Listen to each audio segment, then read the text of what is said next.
Is really good? What's really good? Can you hear me? Are we live? Are we doing it? We're about to pop in here with another song, and we will make this thing happen.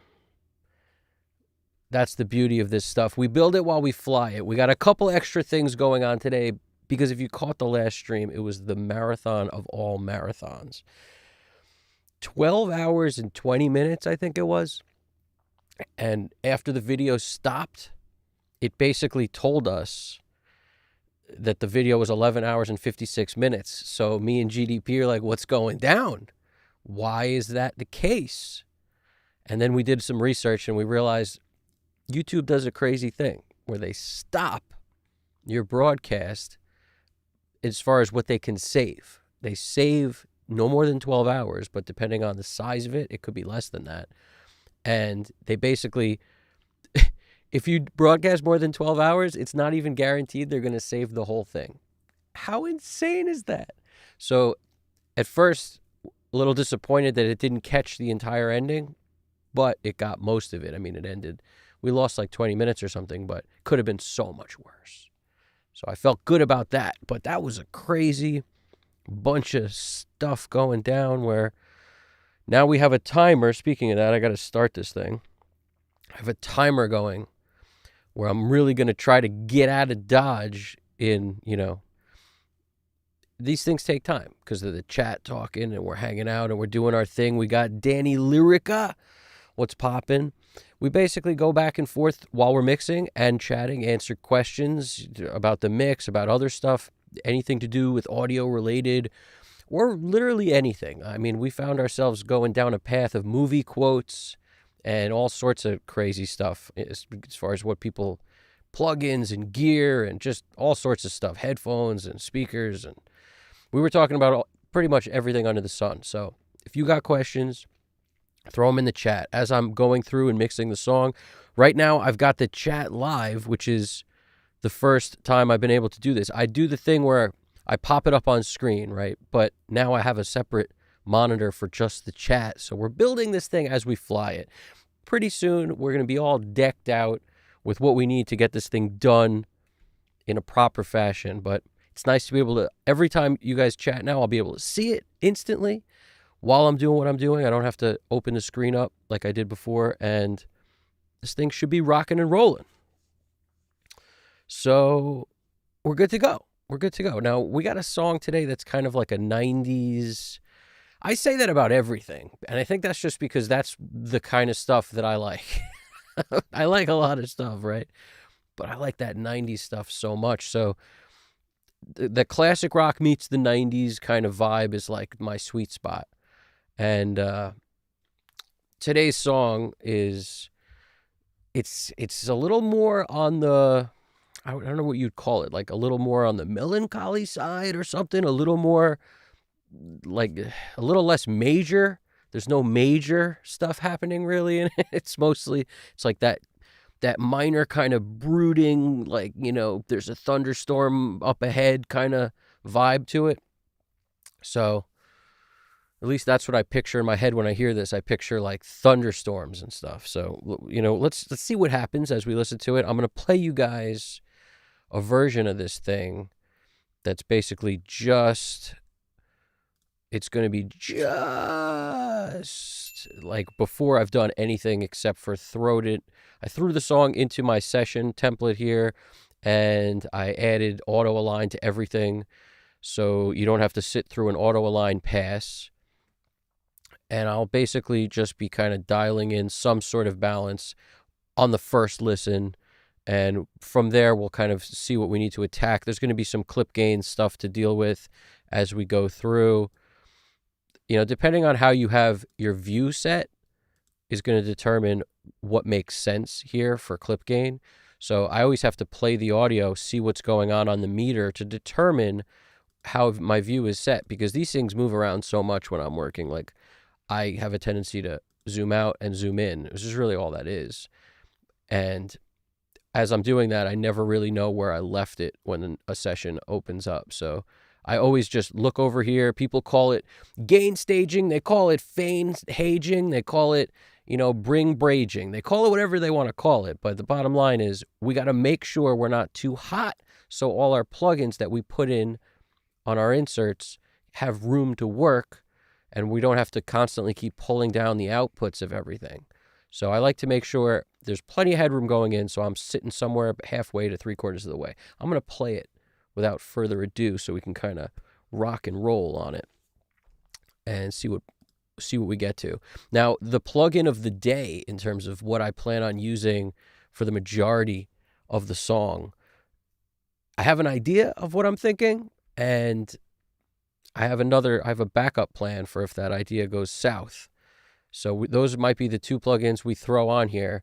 I did want to check one plugin. I'm not sure if I even have this. See, that's the thing. I actually like to mix with stuff that I don't use often. So the stuff I don't have is actually fun for me to like explore. Like, I don't know if I have the 31102. Let's see. Nope, don't have it. I don't have it, and I refuse to use a demo because if I use a demo and then it turns out like I got to go back to that mix to print stems or anything, it just becomes a disaster. And you could work around that by like stemming everything out before you're done and all this, but I hate being like over a barrel to buy a plugin. And every time I've ever done a demo, I somehow had to like use something about that mix again or wanted the exact sound back, and I couldn't get it because I didn't buy the plugin. So it just like, I hate being forced into things. Don't force my hand, plugin. Go easy, plugin. We just met. You know what I'm saying? Keep your you can be you. You could do your thing. I'm not going to stop you from being you. I ain't going to try to change you. But I also that doesn't mean I'm going to buy you. You know what I'm saying? Full disclosure. So basically, let's just go in and see what pops off over here. Let's see what's popping. And we will see how many times this second monitor deal for the chat winds up hurting us more than helping us. We shall see. Flip. There you go. Flip, you santo. Flip. There we go. Do-do-do-do-boot-boot. Flop. Let's run it, and then let's throw the plugins. We're going to do it later after I get a little bit of a balance going over here. First question from Danny Lyrica. I'll get that memorized. I know it's Lyrica, but, I'm quick on the draw today. First question. I'm without break here, but can mixing vocals for a very long time make you hear wrong pitches? I fear I may have mixed for too long. Definitely. All right, before everyone starts, that's a great question to jump off with, because the most important thing in the world is mix at a volume that you can maintain working for without getting numb. And for me, that means mix very low. Everybody works differently. Some people can't mix low. I like mixing low because it helps more than anything, honestly. It helps work the amount of time I would need to in order to put all the love I want into a mix. And it helps to take breaks, but some people interpret breaks kind of funny. Like they think they need to stop, leave the room, go do other things. The problem with that is that then you don't really get back in the room as quick. And in my opinion, maybe it's just a symptom of doing it for a long enough time, but I can basically like 5 minutes of no audio, no sound can reset me. Because then I start hearing the any of the sounds in the room and the creaks in the floor and the nonsense. Like just that silence kind of resets. It helps. Then once you're reset, you could start working again. But if your ears become where you hear ringing or they basically get beaten down, like when you go to a live concert, you don't realize your ear, and you don't wear earplugs. It's one of the craziest things people do. You leave there. If you go into like the bar, you get out of there, you go to the bathroom. This happens at baseball games or concerts. It happens at so many different places where you'll all of a sudden be like, what's with that ringing? It's because the volume there is way louder than you realize. And when you're sitting in your room mixing, often the volume creeps up and it's way louder than you realize for way too long. Your ears just can't handle it. So rather than you saying that you don't really understand or the pitches or you're losing, your ability to mix vocals over a long enough time, it's really more probably that you're mixing too loud, most likely, especially in headphones. It's like the easiest thing to do wrong is to mix too loud in headphones because the drivers are so close to your ear. So in my opinion, that's like doing way more damage even, and you don't realize it because you're boxed in with the things on your ears. So it's like, just if you mix lower, you have a tendency to be able to last a bit longer without getting your hearing compromised. But yeah, absolutely take a break, and that might mean take an hour or 2 or 3 break or 4, or do it tomorrow if you've beaten up your ears already. But if you haven't, then, it's just a question of a little bit of a break could help a lot. A 10-minute break, 5-minute break could help a lot. So when I mix, I can, these are all marathon sessions because I like to start a song and finish it. And the way I look at this is, if I mix loud, I could never be able to do this in one sitting. So if you want to learn how to mix a song in a day, and, that could be taking breaks. And if you're not doing a live thing like me, your breaks don't have to just be talking to the chat as the break. But for me, that's really the break, is I'll take some time, answer some questions, check in with everybody, and then go back to mixing. But you could jump up and throw a load of laundry in and come back and keep working. Like whatever it is that you got to do, go feed the dog and come back and work, whatever you're doing over there. Luckily, I'm over here and the break can be as short as a few minutes talking to the chat, and then I jump back and my ears are reset because the volume's low. Like low, like if you get one of those decibel apps or something, they don't cost that much. It's worth your hearing just to know how loud you're mixing if you can't kind of just predict it. Like for me, before I even got that app, I was always mixing super low. And then when I got the app, it told me I was like negative 60 dB or, something like 50, whatever it is like between 55 and 60 or some really low. It equates it to like a whisper and nonsense. Like it's low. And I've trained my ears to be able to hear that way, which is the only way I can get done with a song in a day and not be totally beat up. Here we go. Let's run it. Let's figure out where this thing starts to and put a marker in there. For now, I'm going to just assume it starts here somewhere.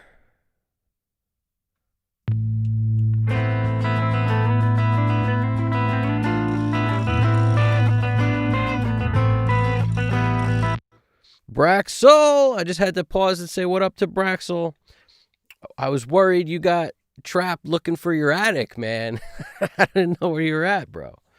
But, and Shucks One, what's poppin'? What is poppin' over there? We're doing our thing. We got this melancholy song we just started off here after a little bit of a conversation on the benefits of working at a very quiet volumes, man. There's just so many benefits. Even with working quiet, when I get done with the mix, the volume creeps up a bit because as it goes, we creep, and then sooner or later, the ringing does start. So if I didn't work low, the ringing would be there constantly, and that's because everyone has something going on with their ears. But for me, I almost think like you could look at everything positively or negatively. I actually look at what happened to my ears, like the damage to the left ear. I actually look at that as a positive, because if that didn't happen, it's very likely I would have mixed for way too loud for way many years, so many years. And then who knows what position I'd be in.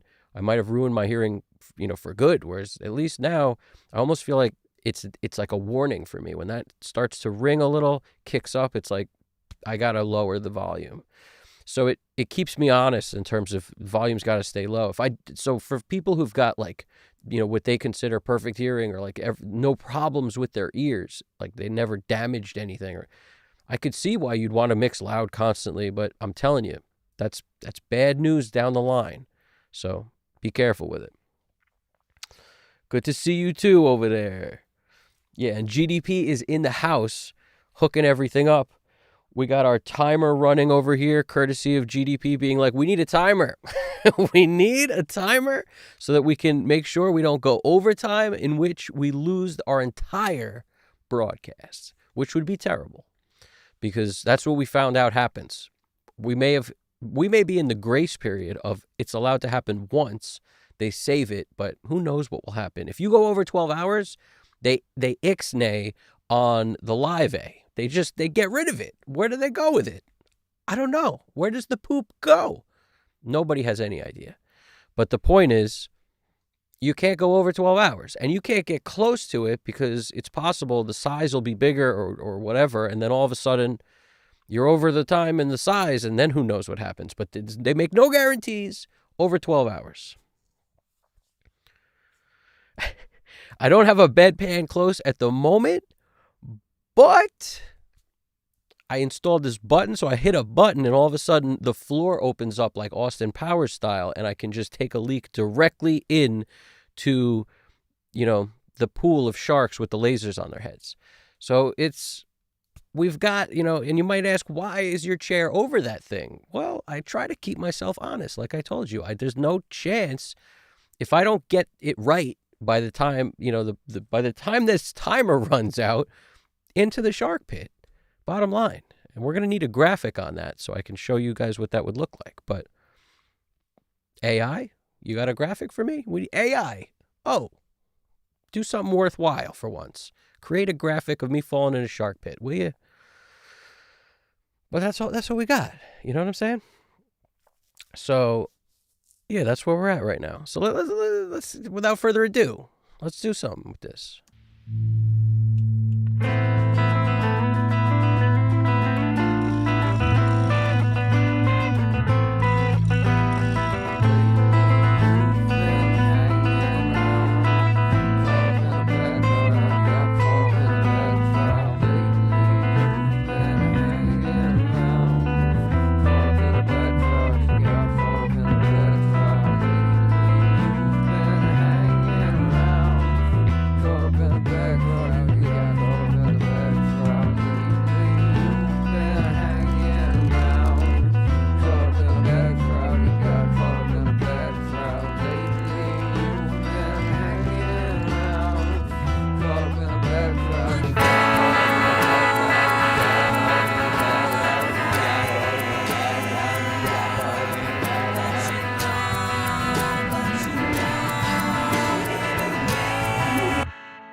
Put them in a classroom, you could put them in a classroom. Babies making babies.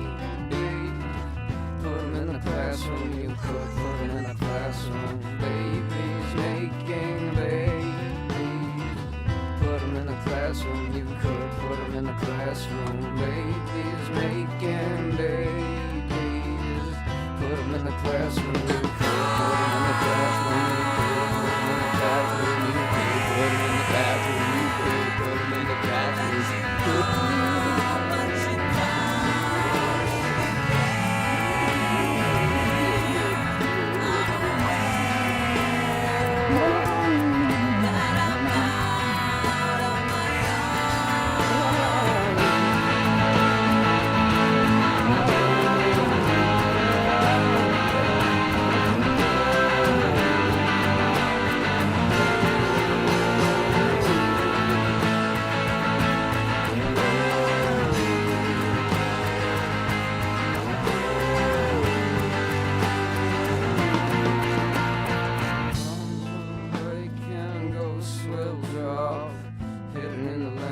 They will fold it in a handshake. Bombs will break and ghosts will drop. Hidden in the landscape, they will fold it in a handshake. Bombs will break and ghosts will drop. Hidden in the landscape, they will fold it in a handshake. Bombs will break and ghosts will drop. Hidden in the landscape, they will fold it in a handshake. They will fold it in a handshake. They will fold it in a handshake.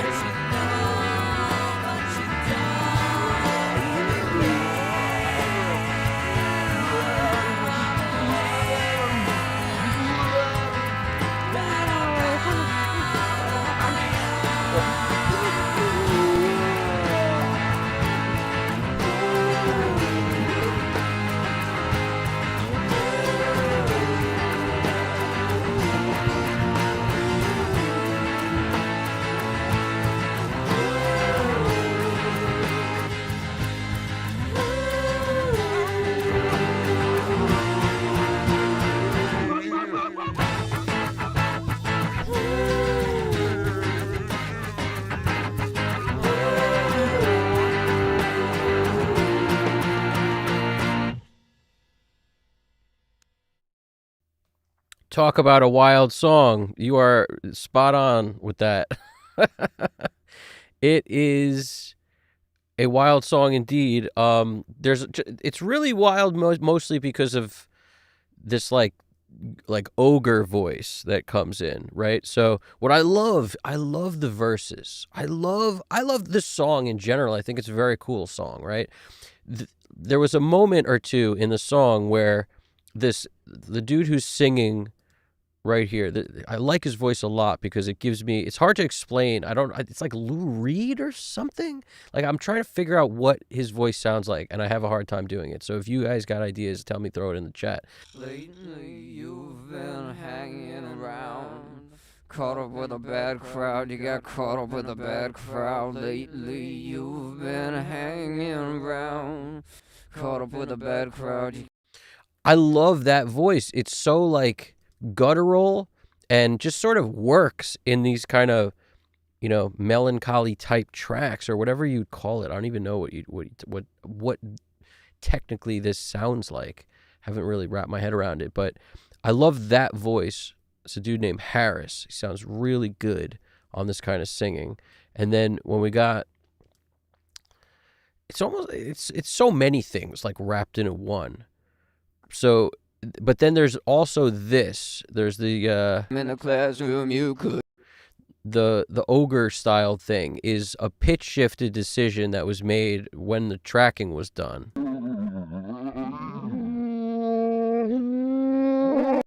So there's like this, a vocal shifted down some crazy amount to make it really just sort of like this crazy roaring and nonsense, which is going to be cool in the track. I'll make it cool because it's really a sound effect driven thing. And this was a symptom of like, the chorus is going on now and it, dude was supposed to lay out. So he started making funny noises and then they work. They didn't really work before they were pitch shifted, but we experimented by pitch shifting it. And I really liked the flavor of that. So I just committed it. And that's why there's, a bunch of these vocals with this craziness on them right now. That's really what that is. So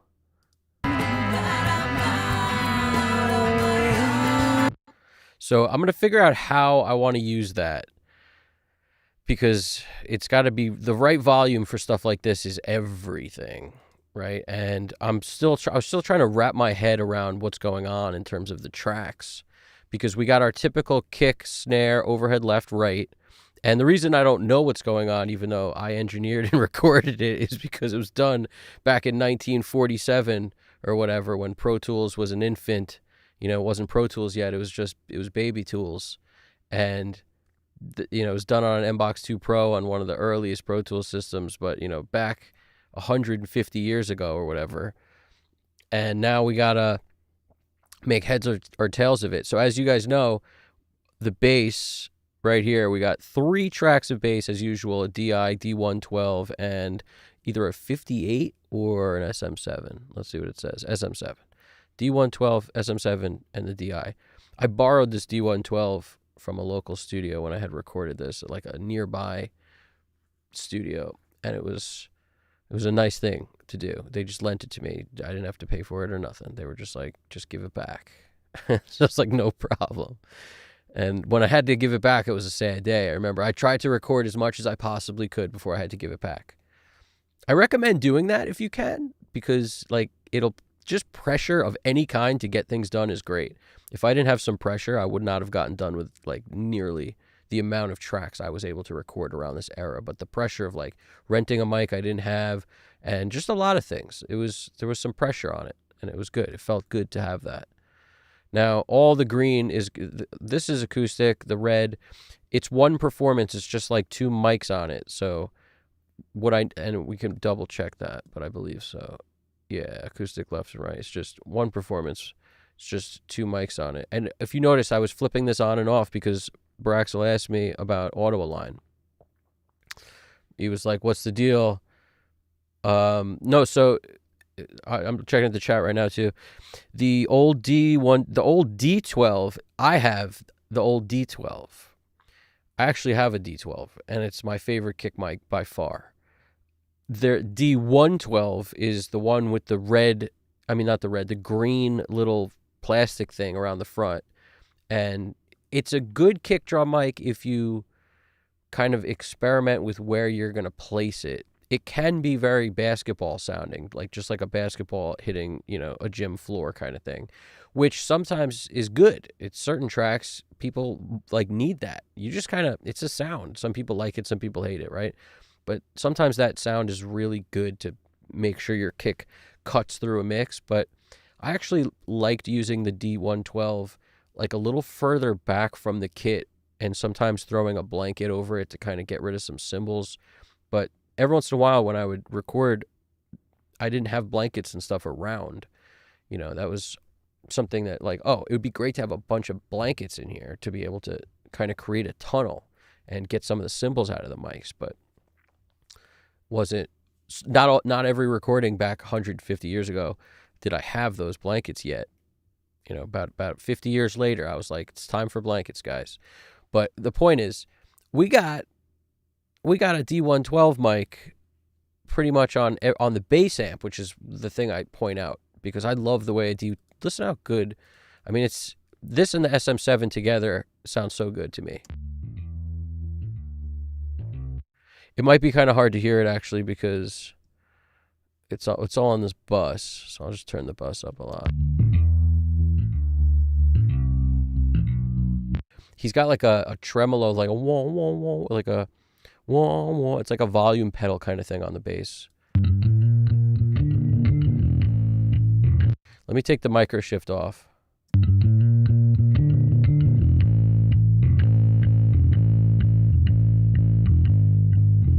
That's like all 125 hertz. That's like what that is. But it makes it kind of cut is what it does. And then you got your SM7. And we haven't done anything to this stuff yet. So it's just the track. And it's not spectacular. It's not even compressed or nothing. Like all that stuff's a luxury, man. And when you're bare bones and you got like a total of, 5 good mics or 6 good mics and the 4 inputs on an MBox 2 Pro at the time this was done 150 years ago. That's what you got. Make do.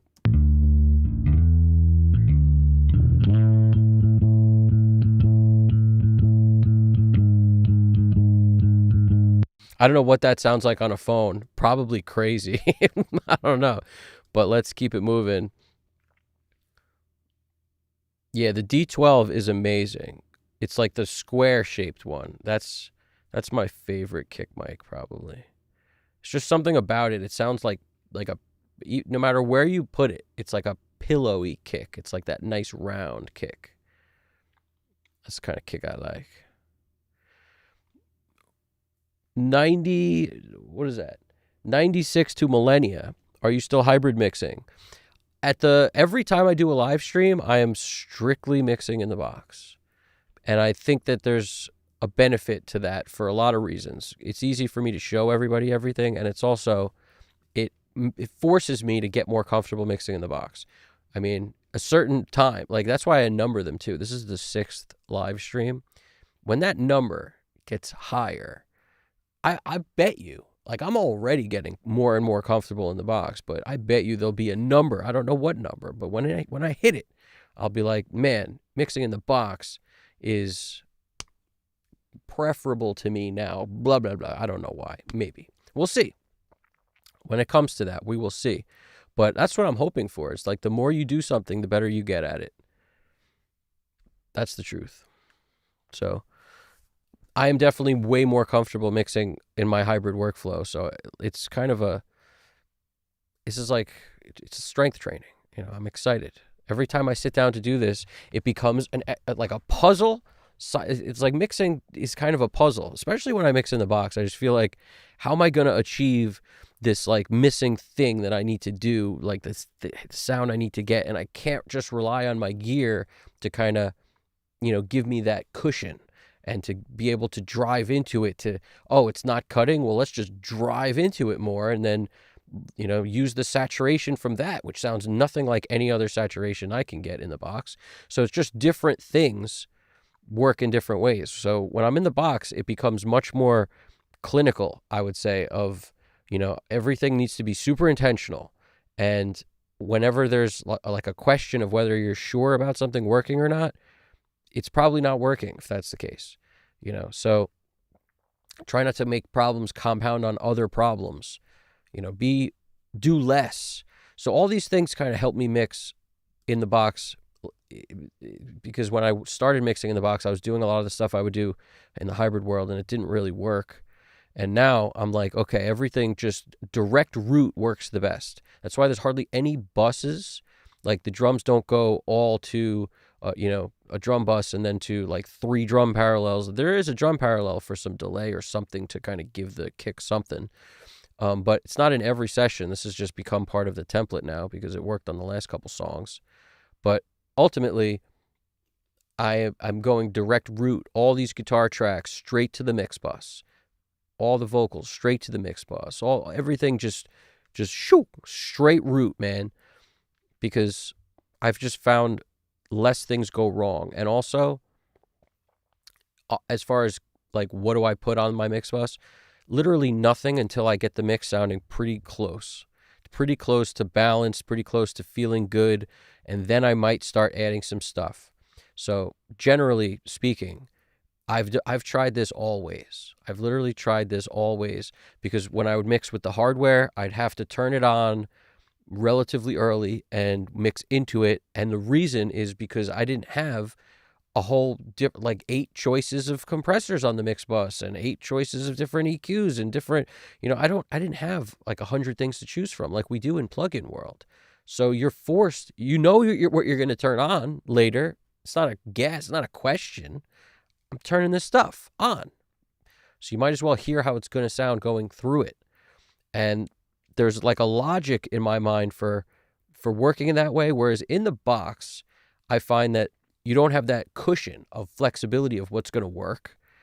Like if you just drive in a little harder to the Rupert Neve Designs Master Bus processor, it's going to be great. It doesn't matter. You could drive in a little bit, drive in very hard. It pretty much never craps out on you.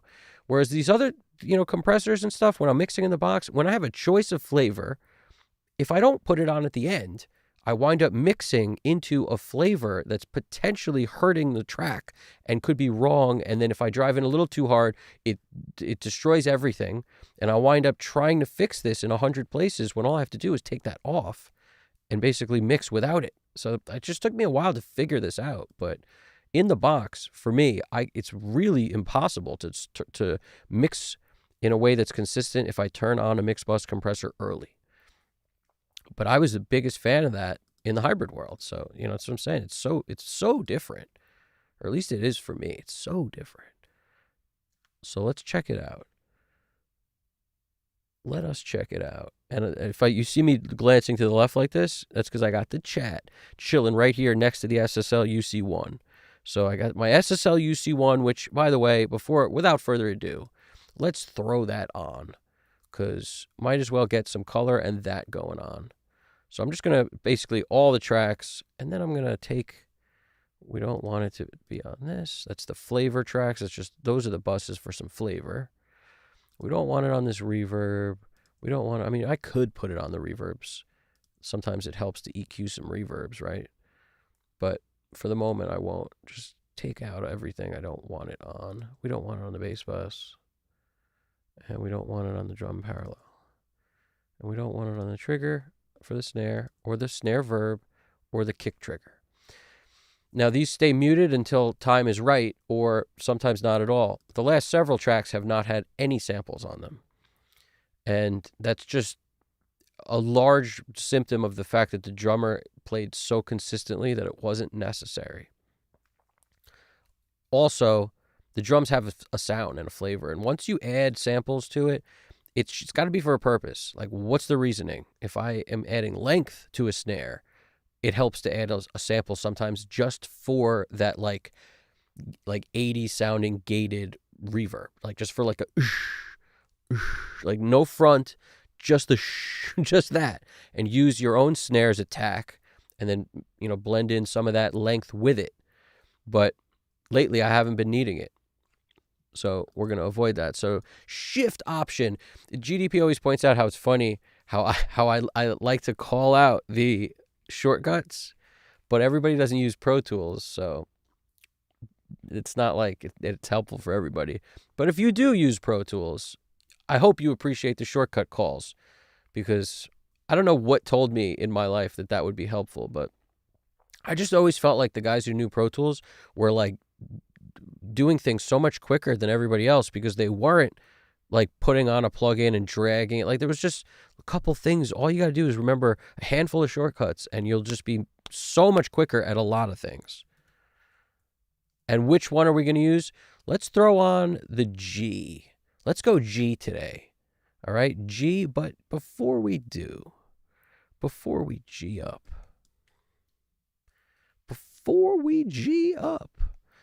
how much? So our meter right out the gate, based on my template, there are so many UAD plugins that I'm already, I don't know, 24 or 30%. Now in the UAD world, it's kind of low.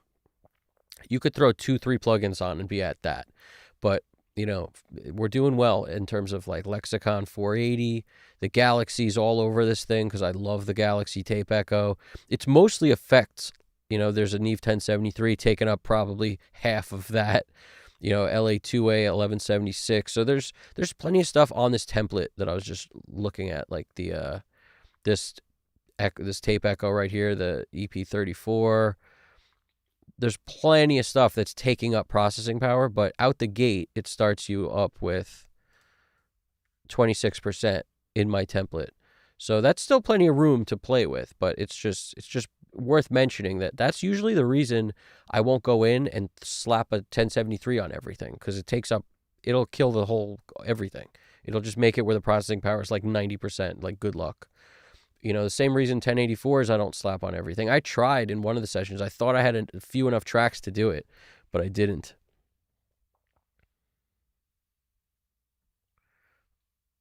Yeah, man. I appreciate that 96 to Millennia. That's what I'm saying. Mixed by X. Oh, you changed it up? Or am I crazy? Mixed by X-Wave. I used to call you Mixed by Z-Wave, like X-I spelled Xi or Z wave. I don't know. See, I took Latin for a lot of years, too many years, you know, back in the day. And it makes me pronounce everything all messed up. That's the basic. I could interpret what words mean, and my memorization for words and vocabulary is pretty decent, in large part because all that is, like when you take that class, all it is memorizing words and vocabulary. Like that's it, really. So it helps with just having a decent vocabulary. It helps. But this was 100 years ago, because I was never a big fan of school, to be honest with you. It was impossible to keep my attention in class. Like I fell asleep in every class I ever had. Even the teachers that were great. And some of the teachers that were great, I could recognize, that teacher's great. I like this class. That didn't stop me from falling asleep. Like nothing stopped me from falling asleep, pretty much. And that's how you know I love this, because I could do this without falling asleep constantly. I'll be up 10, 12 hours working on something. Piece of cake, no coffee, no gasoline in the tank, just running on fumes, just making it happen. But pretty much everything else in life, I'll just right to sleep. Just checking what's really good over here with you guys. We got SSLG. I know, Braxel, I already know you want that. I'm gonna put that on. I need to go color also, right? So my thought is, what's a good combo for color that I haven't used yet is kind of my headspace. But you know, definitely the G. Like I'm gonna lean on the G this time. We're gonna lean on that thing. Lean on me when you're not strong. We're gonna G up the 4K G. You know what's funny is, since I got the G, I have not actually used the E. I went back to using the B, and the G took the place of the E for me. I'm not saying the E is bad. I used it on a bunch of mixes, but I think more of a fan of the G. That's just how it rolls through. Yeah, maybe what we'll do on this mix is I'll keep the G there, and every once in a while when I want to add something else, I'll just kind of add different things instead of like always the same. Like the last mix was all Pultex, and I have to say that was pretty cool. I've never used Pultex on everything before, but that was fun. I don't know where that idea came from, but it was a good one. It's a good idea, guys. Pultex on everything. You know, use the mid Pultec, like the mid band. Oh, hell yeah. So good. So I was a fan of that. I may have to use some of those again, to be honest with you. Let's see. We're going to 4K G up, and then maybe, just maybe, we'll add some Pultex when needed, because that was just so much fun. I don't know about you guys. I thought it was fun. Do. The search function is relatively new. Evan clicks on it, but you don't need to. Just after the click, any keyboard input goes automatically to the search function. That's interesting. I always click on it. Yeah, I bet though. Like, so I do the shift option and then I click here. And you're saying if I just start typing now, it'll just, wow. Wow. GDP to the rescue again. That's pretty cool. I always click it. I always click it. That's funny. And good to know. Good to know. When you're not strong, GDP will find a way. All right, here we go. So I'm just gonna start going in and messing with stuff because we need some mixing happening here, guys. We got to actually attack this mix. We're gonna attack it right now. And the cool thing about the SSL stuff, once I start rocking and rolling, it's easy to just like, you know, I might have to slide the mic out of my way a little bit so I can get up in there. Might have to do a little one of these. Bada bing. Here we go. Let's get it.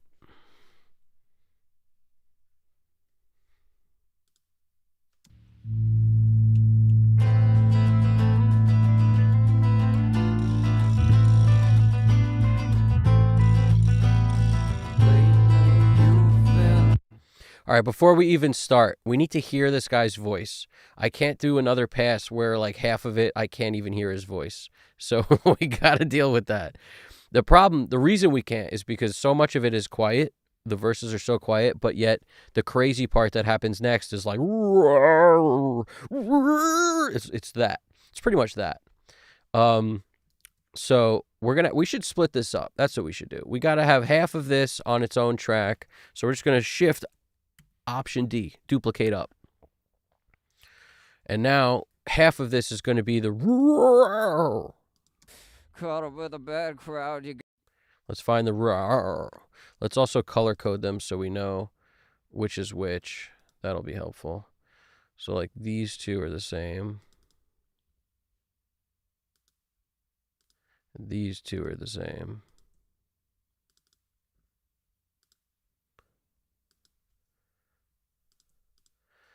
All right, now we're just taking off wherever there's a normal vocal that's not doing a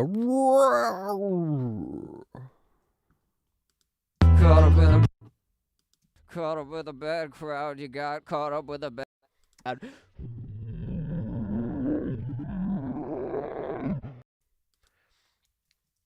That reminds me of a monster movie, and that's what I like to hear, guys. I'm a monster movie fan. I don't know about you guys. So I'll come in here and I'll shift click this to just kind of break it in the same place. And now I can mute one and leave the other one chilling. So that's basically my way to do it. Now, a lot of people would put these like next to each other. They'd go like this because they're not crazy.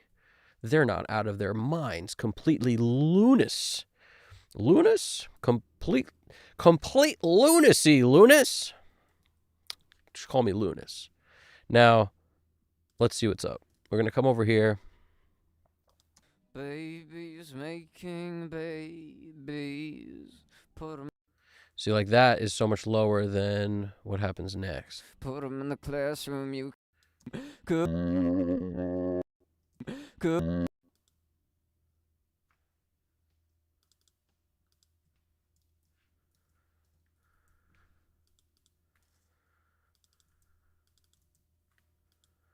Let's see if this is a vocal or if it's just more. It's don't play this too loud if you got dogs or anything in the house, or they might bug out. Just warning you guys. Bombs will break and ghosts will drop, hidden in the landscape. I think this dude's voice is so cool. It has like this lackadaisicalness about it where it's just where he's barely opening his mouth. Like if for me to try to imitate this, I would have to go, bombs will break and ghosts will drop. Like keep my teeth together while I sing it. It's hard. I don't know how the dude does it. It's almost like he had his jaw wired shut. Will break and ghosts will drop. But that's just the way he sings. It's like the way he sounds. But it's a cool voice. I like his pitch is really cool. It's interesting. And I like how he stays very low. He never really, it gets out of this lowness, this low register. Hidden in the landscape, they were folded in a handshake. They were folded in a handshake. They were folded in a handshake. I know it sounds crazy. It's in the track, it's pretty cool. Where's the, ooh. Whoa.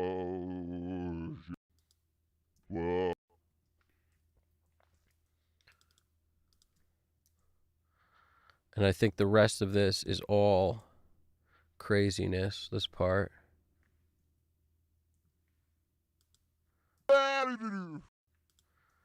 Yeah, some of this is like unnecessary too. Some of it's gonna go, but you guys already know what's gonna happen, right? Like if you had to guess, what's gonna happen? It's gonna be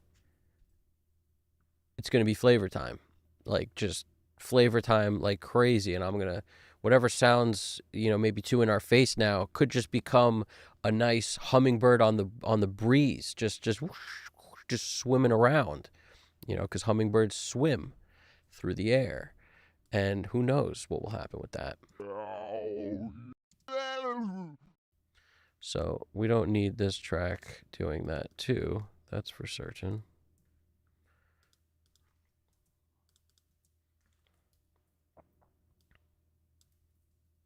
Let's see what's going on down here.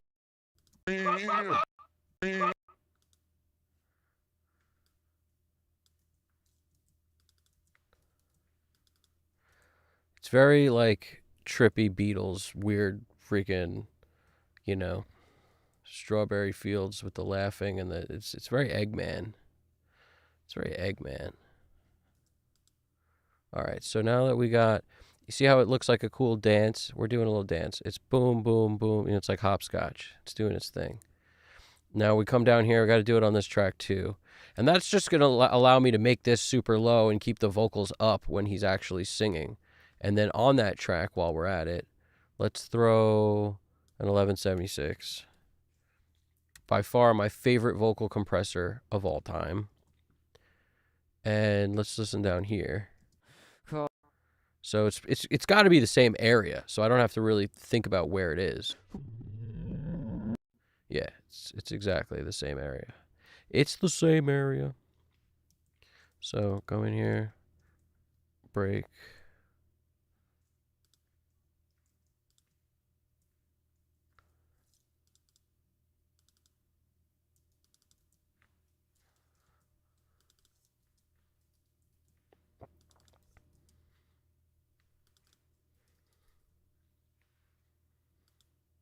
Good, put him in the classroom.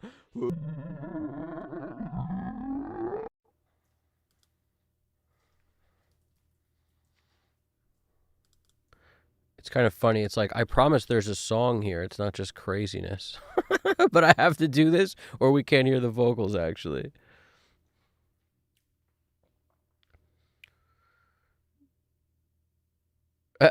We don't even have 10 hours left. We got 9 hours and 10 minutes before everything starts to potentially get lost to the ethers. So don't worry. We're jamming. We're going to be jamming through this thing.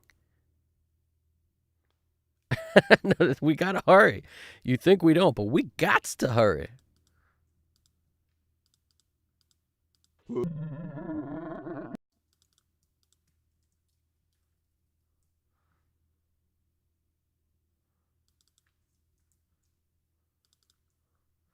Just going to break it where we know it is. Get rid of this guy. Let's come in here. Where's this thing at?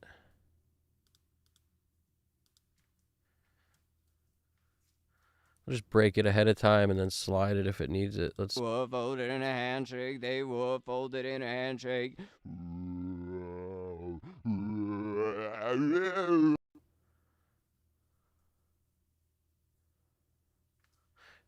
I wonder if this whole ending is all that sound.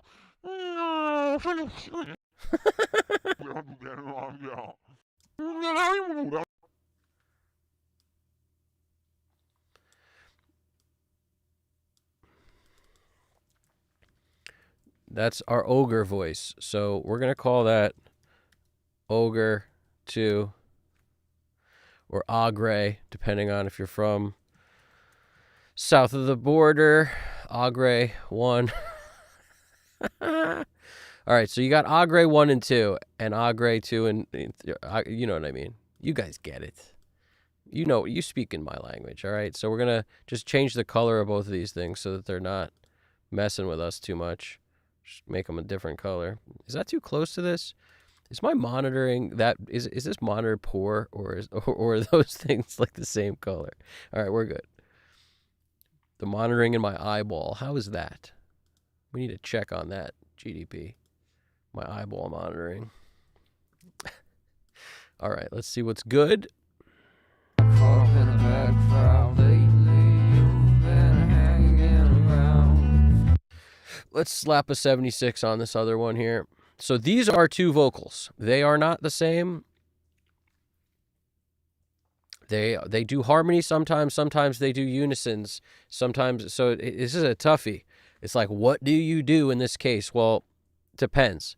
If the vocal can hang with itself, no matter what it's doing, unisons, thirds, sometimes a harmony, sometimes not. If it can hang, that's the best case because it's the easiest to deal with. If it can't, always pick a lead vocal as far as I'm concerned. But this is if it can't hang with whatever it did, pick a lead vocal and then just kind of use the other one for when the harmonies are great. And sometimes using that unison or the whatever is sometimes totally unnecessary. If it just distracts or makes the words unclear, get rid of it.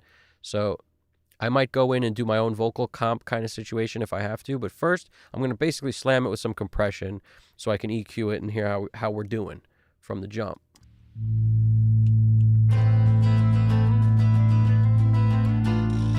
And before I even do, we gotta kick up. We need some kick up, like substantially up.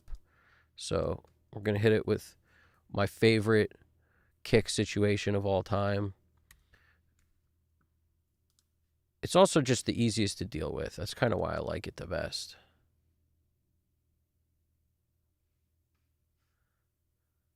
Checking the chat real quick. YouTube might give out, but we don't. It's true. It's true. No, we never give up until we're satisfied. But when it comes to YouTube, 12 hours, and that's all you get. And if you go over that, they might not save it. So watch out. I don't hear enough people talking about that. As far as I'm concerned, when I hit the button to go live, they should tell you that. But I don't think enough people, do marathon man stuff, so that it doesn't really affect most people probably. But it affects us.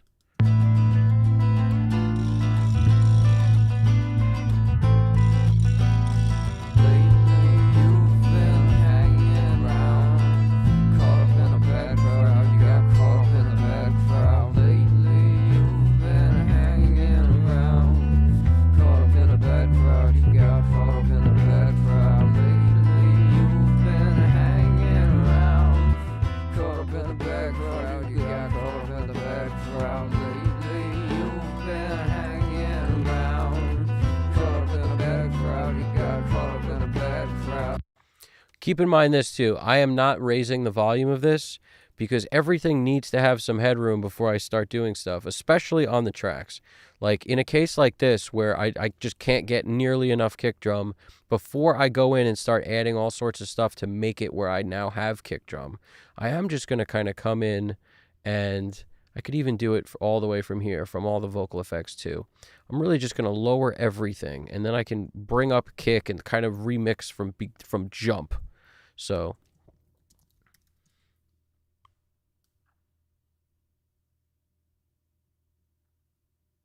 So I brought the kick down like 10 dB along with everything else. It's going to be a little low, but once I start balancing it, everything will come up. At least now I don't have to like fake myself out into thinking the kick is just inaudible when it's not that it's inaudible. It's just everything else is too loud. And I might not need to hit it with like, freaking 18 dB. It's 65 or 70 hertz or whatever. Like I probably don't even need that once we could hear it. So let's see what's going on.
That pre is kind of nice.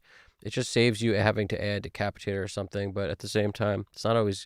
It also tightens the sound up, and you do lose some of the roundness as soon as you start hitting it with the pre on the 4K channel. At pretty much any of them, the E or the G. Like I like what they do, but it doesn't always work on low end. That's just something I find anyway.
That fast attack is a cool setting on the G because if you have something that's too aggressive, you want to slam it down. Just getting it down there before you go into something else, because like I'll probably hit this with something else like a soft clip of some kind, like the Alicia or something, just to kind of give us more length on that snare.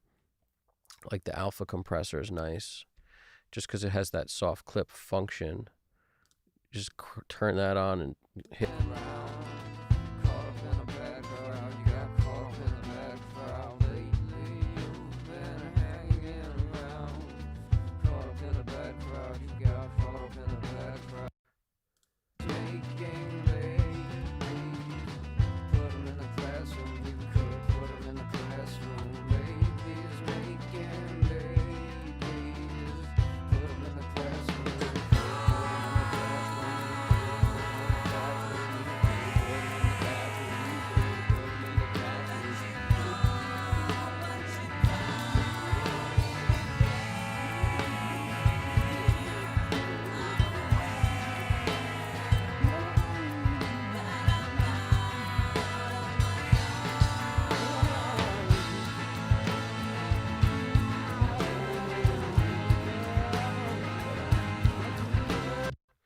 What do we got here?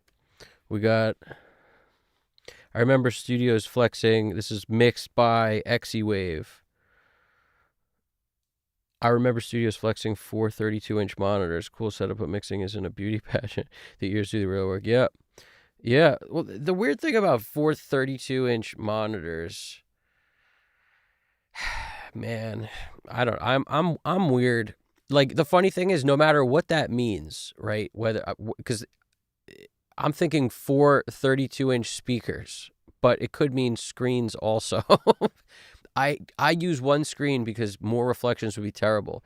A big thought for me was how do I put up a monitor here where I could actually see the chat like nice and big, but then it would be another reflection point from my speakers. So I hate that idea. I also think learning one set of speakers is way easier than learning 3 or 4. And you're never going to make a mix sound amazing on every set of speakers. So what people do when they have multiple sets is they find like that middle ground between all of them. To me, that's harder and more sort of cumbersome to mix that way. I find a value in like one really great set of speakers and then a set of speakers that's like a Bluetooth speaker or something kind of run of the mill. I like that as a concept. And sometimes, headphones can serve as that additional set. But like very intentionally, I didn't set up my NS10s in this room, even though I loved those, used them for years with a sub, and I got very comfortable using NS10s. And I didn't set up like another set of speakers, even though I still got the Barefoot 01s. I decided like I wasn't going to set up anything, like no Auratone cubes, no nothing, just the good speakers and an AT and a Bluetooth speaker, because the Bluetooth speaker gives you like the kind of the worst case scenario, and then the other speakers give you the rest. When I do these things with you guys for the last streams, the headphones have been my secondary check, because if you have a pair of headphones very well, that could also help you with whatever maybe you're not getting in your speaker setup in your room. So for me, it's just like it's nice to take a second look in headphones, but I don't do it for like, if I were to add up the time I work in headphones compared to the other, and you guys can see it, it's like half hour to an hour max. If you add up every minute I had a pair of headphones on my head in every last stream, it's like maybe a half an hour, maybe 35 minutes. That's it. Out of the entire mix, it's just not, I just don't like using headphones, but that's the way I check it, is like, so that amount of time on another set of speakers, that's what's so crazy about having like 3 or 4 sets. To me, I mean, I know everybody does what they want to do. I just don't see it. I don't like having more than one set of speakers, because they can't all be in the right place either. Like if I put another set of speakers up, it would be blocking my ATCs, and I want to hear those perfectly. I don't want anything blocking the way like another set of speakers, more near field, more in the way. Like I don't want that. I don't even want a bigger monitor, because it would be another reflection point. So it's crazy. There's a lot to it. Oh, nice. You ordered the Sony MDR 7506s. Look, I wish you the best of luck with those, Danny, because the 7506s work for some percentage of the population. I am not in that percentage. I'm just not there. It's so hard for me to work on them. I don't know what they're telling me. I made a mix on those one time through a popular interface, but it's not a particularly like world beater interface, but this interface that's very popular. It's available in a lot of places. And 7506s, I tried to make a mix like that once. It was like one of the first in the box mixes I had made since when I came off the hybrid flow. It was like the brightest mix in the world. It sounded great on those headphones for some reason, and then I took it into the car, and it was like the sun was playing at me. It was absolutely insane. And I'd never made a mix that bad before. And the 7506s, thank you. Thank you for that. It was a combination of 100 things, probably. 1, I hate using headphones. 2, I was like, let me use the headphones that, Andrew Sheps uses. And I just couldn't make it work. You'd almost expect it to be the other way, because those headphones to me are kind of bright. I think you'd expect the mix I make, because they're bright, to be a duller mix, because it's usually opposite. Whatever you hear, you do the opposite. So if your speakers give you a ton of bass, you're actually probably going to mix with less bass, because you're getting so much in your speakers. So it's actually an interesting thing. You have less bass in the room that you can hear, you put more bass in your mix. Well, on headphones, if you hear something super bright, you have a tendency to make your mix too dark. For some reason, I mean, maybe they're just not technically really bright or something, but the mix I made was just awful. I think it's a symptom of I got my ears beat up like I said in the beginning of the stream, for too long, they were just so beat up in those headphones that I got numb to how bright it was. And then I kept making things brighter. And then it was just a disaster. That just shows you, that not every set of headphones is going to work for everybody, bottom line. And I'll never forget Andrew Shep's and Chad Blake's conversation where they switched headphones with each other. And Chad likes these dark headphones, and Andrew likes super bright, like his Tannoys, like the 7506s. He likes that brightness. And Chad was like, how do you mix in these? They're so bright. And then when Andrew put on Chad's headphones, he's like, how do you mix in these? They're so dark. And that's the point. I find that point very interesting. I don't know about you guys. I like that as a point. Yeah, they could be helpful for something like checking the snare, not being too crazy. Like a set of headphones like that could be helpful for that. Also, they could just work for you. Sometimes headphones just work for people. And that's what's so difficult is it's just like speakers. You have to find what works for you. And nobody can tell you what's going to work for you. They can just tell you what works for them. That's all they can do. Even when it comes to mixing or like what plugin to use, it's like when I use this plugin, I have a tendency to be a little bit aggressive with it because that's just, to me, a symptom of using SSL is it sort of pushes you towards being aggressive, which is cool. But it pushes you towards using a little compression on everything. It pushes you to just looking at that little bit of flashing light on everything. It's like it's made for that, so you do it. Whereas when you're using, two Pultecs and then you got to pull up a separate compressor, you're way less likely to use compression. Whereas you do this on a channel strip, you're rocking it. You use the Vision channel strip, you're likely to go tap the compressor. You know what I'm saying? It's like, why not? It's right there. There's a compressor in front of me. I must tap it. Sounds illegal. But you get me. You get what I'm saying. I think you get it.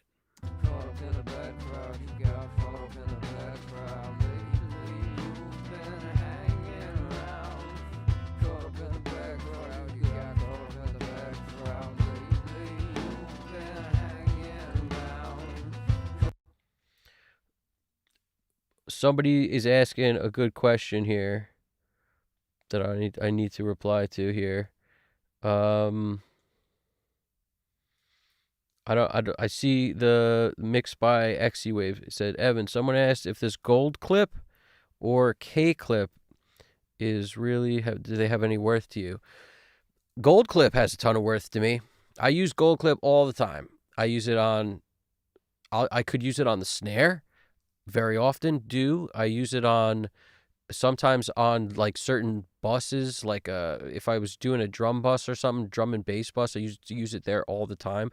It helps with transients because like I use it on my mix bus. Almost every streamed song, I'm realizing, the last 6 that I've done, this is the 6th one, I have gold clip that sits here just in case. Gold clip into the limiter is super helpful. So gold clip to me is very valuable. And that's a plugin I definitely don't, what is it? What am I trying to say? I definitely am happy that I bought it. I don't regret it at all. Some plugins I buy, I'm like, man, I'm never going to use that.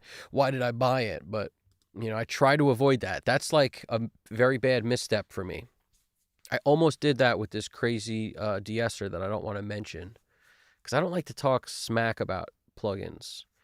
It's a company's work, and I don't like to talk smack about a company's work, really. It's just something didn't work for me that was kind of a not run-of-the-mill de-esser. And it was suggested by somebody. They're like, try this. I tried it, and no matter what I did, as low as I could set that thing, it sounded way too aggressive. Like, it just was it's supposed to be better than a de-esser, and I was like, this is worse. To me, it's worse. So that was a trial that I didn't keep. That luckily I did a trial and I didn't just buy the plugin, and it actually worked out that time. And it wasn't on like 6 mixes by the time I realized it wasn't good. So that was worked out well for us here. Yeah, no problem. That's, I have no problem telling you what I like, but everyone should also realize, like, I'm not the guy who's going to tell you what you should spend your money on. That's, as far as I'm concerned, I feel very lucky to have the plugins I have. And if I didn't have those, I'd use other plugins. I just, like, it's not, I never look at any of the plugins I have as I absolutely need them to mix. But there's some that save me tons of time, and I shout those out because, like, Auto Align 2 is nice to have because it saves so much time. And, the 4KG is nice to have because I like using an SSL. The Neve stuff is nice to have because I am super nostalgic over Neve stuff, and I love the way it sounds. I love using the 1081s on everything because they take up so little processing power compared to like the 1084 or the 1073, or they just take up way less. So you could throw those on everything and you're fine. And that's originally why I like them, and the flexibility within it. It's just a very, very flexible, silky sound, because that's what Neve is. It's super low end. It's like tons of lows, very warm. It's really hard to mess stuff up with them. So there's like, I've got my preferences, but that doesn't mean that your preferences are wrong. I've also got like a lot of FabFilter plugins that I use a lot when needed, but they're they're a very specific tool for me. They're like a scalpel. Like it's not just a scissor. It's like, how much do we need to sculpt? And that's usually when I'll pull those out. But for mixing flavor and just like broad scopes, I never really reach for them, because it'd be interesting to do a mix one day. If you guys thought it would be interesting, I might try it. But, I'm so not the visual guy. I hate mixing with the visual of what the plugin's doing. That's why most of my favorite plugins don't have any kind of PAZ or graph on them. And I like that. But it'd be interesting to make a mix with like the clinical stuff, and just make that a part of like the must-use plugins kind of thing and see what happens. Because I don't, that's just as good to use a clinical plugin like that combined with a color plugin would be just as good as any of the other stuff we've used. I just have a tendency not to prefer anything with a visual. Bottom line, like, I don't care if, I'll look at the numbers on the knobs. That's cool. I don't mind it. But I hate the freaking graph where I can make 100 different notches if I want. Like, I hate that, personally. I'm sure it's good for something for somebody. I just don't prefer it.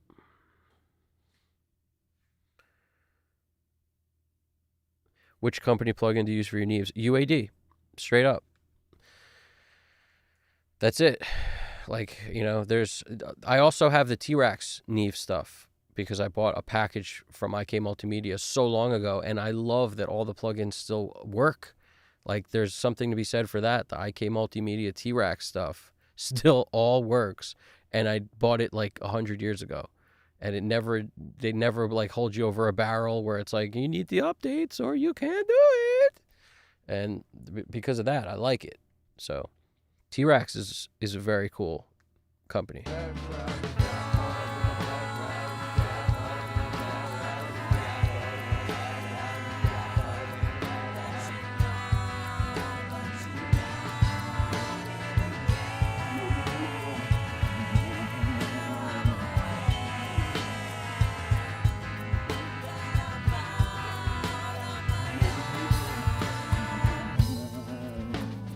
You'll see me do that a lot. I'll use the ×3 function on the overheads, because if I boost this, I get 16K.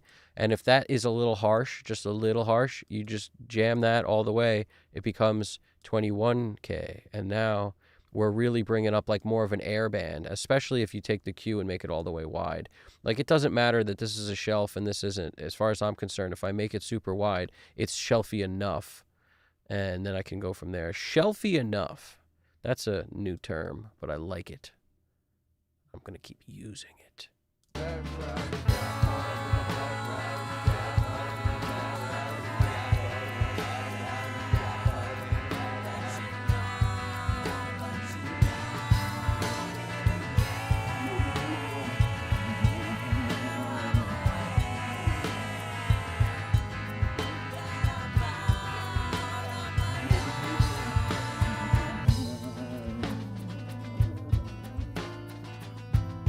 Be careful on your overheads. This is usually where I won't use compression because it brings up the whoosh. If you don't want drums whooshing, you don't want your overheads compressed. So if you want natural sounding drums, be careful with compressing overheads, especially when that's all you got. It's not like I've got overheads and rooms and toms that are close mic'd. This is a 4-piece, 4 mic'd up. This is 4 mics on the drums. That's what this is. So it's a 4-scoop, all chocolate, amazing sounding drum kit. The best ever, the best. That's what it is, essentially. So because it's that, we really got to kind of go easy on it. What it really means is the less mics you have, the more of your drum picture comes from all of them. So that means gating is out the door.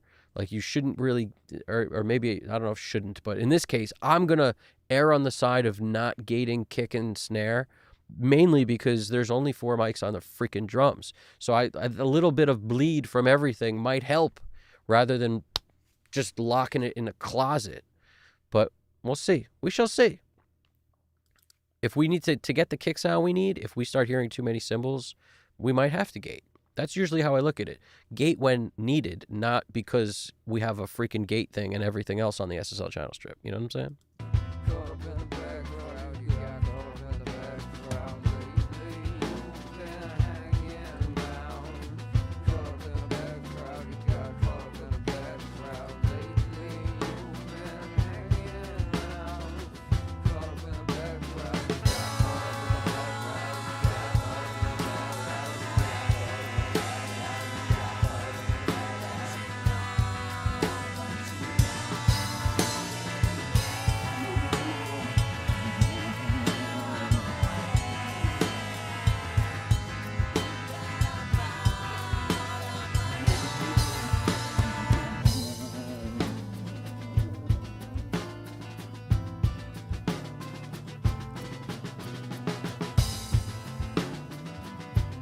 See, I can't take out 5K unless I use something else. So that's what I'm going to do. I'm going to throw something else on. Now, in this case, it could be literally anything else. It wouldn't make a difference. Not a whole lot of difference anyway. We could put on our friend from last time. Actually, what is this? This is like what does this come with Pro Tools? I don't see a wave symbol. What is this? This must be the Pultec that comes with Pro Tools. Cool. I guess so. It's not the UAD version, and I don't think it's the Waves version because it doesn't have that W on it.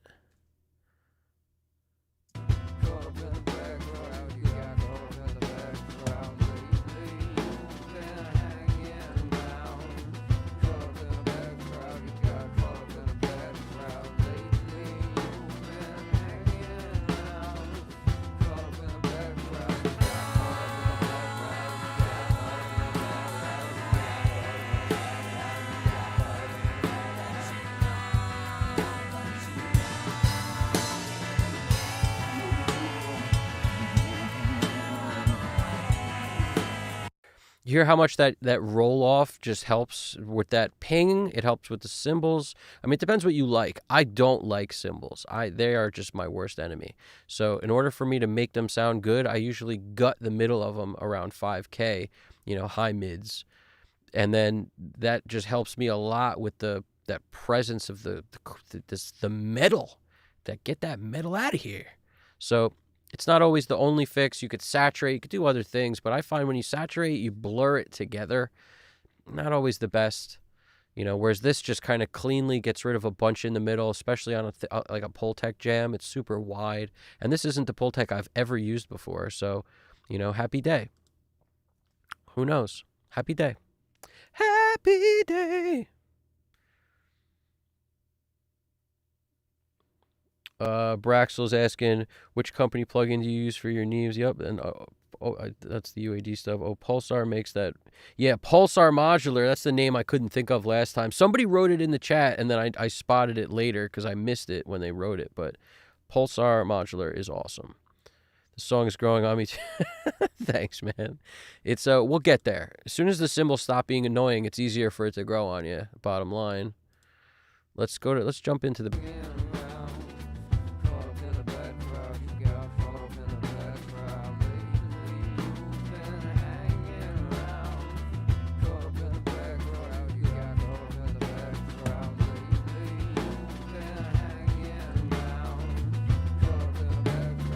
This bass in this particular song has so much low end. Like, where's the rest of it? It's like all 125 hertz. Like, what else you got in there, buddy?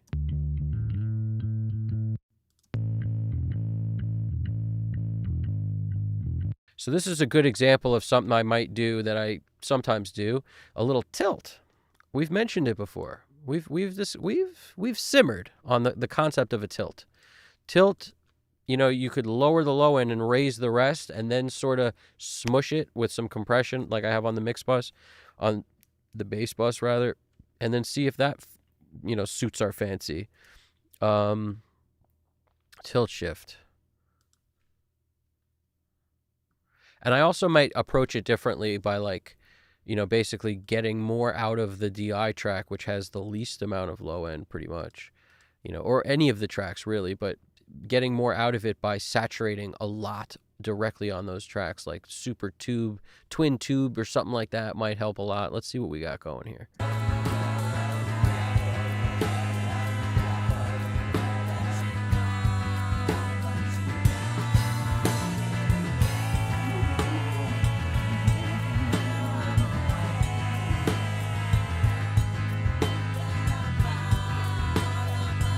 Let's do that first, because I'm not sure if it's so off balance or if it's just like there's just there's no attack. There's nothing up top. Like, it's just not there. Let's see if we could just hit all of these things with some SPL twin tube. Is it this one, or which one do I have? I think I have this one. Maybe I have the Brainworks one. Let's see. Nope. Brainworks it is, guys. Let's get rid of it so it doesn't tell me I'm overwriting stuff. I don't like that message when it says, hey, just so you know, you're overwriting stuff. I'm like, nah, I don't think so. I'm not so sure about that.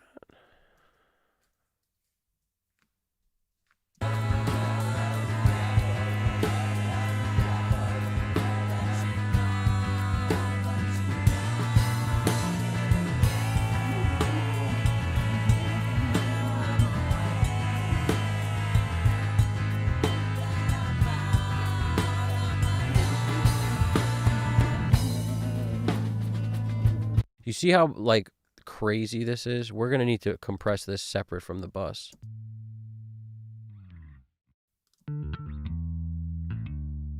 There's so much dynamic range in this. Way too much. That might be a job for Wolfpack. Somebody say Wolfpack? So, the good hertz, you can really just slam stuff. Slam it.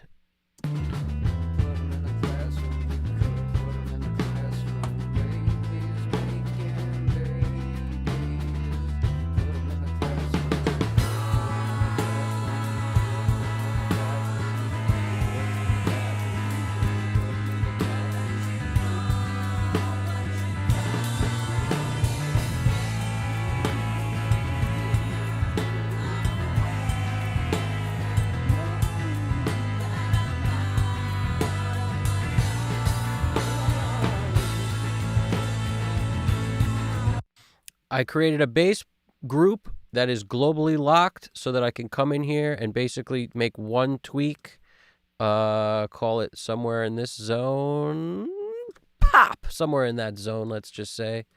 And look, bada bing, it's on all of them. That's what I just want to show you, that the global is key to not chasing your tail and being like, oh, maybe we need this EQ here and this EQ here. And pretty soon it's just you've created a weird hole in the track because you've EQ'd the bass that was already phase aligned into oblivion on 3 different tracks. It might not happen, but it could also happen. So just keep that in mind.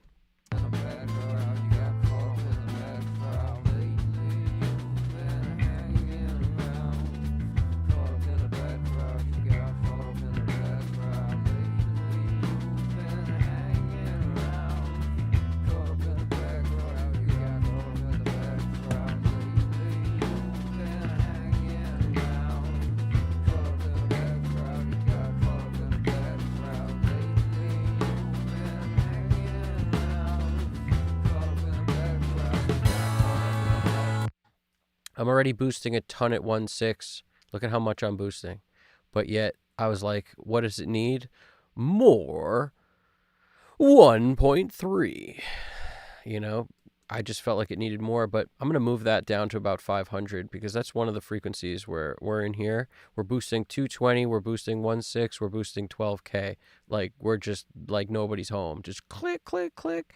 And then we come in here and 500's not really hit by that. But if you think about it, what you're doing then is bringing up something, depending on how your cue is shaped, a little close to where all this love is. So like, because the bass has so much love at 125 hertz, I'll call it like a ton of it, I might take down that 220 zone and then boost 500 instead, potentially.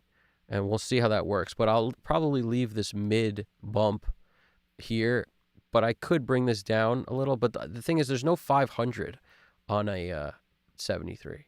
And that's usually my favorite bass frequency to boost. It's not there. So I'll do it on the 4KG potentially and maybe bring down some 220 if we're still like totally a little out of balance. I'm going to abandon this in a second because that's the other thing I try to instill is like work on it and then move on. Give it its time, its love, like give it care, you know, like a carpenter, and then move on. Don't like sweat on that one little freaking, you know, one stupid railing. You got a whole railing to build.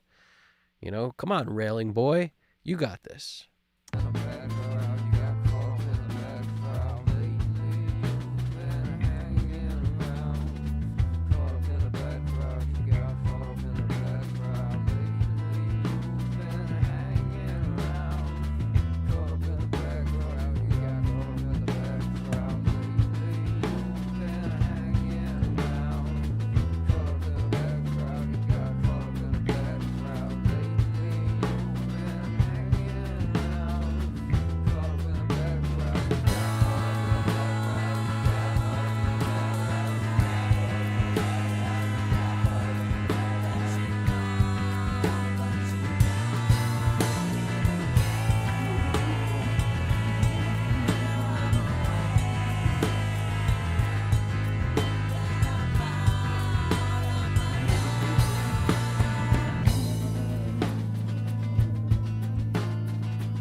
Shigiono!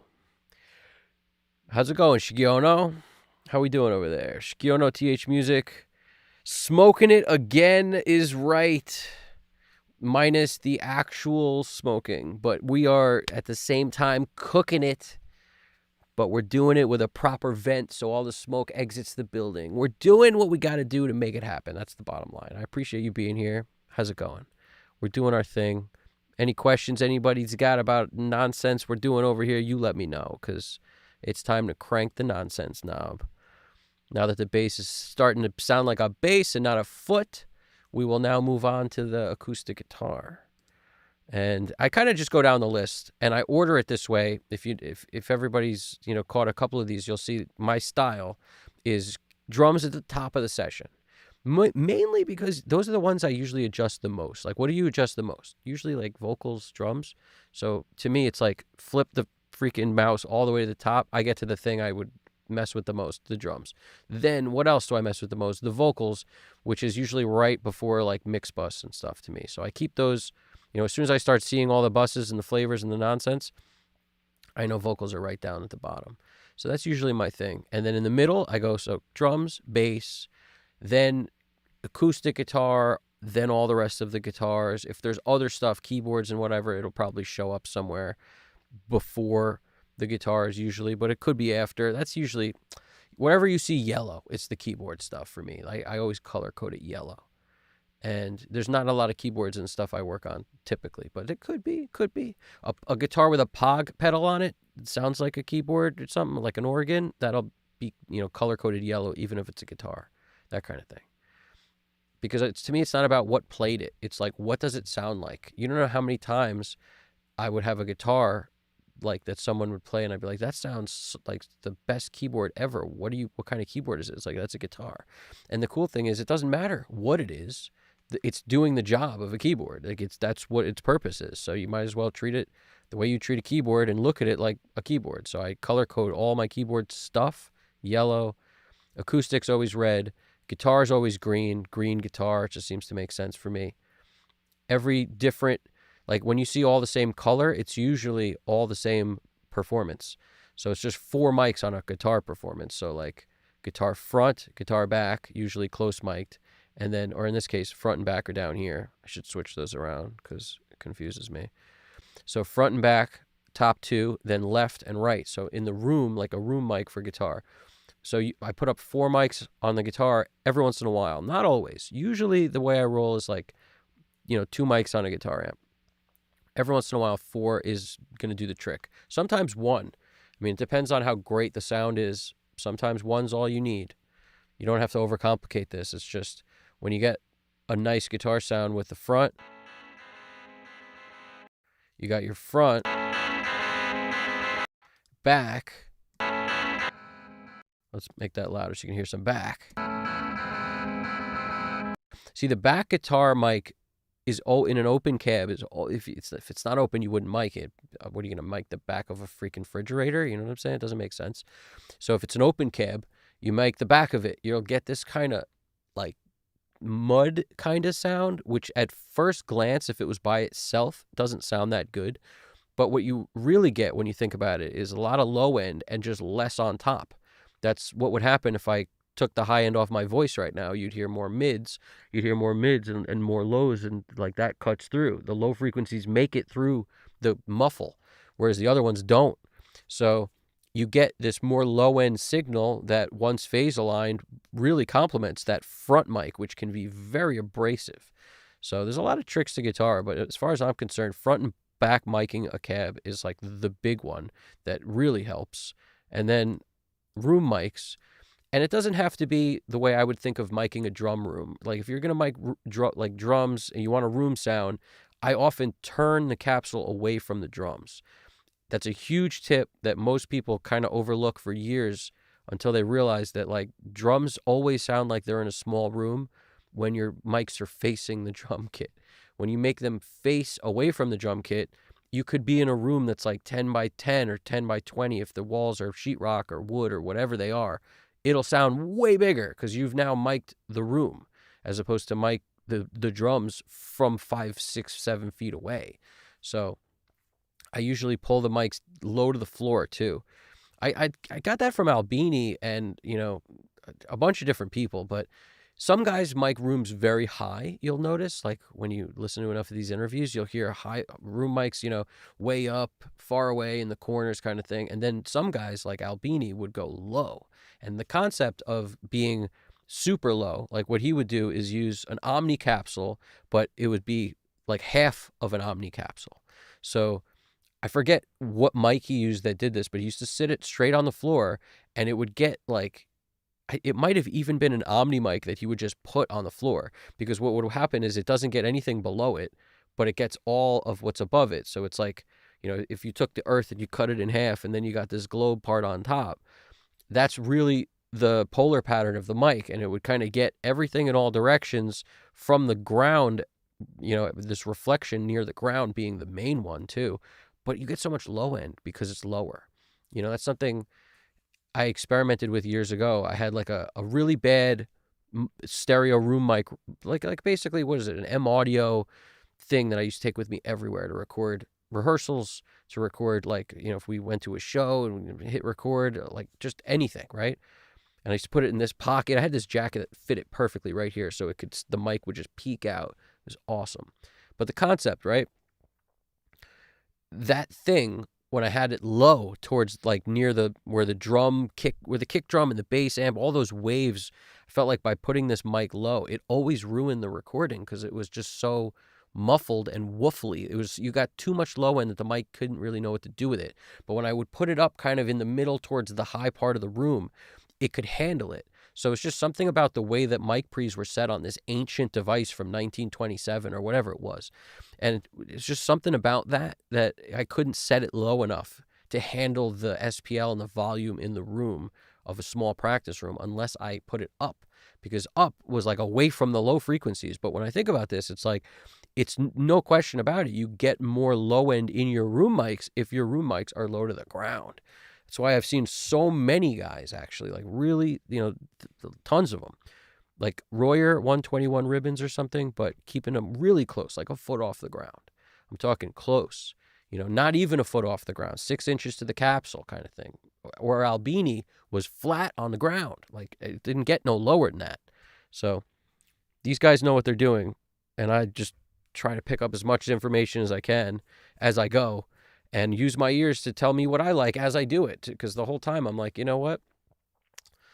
This rehearsal sucked. I wonder why. Where was this thing placed? Well, guess what? Next time we're going to place it up higher. And it's just, I got usable recordings off this really cruddy thing. But then when it came to multi-miking drums, I had the same learning curve. I was like, why do the room mics sound bad up high? And then I lowered them. I was like, that's what I'm looking for in the drums.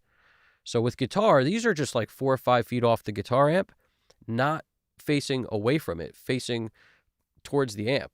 So just getting them back in the room a little gave it like some air between the sound. Because with a guitar, it's not the same as a drum set. The drums will sound, they cut, there's so much more volume on drums that with guitar, like listen to these room mics, they still sound pretty direct, but there's just like a softness to them. They're a little softer because they're further away, because of the air, because they're not right up on the grill.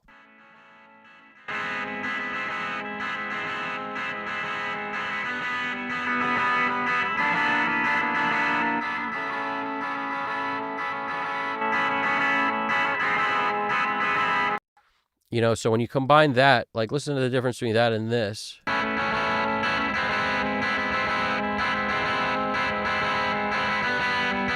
They sound super dead. And this room was super dead. So there's no reflections in this room. But this gives you a little bit of air on the sound. And something I recognized that Eric Valentine said recently was, he's like, what I changed most about my guitar, thinking about how to record guitar, is like, now I want a lot more room between the guitar cab and the mic compared to, maybe what he used to do or what he used to like. He likes more room now, and I can understand it. But, the juxtaposition between the two is really the money, because you can use the close mics for like a part of the song and the far mics for another part, and they have a tendency to make it feel like there's movement there. So you could think about it that way. There's also no rules. You could easily do the verses or verse 1 with the far mics, verse 2 with the close mics. Like, abandon the idea of always, all verses the same way, all choruses the same way. Just like try to think outside the box a little bit sometimes, if it helps. If you're trying to keep things the same, then don't. Because there's always a downside. I used to know a guy who literally would record every guitar differently, like every time. Like every verse of the song would be different, and he would change his guitar and change his pedals and change his amp, literally measures at a time. He would keep changing stuff. And I remember being like, just why? Like, what is the reasoning? I don't get it. Like, you get a great sound and then you abandon it 2 measures later, and then 2 measures after that, you change something else. Like, what is the point? It never made sense to me, but I can understand like taking the pains to get a good sound, but every couple measures you change it up. It was the craziest thing.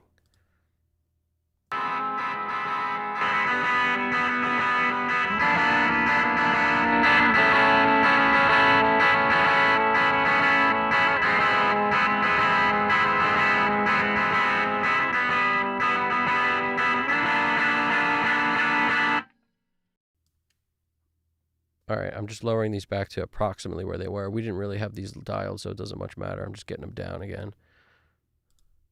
So let's go back to doing what we were doing. Some good stuff.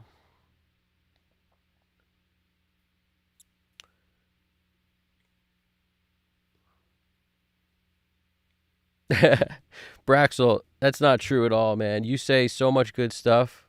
You say so much good stuff that I have to then think about later and laugh about sometimes. Sometimes I laugh about it, like the attic thing where you're like, man, what do I do with all these boxes, man? that was hilarious, dude. That was amazing. That comment actually, like, I brought that up. I was talking about that. It was hilarious. It was funny. So here we go.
So now I'm just trying to see what I'm dealing with.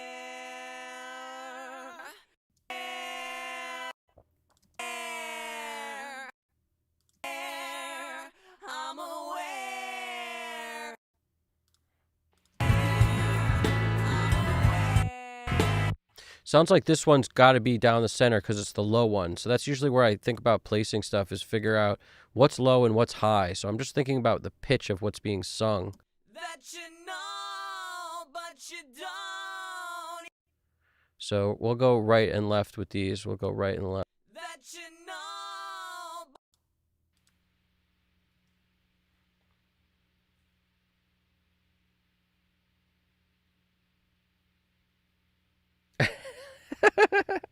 Who wrote this? We got no. Oh man, this is a tough one. I gotta get it close to the noggin. No one kino 1D1 with DeLonga 85. I don't know if anyone's ever gonna do that better than I just did it. I wish there was a way to pronounce that in some quicker way, but I think that's what it is. Bro, add that clanking sound effect he wrote where it sounds like a metal bar clanking against asphalt. That's hilarious. A metal bar clanking against asphalt. I love the metal bar clanking against asphalt sound effect, but we'll see. I don't we got to get there, I think. It's the best. Make it repeat. I don't know what you're referring to. But maybe GDP does. Let's attack this, and then I'm sure we'll get to some sound effects momentarily. Let's see.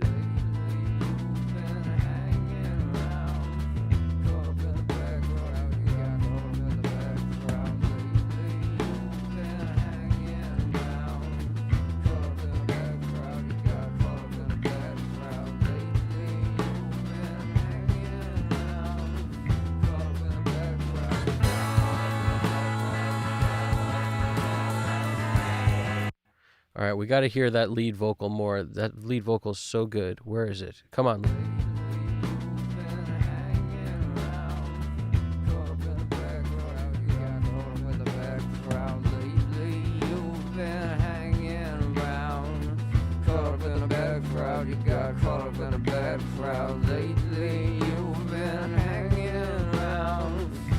Let me see how this sounds with like one left and one right. Because he's just saying the exact same thing. It's just, it might work this way. If it doesn't, we'll have to figure out the lead.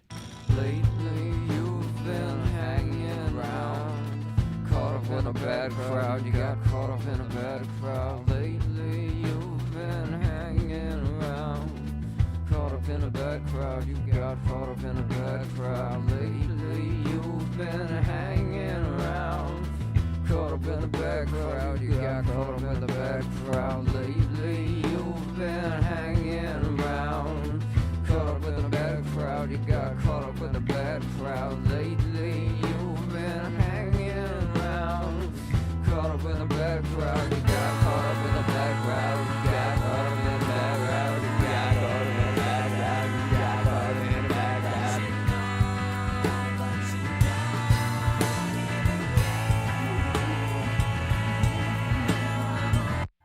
Maybe hard pan him. Let's see what happens. Hanging around, caught up in a bad crowd. You got caught up in a bad crowd. Lately you've been hanging around, caught up in a bad crowd. You got caught up in a bad crowd. Lately you've been hanging around, caught up in a bad crowd. You got caught up in a bad crowd. Lately you've been hanging around, caught up in a bad crowd. You got caught up in a bad crowd. Lately you've been hanging around, caught up in a bad crowd. You got caught up in a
That ogre, man. Why is there an ogre snuck up there? What's going on here, ogre?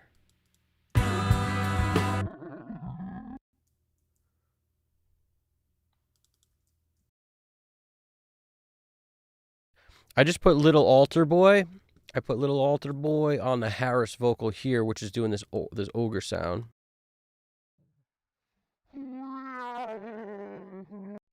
And the reason is I was curious if I was going to need to move it more. That was really the reason. I was like, is this crazy enough? Potentially, yes.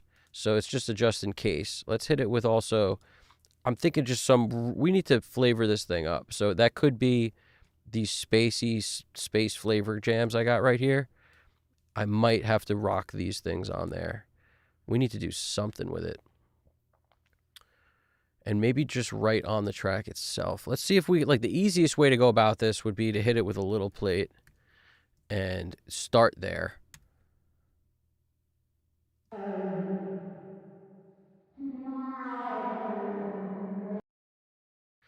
least now it kind of fades into the background. It's a little more easy to deal with.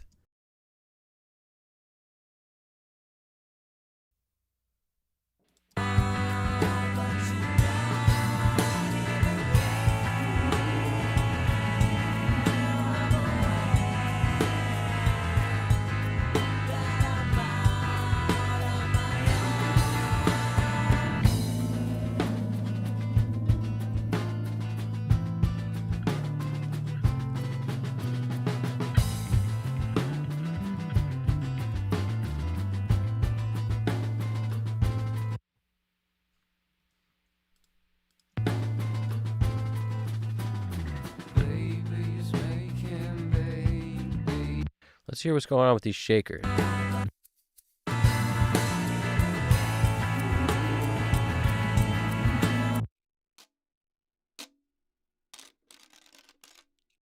This could have been what you were talking about.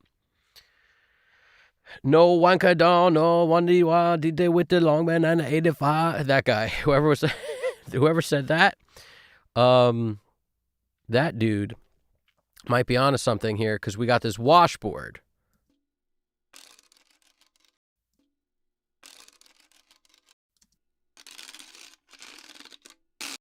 We could make this sound like a piece of, metal smacking against asphalt. We could do that. We could do that easy peas. Easy peas. Would you like some easy peas with that? Yes. Give me all the easy peas. Let's do maybe some extremeness, but we might need it to cut a little sooner, so let's gate it up.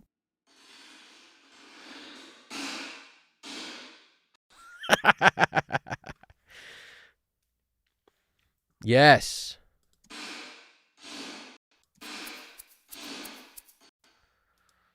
Something to this effect. Maybe we'll throw a Filter Freak on it. So if anybody's not familiar with Filter Freak, let me just say hello to my little friend, all right? Filter Freak it's filter freaky, let's be honest. What it does is have a lot of built-in programmed sweeps.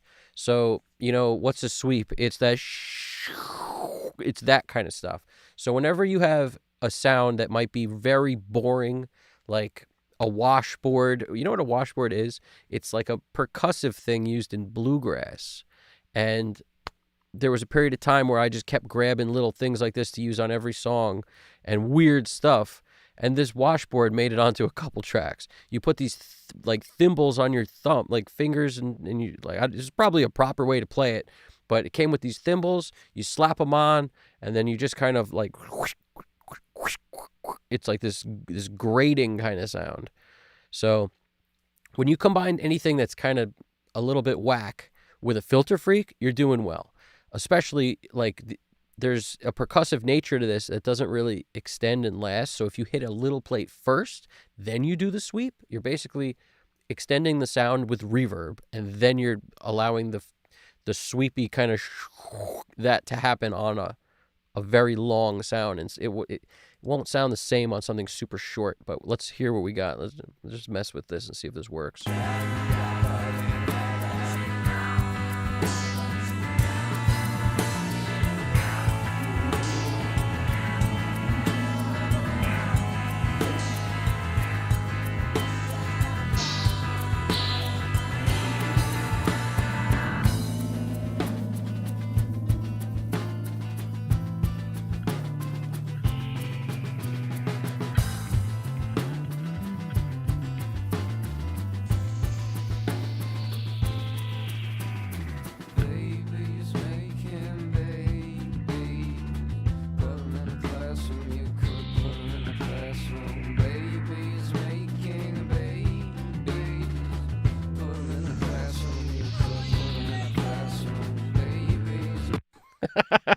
Braxel wrote, sounds like someone breathing through their nose with that washboard. Yep.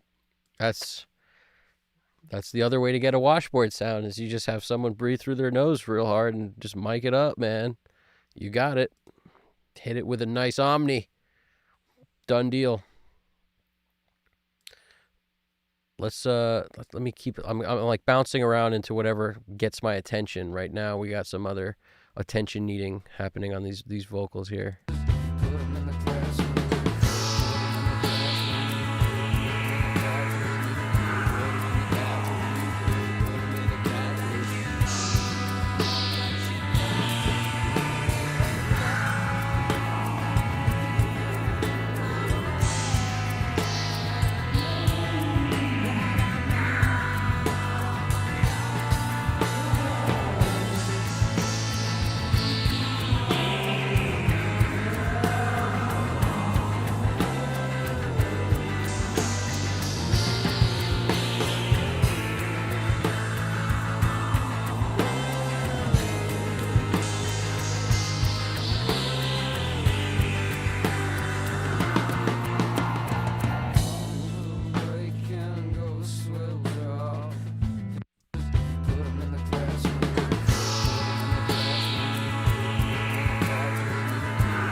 I'm going low ratio, like 2-1, because I'm hitting it with an 1176 after anyway, and it's at 4-1. So I'm conscious of this. You could hit it hard if you want, but 2-1 with 4-1, we're at least in the realm of, still kind of medium to light compression. We're like medium to light, not heavy 820, limiting. We're really not there. And that's okay. You could be there if you want. In this moment, these kind of feel like it just felt like it needed a little more compression. So that's why I was hitting it with some of this, like this kind of thing. This first vocal did pretty well with it. So I was like, let me do it to the others also.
I'm also going to start playing with effects already. I have to because is that lyric say put them in the classroom or put them in the classroom? It's I'm going to leave that up to interpretation right there. Alex Christoph drums, fashionably late. How we doing? I don't mind it. In fact, I like it. We're doing well here. I like having you check it out again, brother. And I'll tell you what, where am I at? We're at a weird place in the song because we're about to start adding some effects to vocals, but this is earlier than I would typically do that. It's just this vocal ain't working for me. It's super dry. Like, it's not bad, but I just want to put it in a room. I need to give it some life. It's very dead, this chorus vocal.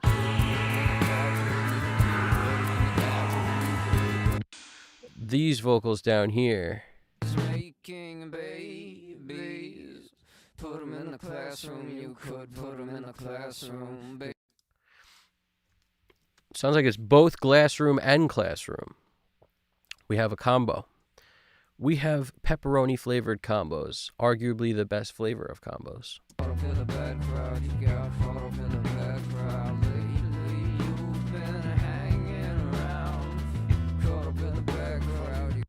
I appreciate that, Alex. You've from jump, you've been all over these things, and I appreciate that a lot. And we are doing it. And I'm loving this guy's voice here, man. Listen to this guy's voice. It's just, tell me who this reminds me of. Is it Lou Reed? Is it, like, who is it? Caught up with a bad crowd lately. You've been hanging around. Caught up with a bad crowd. You got caught up in a bad crowd lately. You've been hanging around. Caught up with a bad crowd. You got caught up with a bad crowd lately. You've been hanging around. Caught up in a bad crowd. You got caught up in a bad crowd lately. You've been hanging around. Caught up in a bad crowd. You got caught up in a bad. Man, that DB verb is so good. And once I found one I liked, I never looked back. I was just like, okay, that's what we're doing now. We are using DB verb all the time. Hallelujah.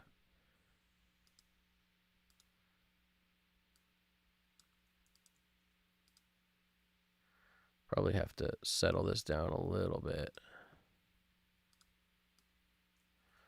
Settle it down now. Settle it down now. Caught up in the bad crowd lately. You've been hanging around. Caught up in the bad crowd. You got caught up in the bad crowd lately. You've been hanging around. Caught up in the bad crowd. You got caught up in the bad crowd lately. You've been hanging around. Caught up in the bad crowd. You got caught up in the bad crowd lately. You've been hanging around. Caught up in the bad. All right. Anybody who wants to hit that like button, I appreciate it. Every little bit helps. That goes a long way, farther than you think, to allowing me to do these things. So I really appreciate that. And right now, the BPM on this thing does feel like it's a kind of a 6/8 feel, but 6/8, 3/4.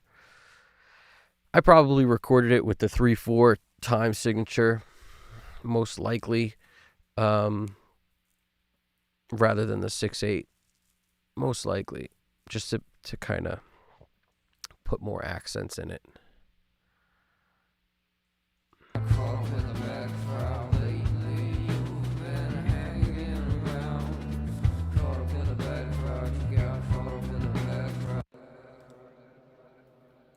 We could figure out the time signature too. Every once in a while, I like to show people how you do that if you don't have it. There's some plugins that will tell you it now, which to me is kind of like cheating. So what I do is I go in and just play like 2 bars of it, and then I hit the down arrow, when I can confidently assess where the 1 beat is, and then count 2 measures, hit the up arrow. Then we do Apple I, and it will give, in Pro Tools anyway, and it gives you the BPM once you set measure 1 and measure 3. You're basically telling it, we just went 2 measures, and then the computer will spit back at you exactly what that was, and then I just round to the closest.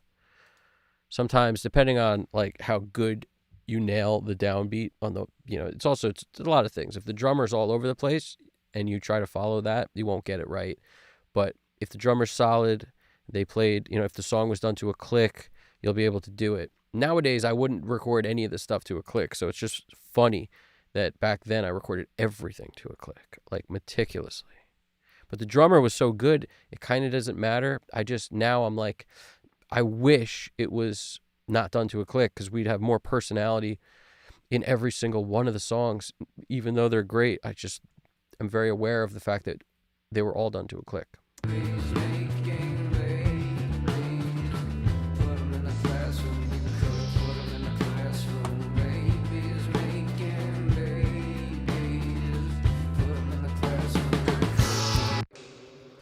See what it says.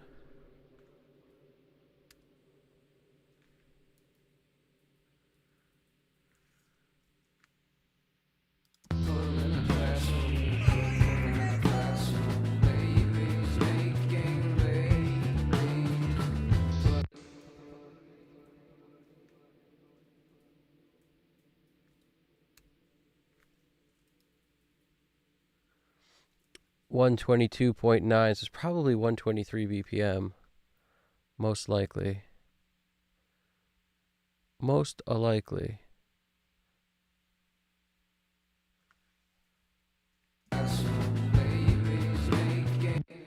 And then you could check that by setting your tempo to, what did I say it was? 123? Hold on.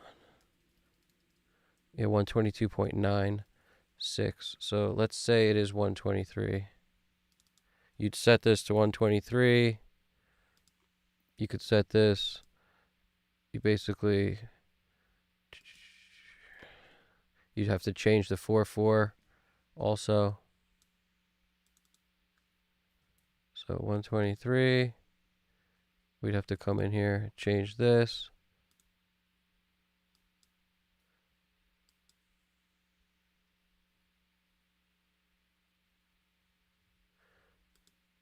It's the location's all messed up. So I set it to 1.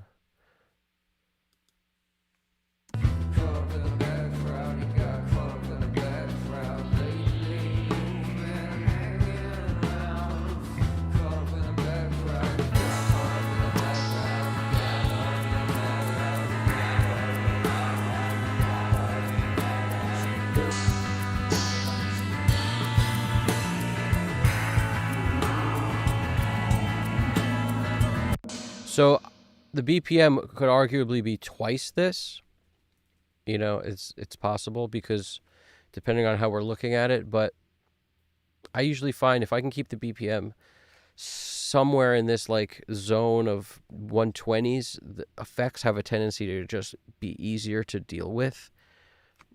They kind of do more of what I want them to. Like once the BPM gets super fast, then like your concept of what you want for quarter and eighth and everything just doesn't really work out anymore. But that's just my own thing. I think it's my own gripe.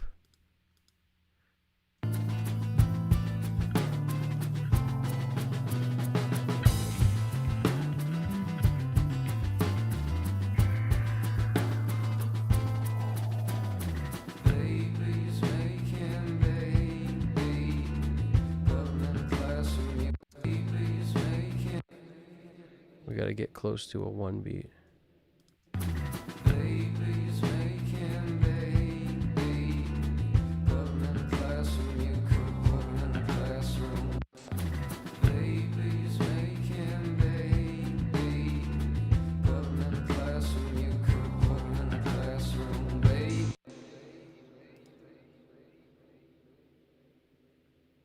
Let's see what the freaking thing says.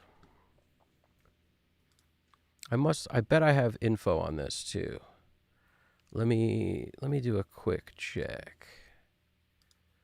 I bet I have info on this. It looks like it was recorded at 185.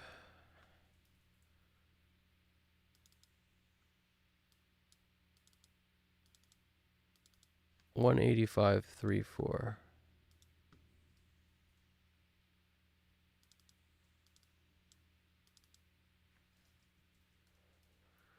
.185.34.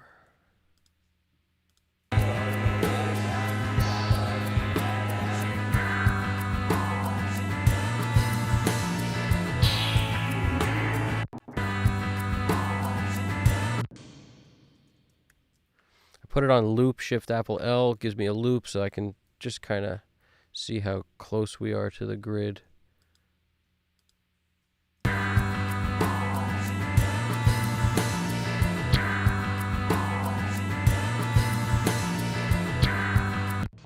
It's pretty close.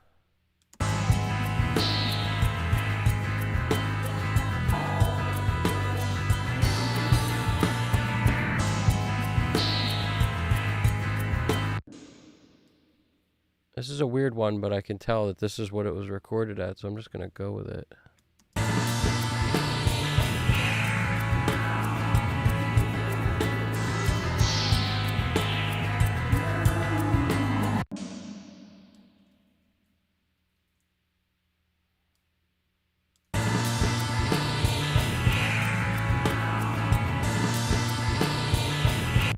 It helps if you don't take a fill either.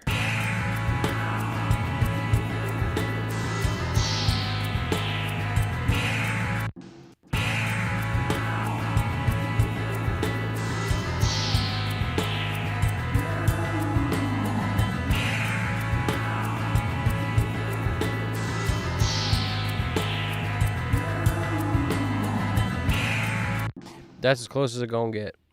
It must have been done to 85.34. Like, the note is correct. Luckily, there's a note there. That's a first. That is a first. Flipping back to the screen, yeah. So I found a note that said 185.34 because this can be interpreted several different ways. But luckily, that's where we wound up.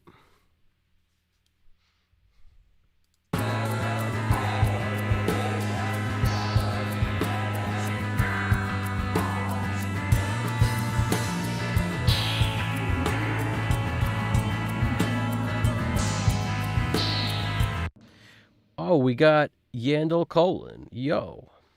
Or Yandel Colin. Colin or Colin? Either way. Yo, in the studio now. The vibe is up tonight. That's what's up. That's awesome, man. Happy Thanksgiving, everybody, by the way. I want to shout out Happy Thanksgiving for all those who celebrated on the East Coast, West Coast, U.S. I know everybody across the world is not a huge Thanksgiving fan. You know, many people don't celebrate it, but U.S. cats like me, we do. So happy Thanksgiving to all of us. And yeah, Hendrix never used a click. Braxel, you're so right, man. BPM matters. That's true. It's, yeah.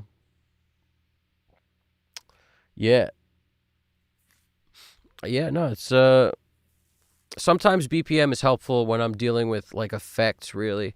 Like, if I wasn't going to dial in, you know, or want to mess with Echo Boy and, like, just dial in effects, really, I wouldn't even care what the BPM was.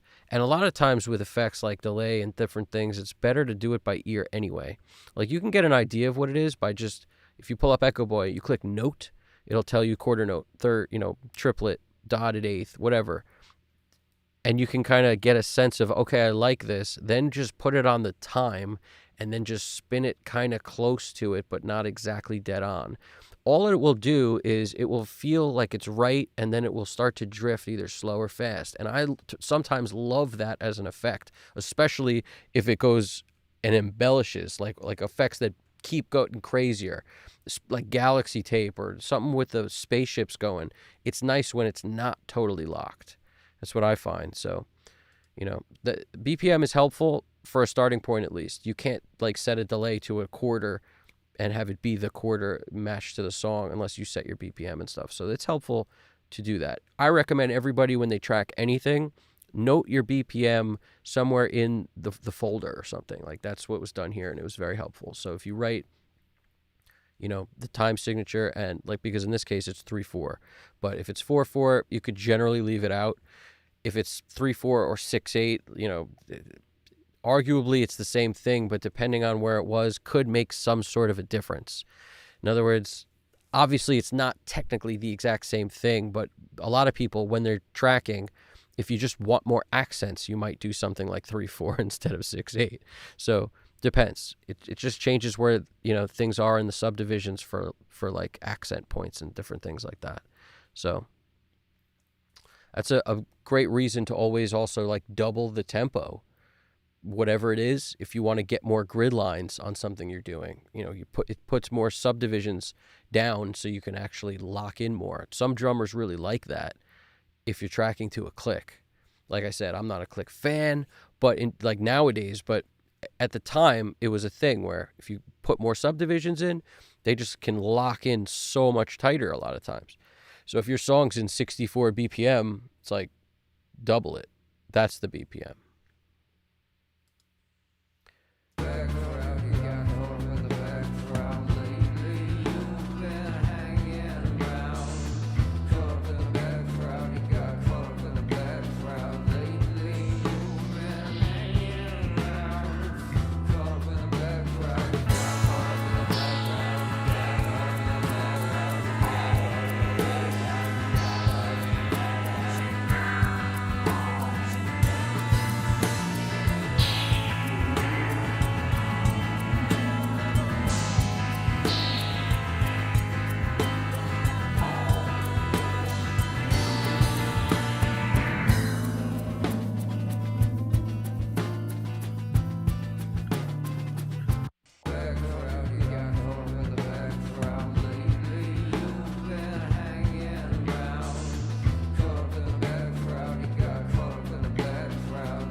Acoustic guitar is one of the few things I like to sometimes EQ without anything on, because it's going to be so, like, in solo, pretty much. The only reason I do that is because I know what I want from an acoustic most of the time.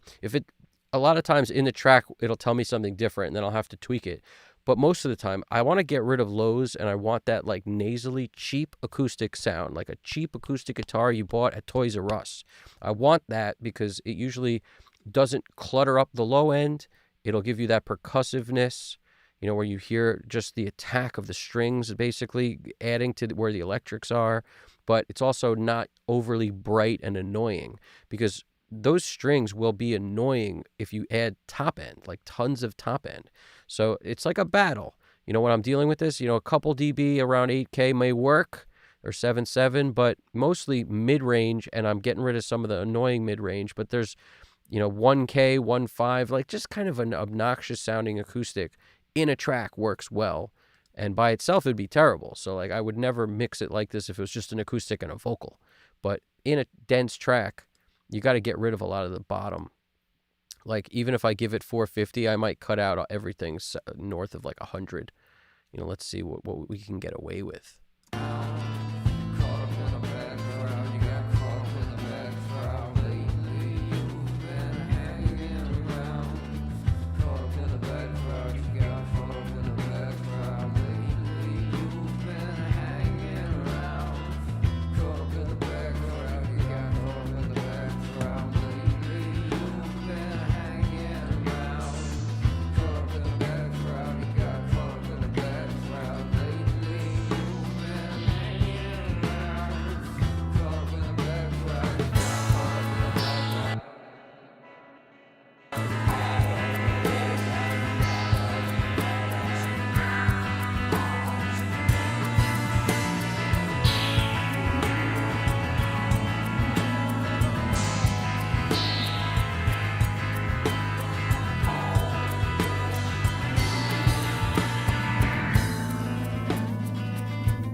I appreciate that, Yandel.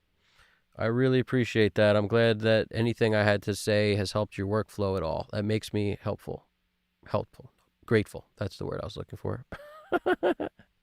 We're doing okay, guys. We're doing well. It's one of these things, all right? It's like every little bit helps. I can't tell you how many times I felt like it was like untangling wires, where it looks like this big mess when you try to learn how to mix, or anything that's very complicated, where there's just a a lot of stuff to learn. At first it seems like the easiest thing ever, and then the more you learn, you realize the less you know, and it gets kind of crazy. And then it's like untangling wires. You sit there, and there'd be so many wires. You're pulling. It looks like a disaster bird's nest. And then if you just find one and trace it through, then you find another, you get there. And that's really what it is. Every little bit gets you a little closer. And pretty soon, the wires are untangled. That's really all it is. And, at a certain point, flavor takes over. And we all love when that happens. Flavor time, when I start going crazy with the effects. And then it becomes painting. And that's the easy peasy. There ain't a wire in sight when you're doing that.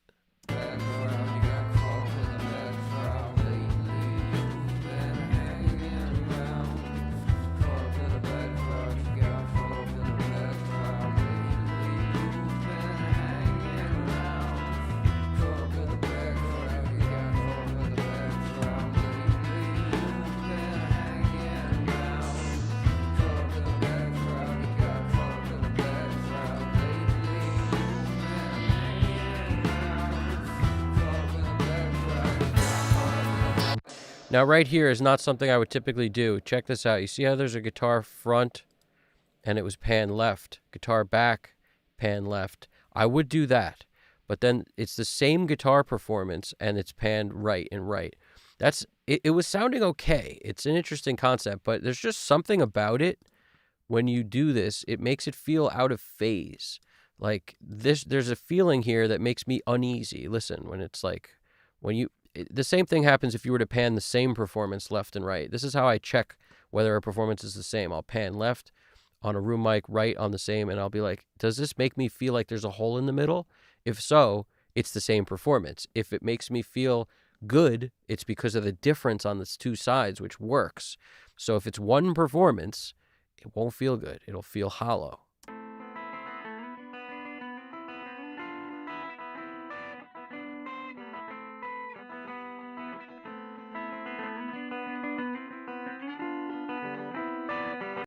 That's hollow to me. So I got to come in here and I want to move them together. So like now it should be centered.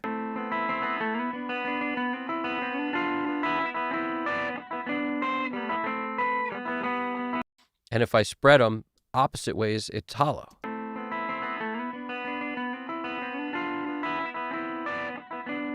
Like it sounds like there's no middle. You lose completely the phantom center. Like it's gutted, which is not the right move. As far as I'm concerned, when you have a performance like this, like with this guitar, since there's only one guitar in the verses, right? It looks like there's just this electric and an acoustic. So our options are actually few. We don't have that many. We could pan this stuff a little tighter and put it all like 25% one direction. Not the band One Direction, but 25% one way. And then maybe the acoustic go the other way. So we'll create like a balance in the verses with getting stuff slightly out of the center, because that'll help with the lead vocal, which is in the center. So that's how I think about this, is like, how are we going to create a balance? And when you have a performance that's 4 mics, this should look like one mic. Like if I were to do this recording today, all 4 of these mics would go to one track. And to me, that would be it would be better actually, because that's how I treat it anyway. I treat it like that. I'll put them all in one place, because when I don't, it feels hollow to me. So I come in here and I go, all to the right, 25% potentially. This may feel weird. And then we'll take the acoustic to the left, about the same. And now let's see if this holds up. It's an interesting thought, but I don't know if it's going to work. And there's no other guitars in the verses. So what we have to do, choruses is easy, right? Because you got this performance and you got these. So these are obviously both panned right. These are both panned left. Now this is like chorus, but this is both. So therein lies our thing of what do we do? And we could do another thing with this too, which is maybe verse, we'll do what we just did, but we'll switch to panning. And then in our choruses, we will split the difference with these. So like, since we basically have these back here doing their own thing, but nothing over here, we'll take these and pan these hard right. Or since we started with that one on the left, we'll pan these left. And then we will pan this guitar, which is already kind of on the right a little bit. We're going to pan this one hard over when these come in. So like right on the downbeat here, we're going to pan this.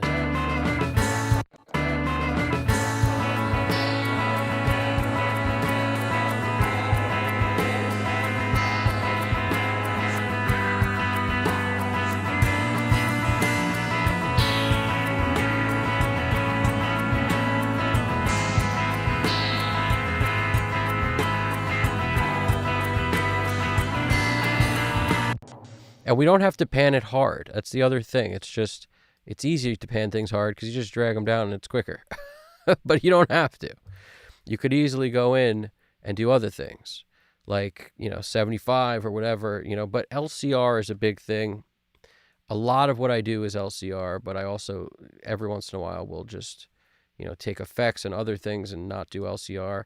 I'm a big fan of like 25, like I expand LCR by like 2 additional points on both sides of that.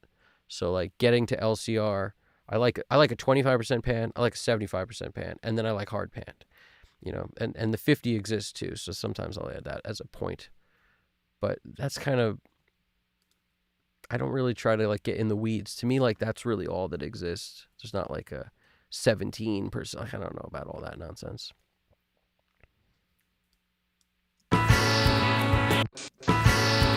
It becomes a question of where's the downbeat.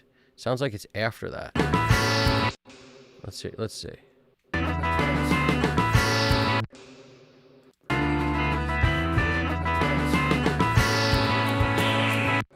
It's kind of there. That's our downbeat. Let's see if this shall cut it. Whoops.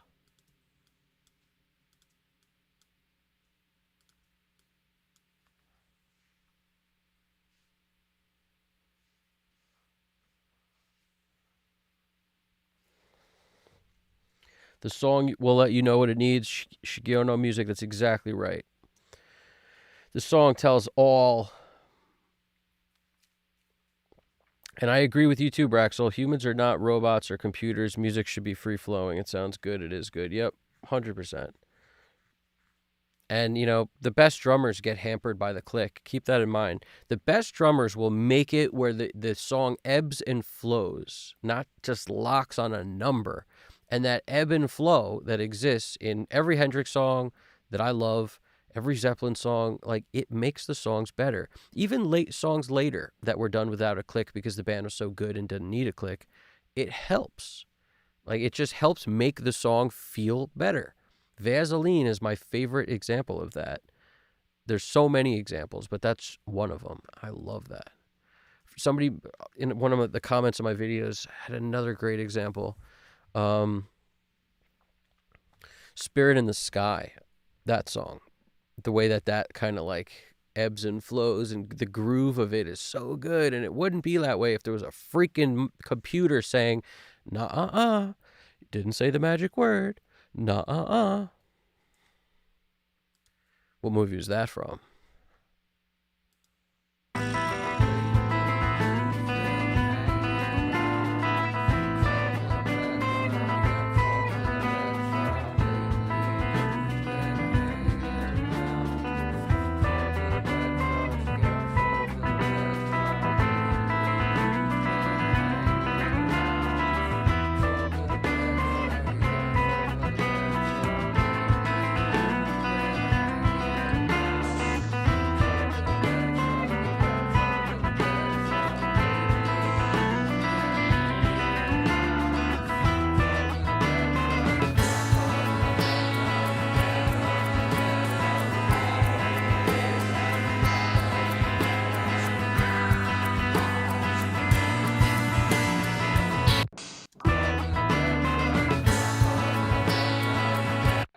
Well, it's achieving a purpose of feeling bigger when it moves, which I like. It's definitely achieving that. I'm questioning this move here and thinking maybe acoustic down the center, this down the center, and then move it over. That's another option too, rather than the 25% pan.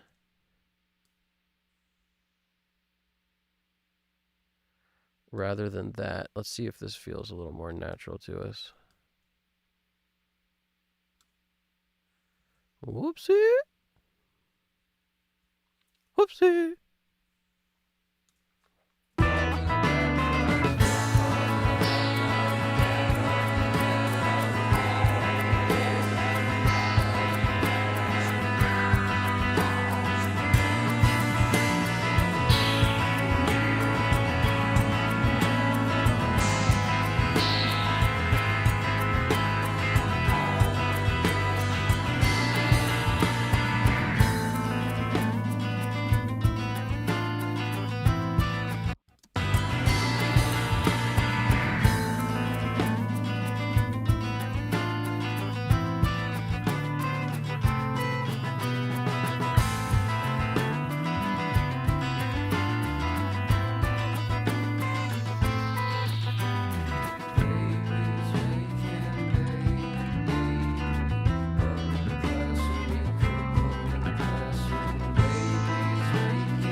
I don't know about you guys, but I kind of dig this on the verses. Not that part maybe, but the other part.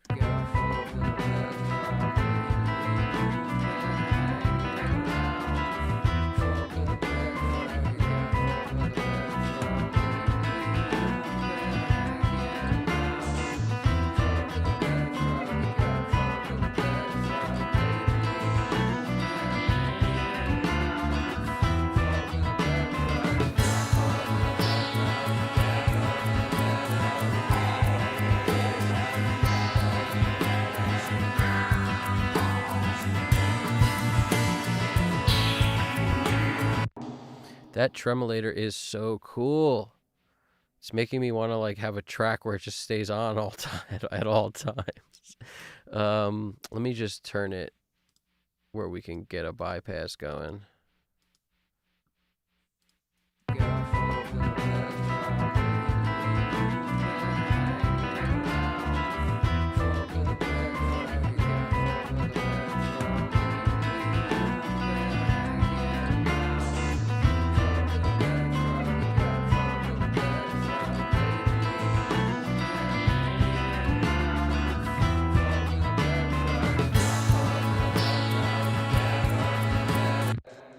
We'll turn it off there. There's so many places that this kind of works.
The tremolator is adding a little bit of love. It's just giving us a little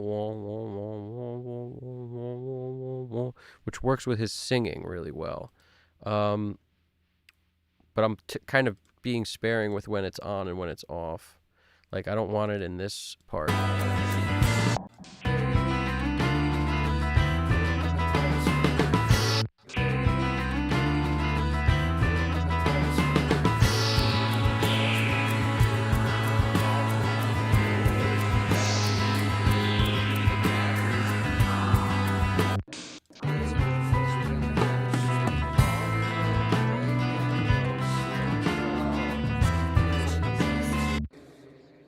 Something got messy there on the guitar. I may have to mute the acoustic there.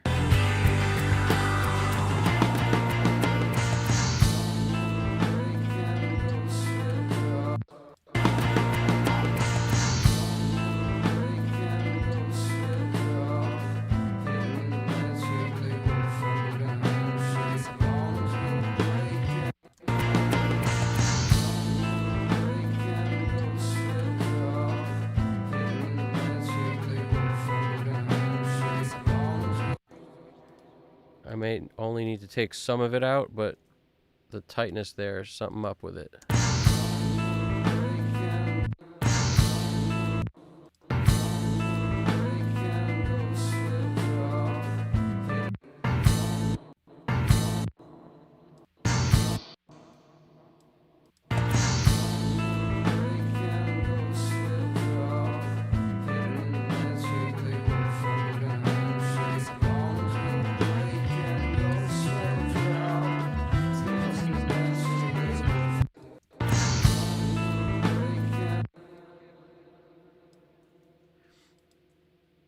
Just creating another point by hitting the Apple button and then clicking on the line, and then just kind of fading that from one part to the next slightly differently on the tracks. Maybe it won't sound so abrupt of a switch over.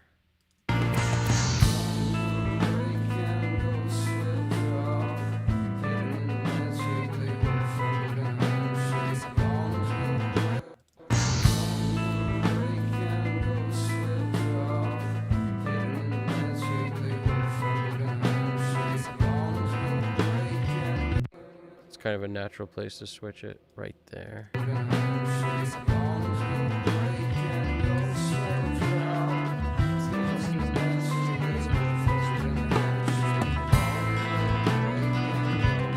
I might even take all this out. It's okay, but it's not. It's something like up with the tightness. I'm keen on the tightness.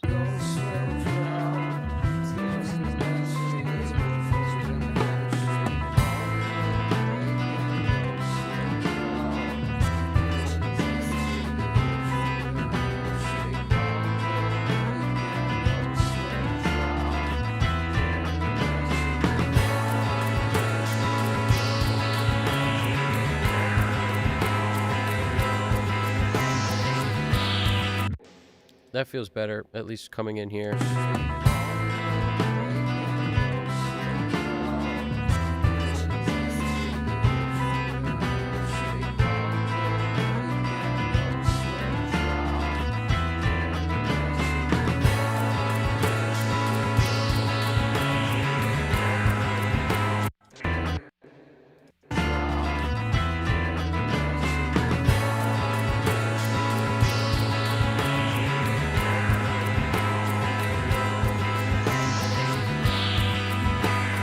That whole verse might not need it.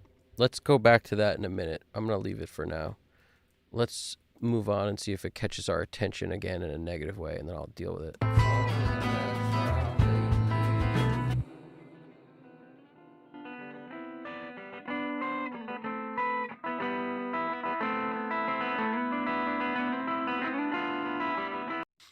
I like this guitar tone, so I'm not going to do much to it because, you know, people think attacking everything with EQ is the move. Well, if it sounds good already, what are you doing? Like, why? You know, it's gotta hit me like it needs this, needs more in the middle. It needs something. In this case, it's just kind of cool.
always follow main pan so that these things move wherever the reverbs go. We want it only on the left. That's where we want our verb. Only on the right. So I always follow the main pan. Always. The top one doesn't need it because it's down the center. So you don't need that. Because you might want your reverb down the center in that case.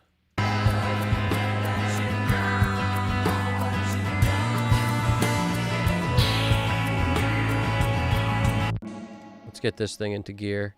Snare stem mono L. It's just a leftover name from whatever it was used for it 100 years ago. Snare stem mono L. And that's going to create our ducking effect on the R comp. Critical to get that going. Absolutely critical. Because if we don't,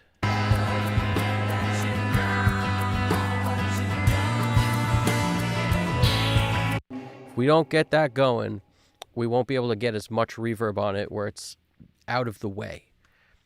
To me, that's a big telltale sign. I'll put a reverb directly on a track if I'm looking to bury it purposely, like the ogre sounds that are in this track, those beasts in the jungle.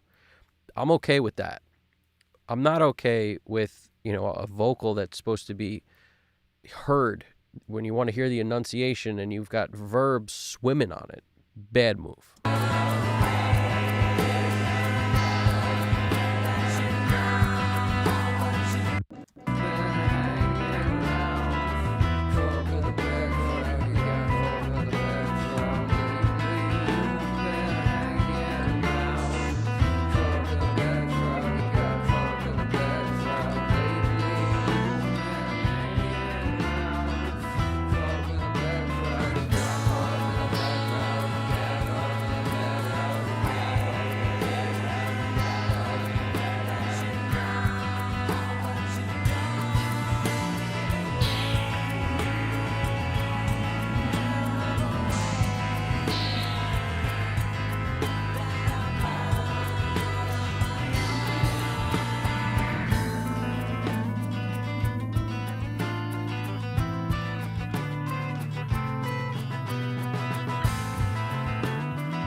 I put the crazy filter freak jams on the ogres.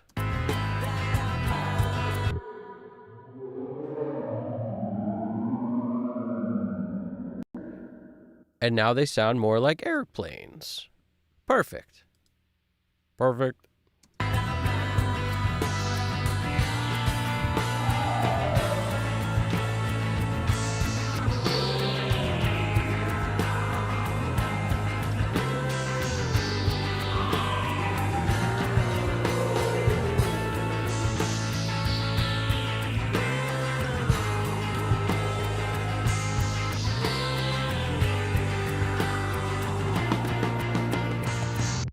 We got to attack this washboard. It's not like I don't hate that thing, but it's getting to annoy me. So we're going to do a volume thing. Where's our washboard at? Where did I put this freaking washboard? Here it is. We got to put these in a place that makes more sense because I can't ever find them down there. Back of the drums. Washboard city. We basically are going to take a volume jam, so on the washboard, and it's at plus 12. That could be our first problem. After that, maybe some randomization. Hit it with the random tool.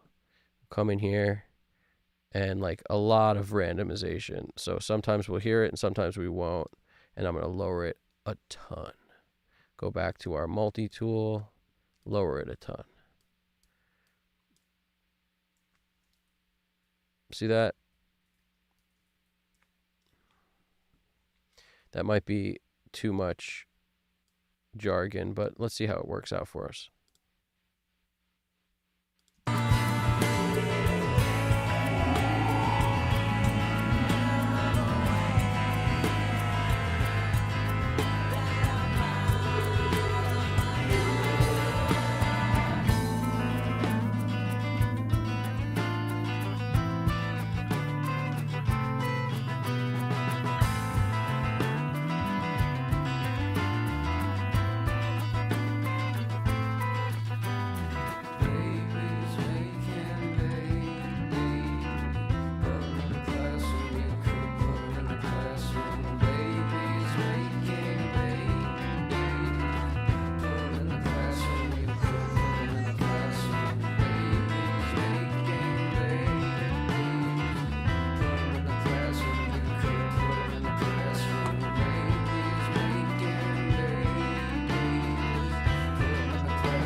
sometimes I like a little doubler action because it gets stuff out of the way. In this case, it's not really helping it that much, but just out of the center, like out of my face, like make it happen, you know?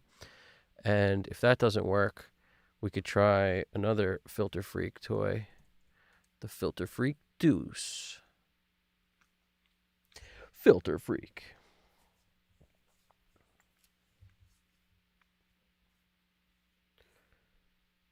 I'm curious, what are you guys listening to right now? If you had to throw out a couple different like artists or music that you listen to right now, I'm curious what that is. Throw that in the chat if you can. I'm always curious about, like, especially if you find anything that rings a bell in terms of like this kind of style. I'm curious who's out there doing this kind of thing right now. If anybody you guys know, even if it's old, I don't care if it's something like from back in the day. What are you listening to right now? Some influences, that kind of thing.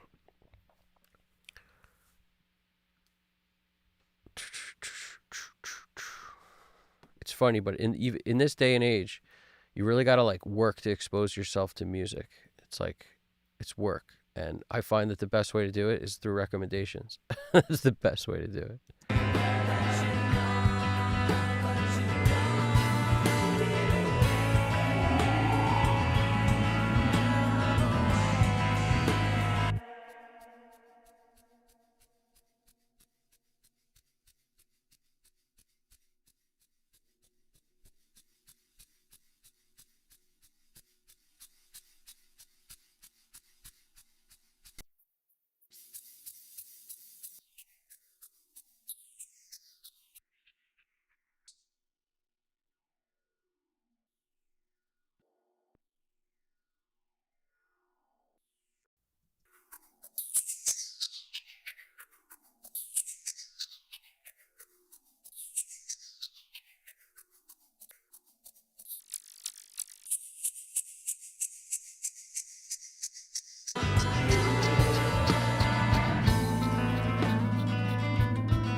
We're going to add low end or low mids, just any kind of mids really, just and take out some top end so it even darkens it even more. Let's hear this.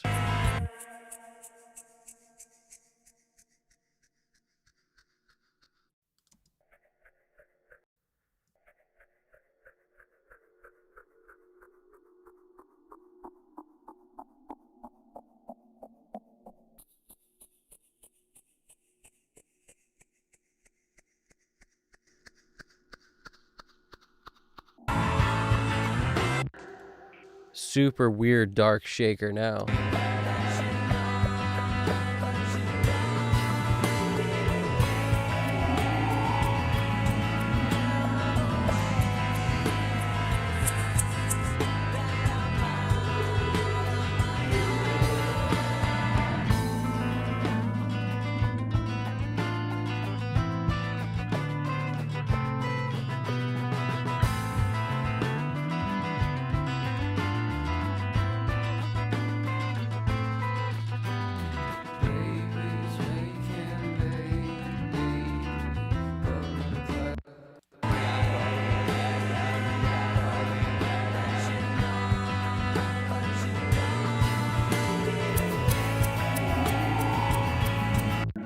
And then when all else fails, like where we're at right now, it seemed to be not really doing it. Just a little echo potentially, even on a little plate or a delay, just a little bit of echo, maybe Cooper time cube. We'll just do it on little plate because it's easiest. It's right here.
That's actually really cool. Okay, so in doing this, we discovered something.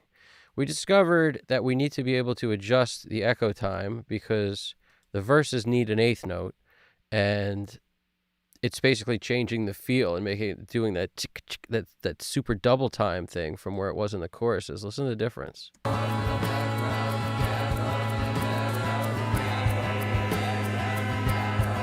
That works great, but then in the verses,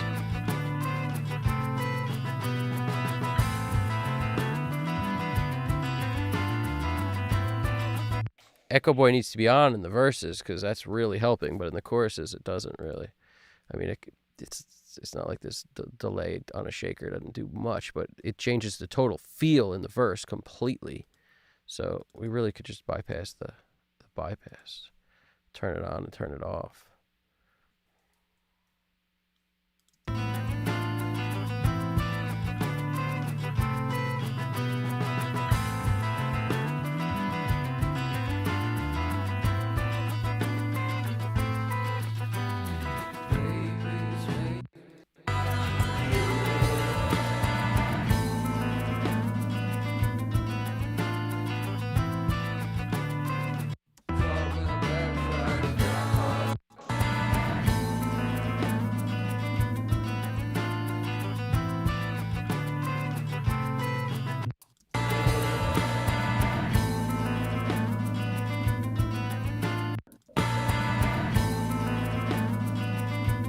So funny, it needs to like catch up. So it almost needs to come down and then back up.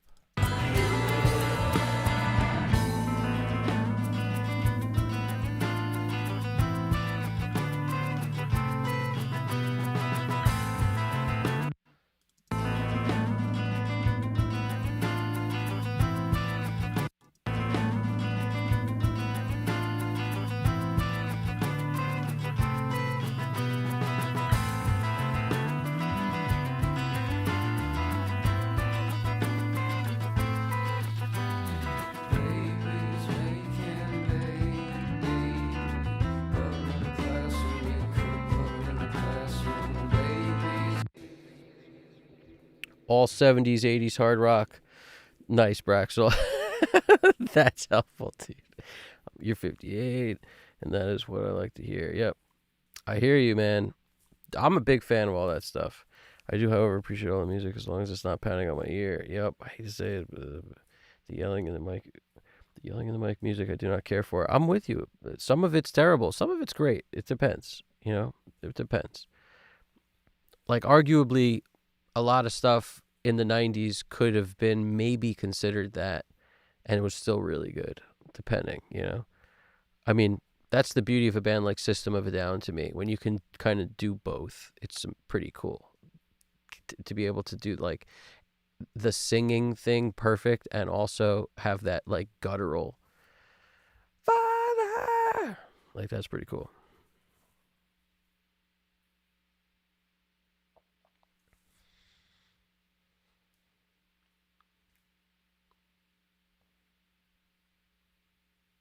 Yeah, when the guy gets up there and starts making monster sounds loud, some monster sounds are cool, like like in this song. But yeah, no, I'm with you. I'm with you.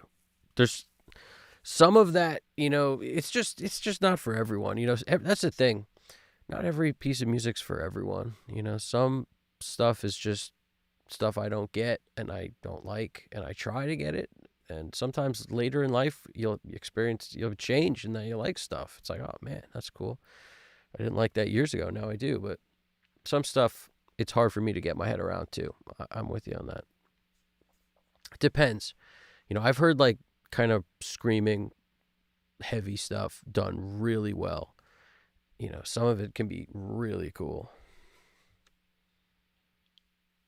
It reminds me of like the first time I heard Typo Negative. They were so like different and weird, and that the voice so cool. It's kind of like I don't know if people just loved it the first time they heard it or if it took a few times, but like very interesting stuff. Anything that's interesting is cool to me. It's got to be weird. And weird is interesting is cool. That's the way that connects as far as I'm concerned. So never be afraid to do the weird, cool, crazy stuff to you, whatever that is. And don't let anybody tell you something's bad or needs to change or like, they don't know. It's not for them. That's the point. If people don't like it, it's not for them.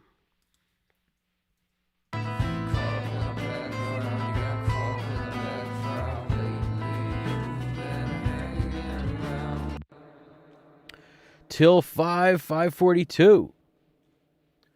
What's poppin'? You wrote, is there any plugins you recommend to get to take advantage of Black Friday sales? I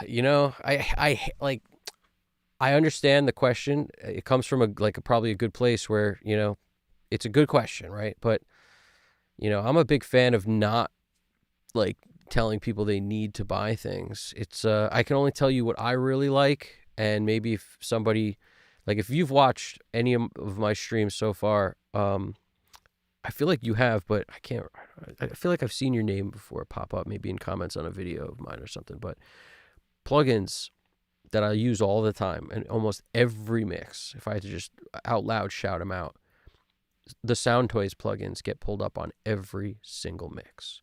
So we're talking Lil Plate, but the whole bundle of Sound Toys, like Decapitator, Devil Lock, Lil Plate, Echo Boy Jr., Filter Freak.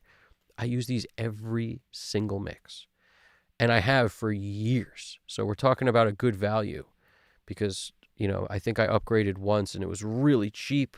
If I'm not mistaken, it was like $50 or something to upgrade everything to the new stuff. But a Crystallizer, so many of their plugins are so good, right? So Sound Toys, the whole bundle is worth it as far as I'm concerned. But if you wanted to get one or two and get some later, that's a move, right?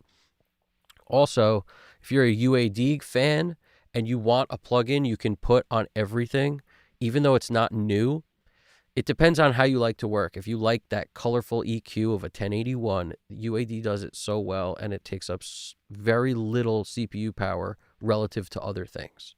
Mainly I think it's because it doesn't have the same kind of driving gain preamp built in like a 1073 does that they make, or the 1084. It's one of their original OG plugins, and it's probably expensive, but hopefully on sale for Black Friday. But that plugin, I waited till I could get it for I don't know, $50 or something. It was 50 or 60, or it was like a good deal, or 70. And I was like, it's worth it because I need to use this on a lot of things. And I did. And that plugin's been one that I love. But I like it because it's 10 years old too. It doesn't have to be new. There's something magical about that plugin that I really like. Auto Align 2, I talk about all the time. Galaxy Tape Echo, I talk about all the time. If you had to get one, if I was going to say what my favorite effect is, definitely this. It's not for everything or everyone, on every song, but it's an amazing plugin. And if you ever saw one in real life, maybe you can understand what I'm talking about, but there's a nostalgia there where every time it's not just the nostalgia though. It sounds really good. You can play it like an instrument, which is what I like about it the most. And nothing kind of does what tape echoes do for I don't know, to give personality and flavor to tracks. That's the truth. So there's that. As I look through this, for some sub-octave in a very kind of manageable, clean way, super easy to deal with Little Labs VOG, Voice of God plugin. That's a great one. That's another one. I'm just trying to think, what do I use all the time? Trigger I bought years ago from Slate, and it's one of my only Slate plugins, and I still use it all the time for when I need a kick sample or a snare sample. It's really helpful. So if you don't own Trigger 2, you just blend it in and be easy with it. Notice it's at -41. I usually start with this way below and just blend it into, pepper it into, you can kind of hear it if you need it. If you don't, you don't. But if you have poorly recorded tracks, that's really where those come in the most handy. A kick that's just weak and not there, you're going to need to do something about that. And usually blending in a sample with it is the answer. Same with snare. If you got a snare that's got too much hi-hat in it, the mic was positioned facing the hi-hat, somebody didn't know what they were doing, they watched a video or two about point it towards where the contact point of the stick. Nonsense. None of this stuff is stuff that works to me to get the best snare sound. So if somebody was like miking it from 2 feet away, there's a whole bunch of different things here that for me it's like that could ruin the snare sound, in which case you need a sample. So trigger's helpful. $99 for the UAD Neve. Yeah, they're usually like 125, so I can see why it would be a bunch. That plugin's never cheap really, but I waited until it was somehow for 50 or $70 or something. Like I just waited for that because it was sitting at like 150 or maybe more than that for a while. But yeah, what else? If you don't, own Pultecs, nothing does low end EQ and top end sheen like an EQP1A. So like a Pultec, no matter where you get it from, is a worthwhile tool. And this was like the one that came with Pro Tools. So if you have Pro Tools with, whatever subscription, I have Ultimate, but I don't know what comes with what. But ultimately, some kind of Pultec, I don't care what company it is. You don't have to get every company's Pultec. Just, it's helpful to have a Pultec in your arsenal. I mixed the whole track, the last song, with only Pultec stuff. The mid-band EQ, that MEQ5, and an EQP1A. The whole song. With those two things pretty much on everything. That was my only EQ. And you'd be surprised how versatile that is to have that, because the way they push and pull, you can really do a lot to shape the sound, and none of it is visual, which I love. I hate the visual. What else do I like a lot? I like the Goodhurt stuff. I like Wolf Comp. I like, the Wolf Comp Mastering Edition. I'm just kind of getting familiar with. That's their like newest plugin pretty much. And, Goodhurt stuff in general is really cool, but Wolf Comp is my favorite, like one of my favorite compressors for weird flavor compression. Like if you need something weird, it's not your typical just an 1176 or a distressor, then, something like that is really cool.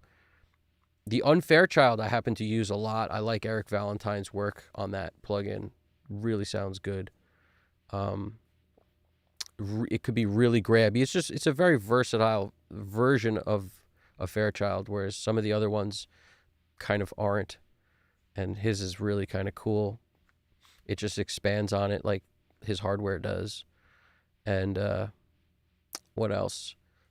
I happen to love this, but this is a real, like, at first I didn't love it, and it took me a while to get comfortable with using it, and then I started to love it.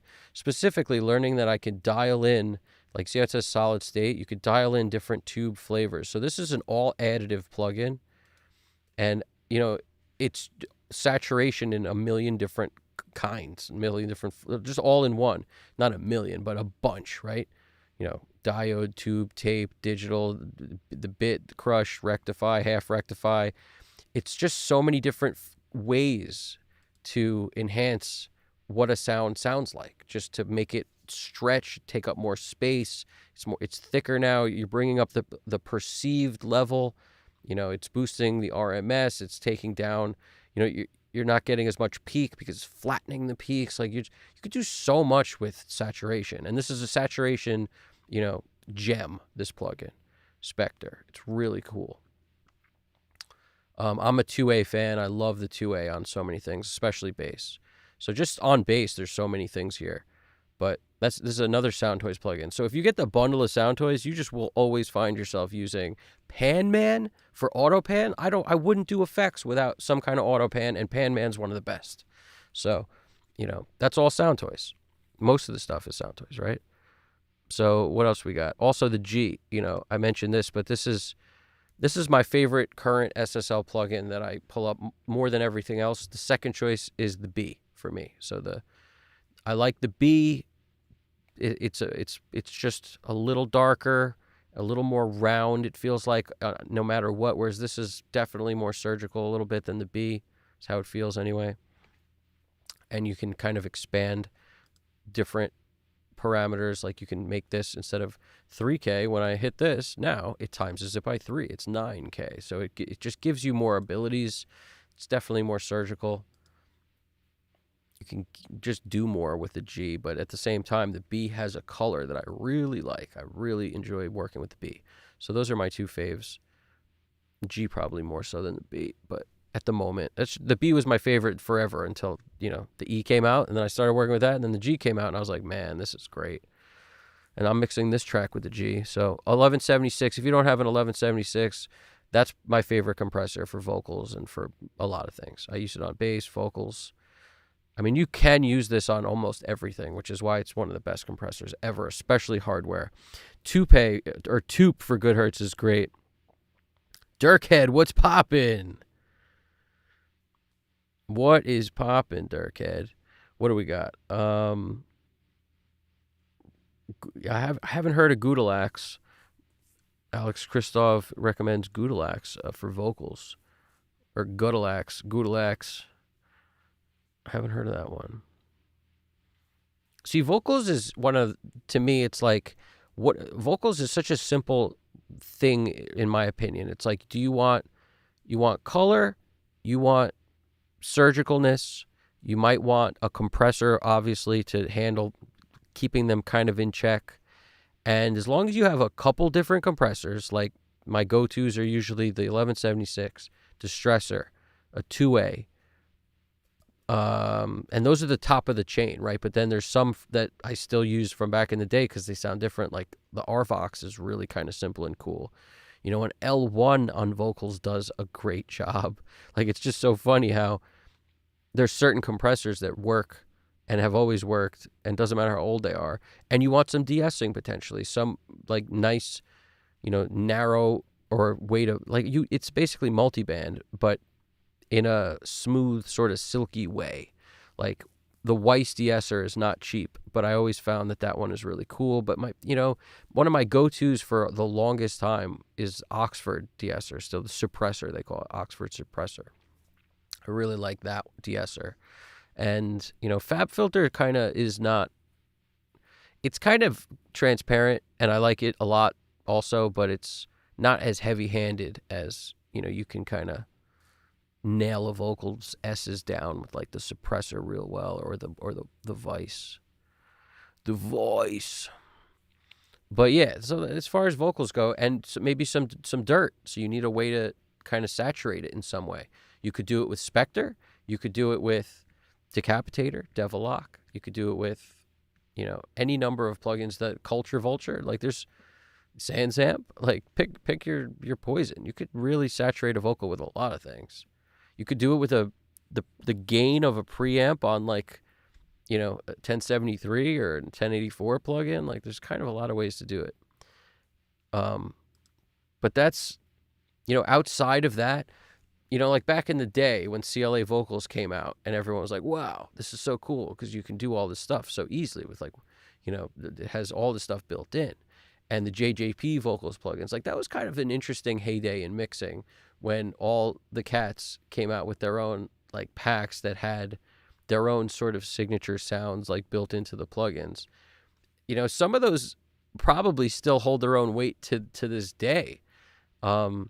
I think what happens is you start using those when you're learning how to mix in kind of the earlier stages, or just because you just used it once and it worked on a song. So you're like, oh, I'm just always going to throw this on and try it. And sometimes it saves you a bunch of time. But what I found is it will sort of like push you into a corner of this is what your vocal has to sound like now. And, it's good and it's bad. It's good if you like that sound and want that sound all the time. And if you're trying to figure out how to kind of develop your own sound, then it's probably not the best starting point, is to start with a plugin that like has all this stuff in it. Build the stuff yourself, pick the stuff you want yourself, and you can get similar, or like you can get results that are now more unique because you built it from your own pieces, even though they're plugins that everyone has. The order you put them in, and how you built the flavor tracks to go with it, like a lot that goes along with adding that sweetening that kind of is part of the vocal sound always. But the guts of it are always EQ and compression.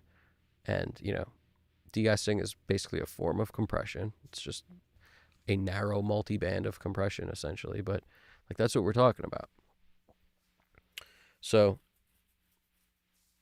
if you don't have any, you'll see I hardly ever pull up multi-band compression hardly ever do it. I don't know. It's like I'm just sort of anti it at the moment, but it's a great tool for when it's necessary. But for whatever reason, a lot of this stuff doesn't seem to be so necessary on it. You need some sort of chorus plugin, so like another Sound Toys plug, but the micro shift is amazing for like a chorus sound.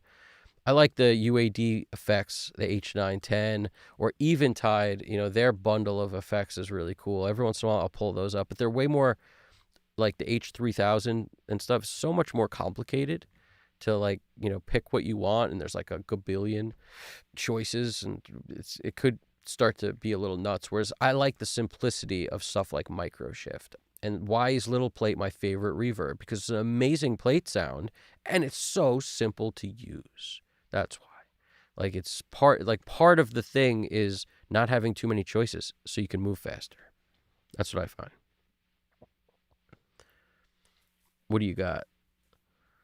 Death metal band Gudalax. Oh, the dude sounds like a frog ray. All stock. Alex Christoph wrote all stock on Ableton. No third-party plugs allowed. All stock on Ableton. Is Ableton that way? I always thought you could use other stuff on Ableton. Am I wrong about that? I used Ableton for years, but I thought for some reason you could have other plugins in there. Am I wrong? Is it only those ridiculous squares at the bottom? The rectangle, square, like all those things at the bottom? Is it only those?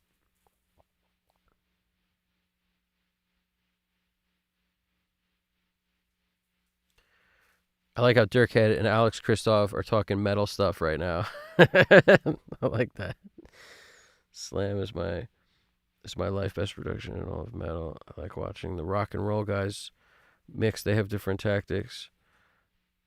Everybody's got different tactics. Mixed by XE Wave. For me, Pultec, UAD, and Softtube. Yeah, I'm curious what you guys have for ideas too that, plugins you think are great deals. What was that one I was going to... Oh, yeah. The Germanium from Softtube, the Germanium compressor. I haven't used it, but that was the one that started to haunt my dreams after Dave Hillis mentioned it. He's like, yo, Germanium, man. That plugin does something great to the low end.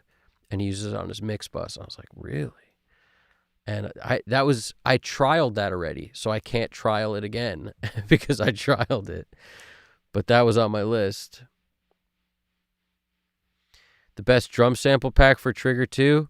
Honestly, I don't know how I got all the sounds I got. I remember buying like the CLA pack. I definitely bought that. And I bought Trigger like years ago. Like I'm talking, I don't know, could have been 10 years ago by now. I can't remember. But whenever I bought that Trigger pack, I got the CLA drums with it, and I got some expanded like version of all their kits because I've got so many samples and I don't need any more. But it wasn't like I bought a bunch of stuff. I bought like like 2 add-ons, and I have more samples than I could ever want, and they all do the job. Like I'm never searching for samples. Also, you can record your own and dump them in.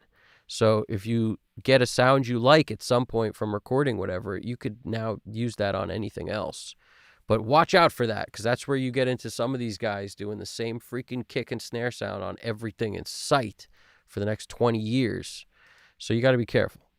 I try to switch these up every once in a while, but like I don't know where I got lead snare, like old Zepp snare. Like these are Zeppelin snare sample things, or somebody created a sound similar and called it that. I don't know where I got these from. I have no idea. They were just like the CLA stuff I definitely got. And then this was part of like Trigger's own expanded snare, whatever. That's where those come from. See, like, who knows what this even means? Like AC snare. Is that AC/DC snare? Or like, what are these things? Black snare. Is that from the Black album? Chili snare. Is that the Red Hot Chili Peppers? Jimmy snare. Is that Hendrix? Green. Is that Green Day? Like, what are these things? Probably. Otherwise, like Jimmy. Is that Jimmy Eat World? Is it Jimmy Buffett?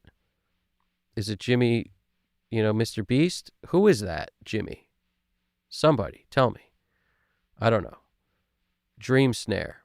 Is that the Dreamweaver snare? What is that? Nobody knows. You know? Oh, Dreamweaver, I believe you can get me through the night.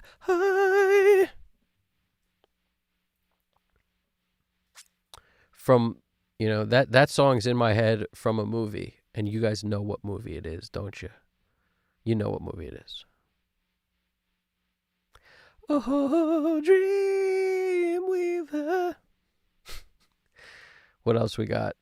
Panty snare. What is that?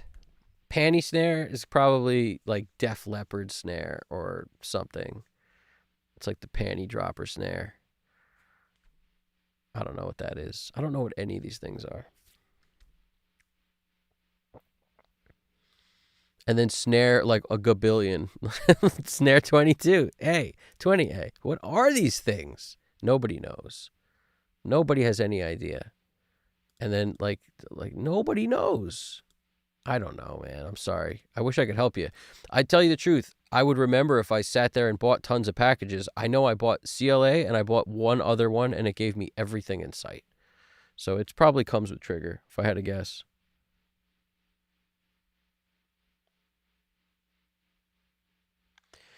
Yeah, plenty of people use a ton of them. There's one that's different that Chad Blake uses also, and I'm trying to think what the name of it is. I think Andrew Sheps uses it also. It's like it's called Trigger, but it's not this. Maybe that's the one you're talking about, Wave Trigger or something. It's not Waves though, like by the company Waves. There's a different company who makes a Trigger plugin, and I can't remember what it is. Maybe if you guys know, throw it in there.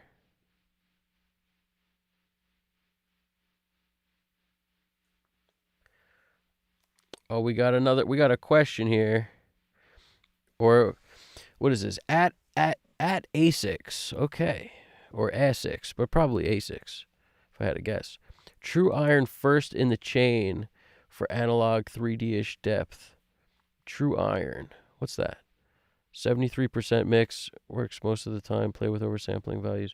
What's True Iron? Is that a plugin I don't own? Sounds like it. I think I've heard that before. A6 wrote, any easy ways to trigger each drum from a full drum loop? I don't understand the question. Any easy ways to trigger each drum from a full drum loop? You mean to grab each drum? You may want to use like spectral layers or something to grab like the kick drums out of it and then use that as a sample. Is that what you're talking about? Grab the snares out of it, kick drums out of it, that kind of thing, and then create your own samples that way? I'm not sure what you're asking.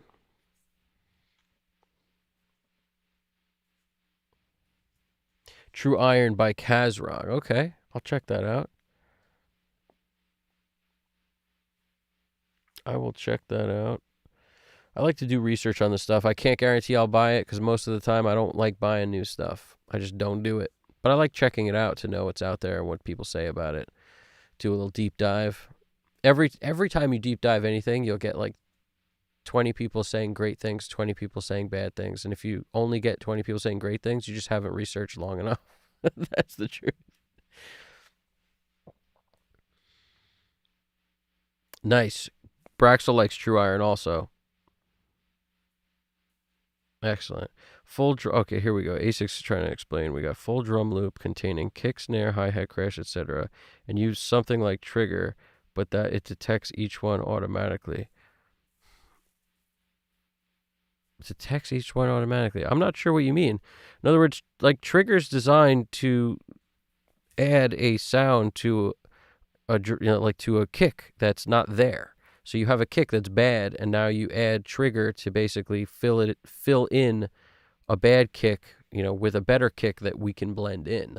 It just takes exactly where it is in the song and gives you hits on that exact moment. So it turns each hit into a pulse that it then replaces with another sound.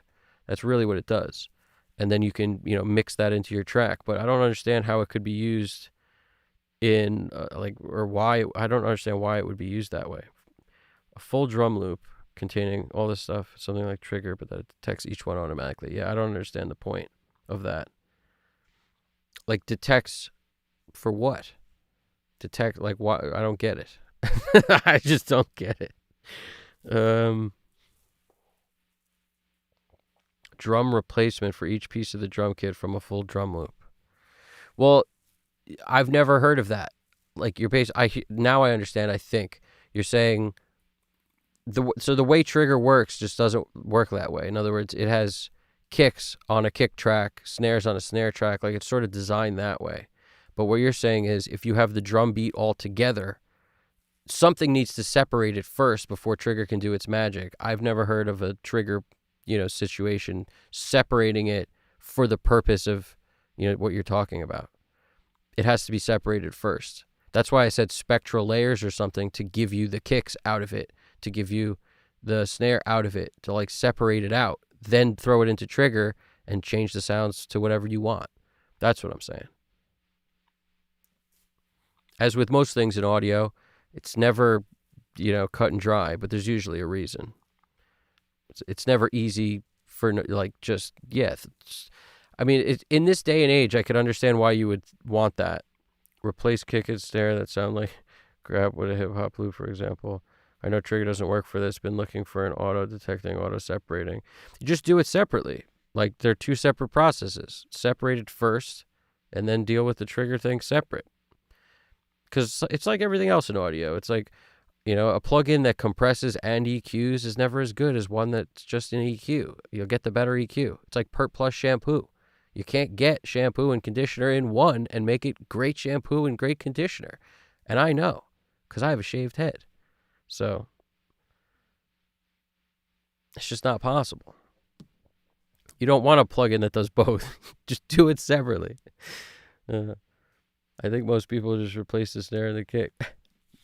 Yeah, just separate it, replace it, and my best guess for how to do that is like the plugin that our buddy Chaos has mentioned a few times, which I think is the spectral layers part of Ozone, if I'm not mistaken. But I don't use Ozone really for anything, so I compress these drum parallel clips. I'm just trying to catch up here.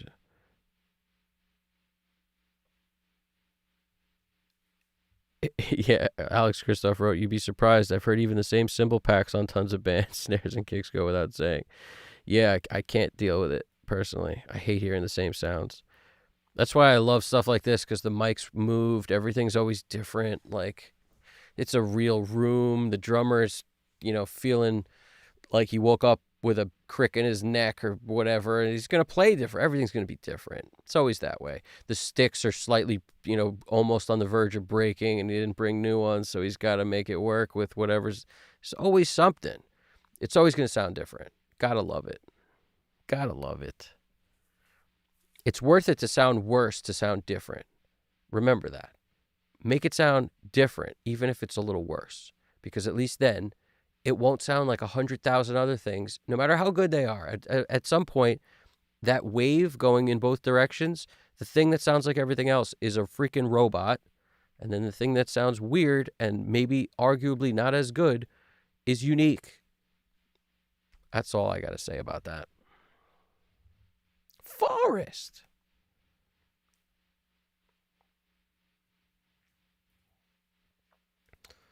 AI drum splitting using the AI model. Drums. This is what ASICS wrote. AI drum splitting using the AI model. Drum sep works pretty well. Spectral layers is great, but it kind of sucks for splitting. For anyone interested in highest quality stem splitting, check out UVR. See, stem splitting, UVR is free open source. Oh, that's cool. I've never heard of that, UVR. I was a fan for a long time, and I still use Lalal or Lalai, whatever that thing's called. Lalai, I think it's called. I use that often when I have to take stuff and split it up. When it's kind of interesting how they do it. It's based on time. So if you get a bunch of, like, if you only need to do a minute of something, it's super, like, it's practically free. But it's also not free. So that open source has got to be pretty cool. I like when stuff's open source.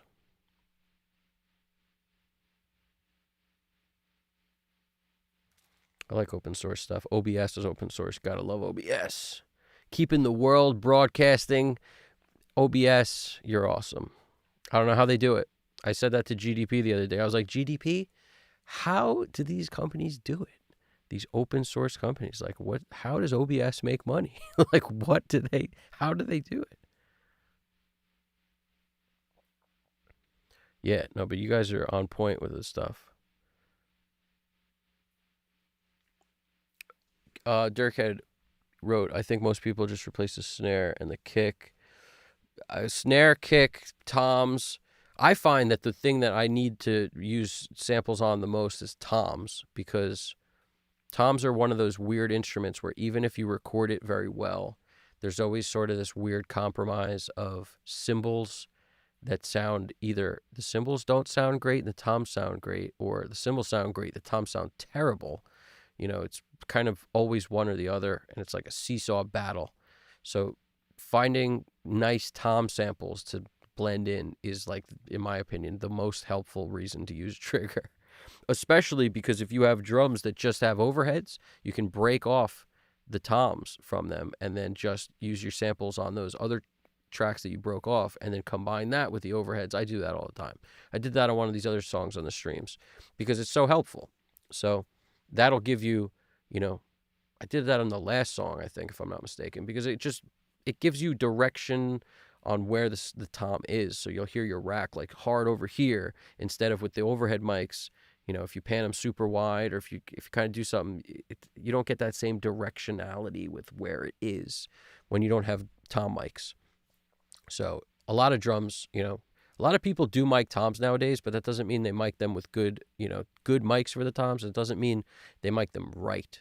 Like if they mic them where there's too much cymbal bleed, it gets really hard to use them depending on the beat the drummer played, depending on how they play. Like, I don't think people recognize how light Bonham hit the cymbals. Bonham's cymbal hits were light.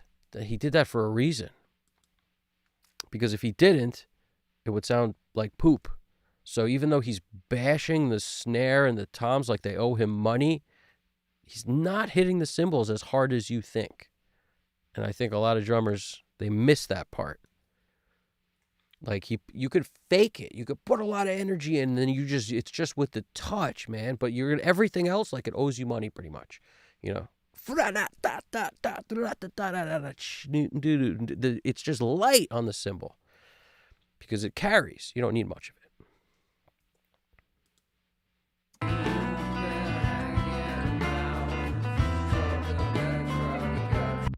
Oh, we got Oostrich. CK1BQ.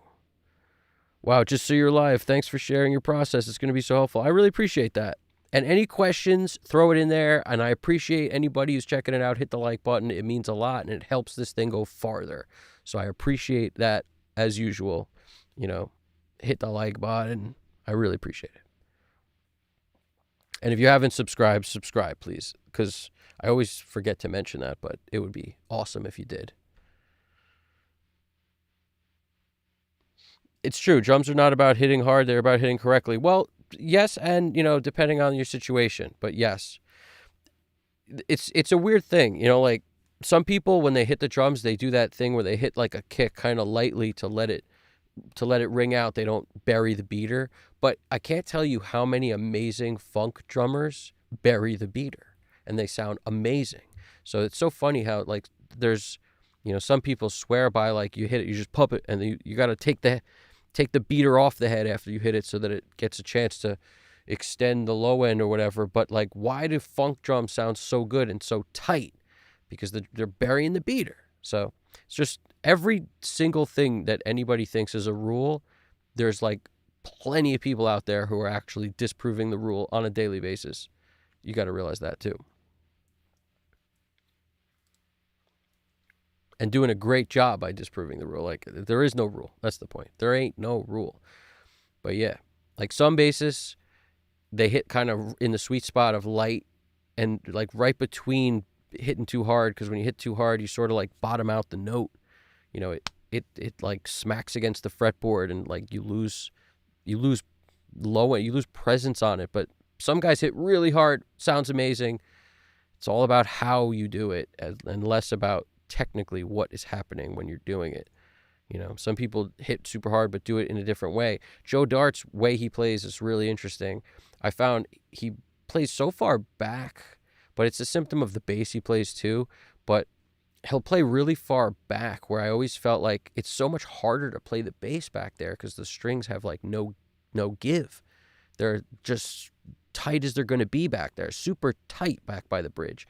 But what he's doing essentially is like the way he mutes with like both hands gives you this percussive, like staccato-y kind of, like everything is so defined because of everything he's doing and how he hits the notes. But that if you like were to be like somebody else, slide your hand back and play like that, they'd be like, what do you mean? I can't do that. It doesn't sound good. Like, it's because it's not just about what he does. It's the fact that he is doing it. It's his literal abilities, his hands. And every drummer is the same thing. Every guitarist is the same thing. Bonham sound as great as Bonham sound because of his sound, like because of what he could do, the way he hears the drums. That controls his mix and blend of what he's hitting hard. You got to self-mix as a drummer. It's why it's one of the hardest instruments to master, because once you've mastered the technical abilities of playing, also knowing what it means to record well is a whole different thing. Like being like, okay, now that I can physically do these things, I need to train myself to hit the cymbals not as hard so that they don't ruin this recording and everything else can be more powerful. It's really interesting how, it's not taught. People who give drum lessons are very often like, I feel like teaching the technical stuff and not teaching the, you're executing the part, but you're hitting your blend of stuff is all out of whack. That kind of thing.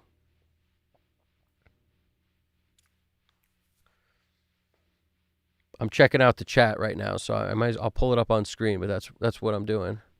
I'm chat checking. We got UVR has too much bleeding everywhere. Every stem to each other, and I'm waiting for better models right now. Well, it's open source, so I feel like there's, beta version of UVR has some new models for cleaning, bleeding, a lot more. I bet you there's, that's the beautiful thing. When it can be updated and made better, it'll get there. That's just good to know about, whatever that is. I got to check it out, UVR. Oostrich, CK1BQ, thank you, man. You have no idea how much your videos has helped me mentally to get through the challenging parts of writing music. Thanks a lot and good luck. You're doing such an important job. I really appreciate that. Thank you. And yeah, my nickname is Auto-Generate. Well, Oostrich, I feel like it should be ostrich, but the double O is throwing me. It's like, oh, ostrich. I should just be like, oh, ostrich. That's your new name, dude. That's awesome. I really appreciate that. Asics, I love the journey on the speakers and stands, by the way. Nice, thank you. I was on the same journey at the same time as you, landed on Dutch and Dutch 8C. I almost tried those and decided against it. On Space Lab motorized stands, Space Lab does the thing. I love the Space Lab stands. They're amazing. Too bad about not holding your ATCs. What do you mean? The Space Labs? Did you see what I did with that? You have JCF converters too, dude. We have so much in common. Lots of things in common. That's awesome. JCF is ridiculous. So I have Space Labs holding up my ATCs, and they're awesome. Too bad about not holding your ATCs. I had to figure out how to do it, but where there's a will, there's a way. So I got the Space Labs are amazing, holding them up, doing the thing, and they are height adjustable. They are the perfect distance away and the perfect height. So I'd be lying if I said I touched them since I got them that perfect height. But to think that you could get them to be the perfect height by using a wrench and like just tightening it in and then sitting back down, like I doubt it. I just doubt it. I feel like they could be close probably, but not as, dialed in as I got them. By being able to literally move it a freaking millimeter at a time with a click, click, click, just this littlest movement until I nailed it. Yeah, I did the double stands thing, exactly. I have 2 Spacelab stands under each speaker. That's how I did it. When I told the guys about it over there, they were like, I asked if that was possible. I gave them the measurements and everything. They're like, yeah, and this is how you should do it. They gave me a couple tips, but it worked out perfectly, and I'm stoked because they are so much easier to adjust than any other stand. And I think that's what people miss about stands, is that it's not even about the coolness of being able to raise it and lower it, like on a coolness factor, because I don't even do that. It's just about being able to put them at the perfect height. Like, that's really what it is. It's about making them adjustable till you can nail the perfect height and do it from your listening position. That should be the selling point. To me, that's really why they're great. Yeah, the Sound Anchor thing was crazy because it was impossible. Like, I loved that company. Sound Anchors is great. The barefoot stands I had from them were great. And the ADJ2 stand that I was planning on using was great, except it was a nightmare to level and to set up. And it was just really hard to deal with. And I made videos on it. But it was just my hands were like all beat up after. But like, so what? Like, your hands, like, toughen up, freaking DJ boy, like, a DJ boy, toughen up, man, with the freaking hands. Right, I get it, but at the same time, they were never right. They were never, like, after you tighten it in, the freaking shelf would move a little as you tightened it. You'd get it perfectly level, and then you tighten it, and it would move. And then you just twist it just loose enough so you can adjust it, and then it's like, okay, I can just adjust it, and then you go to tighten it, and the freaking thing would move as you tighten it. It's just impossible. So I just remember being like, this is ridiculous. But I'm also a bit of a crazy person. So, like, some people would probably just set it up once and whatever it is, it is. I commend you if that's your style. I'm not that way. I can't do that.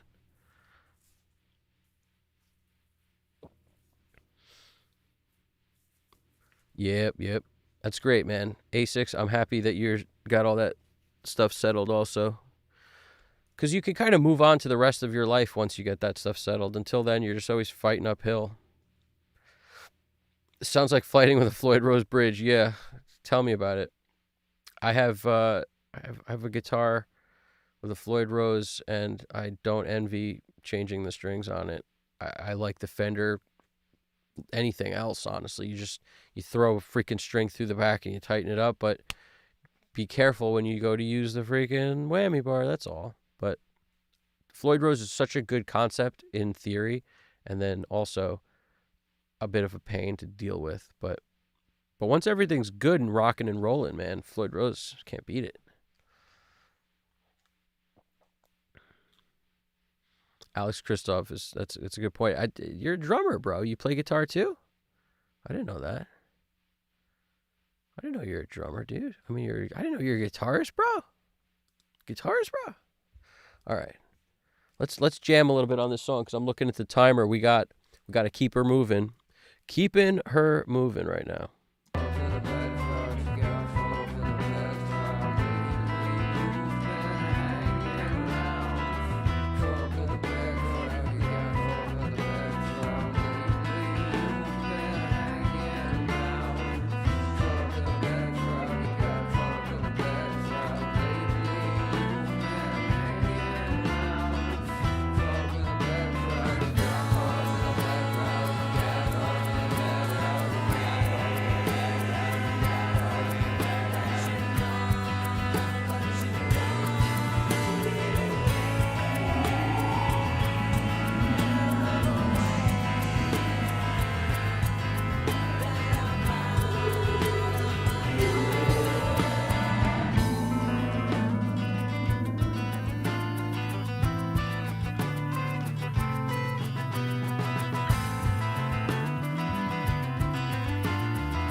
just want to say that I'm going to be back in the chat because I keep looking at the comments and everything, which is cool.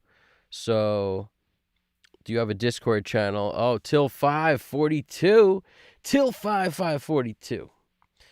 We got one in the works. We're in the works of figuring that out because I'm sick of hearing everyone but me say, "Hey, meet us in the Discord, blah, blah, blah." Like, obviously, I need that.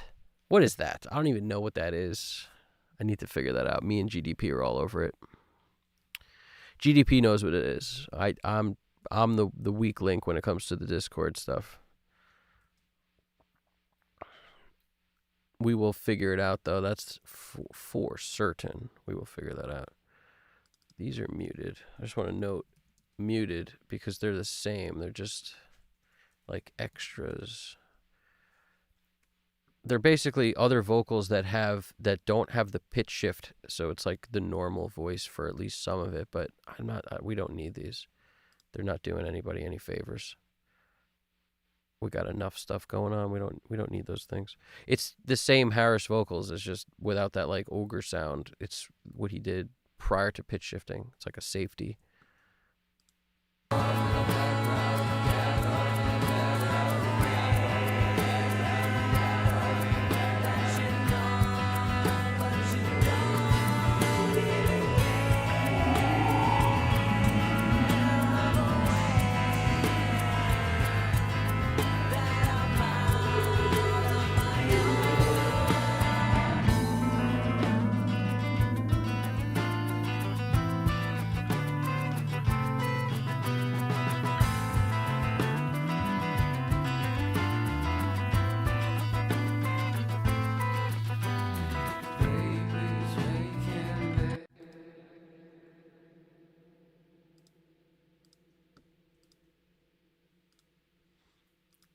Slapping some effects on these vocals so I can start to get happy with these.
String stretcher, string stretcher. Steve I, old guitar tech, gave me that idea from his videos while he was working with Steve. It really helps. Yeah. String stretcher.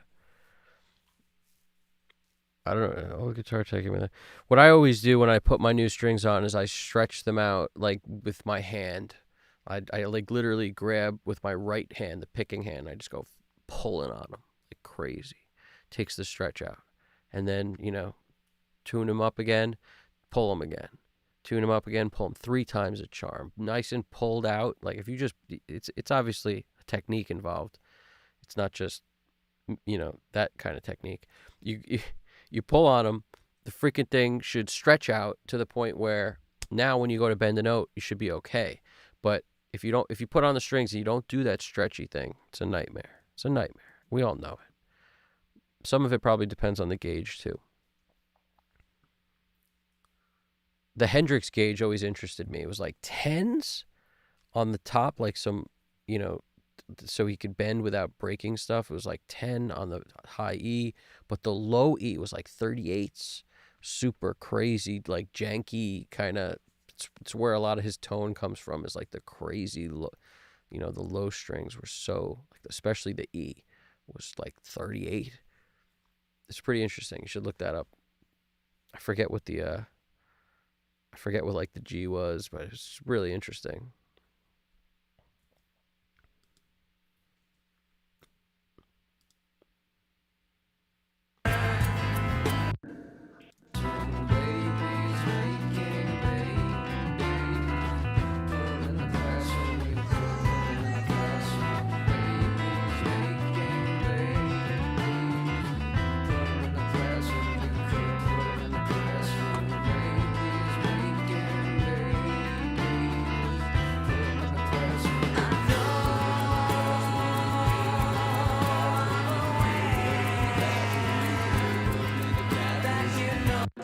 I have not heard of that. The Roadie for auto tuning. Worth checking out if you're into that. I haven't heard of that. So it's the Roadie. Is that the thing where you put it on your guitar's headstock and it spins into position like for you? Is that what that is? I've seen that. I actually saw that like freaking 150 years ago. I saw somebody with one of those things on the guitar headstock, and I was just like, what? I couldn't even believe it. It just dazzled my mind. I was like, what's next? It was crazy. But it's basically like the built-in Gibson thing, but in a thing you just like put on your headstock and then it does it.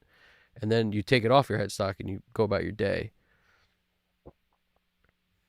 The Gibson things were crazy. I hated those.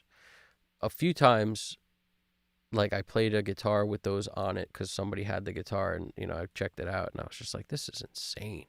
These automatic tuners, like, not in a good way. That's why they did away with them, or at least I hope they did away with them. I just remember being like, this is kind of crazy. Why can't we just tune the guitar again? Like, why does it do it itself, and then it sometimes it just never sounds right? Like, obviously the intonation could be bugging and stuff, but like, what is it? I don't know. Something about it was just all ridiculous. I just remember being like, this is the craziest thing ever.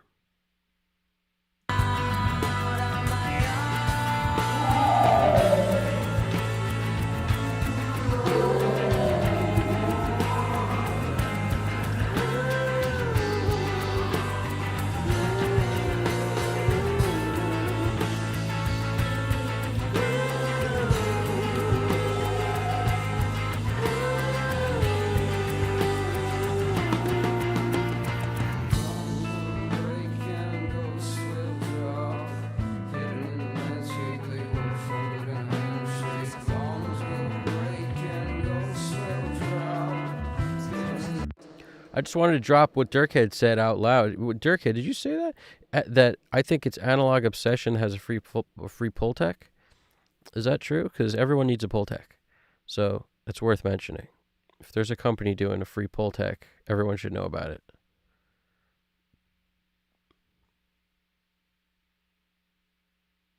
Oh, and he also, Dirkhead said a bunch of cool stuff here. Dirkhead wrote, I think some people take mixing too far. Like, if you're having to replace the entire drum kit on a hip hop track, send that back to the producer. Yes, that's exactly right. I would just lean into the whatever it is. You don't have to actually make stuff sound the way you hear it sounding. That's one way to do it. Like, but you could also just be like, okay, this drum loop sounds real bad, and now I have to make it sound worse on purpose. Why is it bad? Is it bad because there's like a lot of hiss, white noise on it, like tape sound? Like, what's on there? Well, just kind of, now you have the ability to make it sound super tape-like and roll off a ton of top end, because maybe it's better without all that high-end annoying hiss, but it'll just be this old school retro kind of feeling thing. You lean into the problems. So that's usually kind of a subtle trick that every mixer does, is rather than take something and try to make it something it's not, just make it what it wants to be. If it wants to be something that sounds lo-fi, it's a lo-fi track. It's a lo-fi sample. Then don't try to make it hi-fi. Don't replace everything to make it hi-fi. Like, it is what it is, you know? That's the truth. It is what it is. And after you spent enough time trying to make stuff sound good, you realize the limits of that, and then it just becomes way more efficient to just make it what it wants to be, you know? And that's not always the move, but, you know, when you're working with people, especially who tell you stuff like, I want this to sound like this, and they sound nothing alike, like absolutely nothing similar about this thing that could ever get to that thing. That's when you know who you're dealing with, and it's very hard to deal with those people. It's very hard in general to work with people who, you know, think that everything can sound like everything, because it just can't. It's just not possible. You know, especially stuff like vocals. You know, there's very few things you can imitate on vocals. You can imitate effects. You can imitate, you know, the way something might have been like audibly tuned so you can hear it, because that's just an effect. Like that, the original way you heard like Cher's vocal when it was auto-tuned, it was so obvious that that's an effect, and people imitated that effect. The T-Pain sound, like it was you can imitate certain things. What you can't imitate is, you know, stuff that becomes more organic, that's part of the way it was recorded, or part of a handicap that was involved in the way it was recorded. Like they only had 4 tracks or 6 tracks. So as a result, they kept running everything through a Fairchild 6 times, and then it sounds like the Beatles because it was run through the same compressor when they kept bouncing everything down to be able to keep creating more tracks, and they only had 4.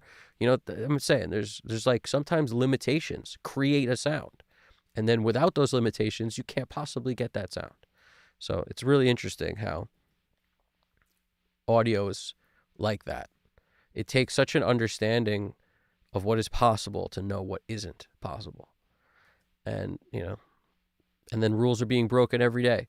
Like every time, like nowadays you can separate stems out from a mix. And there was a time when that was not possible. So when you think about that, it's like plenty of people were going around being like, it's not possible to do that.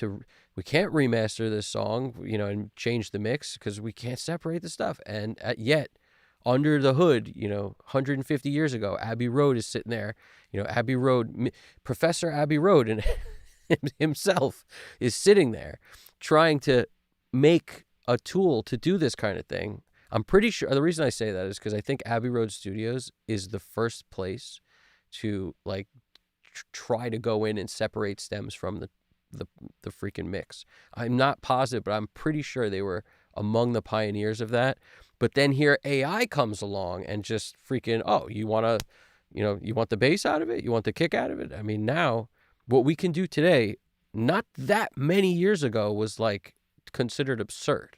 So I think that's the rub and the line is there's people who are always like, oh, anything's possible because, you know, they just assume AI is going to be able to do it tomorrow, you know, and then there's the people who know what hasn't been possible who are like, it's not possible, you know. So we learned other tricks to make things sound cool, which is lean into whatever it is that your issue is.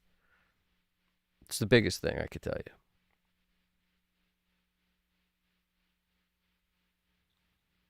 I love leaning into stuff. It's Amin! What's going on, man?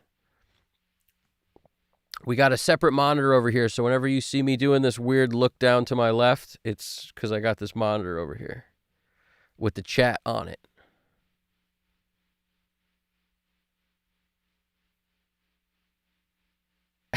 Uh-oh, you're director of AI at a large tech company? Keep that on the low. Freaking people are going to know where to go when Skynet comes down. It's like ASICs, man. That dude must know something. Got to watch out for that Skynet every second. Got to watch out for that.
Fun times ahead for sure. I appreciate that. I mean, it's honestly, we're doing our thing, and we learned a lot from the last one. What we learned is we can't go over a certain length of time, or we're all done. 12 hours, we did 12:20, and then we learned that YouTube can just delete everything in sight. No go. Sorry, that don't work. So we got to keep it under 12, or we risk losing the entire stream. None of it would be saved, which is terrible. I mean, it's good for the moment, but remember the end of that stream? Whoever was there, I was doing a full air drum pass, better than I've ever done it. Phil Collins just rocking out, doing a drum pass of the track, because at that point I'd memorized all the freaking drum fills. Hour 12, it's about time I memorized the fills, right? So it sounded great. I'm jamming out. We nailed that version, and, the stream didn't get that part. That was within the last 20 minutes. But it got most of it. It just missed the last 20, which was before the final print. But it was still a great time, and it saved it, thank goodness. So it's all good, doesn't matter. But we learned from it. After scratching our heads I know we went over 12 hours. What is going on? We dug deeper and figured out why.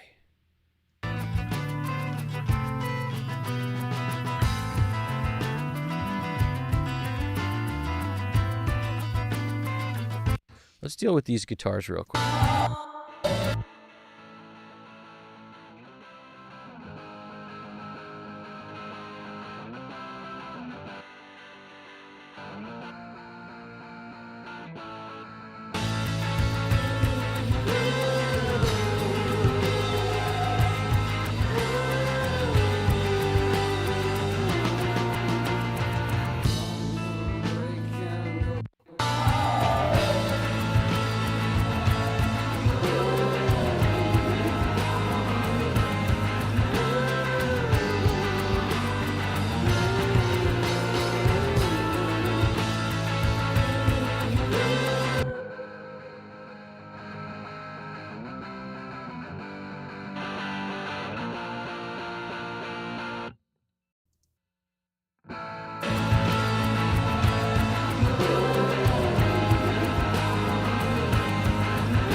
Now, what I'm noticing is the guitars go hard left, hard right.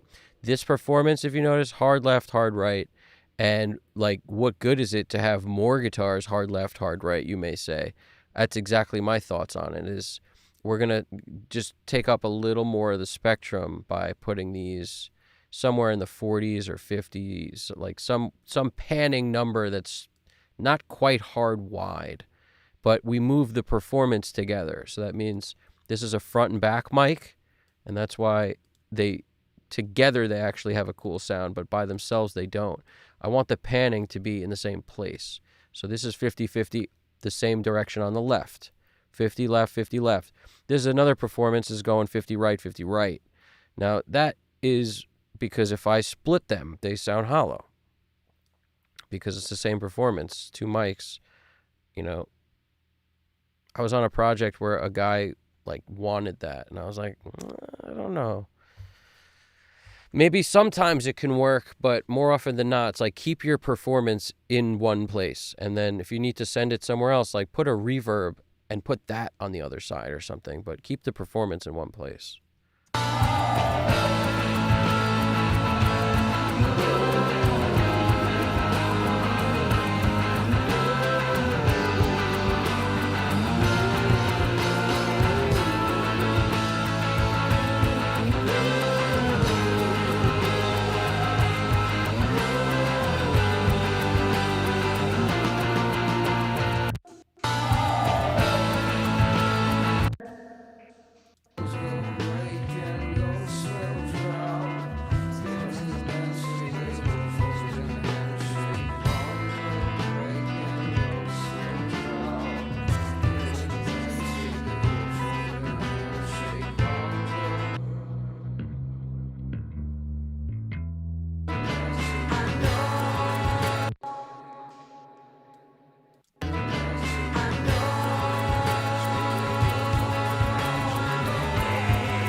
Like in this case, I may do that. I may just hide a little reverb on the opposite side for these guitars. Like that's a cool trick just for a little extra width. It's not like a world beater trick, but at the same time, you take a Cooper time cube or something, you take the pan on it, you pan it all one way. You can actually get 2 separate delays out of one jam because of this. So it just kind of, it's like, oh, you thought you wanted a quick slap kind of thing? Oh, well, maybe you need 2 of them.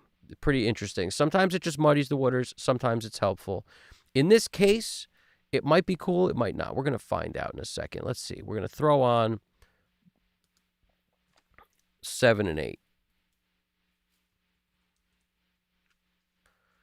Because that's what this is, 7 and 8. And we're going to see how this works out for us. We're going to follow this is where we don't want follow pan. So just note, follow pan, follow pan. I always turn follow pan on. I'm used to that as a habit. But in this case, we're going opposite way. So we could send it here, but do everything you can to send effects the way you want them to go. Because with stereo effects, you'd be surprised what happens. There's always some nonsense that winds up on the other freaking side. So like if we want it to be on the right only, I might go hard right, but ultimately, hard right, just to get it over there. It's like, get over there. It's hard to move. It's very difficult to move. Now, what else we got? With reverbs, it's nearly impossible. So that's why we try delays. Short delays can get you there and be more directional and also just kind of not cause a weird problem where they build up on themselves. Like that's the thing with reverbs. They very often just keep compounding on themselves. If you have a consistent part, especially like a distorted guitar, it's never gonna, it's not like a quick reverb that's happy trails and dies off. It's like, no, it just keeps building on itself and you get all these negative artifacts that just keep creeping up on you. So in this case, we're going opposite way. We're going to go left side with this, and we're sending it to the mix bus, but we're also sending it to here, which has this tape echo on it, and this is the same kind of flavor, and if you see this pan direction, we're going to help it out also. So which side is this going? Left for this one. So panning that thing to the left. We'll take this and we'll pan that to the left. You really got to just force it just with sheer muscle and nothing else. Just get it there. Get over there. All right. And then this goes to the mix bus also. So let's see how terrible this sounds. Well, so far so good because I can't hear anything. So it's perfect.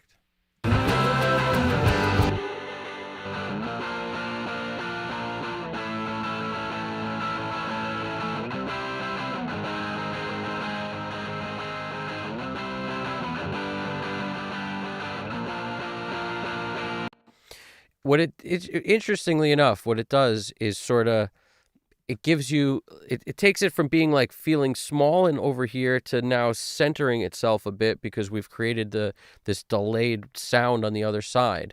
But if you keep this subtle enough, it just adds a little bit of depth, but you'll still get your directional of like this guitar's over there. It just has something going on the left side.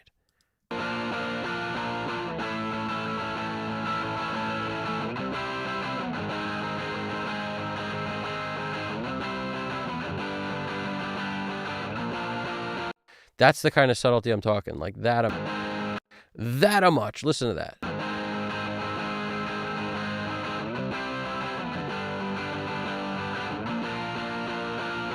Let's see. It's subtle, but it's something. Let's see if we need it even. We may not even need this freaking thing.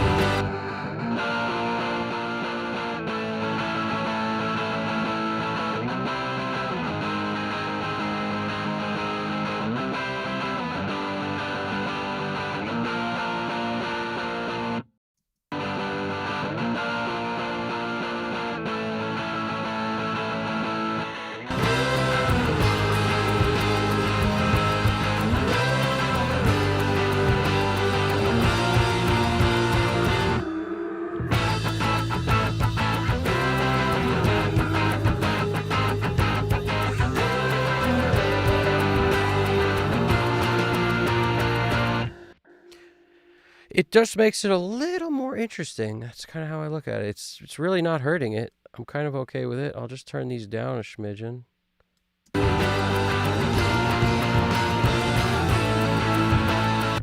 I'm going to group them because I like the blend. So once you like a blend, you might as well just take them and go bridge or whatever we call this. I guess it's a bridge. I think it only happens once. To me, that's the stipulation. If a bridge happens twice, it's a post-chorus. It ain't no bridge. Post-core guitars. That's really what we're dealing with here. And we'll just take any volume and move it down 2.5 dB.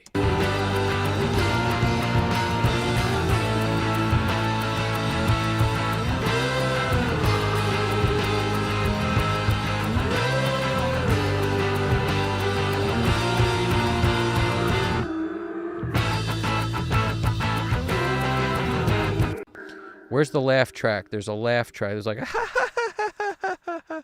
Where's that? I think it's this. It's this. But it might be on the ogre tracks. Why can't I hear it?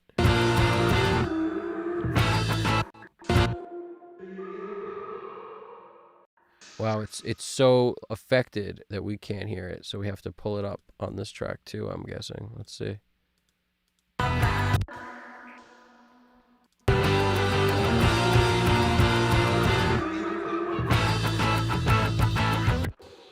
Yep. And then it's actually we want both of these. It's like a double. It's like a left side, right side laugh.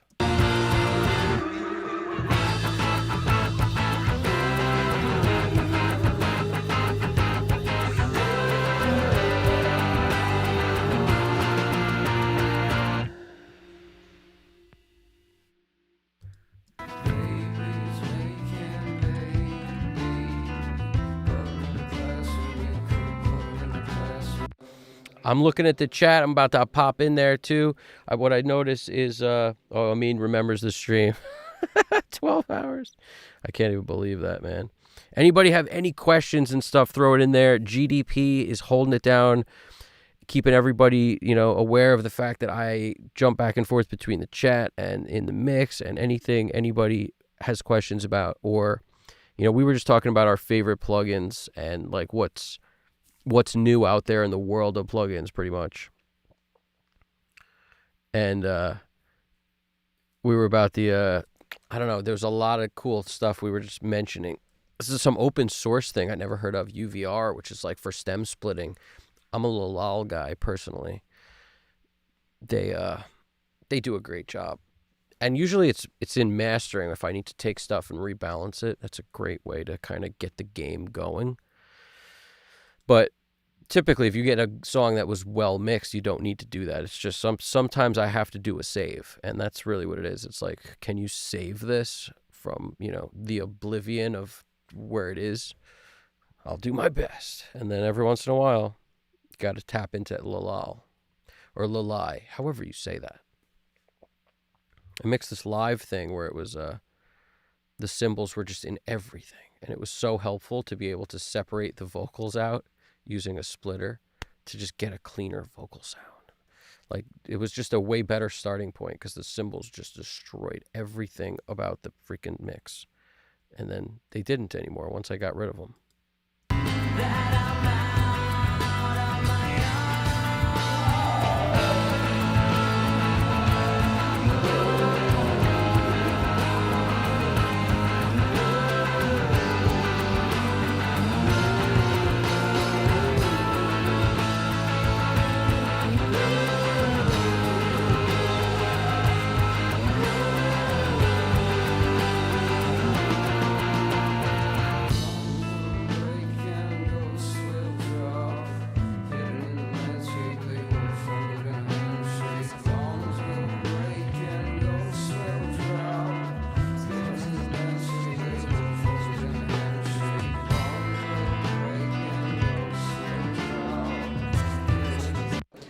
I'm going to hit it with a little de-esser.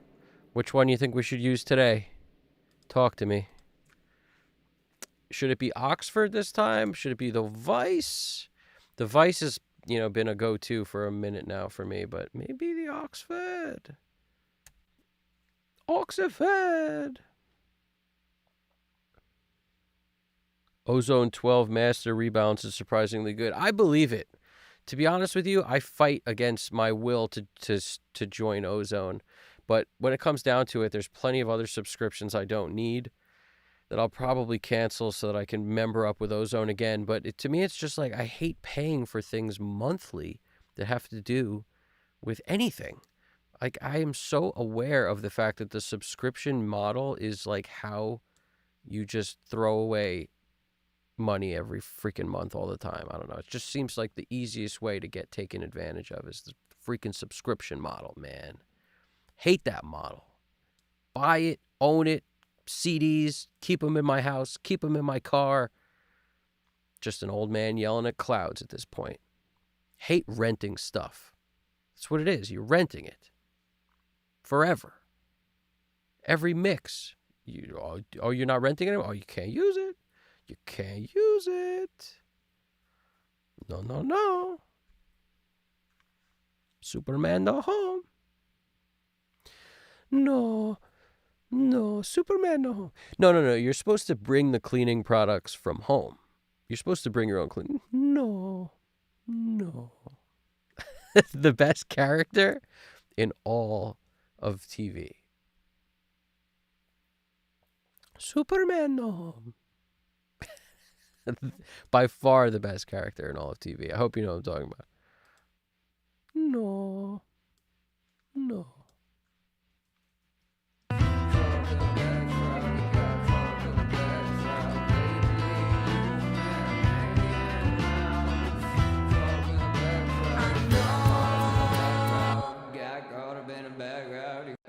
Caught up with a bad crowd, you got caught up with a bad crowd. Lately you've been hanging around. Of course, as soon as I throw it on, there's not a freaking S in sight. Caught up with a bad crowd, you got caught up with a bad crowd. Lately you've been hanging around. Caught up with a bad crowd, you got caught up with a bad crowd. Lately you've been hanging around.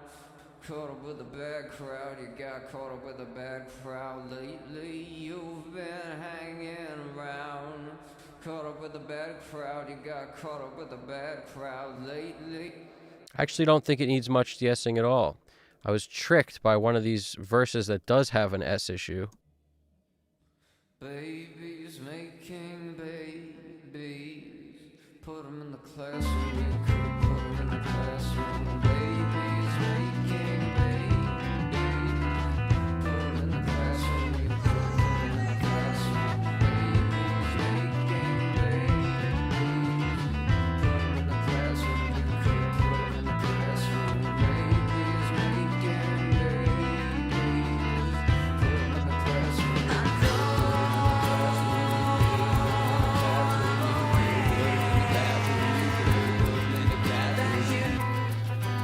put them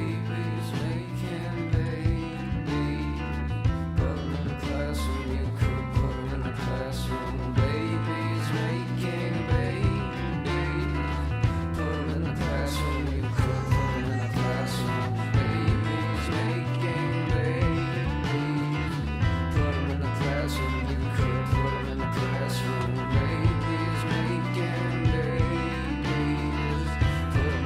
classroom.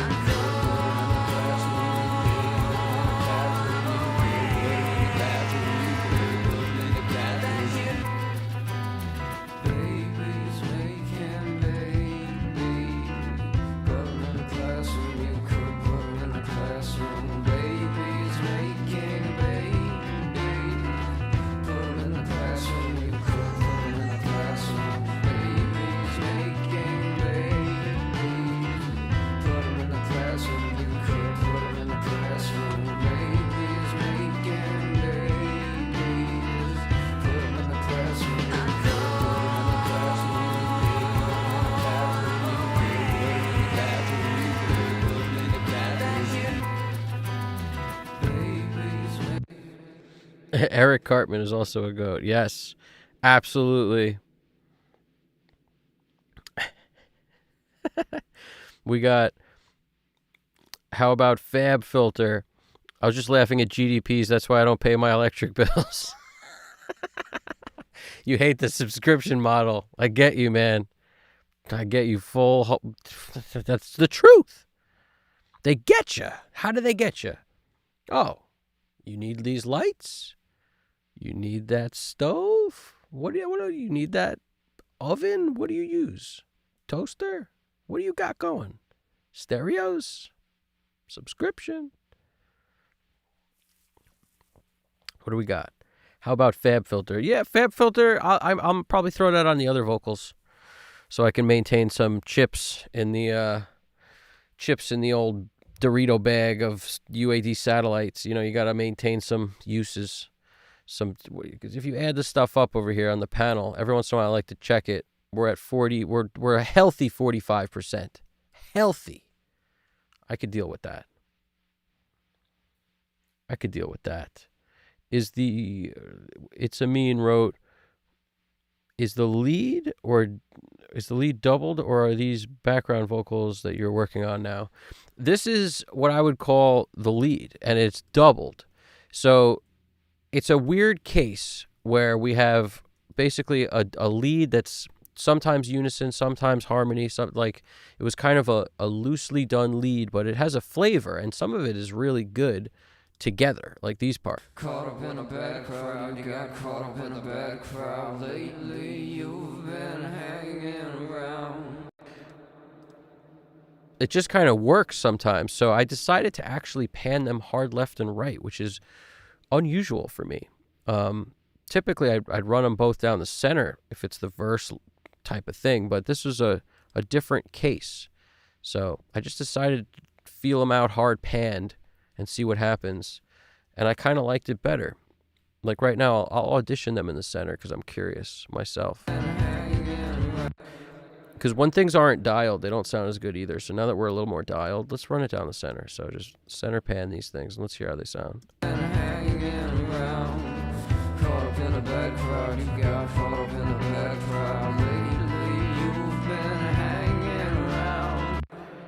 They step on each other too much in the middle, whereas as soon as I hard pan them, they got this clear, defined left and right space going on, and that's what I kind of dug about it.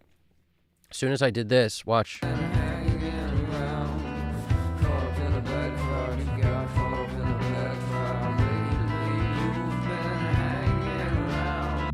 So I basically switched the concept. I was like, let's run the guitars in the center, and let's run the vocals super wide, left, right for this. And then when the chorus happens, we have a center vocal take over then. And that's, 3 different tracks. There's a center vocal, and then I pan one left and one right because it's 3 performances. So I was like, that makes sense. So we're sort of like working in a way that's atypical, which I like. Everything doesn't have to be the same. It's my favorite part about this stuff we do. So we've basically got center guitar in the verses, and it's center acoustic and center this guy.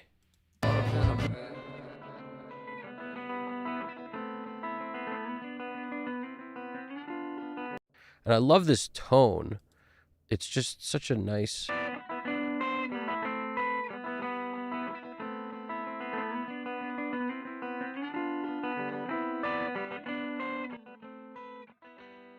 The front mic of the amp, I'm actually really not featuring hardly at all. And what I may do right now, because I find it interesting, is we could keep that low, but then in the next part, like maybe we turn it up here.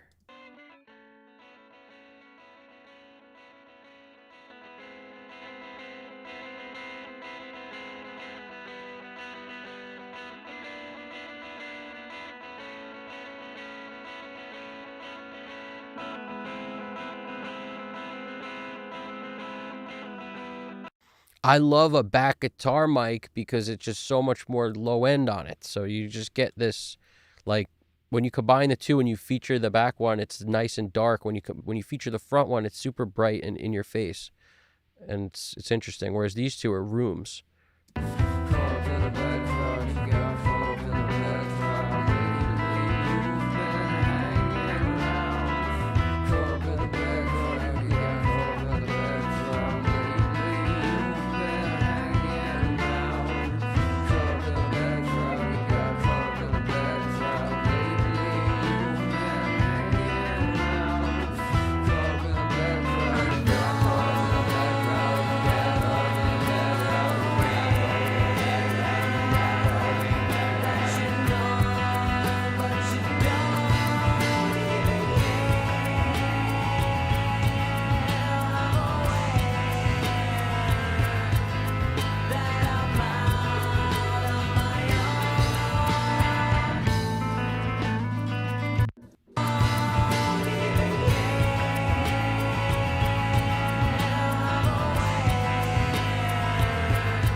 We got an SSL 4KG doing nothing, but it's there just in case. Little plate doing a lot because we love a good little plate. We've got Filter Freak coming into town, sweeping on an 8-bar path, just taking us down, creating more out of this weird ogre sound. And then we got Pan Man throwing it around the room. Bouncing around the room, the echo of whomever spoke. And I awoke, I hear the sweet sound of bouncing around. And that's what we got. We got some bouncing around the room right there. Auto pan, Pan Man. And I awoke. What else we got? Nothing there. That's muted. Don't look here. Don't look here. Nothing here. Nothing to see here. What else we got? That's pretty much it. Nothing on our mix bus yet. It's about time to start cooking. Let's come in here and start throwing stuff together on the VCAs, and then we'll mix bus up.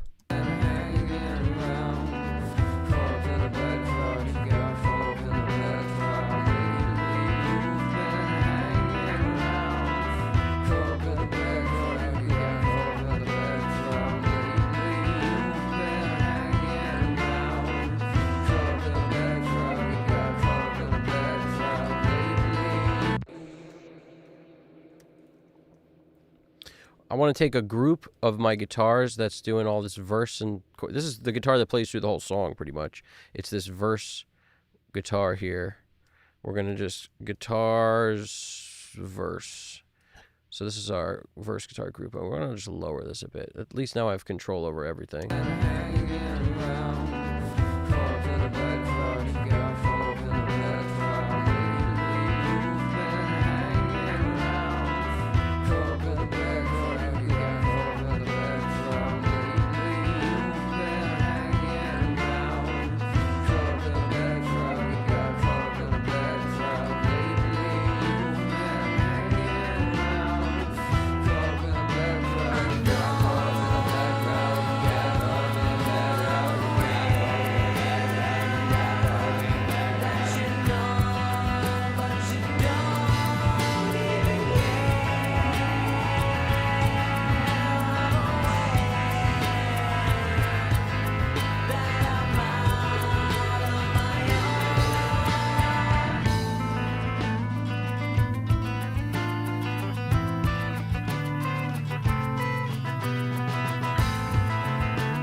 It's time for a drum parallel of some kind. I need more out of the kit. Just give me a little more.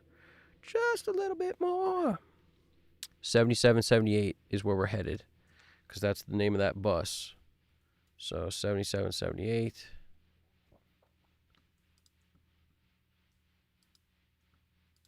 Probably going to need the 10 dB less than whatever I just did on 00. So just sending a bunch of it. We could send all of it, but I'm going to send like negative 10 dB on it so that I can really mess it up. And we'll still have plenty of headroom on the channel. Let's see.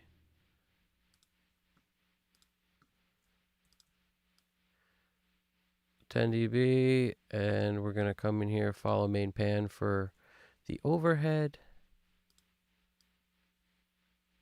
So 10 dB, 99 close enough. Follow main pan on the overhead.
the Galaxy by itself adds a ton in a parallel context like this, but the Echo Boy with it is doing something interesting that may work in the track. You can't judge these things. I just wanted you to hear what's going on because it's so subtle that often if I play this in the track, like you'll feel the difference, but you won't know what it's really doing. So I need to kind of solo it just so you can hear that.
I appreciate that. I mean, beautiful tone. System of a Down meets an Angel vibes. That's very cool. I appreciate that. I'm feeling the guitar tone too, because this is one of those, I like guitar that's like dirty, but kind of so vibe. Like it's not that dirty. Really, it's distorted. It's not that distorted. It's got gain. It's not that much gain. I like that. And there's a spot for heavy duty overdrive too, But there's something about this. Like, I love this verse tone.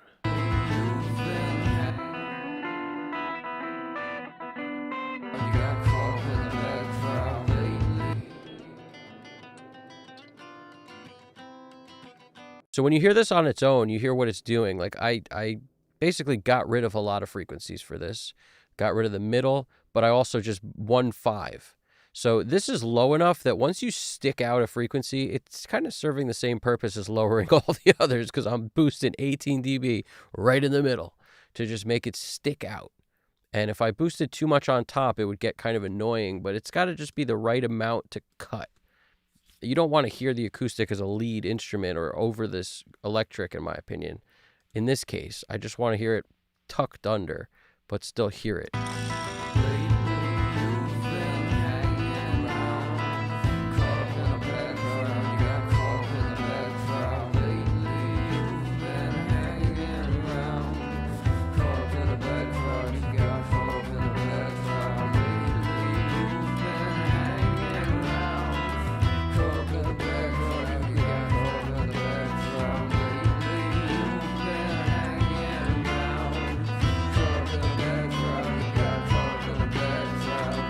So as soon as you bring high end out on it, you kind of takes over, which I don't hate. It's actually kind of a beautiful sounding guitar, but it kind of takes over a little bit. Let's take this one, see what happens.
Glad you love the bass in the second verse.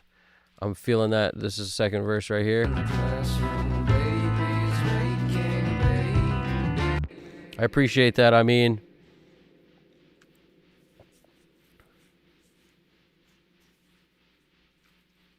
yeah, it's I like doing weird stuff I didn't do before, and that left right thing. Like sometimes you just gotta do weird stuff. The left right vocals, lead vocals, left right. Typically, I'd pick a lead and bury one underneath, but he happened to hit such cool notes on so many parts, and then others it just felt like the unison and then sometimes harmony thing, it just didn't work together in the middle, and I didn't want to have to pick the moments throughout this whole thing. So sometimes it's funny, but every once in a while less is more in terms of the work you have to put in. In this case, just taking them out left right made them feel the way a guitar would feel. If it's slightly different on the right and left, it makes everything sound bigger and wider and better, because it's not exactly the same part, because it might be a different tone, because it's a different guitar, a different amp. There's so much to that. So vocally, it's the same thing. Like, I felt like because these vocals are different, we got to make sure we can hear they're different. And the best way to do that is to polarize them, like one on the left and one on the right. It's the best way to hear the difference. Otherwise, they just kind of step on each other and get muddy.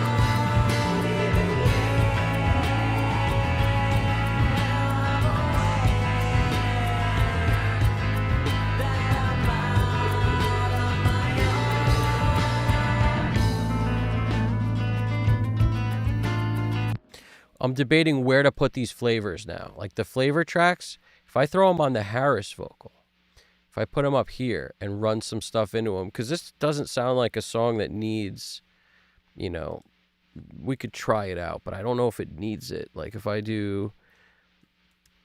add, some flavor towns in here. Let's run to Flavor Town real quick. Flavor Town 1. All right, we're running to Flavor Town. We're routing. We're routed.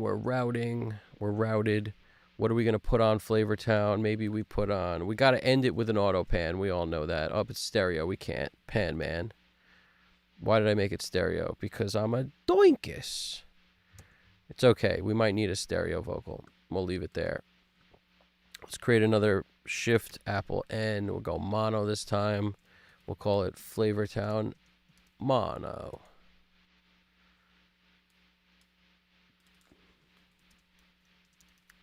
So we can see that's mon. Okay, that's mon. This is stereo. We're going to pan this. We got to pan it.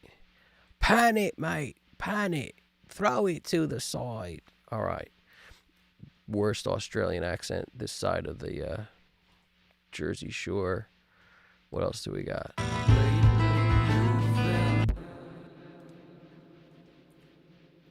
A buddy of mine said he just started watching the Jersey Shore recently. I don't know why I found that so funny. But now when he says stuff to me, like, because you weren't alive if you didn't at least catch a few minutes of that at some point. At some point in some point of your life. So it's just so funny. Like, I love the idea of watching things years later that were, like, culturally relevant for, like, a hot minute 20 years ago or whatever that was. I don't even know how long ago that was, but it was a long time ago.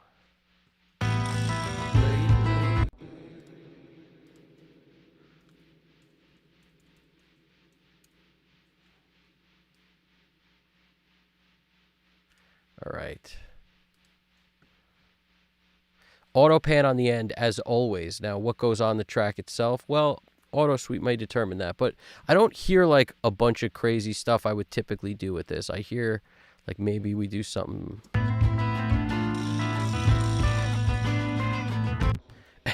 one of those vibra slaps wasn't enough. We had to go clang, clang, clang. What's going on with that? Where did that come from? Why? How many vibra slaps does a human being need?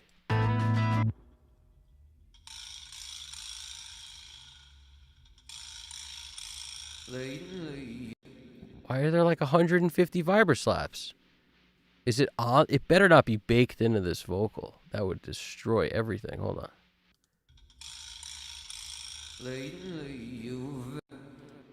Why does it sound like it's baked into this vocal? Is it? It might be. I mean, it is what it is. Lean into the problems. But is that possible? How could that even happen?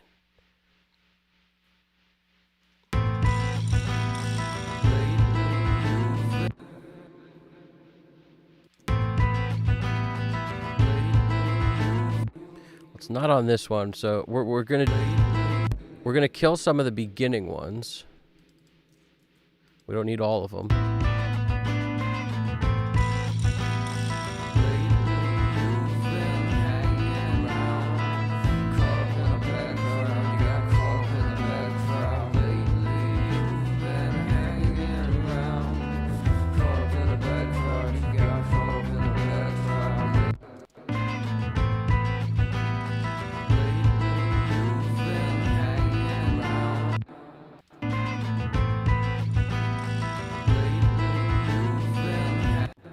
Okay, we're getting back to something I can deal with, which is a couple vibra slaps.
Yes, I mean, this has been my project forever, man. The Real Be Easies have been around for 2,050 years since 1777. It's been forever, man. It's you know how it goes. Vampires, dude. It's just around forever, you know?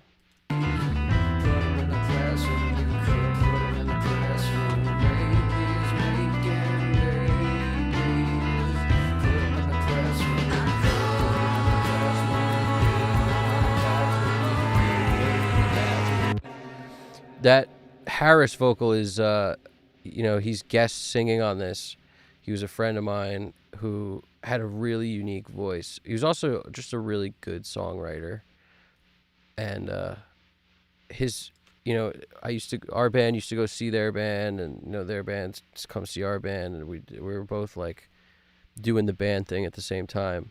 And I collaborated with a bunch of the dudes that played in that band. But Harris was the singer, and he also plays some guitar and piano and stuff. But He just had a really unique voice. At the time, I was always into Queens of the Stone Age for as long as I can remember. And when I listened to some of the Queens of the Stone Age stuff, with the song "Hanging Trees," it's like "Weighing in the breeze and the summer sun." It's like this totally opposite voice for what Josh does, and I just felt like it works so well. And when I heard this, I felt the same way. I was like, this is a really, his voice would work so well on this because it's totally opposite the chorus, like this that compared to this. I just liked the guttural, babies making babies. I fucking loved that lowness to his voice, how it's guttural and it sounds like his teeth are clenched the whole time. And then over here you just got a totally different, the airiness.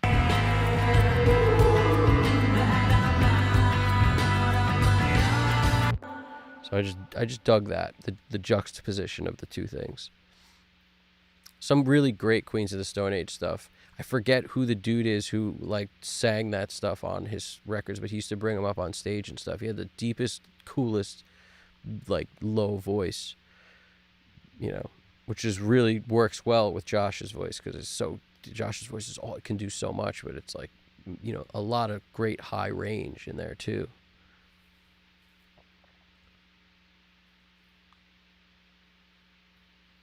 Yeah, I'm playing, I play guitar primarily.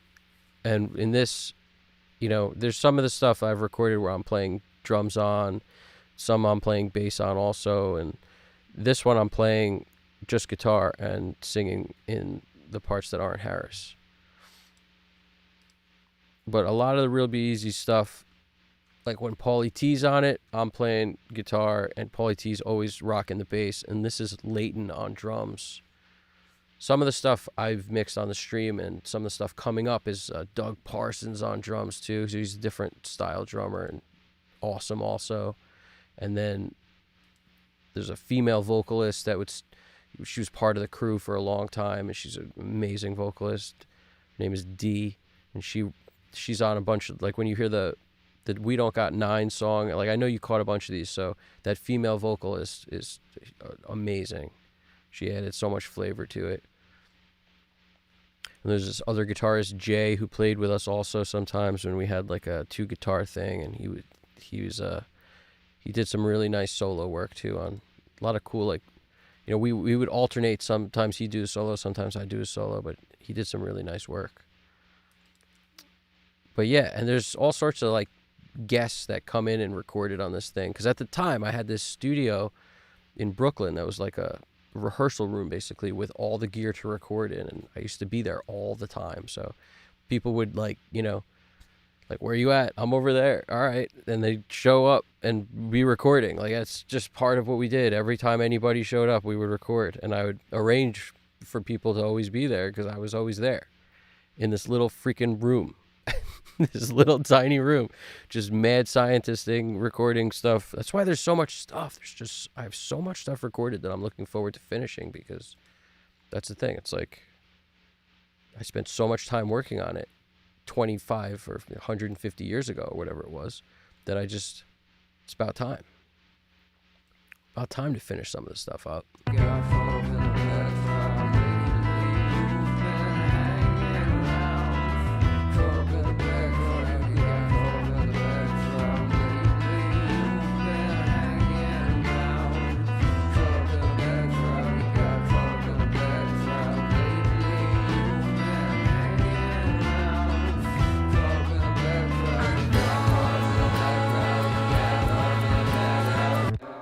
All right, we need more drums, and I could do this on the VCAs. That's where I'll probably do it, because it's about to happen anyway. And I'm really, if you notice, I'm super conscious of just trying not to go over 0, because although I could pull everything down, and there's really nothing wrong with doing that, as long as you pull everything down, then it's all just a bunch lower, no big deal, especially because our mix bus has nothing on it right now. So that's the beauty of this, is that you could pull things down, and just where do you pull them down, right? You just, when you have a bass bus, you pull it down from the bus, not the tracks. So, because if I pulled it down from the tracks, it's going to send less level into here. So that's the concept of, I could basically regain headroom 100 different ways. But the way I think will work the best, because it's pretty close, is just throwing stuff into VCAs and going from there.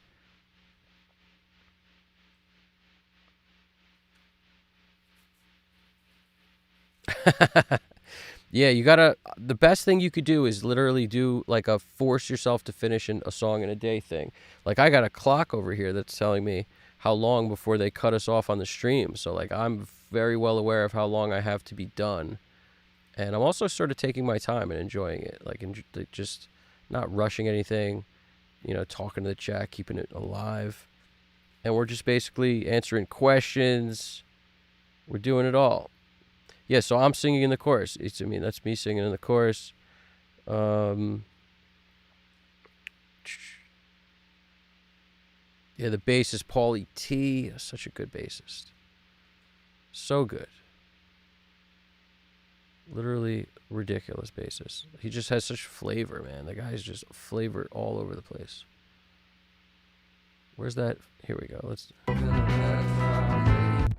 Let's see if this... See, the verse is so busy, so that's why I don't see something working like grabbing a line.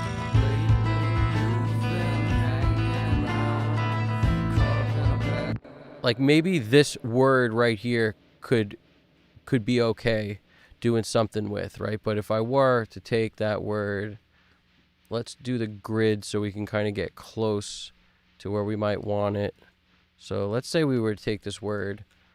I don't know if this is going to step on everything. Like, that's my fear, is that if I do this, it will step on everything in sight because it's so busy.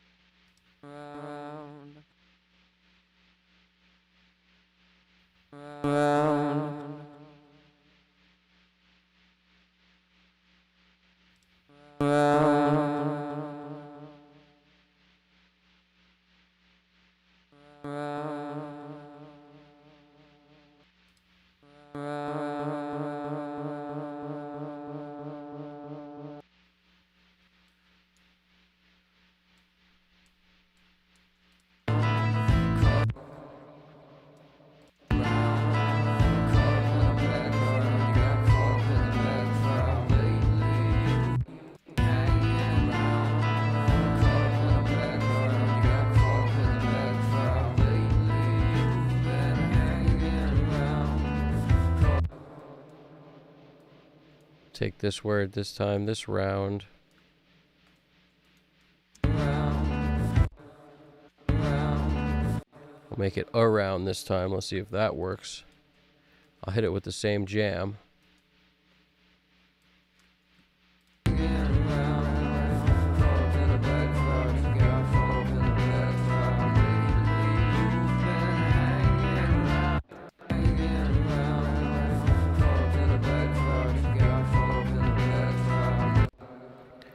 I'm also going to hit it with some kind of distortion just so I don't have to, or maybe Filter Freak, just some way. I don't know, Filter Freak might be too aggressive. It's too Filter Freaky.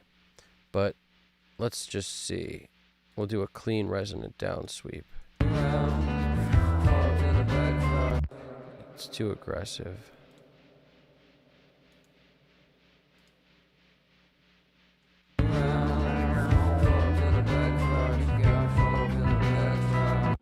I like the super long bars because then it just moves subtly.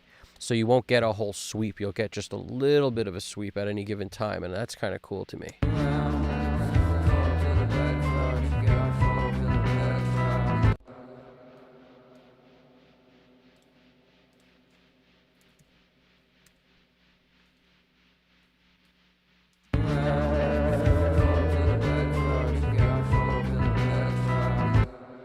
If we lose the word too much, it's a no-go for me because I like the word. So one of these is killing our word too much. The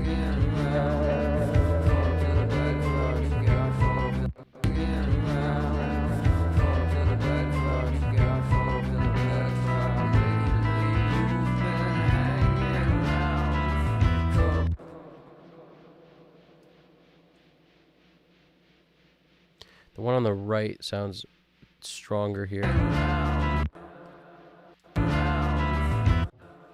So I'm just going to take that. It's really like paste it anywhere you want kind of thing. I don't know where that went.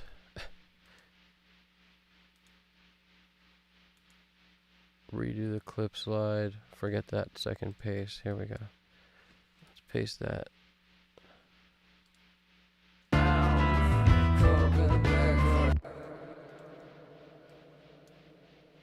Now, instead of just the same eighth that I just did, maybe we do something else. We do go to the time, and instead of 250, we'll just kind of bump it to close to double, but not.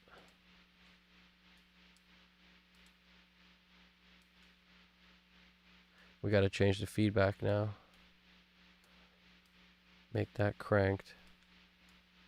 When I hit time, it looks like it reset it. Perfect. Output, destroyer. Asteroid destroyer. All right, here we go.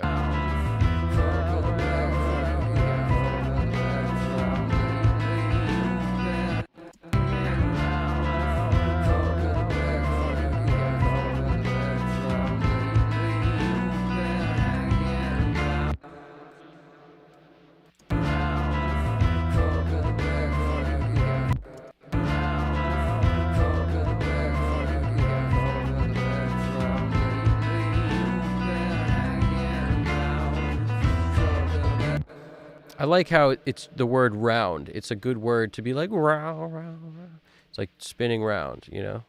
That's what I kind of dig it. But I also like changing stuff. Like the 511 is cool. We could also, let's see if we can get away with something else like a dotted.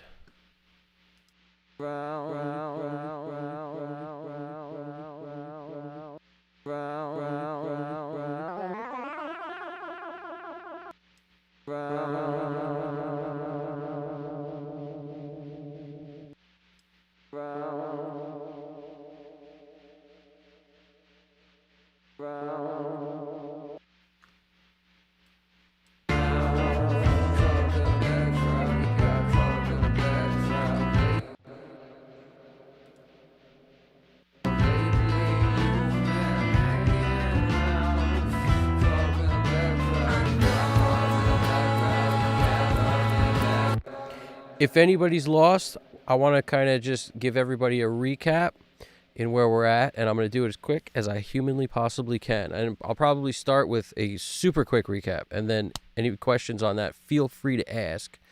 But first steps, I get a balance going of everything without doing nothing. Then I add an EQ. In this case, I used SSL 4KG, spread it across everything.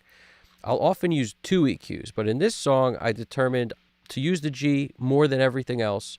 And the second EQ is usually a flavor one because the G is kind of surgical. So if I'm using the G that way, I could easily put like a 1081 or something with some flavor for big round boosts.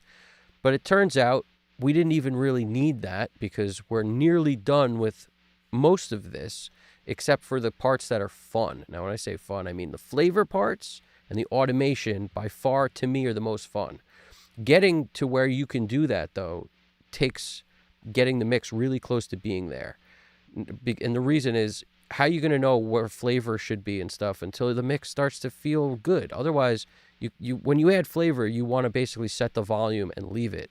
And I do that by literally every time I add a track like this, I grab a spot, I'll throw it on a new track, I'll process it in Audio Suite in some manner. Now, I've just used Echo Boy on this, so it looks like super straightforward, but I've gone as far as adding 5 or 6 plugins in Audio Suite, you know, reversing it, maybe some reverb, then a delay, then a flange, or then who knows, tape echo, whatever it needs, process the stuff, and then I set the volume I like with this, you know, with the clip gain to basically make it where this will stay close to 0 the whole time.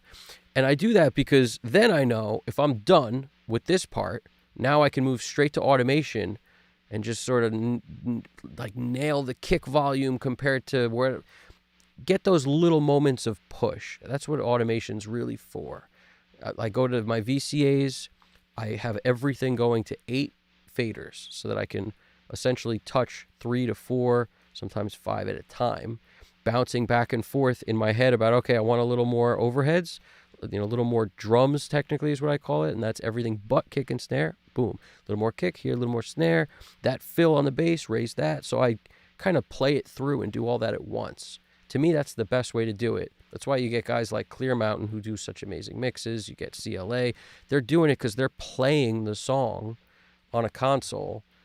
Andy Wallace does the same thing. Like, that's the beauty. So using 8 faders, we can do a lot of that, basically. Give it more movement than it would have if the mix was just static. And that's very different than just drawing in the guitars to come up 1 dB and the whatever. Like, to me, that's too calculated. I don't like it. I want to hear it, and I want to adjust it by ear while I'm pushing the faders a little bit. I'm not looking at the numbers, but it's usually 0 to 5 dB at most in any direction, but usually up to give it a little more energy. But then I do it on touch, so when I let go, it goes back to where it was. So having the volumes good before you do that's key, or you can't let go. Because when you let go and it goes back to where it was, it should feel just as good as it did before you started automation. But everything's relative. So if you bring up the overheads, for example, and they feel really good when you made them louder in the chorus, well, now when you bring them back to where they were before, they're going to feel way too low. So it does become a game of these like little, you split the difference between, okay, I raised it in the chorus, it's got to come down, but maybe not all the way down. Some things happen like that, but most of the time, you're just playing the song, and you're doing it without calculating, without thinking. You're really just trying to make it feel good. And I started doing that because I did so many mixes that I thought were like lively and moving by just automating with a mouse, or like hardly automating, getting the mix where I thought it was just well built and statically a broomstick mix, like just all the faders were in some place where they worked and they didn't get touched, they didn't move. And I would compare that against a mix that was like the same song, but having some movement within the tracks. And I felt like it was night and day. I don't know. If you ever do it, that kind of a comparison, I recommend people try that before they just do what somebody tells them works. I found it was night and freaking day. Like, just night and day. One of them sounded way more alive, just way more like coming right at you. And I don't know what it was, but when you do that kind of stuff, it just brings your choruses to life. Even if you automate the choruses up and really focus on it, it's just not the same as playing it like an instrument. To me, it's just not the same because there's subtlety. You might raise the snare on 2 hits of a measure and then lower it for the others. Just getting that snare to poke out for a second or two makes this, all of a sudden you notice it. It doesn't have to necessarily be super loud the whole time. Just notice it. It's like, notice me with the cymbal crashes. Nice. I hear the cymbals now. Now I know they're there. I focus on other things, but I notice that's there. So all of a sudden the mix feels really good. It's really strange how audio works, but things don't have to be all the loudest in the mix. And you can decide what should be the loudest thing at any given moment and kind of direct attention of the listener, direct the attention around the mix. It's really cool. I don't do a mix without it now. I mean, I think it's absolutely essential. No matter how good the balance is, it's always better after that, as far as I'm concerned. So I'm doing some flavor stuff now, but I'm only doing that because I'm pretty happy with the volumes of stuff. I know already I want the drums to come up a little bit more. I probably want to hear every word of the vocals, like as they go through the pass. I want to maybe hear some more overheads. It's mostly drums that are going to come up, from what I can tell, just based on my first inclination of listening for the last minute or so. And I'm going to do that with VCAs rather than pull everything down and do it. I'm just going to do some volume rides on the VCAs. And since everything's at 0, I got 12 dB of headroom above 0 to work with, and everything else is below that. Like, nothing's above 0. And that's by design. See what I'm saying? Overhead left, right, 0, 0. Everything else is below it. This washboard thing is above it, but that's just because I hit it with so much effects, and that's not going to matter. That's not going to matter. I don't need 12 dB of headroom for a washboard. We'll be okay on that one. The major stuff, negative 10.2, 10.2, negative 5.4 on the bus, See what I'm saying? 4-5, 4-5. So all my volume, like I have more than 12 dB in any direction, mainly up. This is what I'm referring to, that you would need it. But so that to me means I'm doing good, because that's sort of how that's what's preventing me from pulling everything down a bit to get the kick and whatnot up now before I do that, because it's not much. I don't need to bring it up that much. A couple dB will be enough. And it's probably not even everywhere. Like, I haven't really even focused on it. Let's take a check real quick.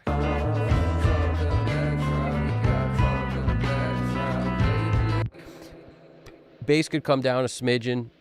Kick and like overhead specifically could come up a little bit. And they will in automation. That's kind of how I look at it.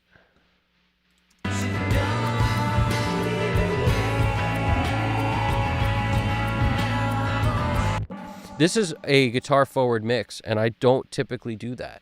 But the guitars sort of like need to be forward in this song.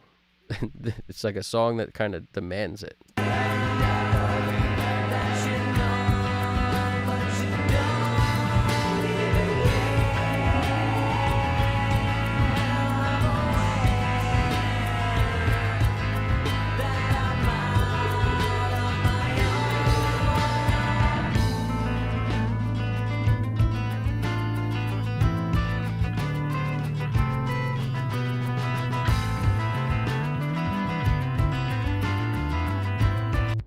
And I could tell you how I break it down into VCAs.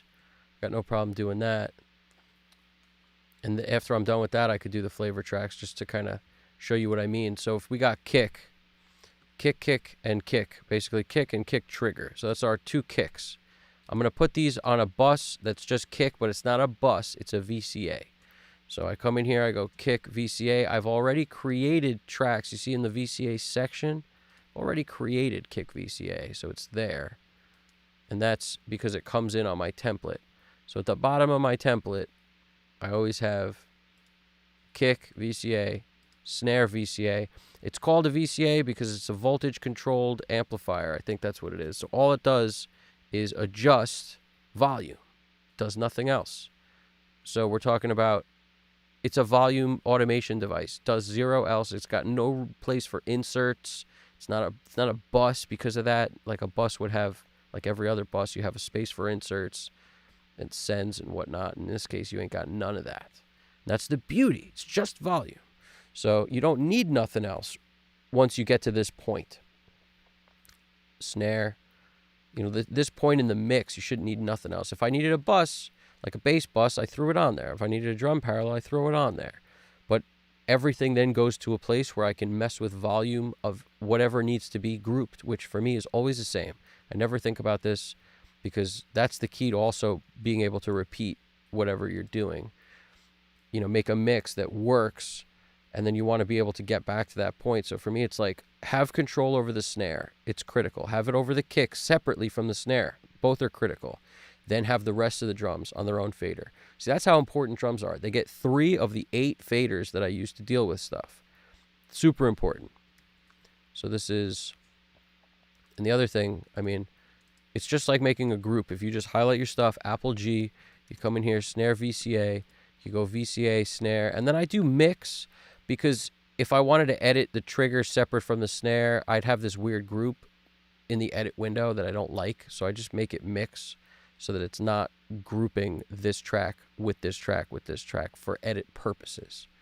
But most of the time when I get to this point, I don't need to edit, so that's more of a fail-safe than anything else. Now, the rest of the drums, I include the parallel, and I do these two, the overhead left, overhead right, and the drum parallel. They all got to be together. So when I come in here, I go mix, drum, VCA. So I call it drums because it's just all, it's really should be called all the rest of the drums other than the kick and snare is what it should be called. But that would be too many freaking words. So I do this. It's any mics that are on drums other than kick and snare. That's what it should be called. Now, shaker and washboard, it's like, man, do we even need to send this stuff to the nonsense? I'm going to put it in other. There should be an other. Let's see. Is there an other? If there's not, we're going to create it. Well, Flav is a track. Kick, snare, drums, bass, guitar, lead vocal, backup vocal, Flav. So what we're going to do is actually group our vocals together, or maybe we'll just do the Flav as part of the vocals so that I don't have to have it separate. That makes the most sense. So we'll do like this would be, Harris vocal, because in this case we have different singers, so it's easy to think about. But essentially it's lead voc, and then this is backup voc, so that's fine with me. Lead V, backup voc, and then this one is, we don't need a Flav, so we're going to do other VCA. And we're going to put that after the guitar. So this makes it where it's pretty cut and dry when I need to automate. And then I come up here and I go, this would fall into an other category right here. Shaker and washboard shall be other. Shaker, washboard, other VCA, mix, other. And then we got bass. Just take all the bass tracks through the bus.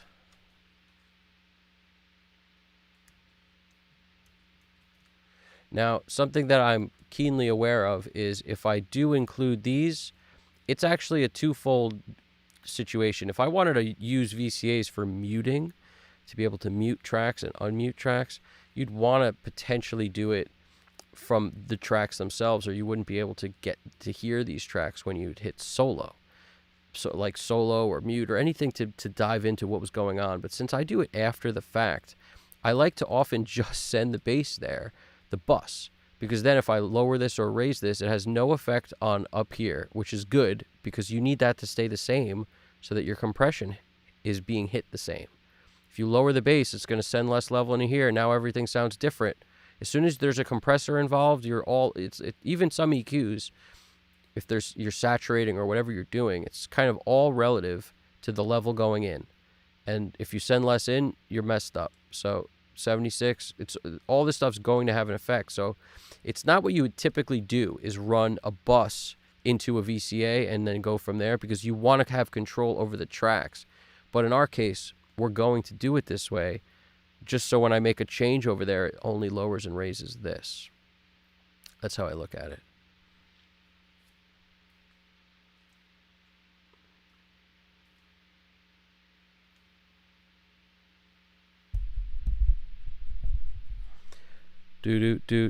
Something's, oh, you know what? Something's making noise. And you know what it is? It's got to be one of the effects that's like, one of the flavor tracks or something is just like groaning. It's got to be that. Did it stop? I see it here. It's actually a bass track. I guarantee you it's this. No? Maybe it's that. Let me hear. Yep. Yep. The Thermonic Culture Vulture. Welcome to the noise world. I wouldn't worry about it. But it's definitely this. It's because I cranked the distortion up on the drive.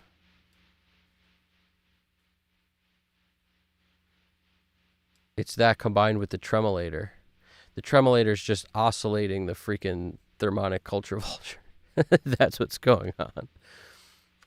Welcome to mixing, ladies and gentlemen. Welcome to the Thunderdome. That's what we got.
So I just wanted to reply to some of the chat here. Let's do the chat thing. Thing in the chat. Here we go. We got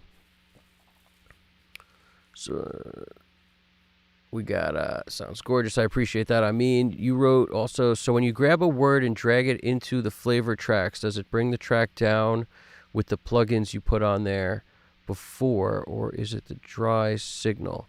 So I just drag the dry, like whatever's on the track itself. It's got no plugins from before. It's just like the audio I copy on. So like if we were to go to the Harris tracks with the flavor, where are they? Here they are. So if we come in here, and that bass is going to be making funny noises, but that's okay. It's just the culture vulture. If you want that culture vulture, you just deal with that sound. Kind of like the Galaxy tape echo. If you want that Galaxy spaceships flying around, they're going to come and go as they please. You do not have control over them, so don't even try. Unless you wanted to do noise gating all over the place for no reason. But I wouldn't do any of that. I just leave it alone. If I could hear it in the track, I'll deal with it. And if I can't, the noise is fine. I don't mind it. Now, when I come in over here, right, I drag a track from here, but it's got no effects because this is track level. It's not like it's processing through here.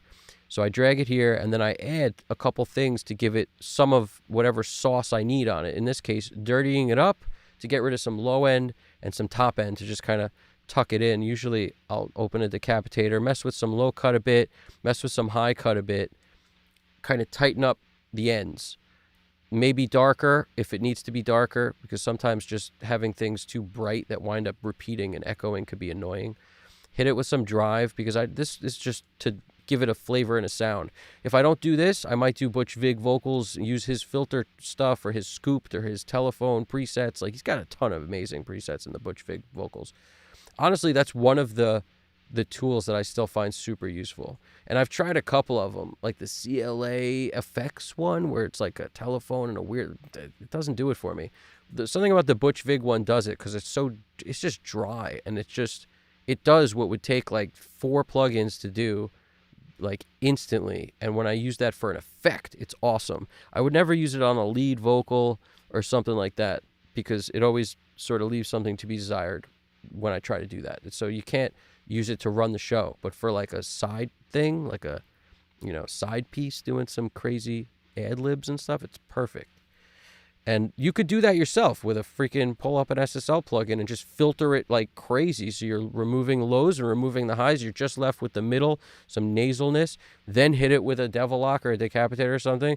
Then maybe you want to compress it or something. It's just, he does all this in one freaking plugin. It's pretty amazing. And then you hit it with an auto pan to move it, so that whatever effects I process move, or a pan man, depending on, I basically create a stereo version in case I want to do stereo. Like if I could basically copy these two and put it down here because it's a stereo track, voila. You can't do that if you have a mono here, it'd be funky. But I basically do that as a fail-safe. I create a stereo one and a mono one, or multiple mono ones. Like a lot of my Flavor Time, Flavor Town, Flavor Time, there could be 6 or 7 flavor tracks. So, depends how much you want to deal with.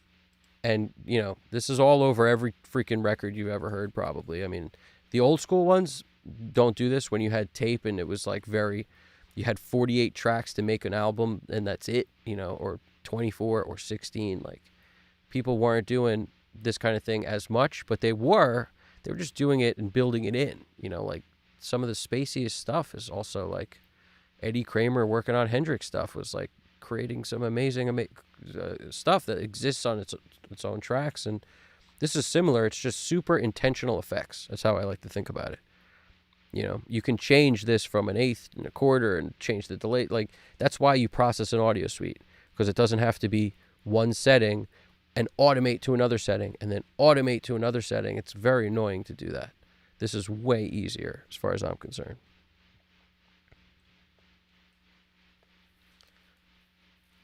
Just remember, the snare is always the most important. I agree. Kick and snare define whether a record will sound good. And I'm guilty very often of like putting a lot of emphasis on the kick and the snare. No question. Very important. That's why a band is only as good as their drummer. Dave Grohl said it, and it's 1,000,000% true. A lot of people have probably said it, but I heard him do it on like an interview where he was straight up, band is only as good as their drummer. Such a true statement. I don't think a statement has ever been so true.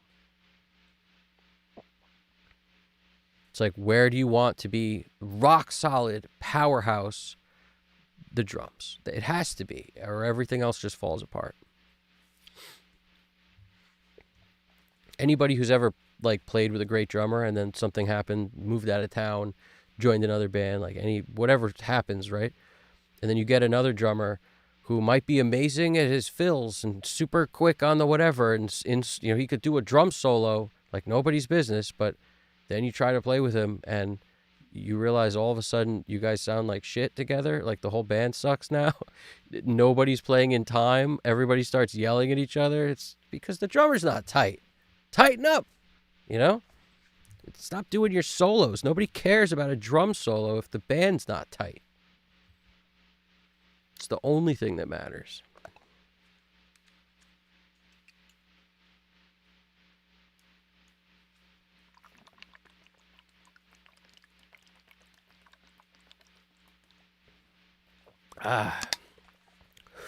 It's the second sip of water of the night, I think. Let's see. Keeping her moving here.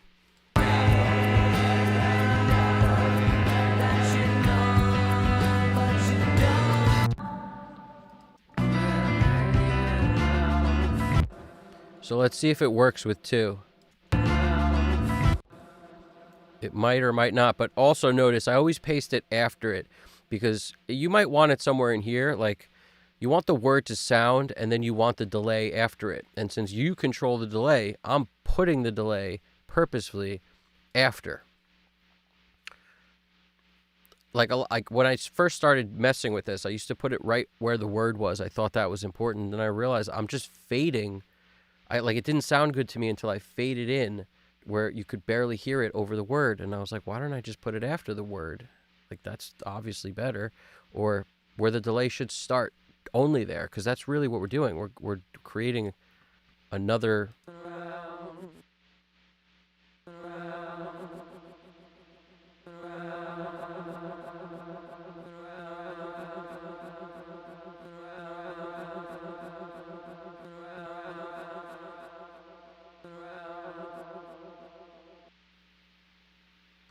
See what I'm saying? So now I hit render and it does that. See, unrendered, you got to always select extra space. This is a thing that people mess up too. They got to select extra space or it's got nowhere to go unless you select extra space.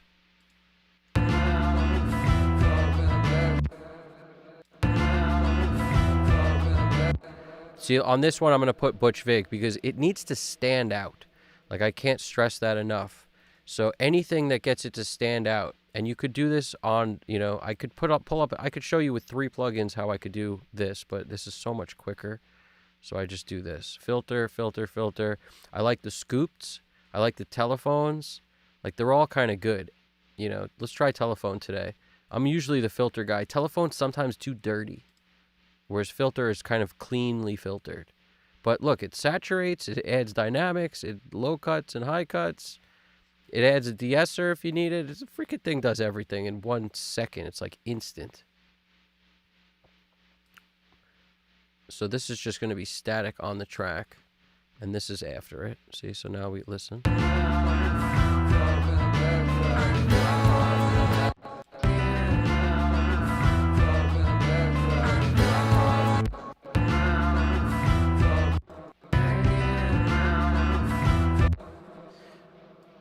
It's okay with this. Now let's just try the filter. It's not terrible. Like, I could deal with it.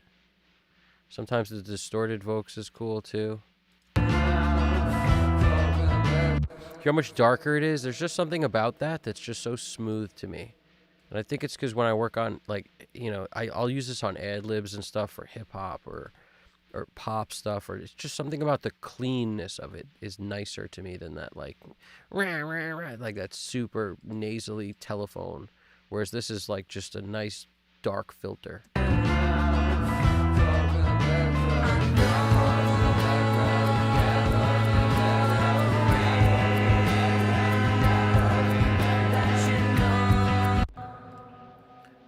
Let's see if we can get away with something on it like a Galaxy tape.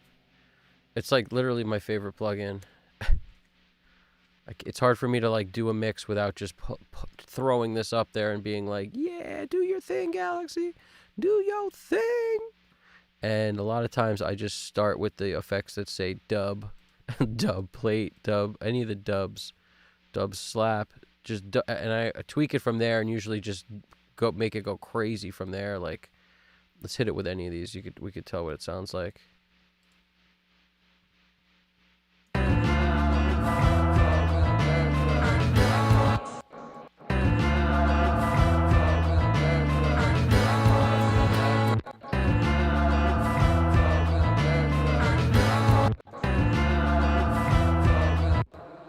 Just messing with where the reverb is panned and where the echo is panned.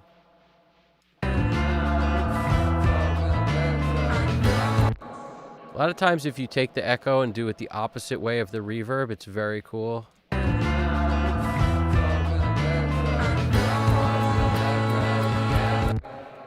That's cool enough for me for that moment.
I like how this is quieter, like dynamically. I could fix this with the automation, but I am just going to touch this up because then I won't have to just be all over it. But this is such an easy automation fix. See, that's the problem. If you come in clip gain and like level everything, well, now we just took the dynamics away of this building.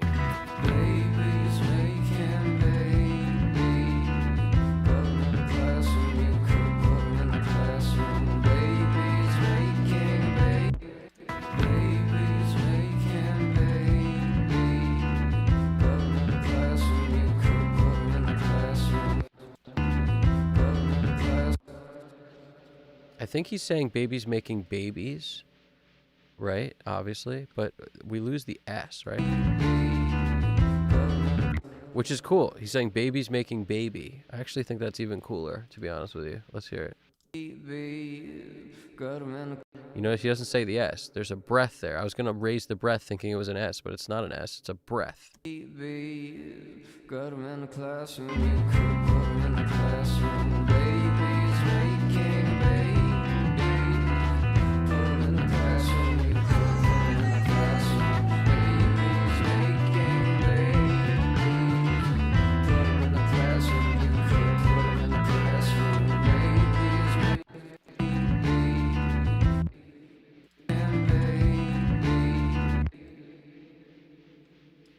Now, the cool thing about panning left and right is I hear a baby. The bay will probably get in the way. We're going to go with just the B.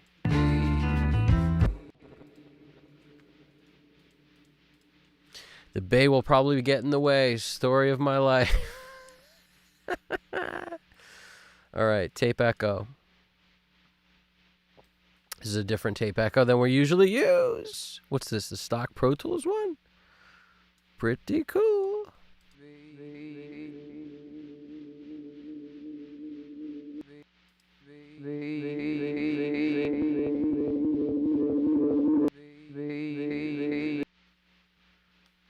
Now, don't worry. Don't get scared. When you see that thing, don't worry about it. We can fade and do whatever we want. Bada bing. We can get rid of it. Just don't get scared of that. If anything, it's cool. Let's hear it.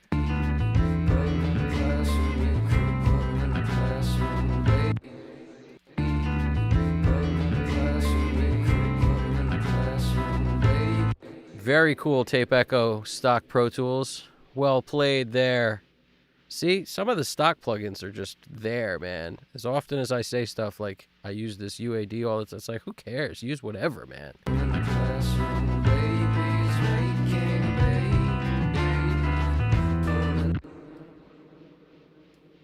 I wonder if this one's more interesting than the other one.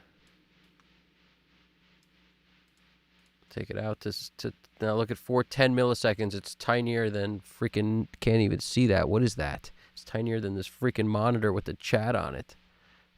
It's tiny.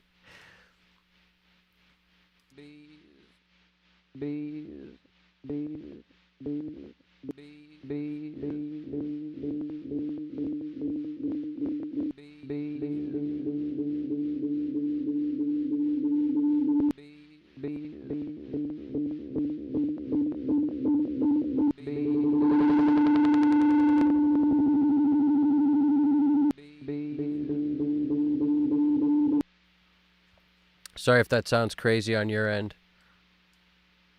This is the Flavor Town.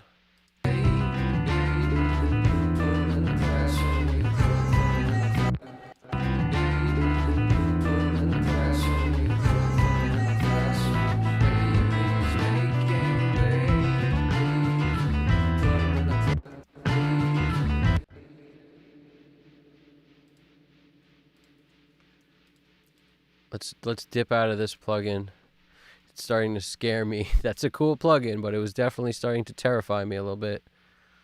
That's the thing with tape echoes, man. They come in to get you. Where's the T-Rax one? We'll mess with that. There's a space delay. Ooh. I usually use the tape echo. What's the space delay look like? The tape echo is green. Ooh. Nope, not available. Not available. I know the other one must be because I've used it 100 times. Unless they finally said, man, you've been using our plugins for 100 years. It's about time you bought them again. Let's see. Yes. This is the one. That green. Look at that. As far as I'm concerned, that's what it should look like. That old school olive green like my hat. Boom. It's not a coincidence that my hat's the same color as the tape echoes. That's what we're talking about here. GDP Japan wrote that's a water plugin. Which one were we talking about? That was the was that the Galaxy? That's the water? Probably. That sounds watery to me for sure. It's got that like swooshy swoosh.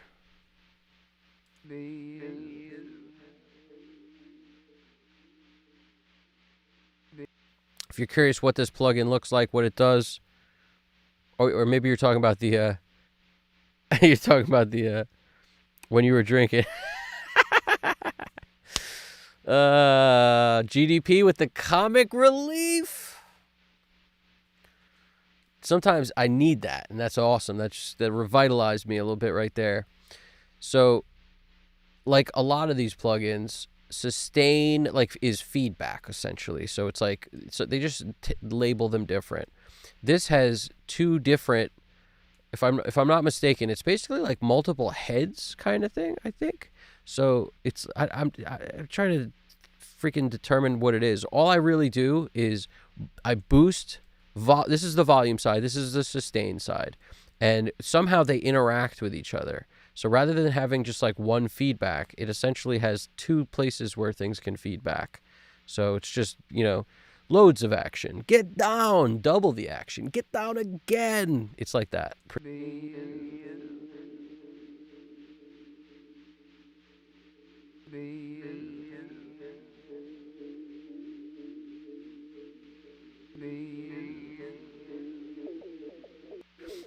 My favorite part is how to switch the time is up here. I love that. I love how I can move the freaking jam and then boom. 166.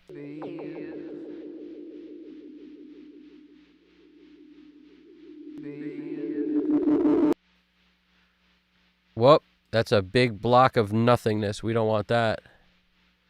We got to take the sustain back a little. That's the problem with tape echoes is if you let it go crazy, it'll go crazy on you. Like that. Sorry, guys. We got to take the volume back a smidge. Take it back. Take it back. Take it back one time. Come on. Get out of the crazy realm. Get out of here.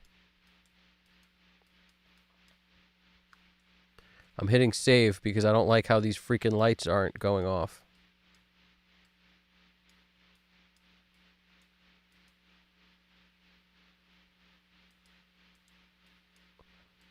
Perfect. Before that plugin just ruins our entire life, let's go to another one. But I used that for so long, and tonight it's acting up. It's like, nah, you will not utilize me after you don't. It's like, where you been? You don't call, you don't write, you don't, always when you want, what about me? That's basically what it was saying.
I'm just going to the mainstay because all these things are just not, they're not giving me what I need. The thing with the crystallizer is it's great and very unpredictable. There's a couple like dull echoes in the presets and stuff that are, it's literally called dull echo, I think. And that's one of my favorite, dull 23 echoes or something weird like that. There's a couple presets that work really well, but every setting on the Galaxy Tape Echo works. So that's the beauty. You could literally spin this thing and it gives you different speeds off the different heads, kind of just like the other thing with the different speeds, or one sustain head and one not sustain head. So you can really just do whatever you feel on this and it will work. But there's so many good presets in this effect too. And some of the heads don't allow you to move the reverb pan. Where is it? So any of the dubs are always my favorites. Why won't we move that reverb pan? Stuff's bugging out, man. Some of this stuff is bugging out. It's some of the controls seem locked up.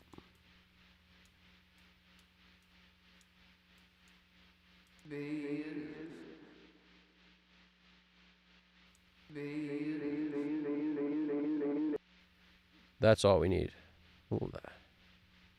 All we need is a little of that.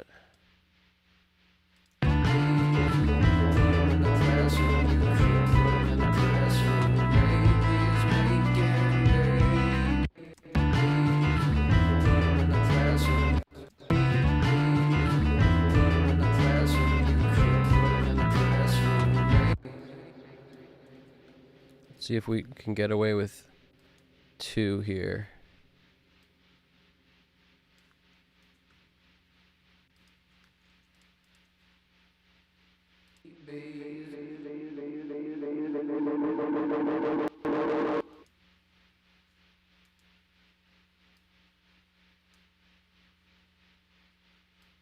There we go.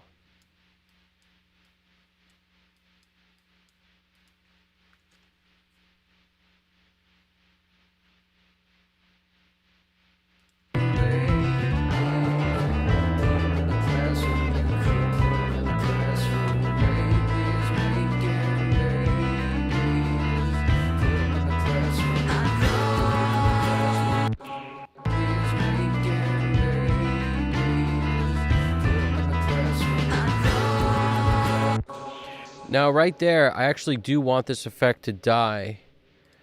Like, right before... This effect has to stop here so that this drum fill can really do its thing. So I don't mind having, like...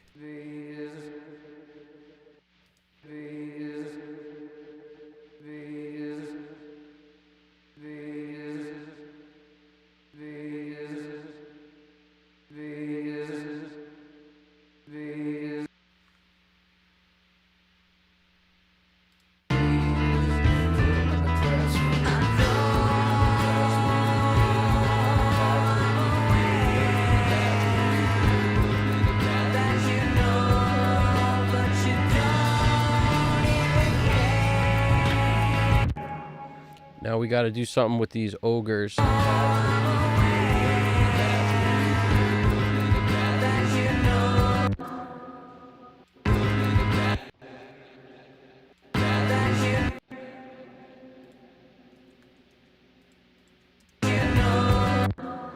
So we've got our classroom thing here. I want to hit this with something kind of light.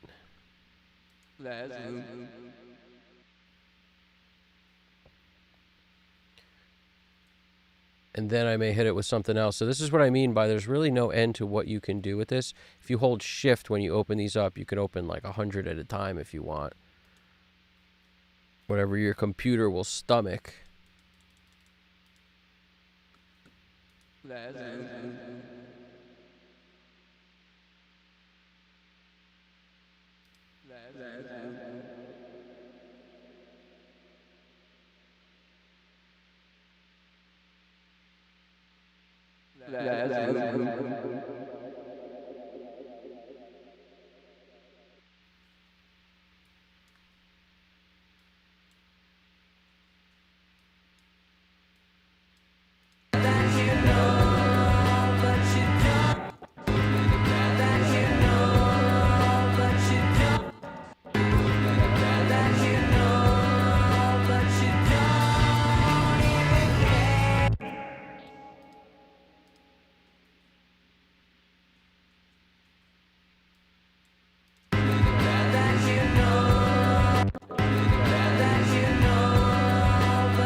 Don't forget your friend, reverse. You got to hit him with the reverse.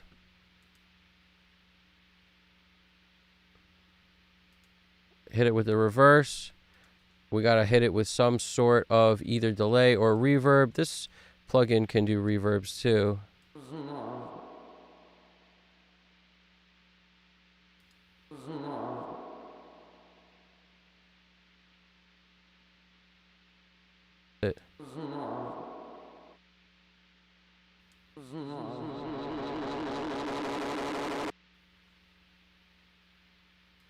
Also, when you're processing this, if you process it when it's bugging out, it's going to only give you bug out sound.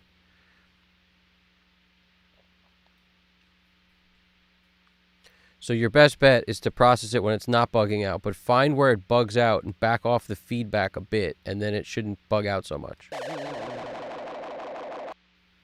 That's kind of the idea anyway. But this kind of thing will give you that like long lead up. If you want to, basically we'll take it and flip it back the other way now.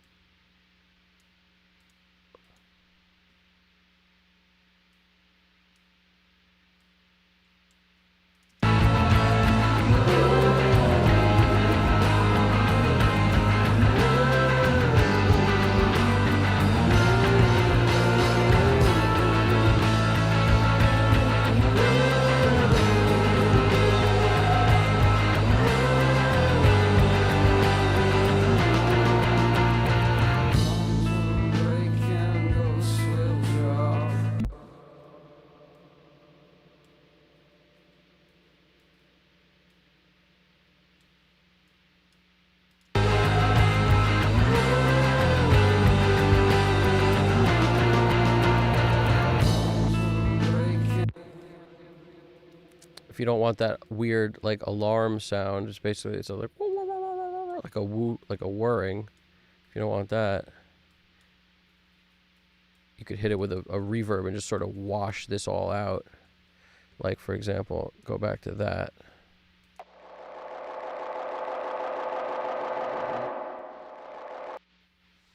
Becomes a little less jarring. And this might suck, but we're going to try it anyway. Do the back end first. Back end first allows you to take it right to the fade. Let's...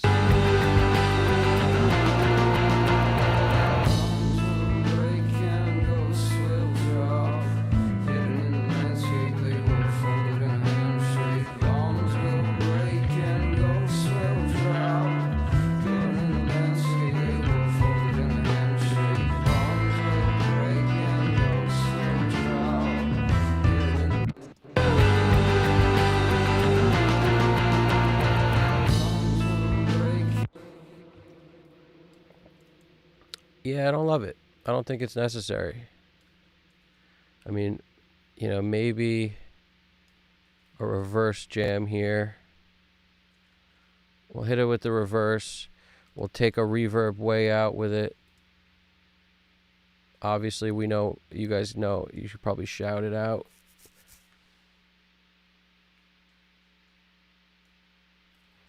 I'm going to shout it with this. Little deep cavern. And now I jump this. Now we reverse this. And then we'll get a little bit of maybe a little interest leading up to that line.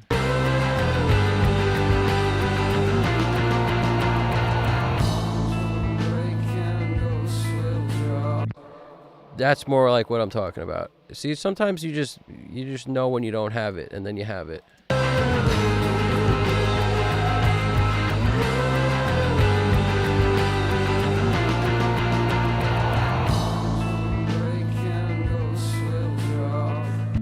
I just want to make sure I can hear bombs. I just also want to do a shout out to Dirkhead real quick with the hilarious comic relief coming through while you were drinking, the sequel to While You Were Sleeping. That's exactly correct. While you were drinking. It's exactly true. It's actually, it's a documentary. It's Leaving Las Vegas too.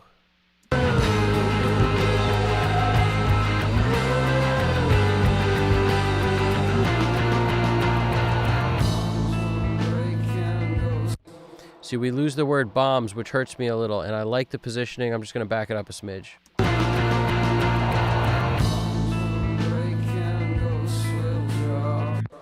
We're just going to have to do a little automation station. Just before we even get down below, let's just turn these up on that word so we can actually get it. He does say it like 3 times. I don't know if this is necessary, really, but I want to hear it, so it's necessary.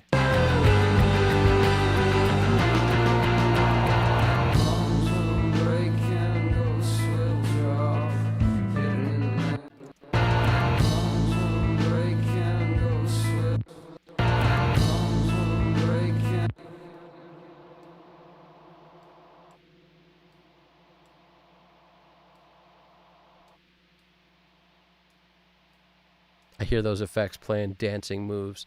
They're playing freaking Dirty Dancing. Those effects in the background.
All right, so last verse for Flavor Town.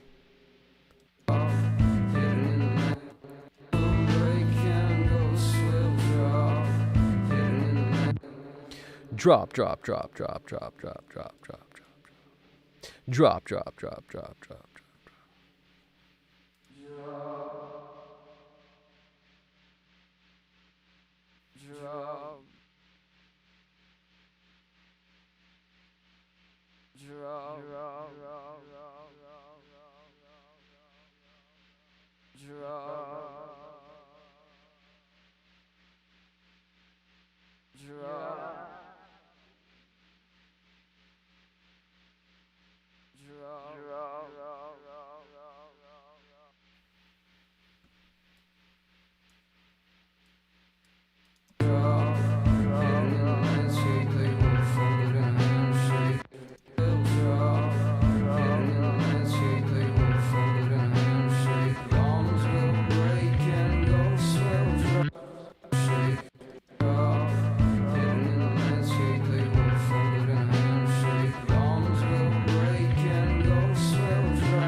I like that drop.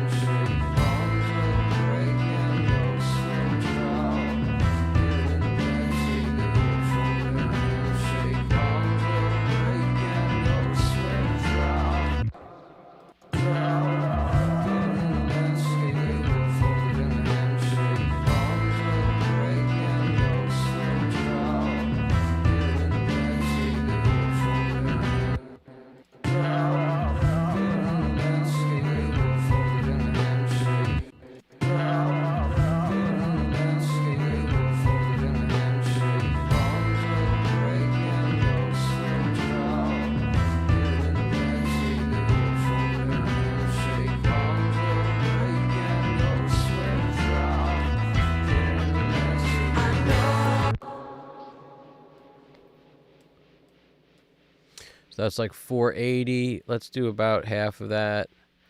240. Let's go 240.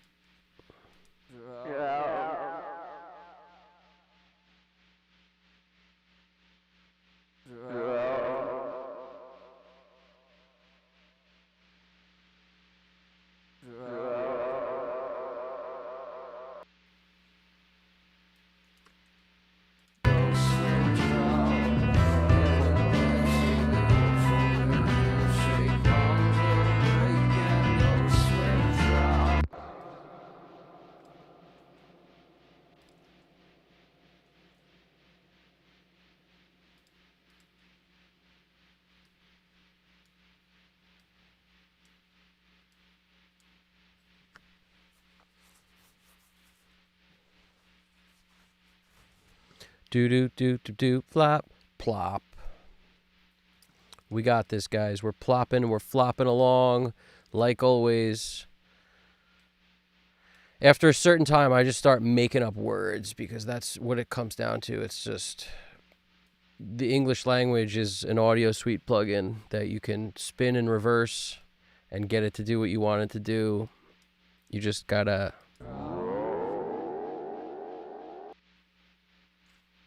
do that.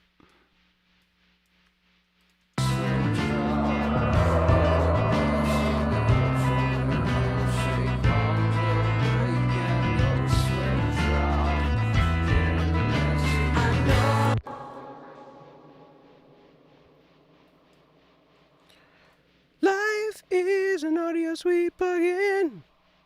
You gotta sing your way through it so you can do it. What you wanna do it.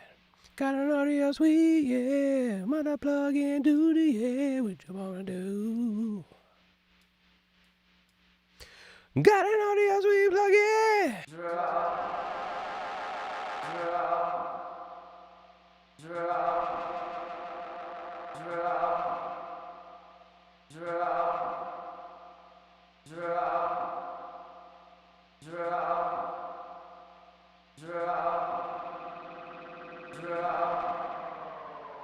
Drop.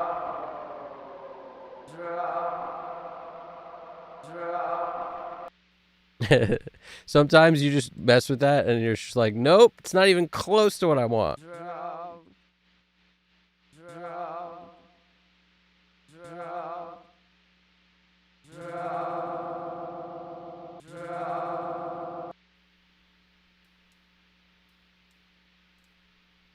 This one's got to be short because the drum fill's coming and it's changing parts. So I'm good looking for a short one.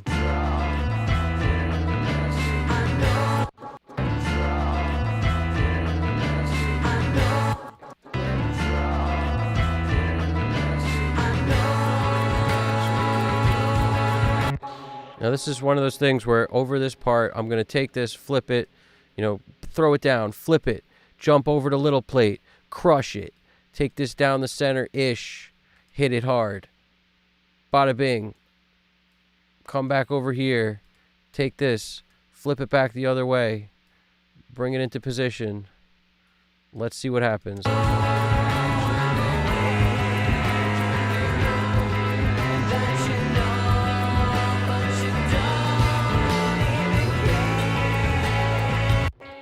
Nothing good.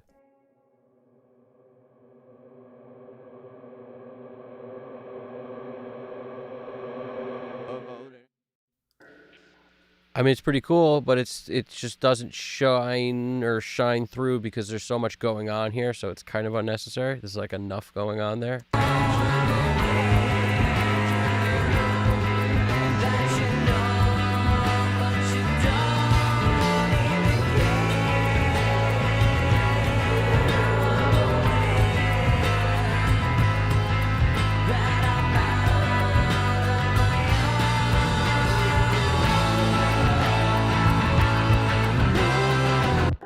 Let's take a word from the other chorus here. Take one of these.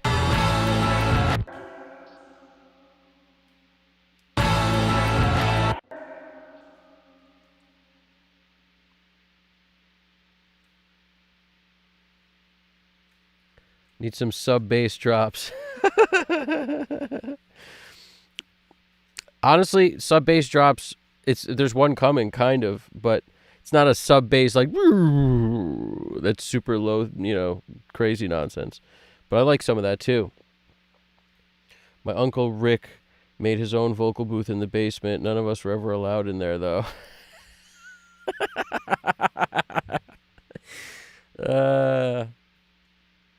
I mean, that's probably a true story, but it's also a hilarious line from a potential like Kevin Smith film or something. It's pretty good. I like what you did there. That sounds like a Dirkhead line. This definitely sounds like a Dirkhead line.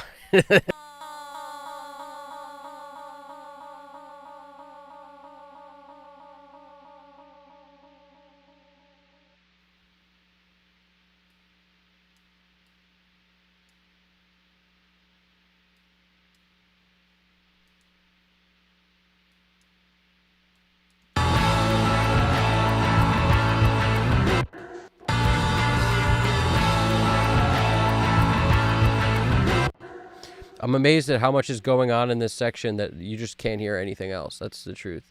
Like, I could make this louder to hear it, but you just can't hear much else because there's so much going on here.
We're gonna have to do something with these oohs. There's like these cool oohs. We gotta put some attention on the ooh.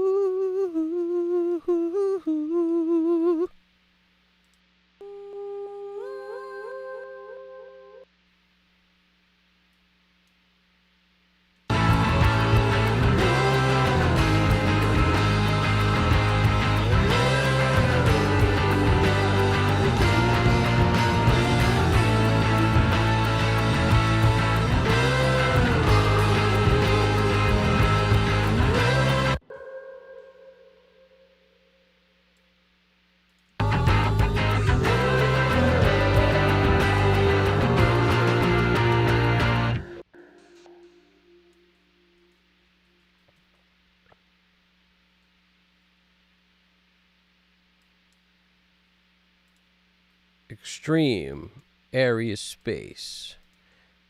Hit it. Flip it. Slap it on a grill. Pancake, pancake. Run it.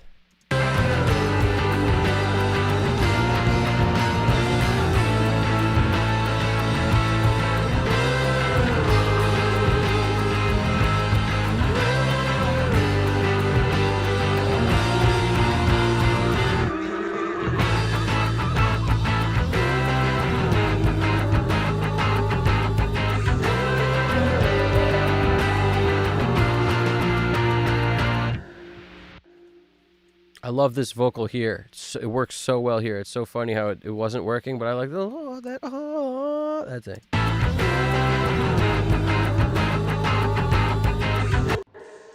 just love that thing. I could hit it with a little verb to maybe soften it a little, but it's so cool. Just hit it with a little something.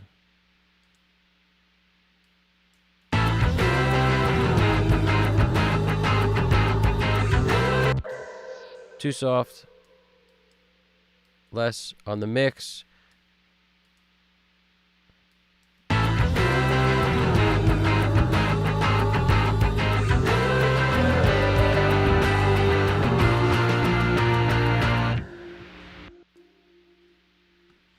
Okay, let's call that a thing. Let's call that a thing right there. Calling that a thing. Yeah, yeah. Calling that a thing. Yeah. Uncle Rick is a genius. You guys are hilarious, man. Alex Kristoff holding down the comedy. Amin Dirkhead, you guys are holding it down right now. Oh, AIM AI Energy. What's poppin'? I just seen you in there. How you doing in there?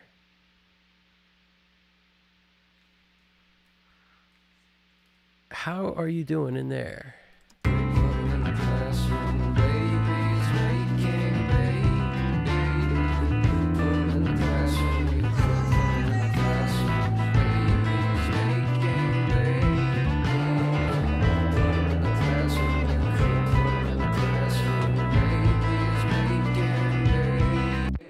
I gotta automate some goodness here, right here.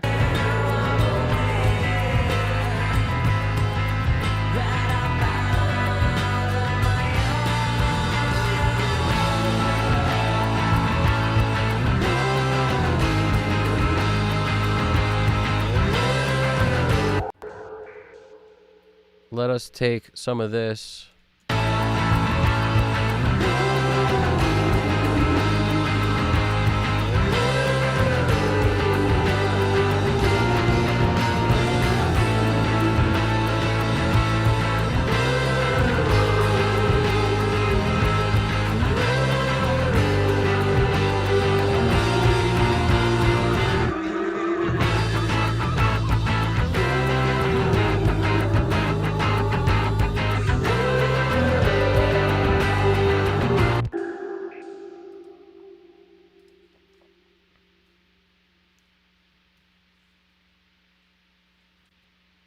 This should be called the Galaxy Tape Echo Show.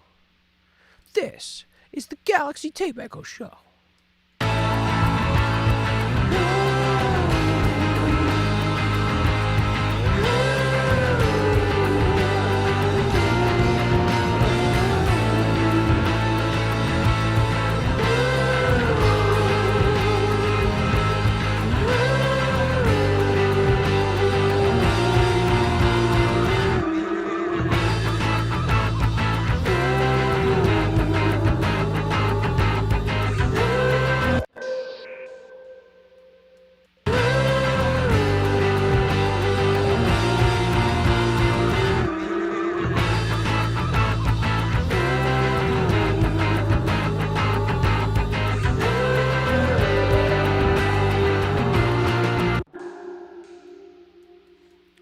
one of these heads doesn't let you move this, and it keeps messing with me.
Fade out whatever's a clicking away at the end here.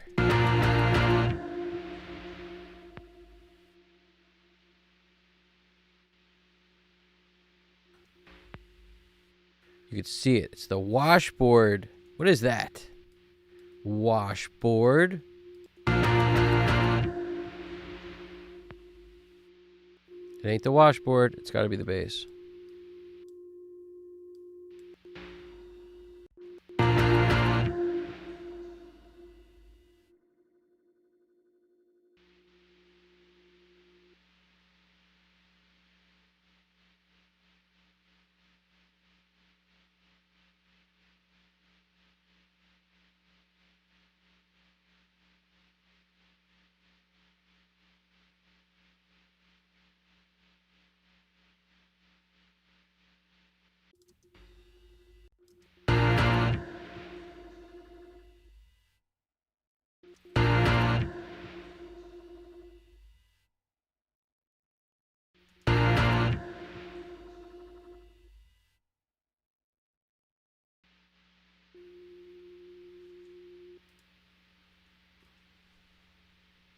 There's a hum.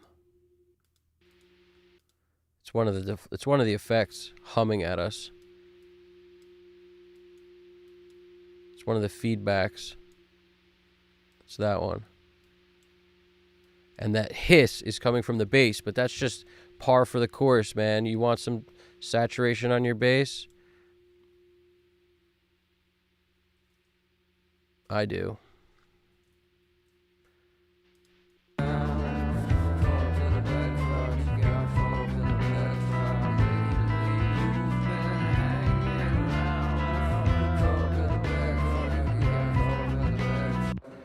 All right, let's go back to getting the VCAs into shape. Kick, snare, drums, bass hasn't been done yet. So we put these in the groups. We did not do bass. We did not do guitar, other, or the lead, V. Let's do we did other. Okay, good. Lead and backup. Let's do those. So where are we going to put ogre is the question. Obviously backup, I guess. Because it's the ogre. Maybe ogre goes in other? Nah, ogre goes in backup. We all know it. face facts here. Gotta face facts. So ogre's going in the backup. What else going in the backup? Ogre time. I guess all these, so we might as well just put them all together. Ogre time all the way up through... Well, actually, those are all leads. Okay, great. Lead city. So, 2 ogres. Back up, back up, back up, back up, back up. Back up, back up, back up, man, back up, back up. Back up right there, all back up, except for those. And those are all leads. Okay. Backup city. We didn't actually send any of these ogres down here, but that's okay. Ogres don't need to go down there. We put enough ogre stuff on it. Back V VCA. Mix. Now we can just scoop that and scoop all these. That's all our leads. So that's lead VCA. It's lead V. It's lead Volks. Mix.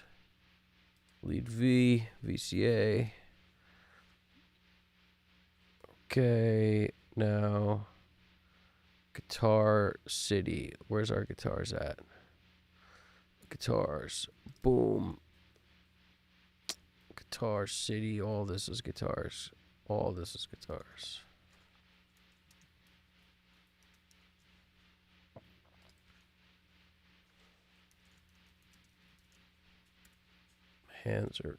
My hands are doing that thing where they don't work. Guitar VCA mix. Beautiful. Okay.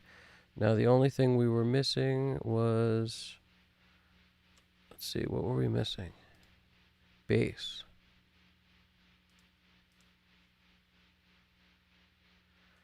So bass, we're just going to send this. So it doesn't, it's just going to take its, this is what it will control.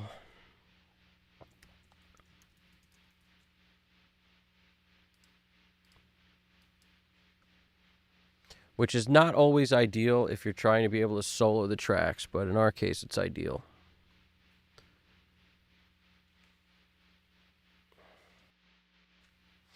Let's find our ending.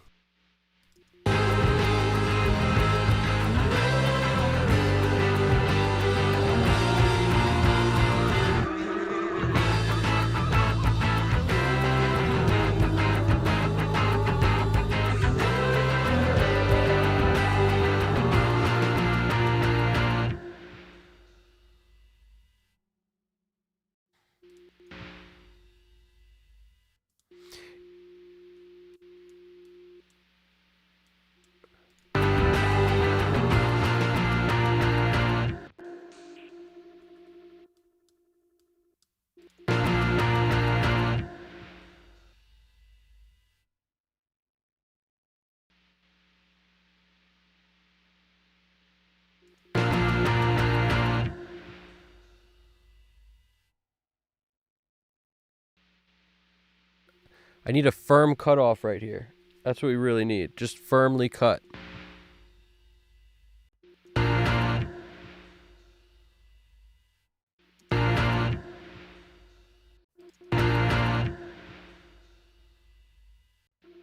Or maybe not.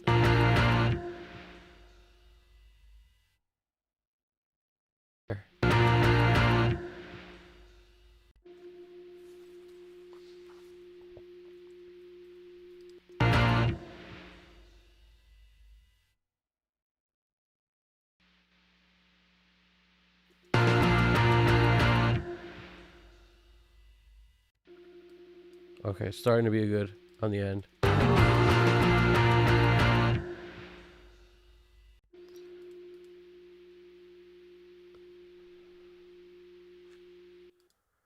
I got to do something about whatever that is. It's starting to bug me like nobody's business.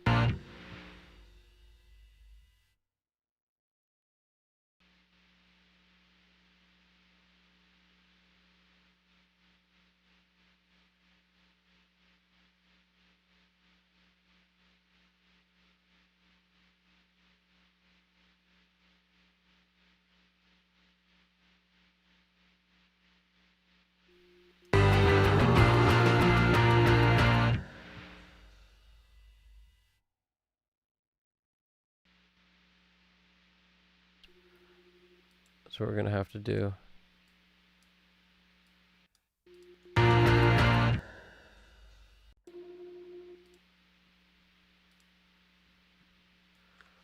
Where's the on-off switch? Right here.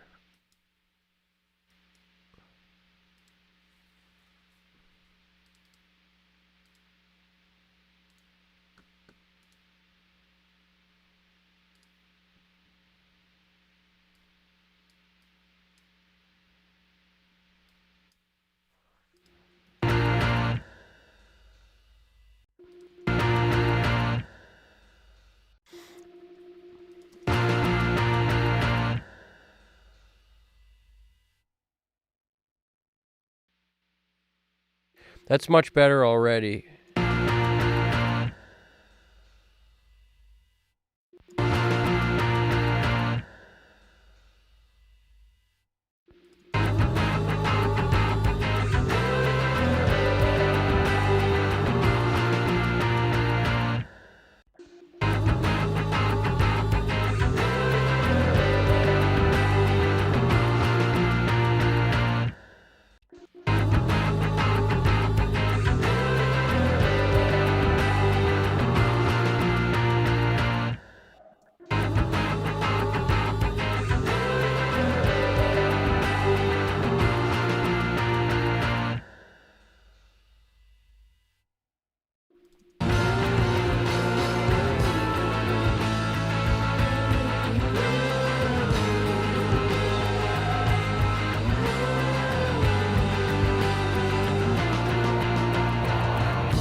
Random questions that we need to ask.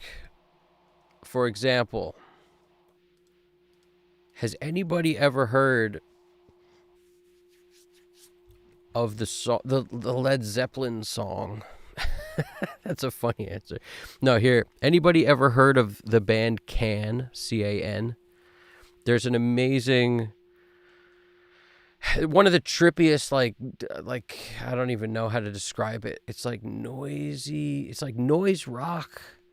I don't even know how do you describe Can? That's a good question. It's one of the questions I have coming up right now. In addition to that, GDP, you had a question. I forget what it was. You were like, we have to ask this. I can't remember what you said. Do you remember? What was that question? Trying to remember here.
Was that one effect that just popped out?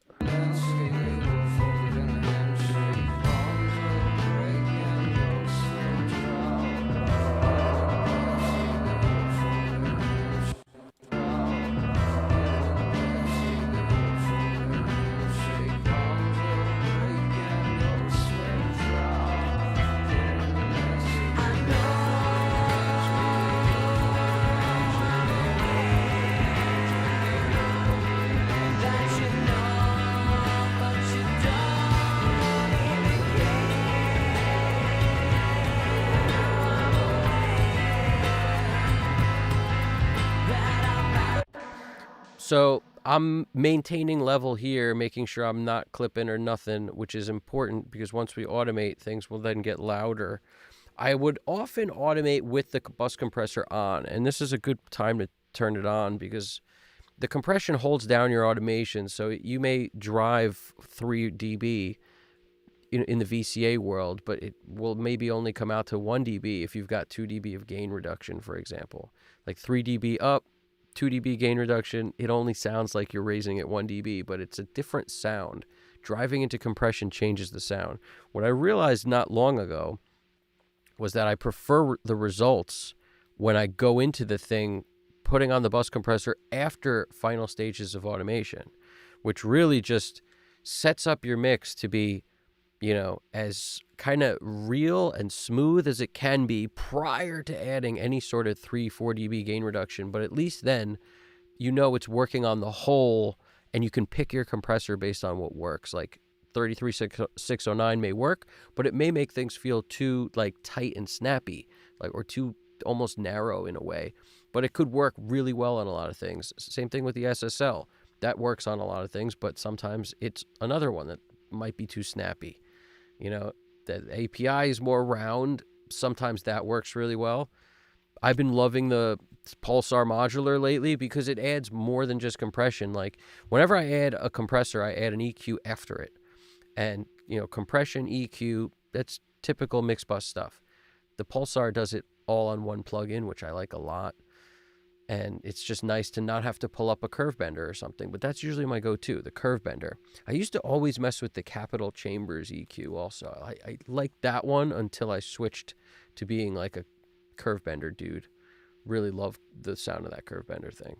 Sometimes a Vari-Mu with the curve bender. That's the Tom Elmhurst trick. I mean, that's his thing.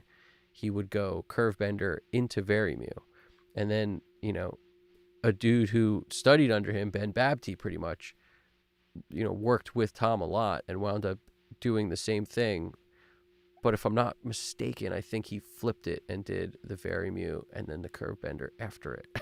So everybody likes to do their own stuff, man. But pretty cool in general. What do we got? Concept-wise, maybe a Vari-Mu would be cool for this.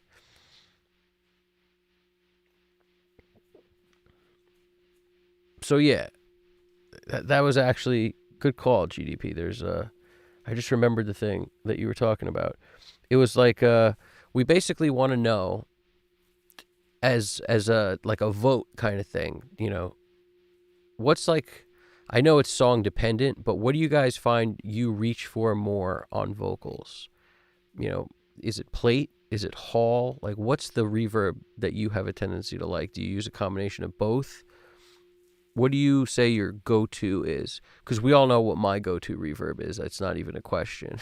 It's overwhelmingly one reverb that I use a lot. And I love the sound of it. But I'm curious, I'm always looking to expand my horizons in other directions and other reverbs and things like that. I don't know. Reverb is a critical element of your mix, in my opinion. And a lot of people hate reverbs, and sometimes I'm like that, but it's necessary for a lot of things. But other things, short delays, awesome. Alex Christoph. If you don't touch the threshold on the SSL compressor, does it basically do nothing? If you don't touch the threshold, no, it depends on how much you're driving into it. So, like, for example, I'll throw it up on here for a second to answer your question here.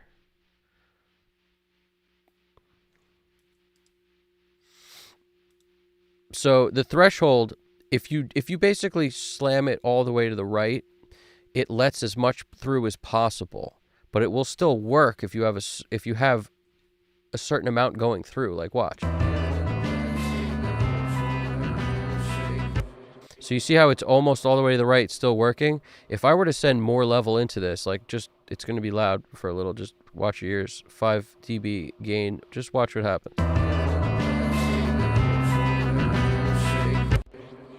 See how it's all the way up, but it's still going to be moving no matter what if you send enough level into it. So it's really just a factor of how much you send in and how tight do you want to make the threshold.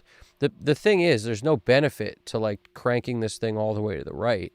And if you meant the default when you turn the plugin on, it's probably not here. It's probably somewhere in the middle at 0.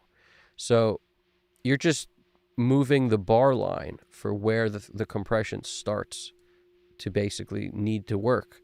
You're telling it should start, 10 dB lower, 20 dB lower, or should it start 20 dB higher?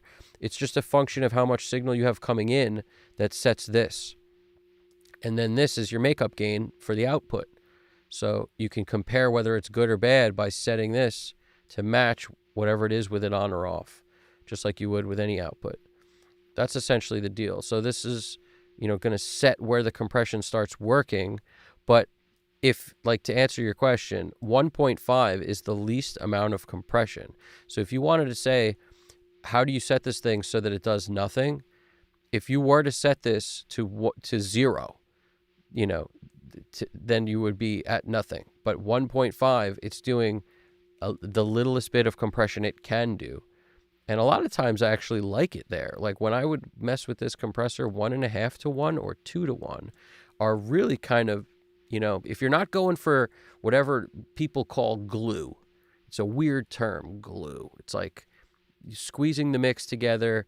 It has glue is what the stuck for engineers when they were like,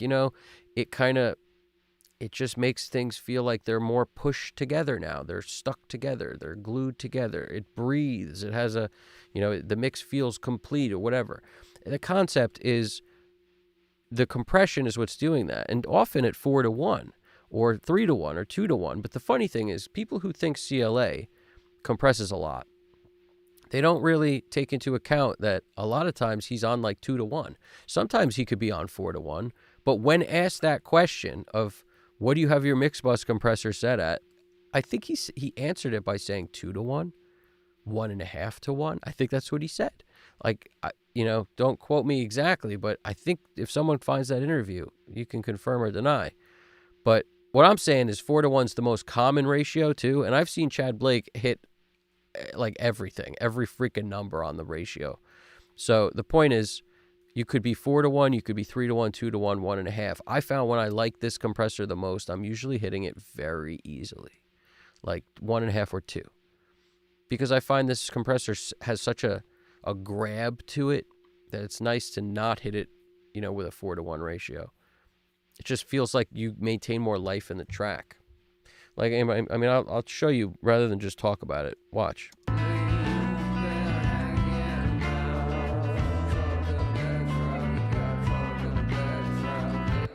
Oh, also, I didn't mention attack. The slower it goes, essentially, the less it makes an impact on the sound of what's going on. The faster it goes, the more it grabs. So I'm not a huge fan of turning the attack up. If you don't keep the attack as slow as it goes, this compressor starts to sound not very favorable to me. So I leave it almost as slow as as slow or one click back, at most maybe back here. But usually I'm as slow as it goes. Right? At release as fast as it goes, typically. But auto works sometimes, and if you basically have it going as fast as it goes, the release is hardly working on the song. So like if you do want glue, you need to turn the release a little bit slower. But in my opinion, I like it Snake Eyes. This was like the Dr. Dre setting too, the Snake Eyes setting, all the way right, all the way left. Granted, different kind of music, but it makes the compressor sound the most aggressive because it lets all your transients through, which is the attack. So it's as slow as it goes. And it basically lets your release, as much as this can let everything through this way, all the way, and that way, all the way. I like that as a starting point because then I could back the release up 1 if I need to get more of the sound of the freaking thing not letting go, and you could watch the needle to determine where you want it. But, as soon as something changes, like setting the release time with the track never really made any sense to me because as soon as the part changes, it no longer works. So I don't know, the concept of like setting the release exactly with the snare or this or that and like looking it up on a table, like I don't buy it. I never bought into that. I'm not a guy who likes reading books about where to set my release time. I'll tell you that right now. But because it doesn't make sense. As soon as there's 2 snare hits in a row or there's 2 kick hits in a row, like all of a sudden your whole concept of freaking time it to the BPM of the song just goes out the window. So I don't know. It doesn't make any sense to me. And I'm not going to change my release time with the track. So bottom line, fast release, slow attack. Do what you please with the side chain. Sometimes I'll set it at 80. The MBP was at 120. So taking these things, or is it 125? I think it's 125. It's 125. So take these things into account. The Mark Daniel Nelson side chain thing, I think it's like, was it 80 or 90? I don't know. Something like that. So you could set it at whatever you feel. Or nothing. Because that became a thing too, where people like the idea of letting low end through, but on music like this, it's kind of 90s sounding. Do you need it? I don't know. They didn't do it in the 90s.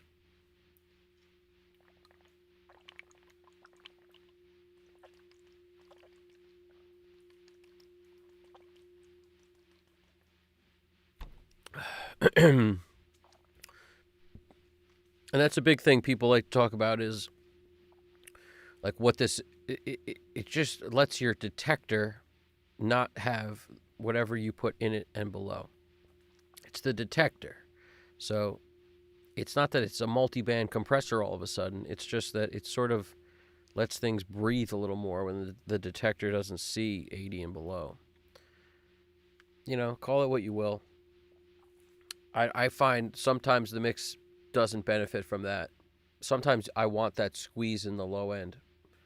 If you put a lot of low end in the song, maybe it pumps a little, but often it'll sort of just hold your low end together. Don't be afraid to try a couple mixes with that thing not on and compare them.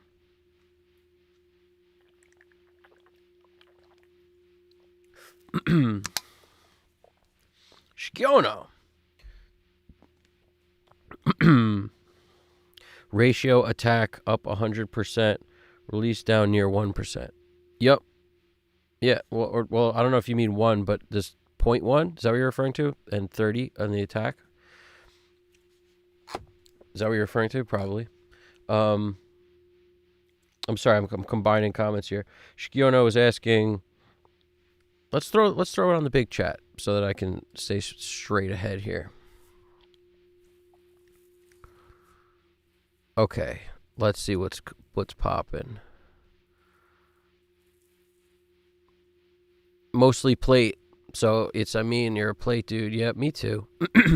I don't know. I think it's a symptom of liking 70s music or something. Late 60s, 70s. Plates are so cool, man. They're the most natural sounding reverb to my ear. I really like a plate. Valhalla plate. Yep. I may have to jump on that if the sale's still going on. Or Valhalla never has a sale. That's right. They're just $50 all the time. You got to respect that. Honestly, I respect that. It's a very good price for a good reverb. A lot of people's like Valhalla Vintage Verb is their go-to, so that's a good call. I used to use a ton of Valhalla Vintage Verb, but I switched to plate. Oh, interesting. You prefer Valhalla plate to Vintage Verb? That's interesting. That's good to know. Ratio attack up 100%, release down near 1. Yeah, so that was Alex Christoph talking about what he likes on here. I assume this is what he means.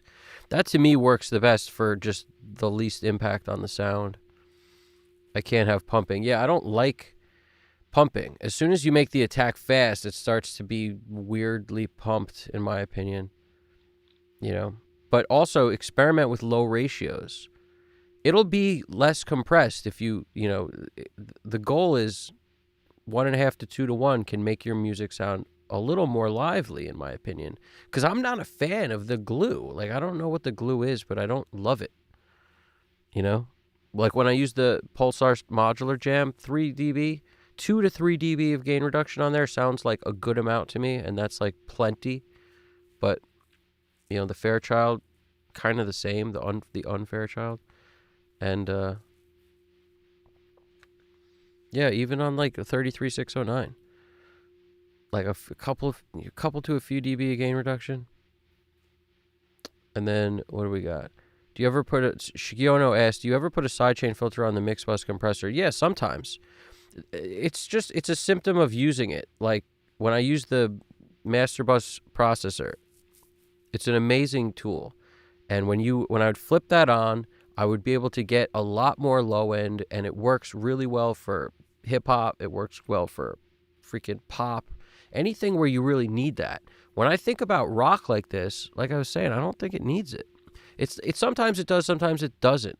It depends on if you want to like fill the car with low end or whatever it's played, or do you want it to sound like other records that were made, around this kind of, like with this kind of sound.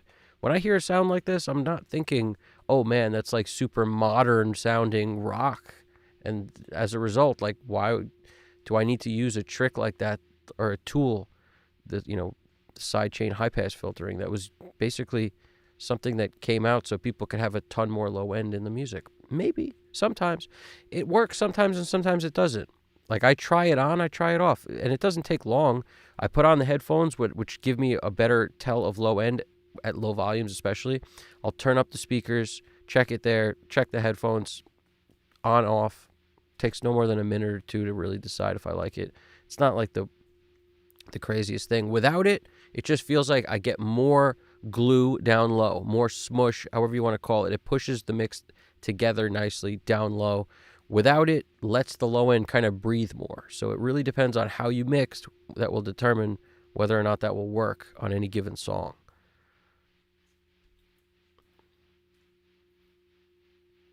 Then we got, why are you engaging the sidechain if you want the pumping sound? Does the kick?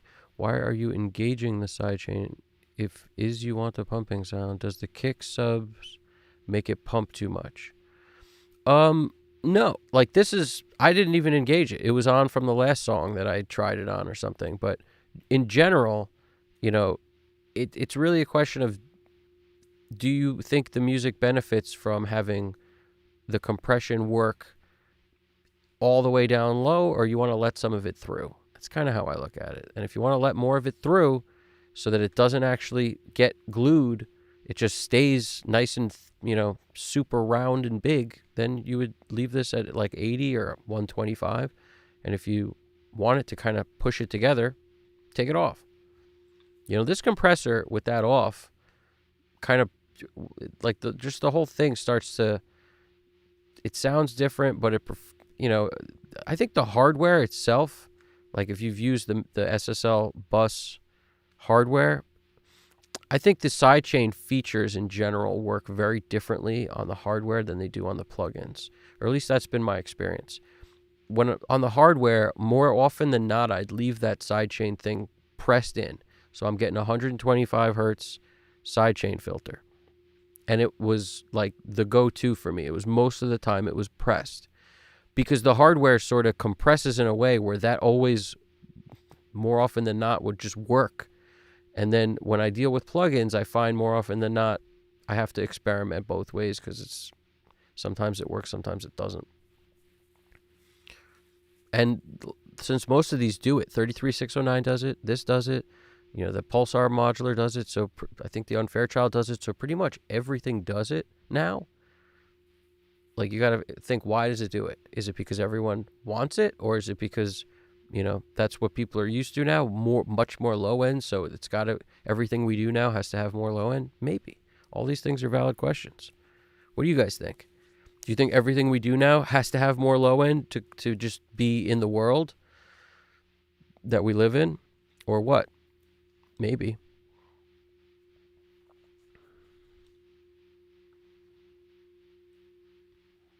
So basically, I use my compression the opposite way. I see. So I basically use my compression the opposite way.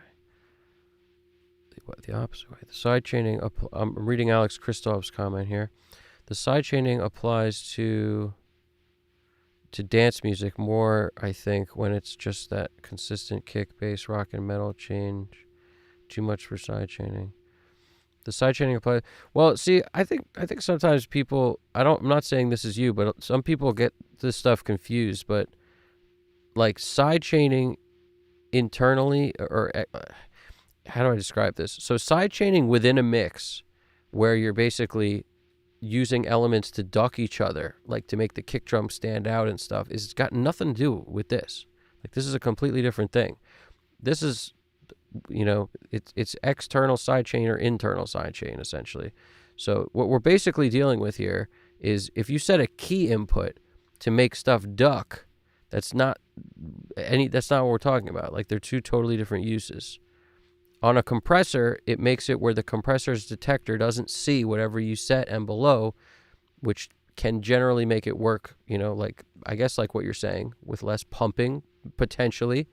If there's a ton of low end going in and you have no sidechain high pass filter on, it might make it sound like there's more pumping. But it's also a trick used, in dance music and stuff, which you kind of threw me with by saying that, because it's a very common way to make dance music sound the way we're used to, is basically by, making sure the kick is the only thing heard by ducking everything else when the kick is there, which is just not the same thing. It's just the same word. It's one of those freaking things in audio where everything's the same word. It's kind of the same thing and also not the same thing at all. Technically, the word is the same. It does a similar thing, except one is keyed by other things and the other one is happening within the compressor itself. It's totally different, in that regard.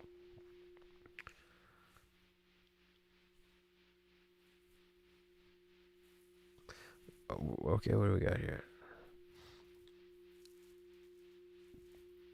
As my long reverb, especially on songs that are vocal focused, I prefer plate to the vintage. That's interesting. I might have to try that one. I don't think I did. I know I auditioned like Vintage Verb and I just didn't buy it, but there's no answer to why I didn't buy it. I should have bought it. It's a great plugin. I think I didn't buy it because I was just in love with Little Plate. I was just like, this is the answer for me. So I just didn't buy anything else. I have a bunch of reverbs because UAD, I have tons of stuff in there. The Lexicon, the EMTs. It's like, what else do you need? I've got some Waves reverbs that I hardly ever use now. I've got T-Rex reverbs that I don't use. It's like, how many reverbs does a man need, right? But the Valhalla one's very interesting. No problem, Shikiono. And I like, everybody's everything everybody says is totally valid here too. You guys are thorough. The side chaining applies. Like, I keep reading that the consistent bass and rock. Too much for side chaining. Yeah, it sounds like you were totally talking about it. Yeah, you're more familiar with ducking when it comes to the side chaining. Yeah, but the funny thing is, a compressor having a sidechain high pass filter was basically also, that was added for a very similar reason, is music that was so low end driven benefited a lot from the low end not being just an overwhelming force in the glue machine. Essentially, you got this glue machine pumping, to kind of keep the music together, 0 to 4 dB, and you got these kicks coming in, destroying what it's seeing and making it where it's now got to do more work because you got all these kicks and subs and all the super lows. So it was created for a reason that's actually kind of part and parcel with that technique becoming so popular. And also with people just putting tons of kick and bass in the music because that's what they wanted, but then using the same tools that they had at the end and it not being okay anymore. It's like, as the music evolved, the tools needed to, because it didn't really sound, the same way. Because when this stuff came out, like, picture the first, SSL, there was none of that.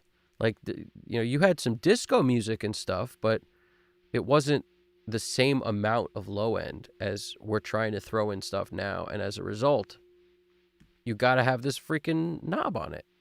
Without that, it just squeezes it too much. But why does certain, compressors, why does certain things still work? Because they've always worked and they're always going to work. Like, some rock stuff just doesn't really need it.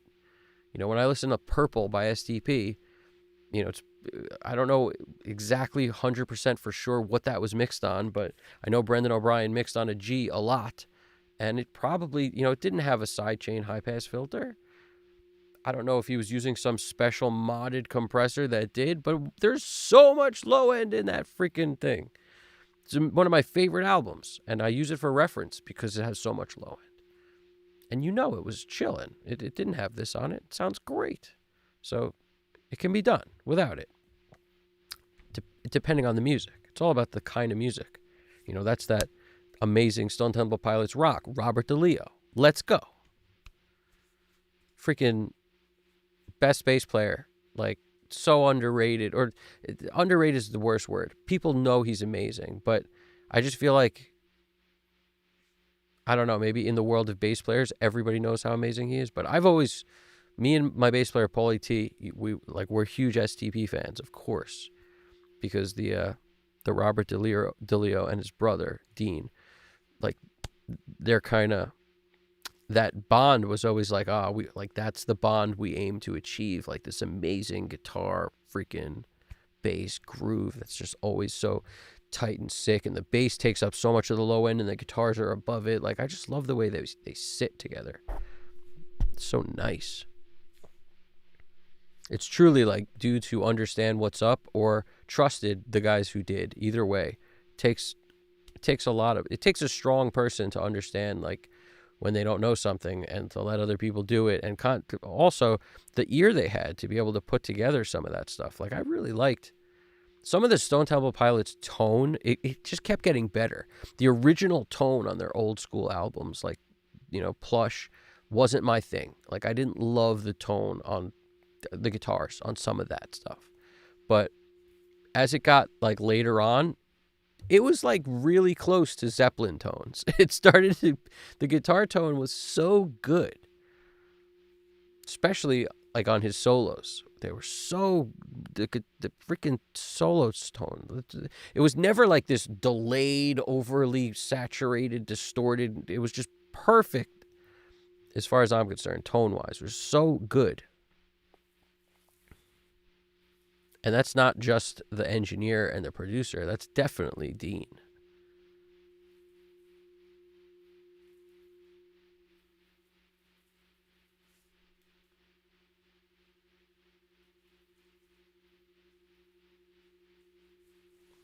The side. So what do we got here? Sorry, I just got off on a tangent here thinking about STP.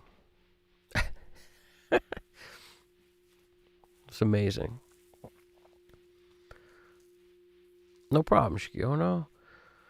Hey man, how about the flavor thing? I might have missed your answer, so sorry in advance, but when you drag the tracks down to flavor tracks, does the mixing you did before carry on to flavor tracks? No, the track, I'm copying straight from the raw, wave file. That's really what it is. Because in the order of events, it goes track, and then it goes down the first insert, second insert, third, like all that. Then it goes to the fader. So from fader, the fader is essentially your output, and then that goes wherever that goes.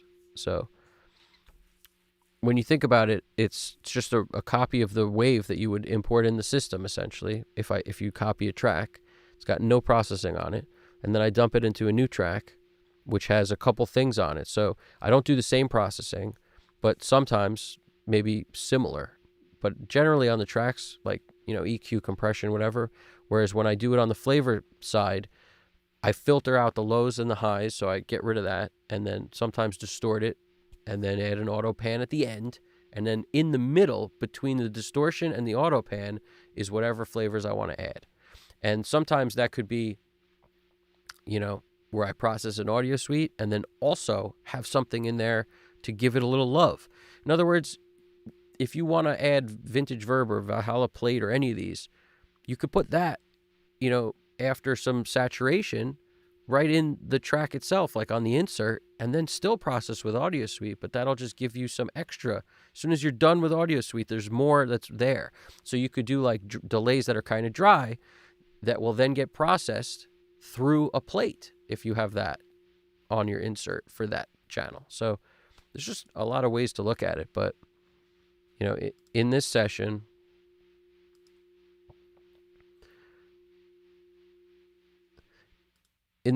if you look over here, these are like some flavor stuff, Flavor Town. Decapitator and an auto pan.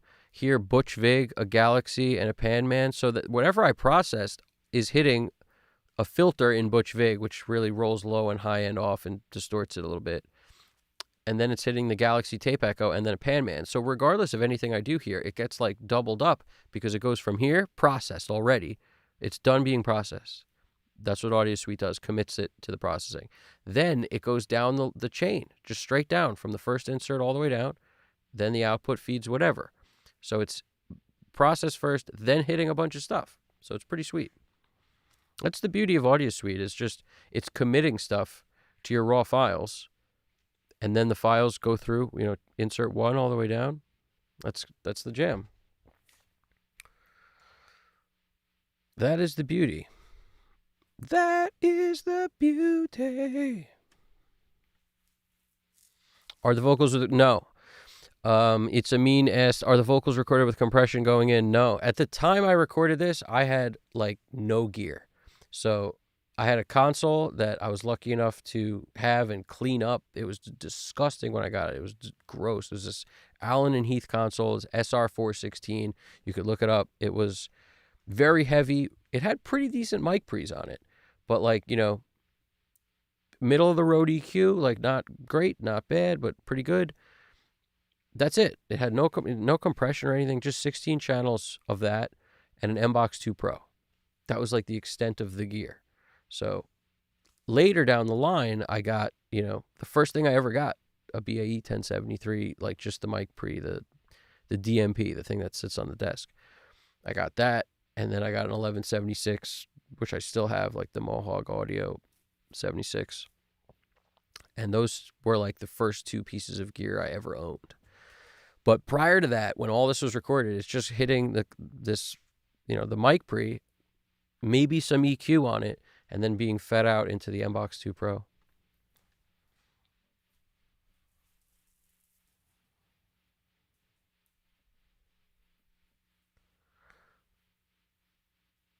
What did I miss here? Okay, where am I? Where did I get lost? Okay, there we go. I hope that answers your question, Amin. And then, who's out of here? Christoph? Just finished wrapping up some guitar and bass tone. Got a nap for a bit, but I'm sure you'll be cranking away when I get... Thanks, Alex. I appreciate it. I appreciate you sticking around and watching. That you're awesome, as usual. Do your thing, man. And you got this. No need to, mix your stuff 100 times. You got this. Where were we?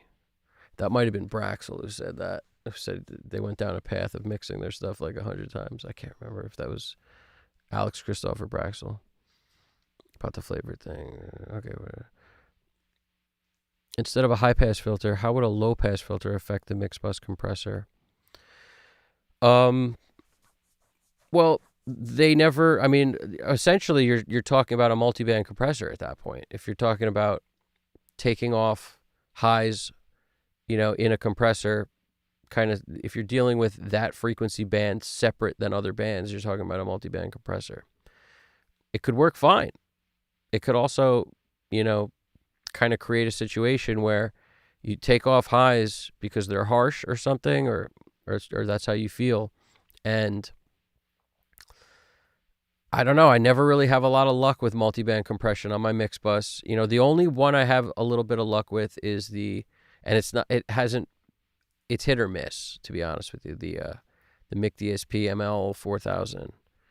I used to love it, like, on almost everything, and then I realized, like, that thing that's happening with my mixes that I don't like, say hello to my little friend. It's like that. I realized when I took that off, I was like, you know what?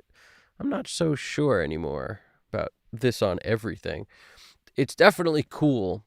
And the funny thing is, if you were to do a low pass filter, right, you're rolling off highs. That's what it is, obviously. When you picture Chad Blake's mixes, they all have a freaking ML 4000 on them. And how much does it sound like the highs are rolled off? A lot, right? They're pretty dark. A lot of his mixes are dark. So that's cool. So he figured out a way to make that work for him. What he likes is a darker kind of more... It does have a vintage sound in a way when you roll top end off and things aren't so bright. It definitely gives it kind of a vibe, kind of like old school panache to it. Reminiscent of all that old school like Motown stuff and everything that had like a rolled off top end. So it's not a bad thing. It's kind of cool. It's just, it doesn't work for everyone doing a multi-band compressor jam on there. What I found would happen is I'd throw a multi-band on there and then I would mix like it wasn't there and I would be like fighting it the whole way. So maybe if I throw it on at the end, it could possibly work if you go kind of gentle on it, but be careful because a lot of those plugins, like all of a sudden when I throw that on, it does so much. And, some people would throw like a Fab Filter and the MB on it or something. I've never really done it. I don't like putting multiband on my mix bus. I just don't like the result, but, to each his own. Just because I don't like it doesn't mean you don't like it. Like maybe you'll love it. Some people, like I said, Chad Blake's mixes sound very dark, and he's using that ML4000, which is a multiband. And he uses a bunch of stuff, but he uses that ML like 3 times in his mix. It's on the drums, it's on like the freaking bass, the drums, and the mix bus, I think, if I'm remembering correctly. It might even be on like the drums twice, because he basically sends his drums to like 4 different places. But yeah.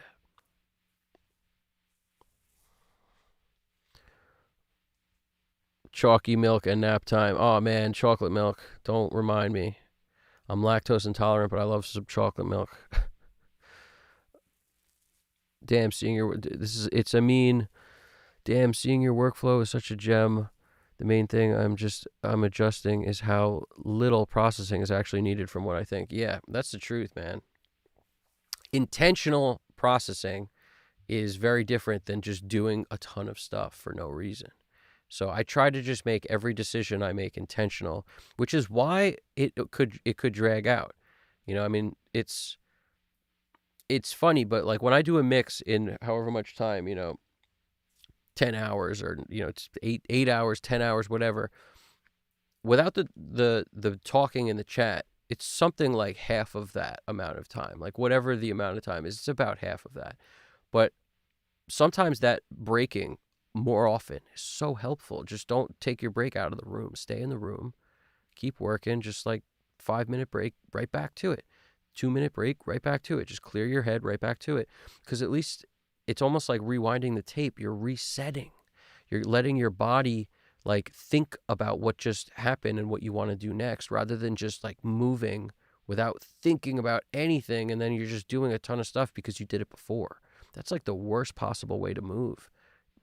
In my opinion, it makes mixes way worse when you just keep doing the same things you've always done. Like every move should be intentional if you can help it. Don't twist a knob until you have an intention behind why.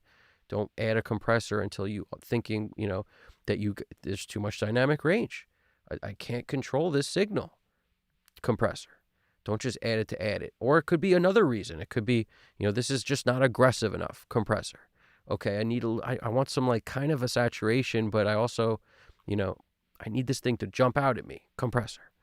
There's 100 ways to do things, but just try to be intentional with it. And the best way to learn is to mess up, but also give yourself some limitations. Like just the concept that I always, compression, EQ, and sometimes 2 EQs and a compressor.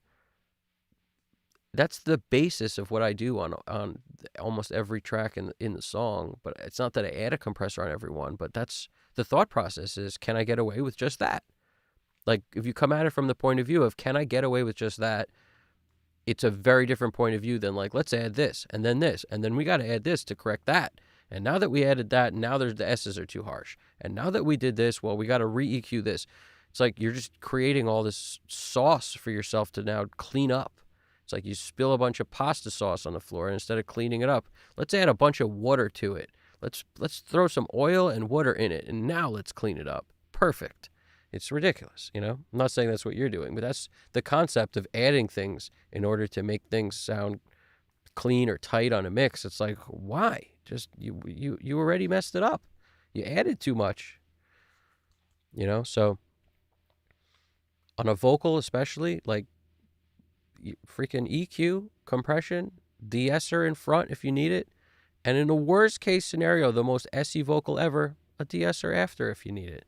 Like you get rid of the S's before you do stuff like saturate and make the S longer and bigger, or compress and make the S stand out more. Like get rid of the S before that. That's why I'll leave a space to always throw some kind of de-esser in if I need it before the stuff.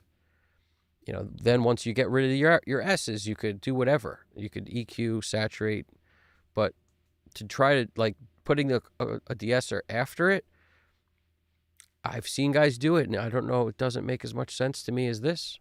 It makes more sense to do it before. Little stuff like that makes a big difference. And on guitar, like, just one channel strip plugin, like what else do we need? There's so many times I just add hardly anything. So I appreciate you saying that. Been jamming buttons. What's up? Yo. We are just doing our thing over here. But I appreciate that. I mean, I'm very happy that it's helpful. It's I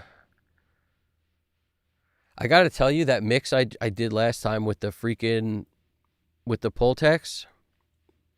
I have to do another one of those because it was so fun. It was like the most fun ever using nothing but Pultex. I can't explain why. It's something about the push-pull. The fact that they got the dip and like the attenuate and the dip, it's awesome. It's just very interesting. There's something about cranking a knob forwards in order to make it cut that is very interesting to me. I don't know what that is. Explain to me what it is. You tell me. I have no idea what it is. But yeah, been jamming. You were around last time for the longest stream of all time, the longest stream in the history of the world since 1911. Freaking, they cut us, been jamming. They gave us, we did over 12 hours. We did 12:20. YouTube won't even save beyond 12, and they don't like it when you go over 12 because they can't store the whatever. So no more, I got a timer over here, so I got to keep cooking. Because we only got 2 hours. We got 2 hours and 45 minutes on the clock.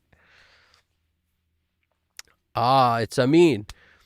I just got the Pultec bundle from UAD as my free plugin and saw the Pultec filter. The Pultec filter is hilarious, isn't it? It's probably, I bet you it's amazing and nobody knows about it because nobody uses it. Because nobody's ever had the full Pultec with all the stuff on it. That's why. With the EQP, with the MEQ, with the filter, that's like the whole thing. Nobody's ever had that. I mean, what are you, the son of soundtracks? Like, are you the son of freaking Abbey Road? Who are you? Nobody's ever had that.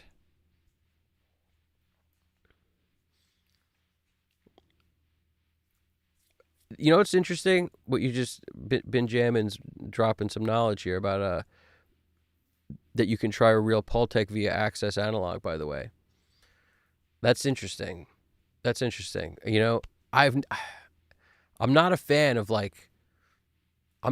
of doing things that I can't like do again and repeat. It might sound great, but I'm not going to like pay some company to run my stuff through a Pultec every time. I'm just not going to do that. I can't help but do math in my head. And it wouldn't take me long to figure out how much it would, like how many times I can do this before I might as well have just bought the Pultec. And I'm not going to buy the Pultec, and I'm not going to do that. I'm just going to make the Pultec I have work. That's what I'm going to do. And if that doesn't, I'm going to use a different Pultec I have. Because right now, I'm sure I've got the Waves one. I definitely have someone that comes with Pro Tools that everybody has too, which is pretty awesome. Which makes me want to do another Pultec thing even more, because that's pretty cool. It comes with freaking Pro Tools. I don't know how they do it. Pretty cool. But the UAD one is obviously the one I love the most. And in UAD, you've got like 3 choices. You've got the Legacy, you've got the normal one, probably 2 choices. And you probably have a native version. That's the third, I bet.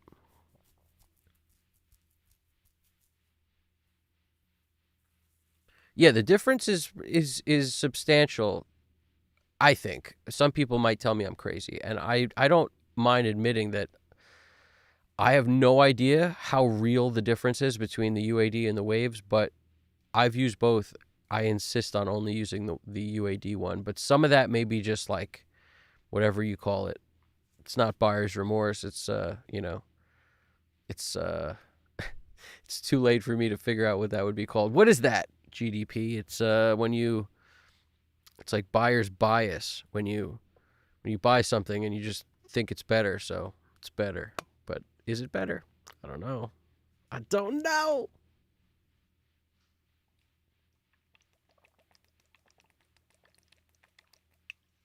The old water plug-in. We need more water plug-ins, guys. We need a chocolate milk plug-in and a water plug-in.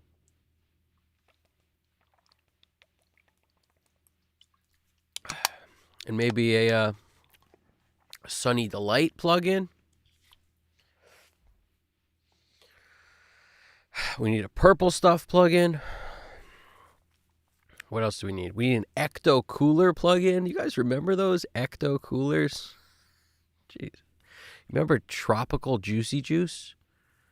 The best flavor Juicy Juice by far. By far. I don't know what made me get into this drink run, but when Snapple came out, they were popping, huh? No pun intended, but they were freaking all over the place, huh? They probably still are. Not by me. Nobody drinks Snapple around these parts. They don't know the Snapple life. Arizona was always the tastiest iced tea. Let's face it, we all know. And the fact that they kept the price down for so long, that was pretty cool. I don't know how we got into this. We're about to get back over here. GDP, dropping the knowledge, choice supportive bias. I feel that. But isn't everything choice supportive bias? It's like I buy a steak, I eat that steak, and I say to myself, that's an amazing steak. Choice supportive bias. But it also tastes good. So therein lies the problem. Does the plug-in actually taste good, or is it choice supportive bias? I don't know.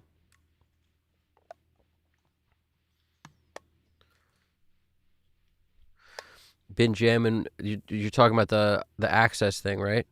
I love Access Analog. It all runs like a plug-in. That's what I mean, man. I don't trust them over there.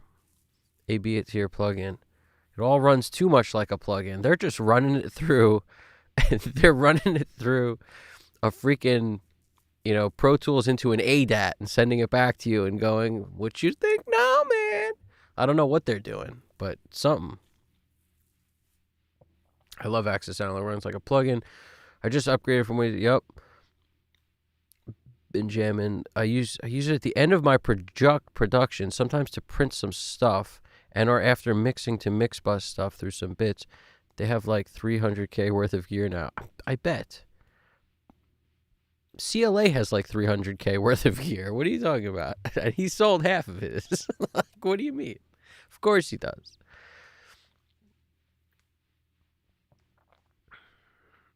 It's crazy, but yeah.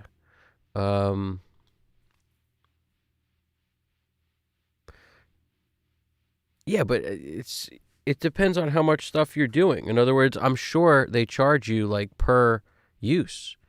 So that means like 20, 30, 40 tracks. How much does that cost? Like, if you do this same thing through a plug. So if you're only doing it on your mix bus, that's the best case scenario, I guess, because then you're running it through once? Like, can you tweak it? I have no idea how this stuff works.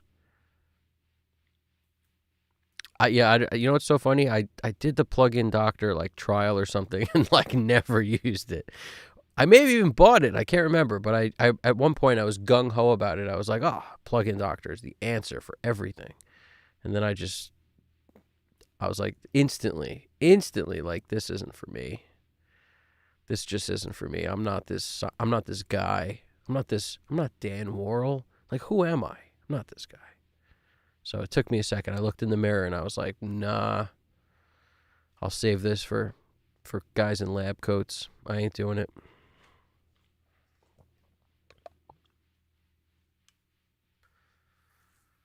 Definitely, I don't like the robotics have slipped before a couple times and had to get them to fix it. The robotics have slipped.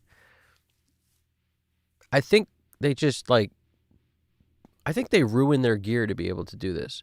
I think they go into the gear and they put on like actuators from the inside that they can, I don't know if that's the right term, but they put on something that allows them to track and change the stuff from the inside. But in order to do that, they have to literally destroy the gear. Like they have to open it and configure the wire on different stuff. They have to like mod it in some crazy way. So you may think that they have 300K worth of gear, but what they have is 300K worth of shells with the impression that the gear inside is working the way it would work if, we bought it new or bought it from freaking CLA. But it doesn't work that way. It works with it's the brain only.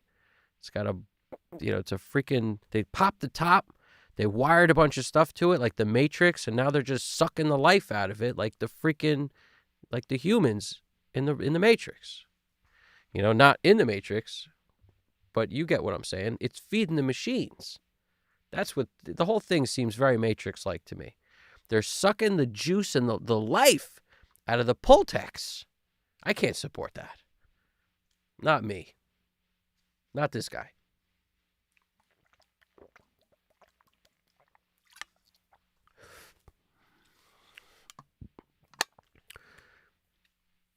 No, I agree they're probably well maintained, but that's not my point. My point is, in order for this to work, they got to get inside the machine and put a needle inside the thing. Like if it was a person, they'd get a thing in there that's going to operate its brain so that when you twist a knob in Dubuque, the freaking thing moves the knob from the inside. That's really what it is. It's not moving it from the outside. It's just registering a move on the inside, which means it's got it all Edward Scissorhands up in there.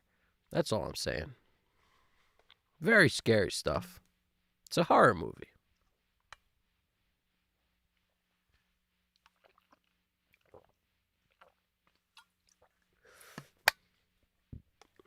It's totally Matrix.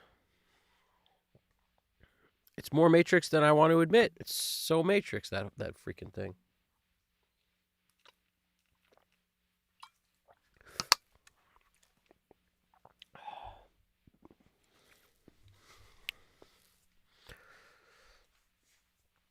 I don't know. I have to say, Bin Jammin and me are on the same page with this. We are on the same page, but it's I gotta say it's one of those situations where one of these days I'm gonna sit here and be like, you know what? We've reached the mecca.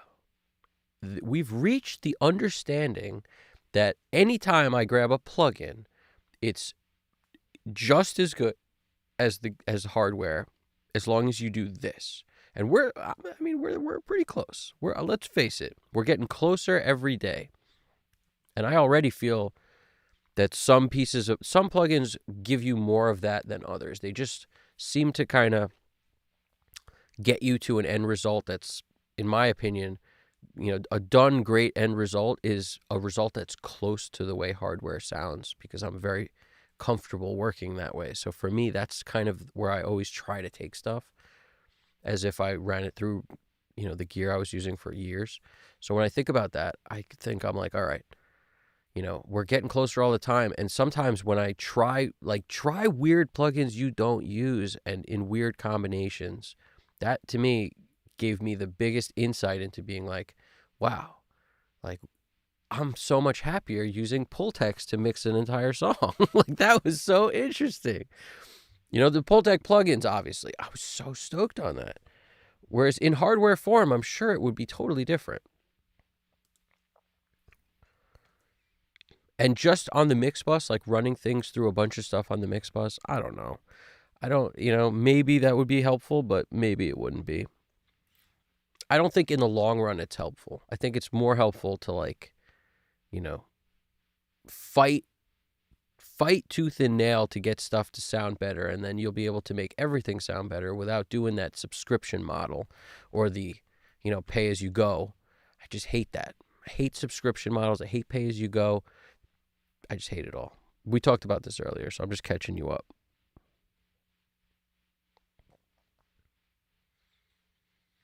No, they definitely don't use motorized hands on the knobs. There's no way that they've got a bunch of robots twisting knobs or a bunch of motorized hands. There's no shot. I'm telling you, there's no shot. I could be wrong, but I doubt it. I doubt it, like insanely doubt it, because it would be way harder to do that than it would be to just in the inside create a bunch of freaking actuators that act as if things move that really don't. Every point is connected to the whatever. So you twist a plug-in and it's just relaying what you did to the thing. It's not actually, and then in the inside, it sets the thing the way it has to, but it's not actually twisting it. It's just connecting things that would be connected if they were twisted into position. That's really what it's doing. It's connecting dots, essentially, through electrical wires from the inside. The Matrix. The Matrix 7. Our plugins aren't safe. We don't own them. They own us. And they will suck your blood. That's illegal.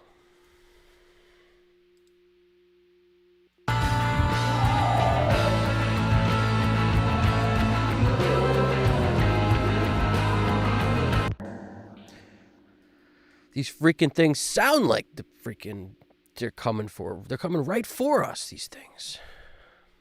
So where was I? Okay, let's get back into business here. We were somewhere along the lines of dealing with some automation right before I go in and mix bus compressor up, which is arguably my favorite part. And we're on the clock, 2 hours, 30 minutes to go. Everything is subscription now. Abandon that. Been jamming buttons. I got another monitor over here, by the way, if you're wondering why I'm looking down at the low filter on the I'm looking right down at the low filter on the SSL. It's because I have a monitor over here now.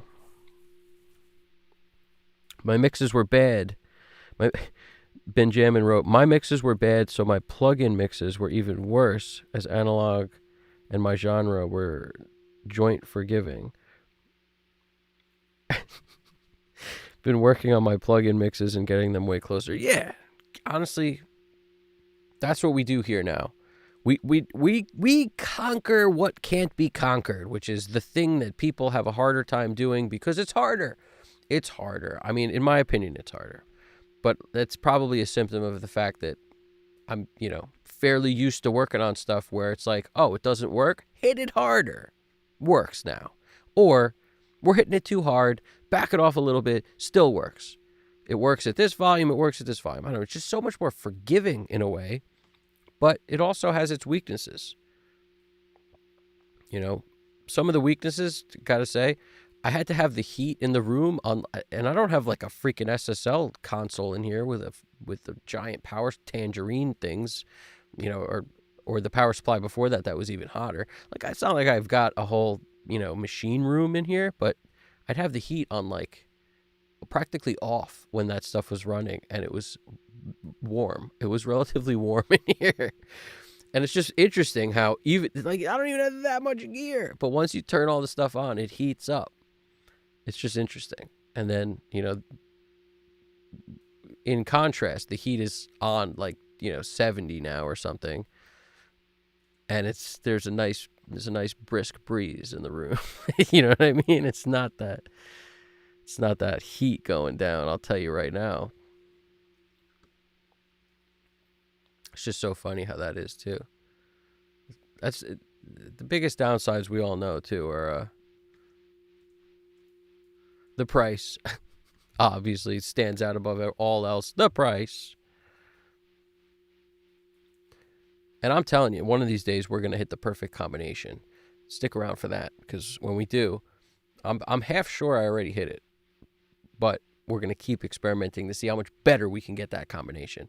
But the plugins, the Pultec combination, haven't heard anybody else doing it. So I was like, that's how many other guys freaking Pultecs on everything.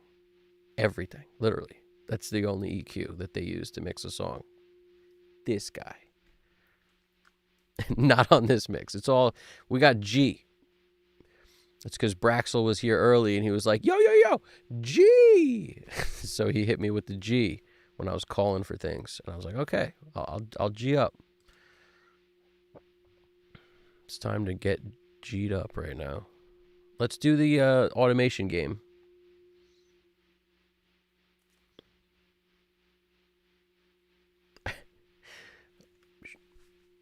Yep. Benjamin shares some good stuff. I like, yeah, you guys are awesome, man. The community is solid here. We got just thorough people. I appreciate everybody watching. Anybody who comes through, hits the like button, hits the, it's all helpful. Hit the subscribe if you haven't seen this. And everything gets reposted. So sometimes when I'm saying that, I'm saying it to the guy who's watching it later. Because I know most of you guys who are watching now, you subscribed because you know the benefits. Because you've been with me since the jump. We only started 2 years ago making videos. It's kind of amazing. I was thinking about that today.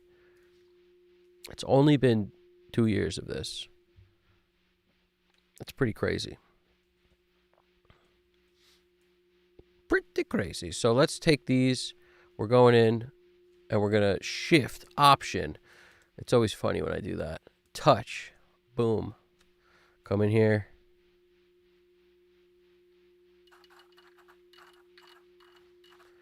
I flip through the bank of amazingness.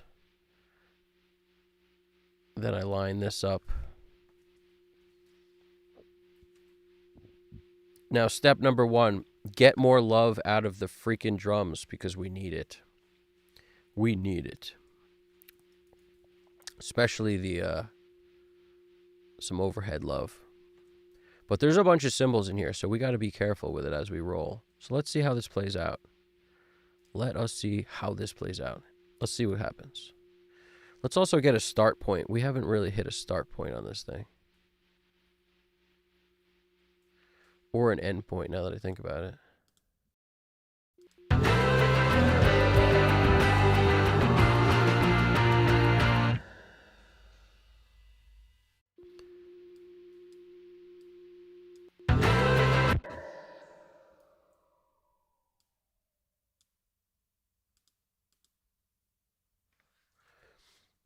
$11.65.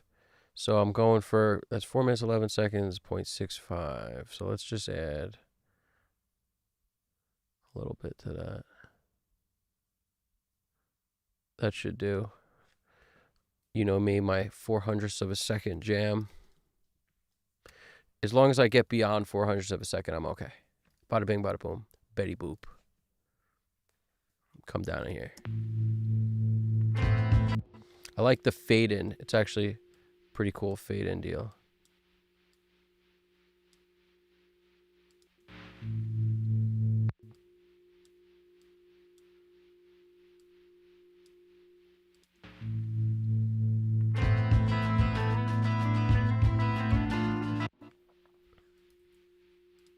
Definitely a fade in deal.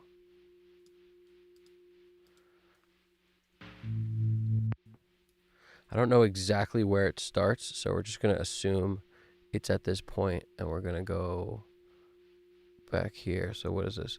1, 2, 0. That's fine. 0, 7 is fine. So all we need is that 8, and this is fine. Start.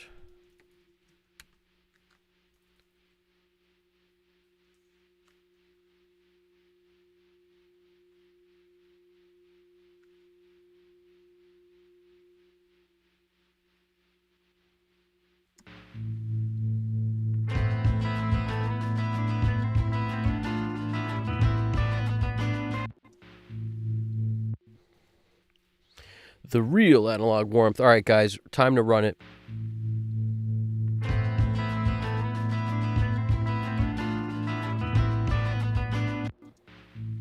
So everything's on touch so that I can literally let it go back to where it wanted to be before I started the automation as I let go of the touch. That's the beauty of this thing. It's time to run. I'm going to get close to this thing. Get close.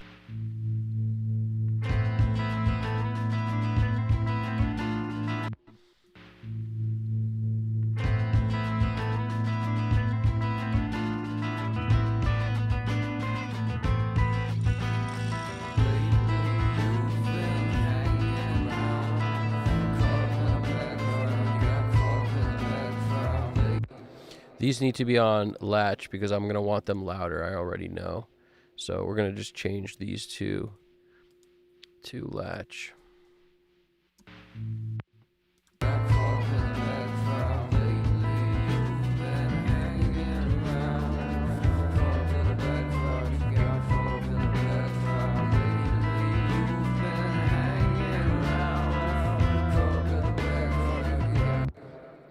As soon as the vocals start, we're going to come in.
It's got to be a fill here. We got to catch.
I gotta bring that kick up when this chorus kicks.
What do you think? More background vocals there? I think so.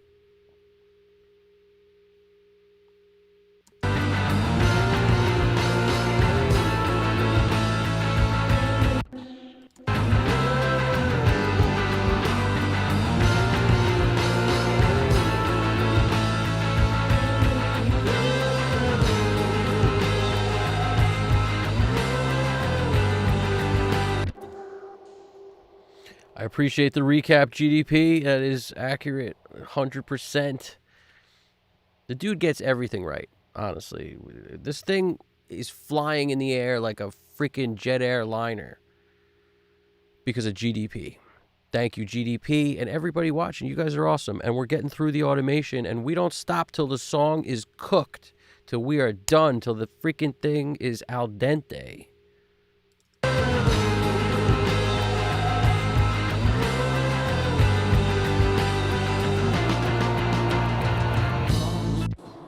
Let's get that fill in there. Always automate the fills.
Get this kick up in this one section.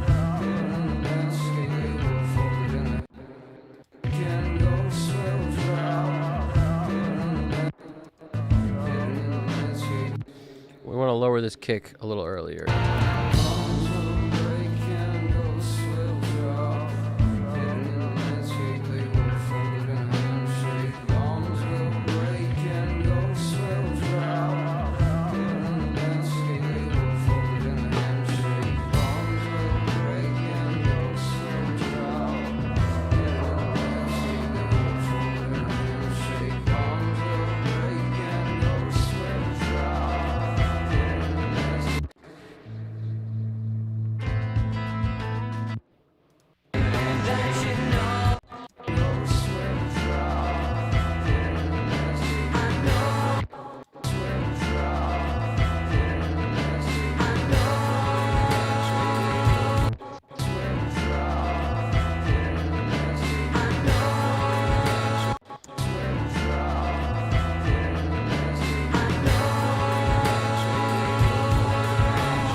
take the drums down cymbal-wise a little bit.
We're about to be through with this automation pass. That's what happens when the automation's done. It looks like this. The other is just like a joke. It's a freaking washboard and a metal pipe cracking on asphalt. It's pretty much like just weird sound effect type sounds. Oh, and a shaker is on there. Perfect. So other than that, everything else, you know, we knew we were going to be bringing the drums in from jump. I needed more drums. So I was like, man, I want more drums. But now we're starting to, maybe the cymbals are getting a little hot. So maybe I'll bring them down like somewhere after this section where you can kind of see they got a little hot right here. But other than that, we're real close to finishing this automation pass. I recommend everybody run with touch on until you get to a point where something you want to stay where it is. Like, for example, I put latch on the snare and on the drums, which for me is overheads. It's everything other than kick and snare. That's what drums is. I leave latch on so that wherever I let go, it stays. If I move it, it'll just move to that point and stay. But that felt right because I knew I needed to bring the drums up so much. Otherwise, when I let go, it goes back to normal, which is the way we want it on guitar and things, because if you notice, the movements are subtle. You know, bass, the movements are subtle. Vocals, the movements are more subtle, right? Lead, the backups, even more subtle. So the subtle movements are good for touch automation. Bad right there, right? The ones you want bigger movements where you know ahead of time you're moving too much to be able to get it back without staring at the freaking screen and like watching the numbers. If you're doing that, you're not doing automation right. So if that's the case, just put it on latch and you don't have to worry about where it is. You can kind of just bring it up and bring it down.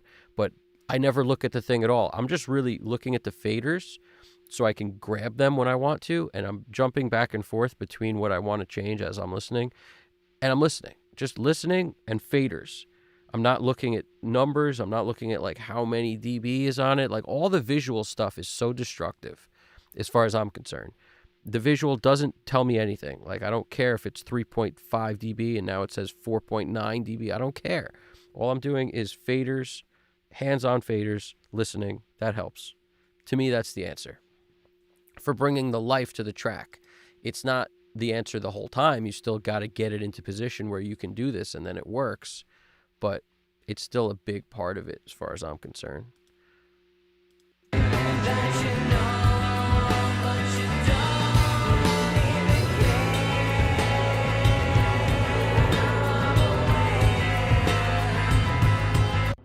Let's just bring this down.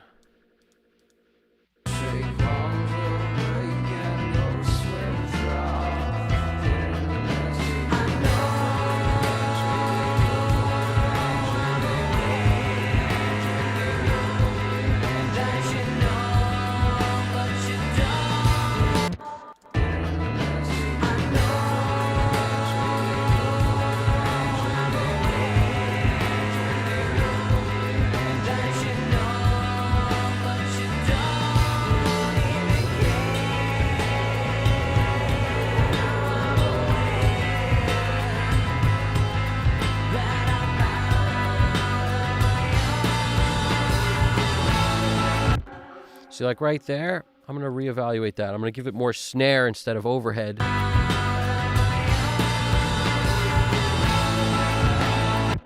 Because the cymbals are kind of too loud as it is.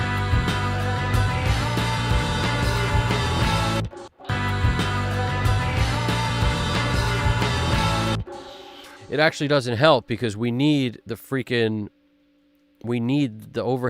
for the power. The drums have so much to do with the overheads because the drums are only mic'd with 4 mics, kick, snare, overhead, left and right. So much of the power is coming from the freaking overhead mics that if I don't bring it up, we lose energy in those fill moments.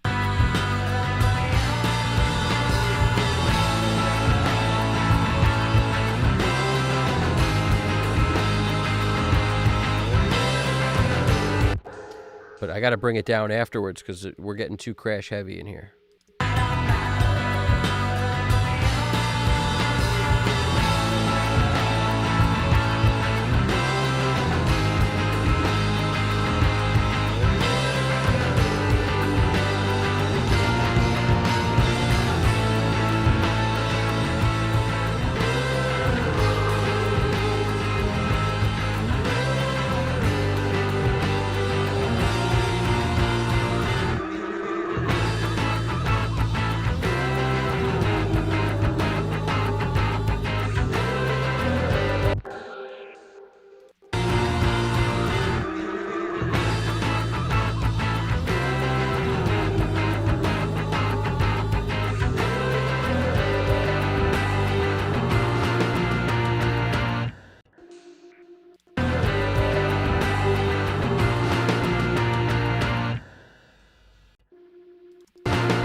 That kick's too hot, huh?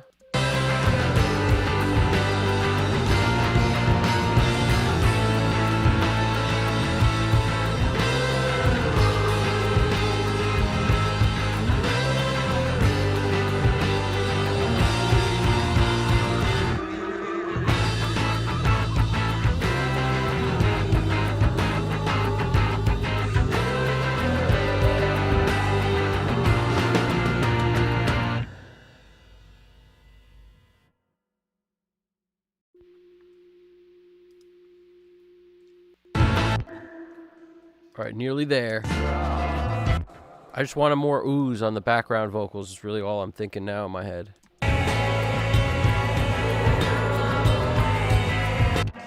It's always so weird to me when people say what I'm thinking in my head. Where else were you thinking? Your foot? On your elbow? Of course you were thinking in your head. And I just said that. Excellent. That's how you know we're getting there.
Man, I gotta say, and this is obviously we're not, not sponsored, not nothing, but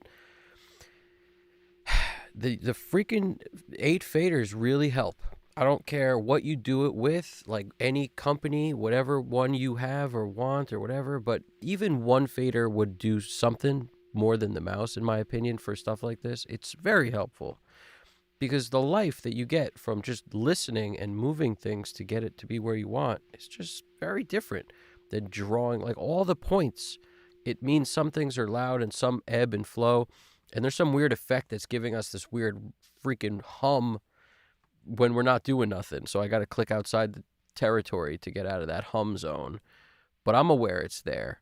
It might be on the bass. To get this bass sound, which is pretty cool, we added a thermonic culture vulture this time, in addition to several other things. And it's, the bass needed to get on top of this track because there's a lot in this track. It's very dense.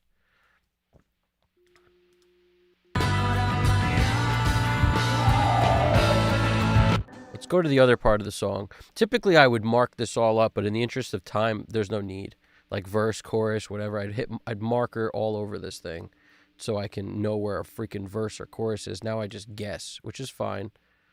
We'll guess somewhere in this zone.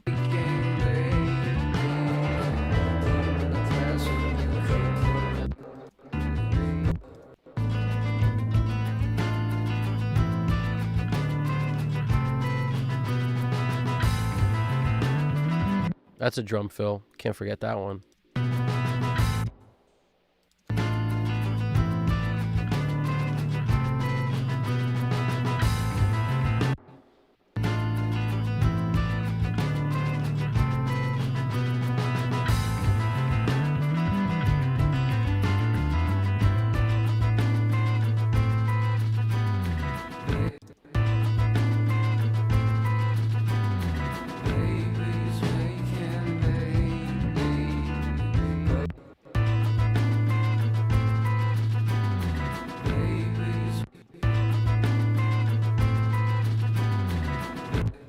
I love that.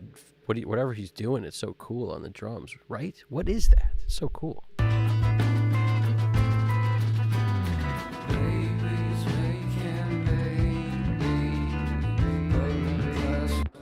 Let's do the Andy Wallace thing and give us at least one or two snares a little more powerful than the others.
This is the spot I wanted for the backups.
You know what I may do to this too? I don't know if this is going to be a good idea or a bad idea, but let's just kind of throw these around the room a little bit. We're going to come in here. Let's hit it with a pan. So shift option click, get us to the pan. Get us to the pan on time.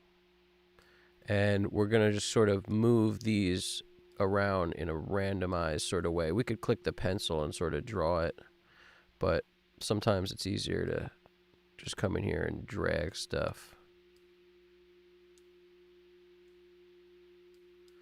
Don't mind that crazy whirring, buzzing, nonsense noise. Don't mind that. It's gonna be fine. It's gonna be fine. I wish I could click over there, but I come back over here and it's back. It's gonna be fine. It's gonna be fine. It's gonna be fine.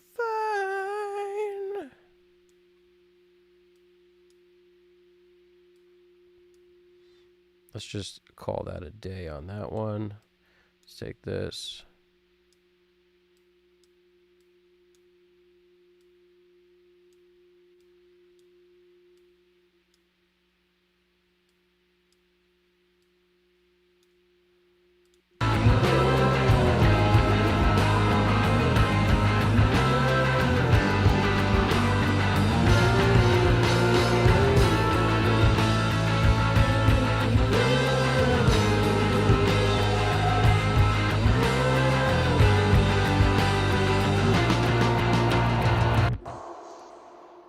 Just sort of trying to do the opposite. Like this one can kind of be anything, but for the bottom two, like this is shaped like an M, sort of, you know, like that, right? This is a W, and then this one is sort of some weird conglomeration. Fubble M. It's a WM, so it's a fubble M. Some weird letter combination, W and M together. It's mountain ranges and valleys combined into one, isn't it?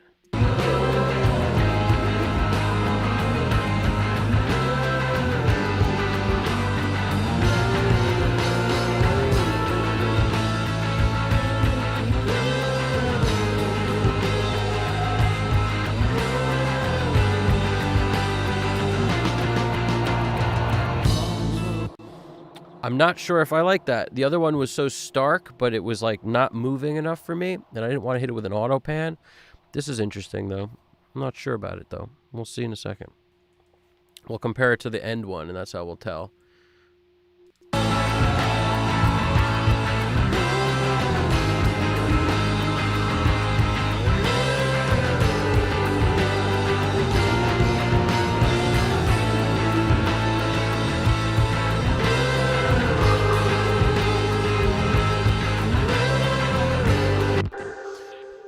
Dirkhead, there's definitely ghosts in this thing. I mean, these aren't the ghost tracks necessarily. There's plenty of legit tracks. We have ogre tracks in this one, all right? We call them the ogre tracks. That's these two.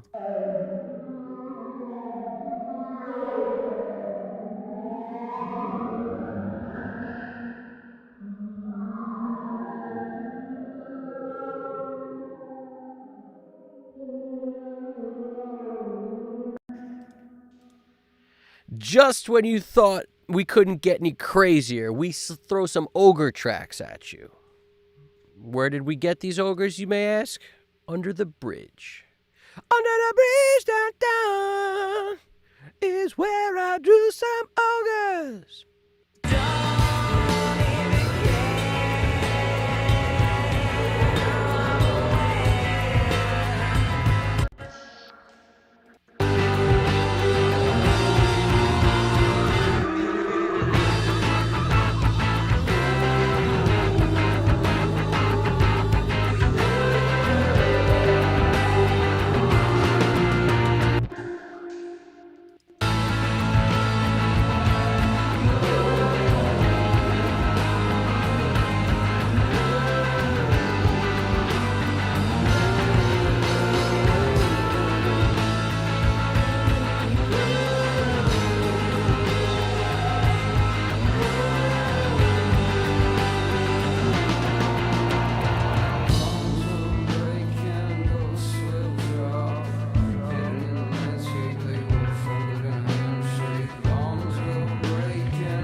I'm going to actually remove some. We're going to see if this works, but we're going to hit it with a cymbal jam. So just these 2 tracks, cymbal jam up. Basically a way to remove cymbals. Now, I already sort of dug out a bunch of 5K. Gone. So what are we going to do about that now?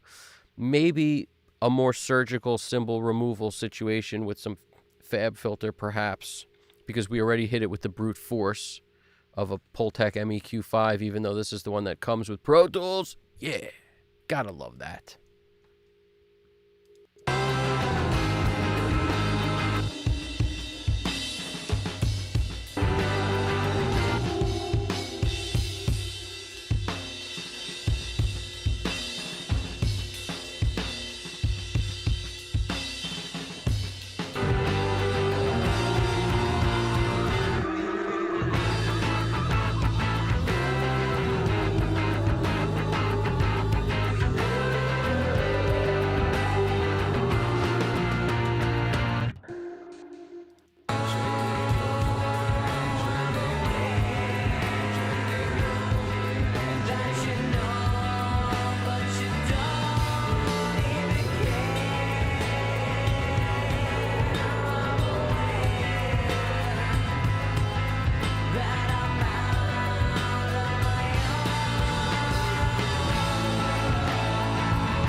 It's absolutely amazing how much the cymbals come up with a little bit of compression.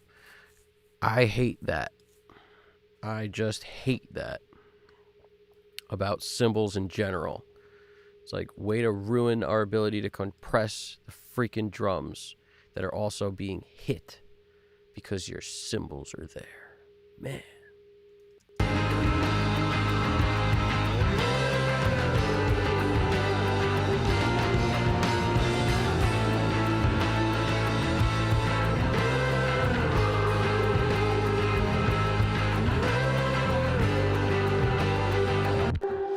We got to try a different EQ on these freaking things.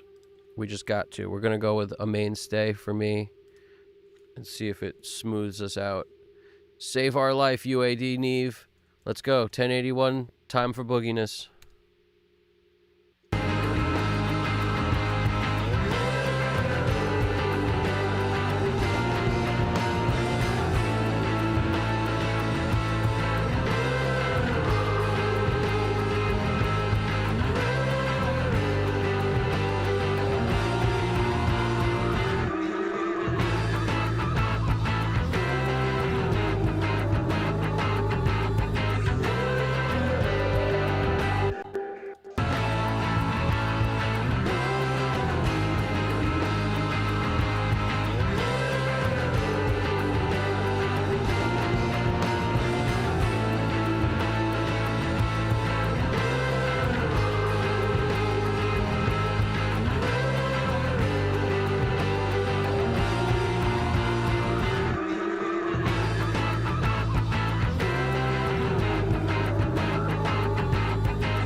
Dirkhead. It's exactly what I'm doing. You comic genius, you. It's exactly what I'm doing. Because the cymbals aren't really pain in the ass in any other part. They're a pain in the ass where the crashing becomes insane at the end of the song. The rest of the time, we're boogieing on down here. Listen to this. Boogie, oogie, oogie right here.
I appreciate that. The riff makes you lose track of time. Yeah, no, it's true, dude. This is a very kind of spell-bound song. It casts a spell on you. I cast a spell on you. It's like very spell-driven, you know? Right now, what I'm doing is like noticing how the EQ was so nice. It was something was grouped. The drums are all grouped together. So when I went to turn on the 4KG, when I turned it off the overheads, it turned it off the kick and the snare. And then I was like, well, that's interesting. What will happen if I put a 1081 on the snare now and turn the 4KG back on? Interesting, right? So I may just take these off and see what happens now. I was just sort of, my brain was braining.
GDP, what's it called when you have like octaves repeating but it doesn't end?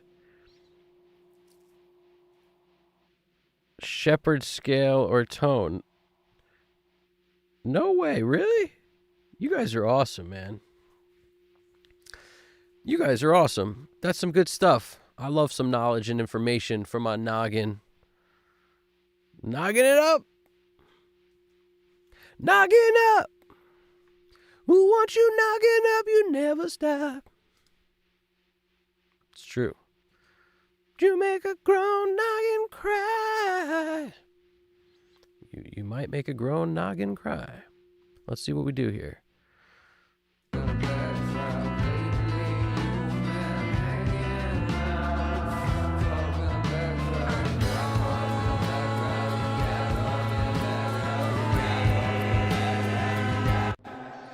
I forget who mentioned this, but this is interesting. What we were talking about earlier about like basically ratio on the SSL, what works the best.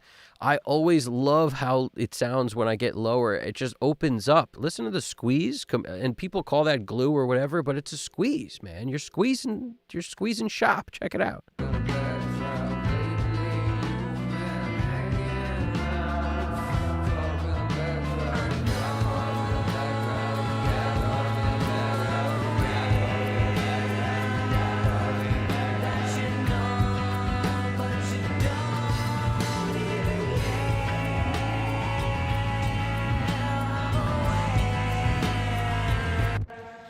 I love the openness of a 1:5 or a 2 ratio on an SSL. Like, just, that's really all I ever go to because it's too ridiculous the other way. When I get to the 4-to-1s and stuff, it's just squeezing me too much. This sounds pretty good. I don't hate this at all. Let's just see what a curve bender can do for us too. And let's audition something else. I'm never satisfied with just using the bus comp these days. I gotta always try something else to see if I get happier. So let's try something else. You know, this might be a good song for this noise gate. Like, I always have a noise gate here that I'll automate on and off when necessary. But in this track,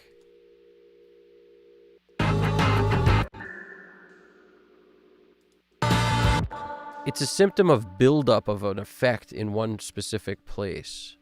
You know, like, I wish I could spot where it's on. I mean, I don't think it's just the bass. I think it's like this track too. See this?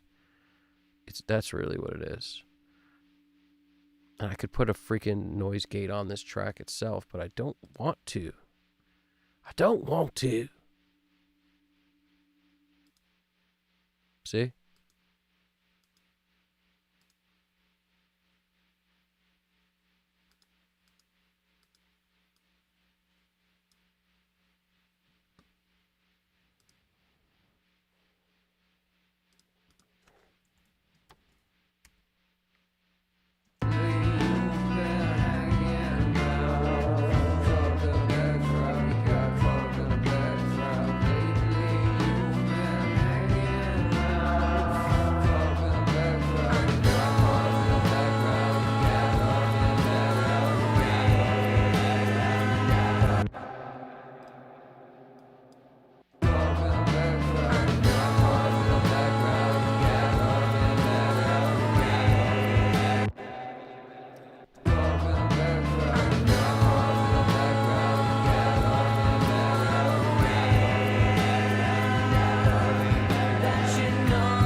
Like how it says caught up in the background.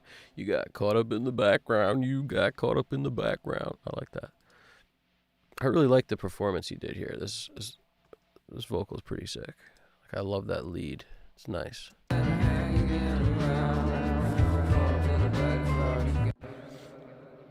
And let's do some coolness to this thing. Let's hit it with some coolness.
Thanks, brother.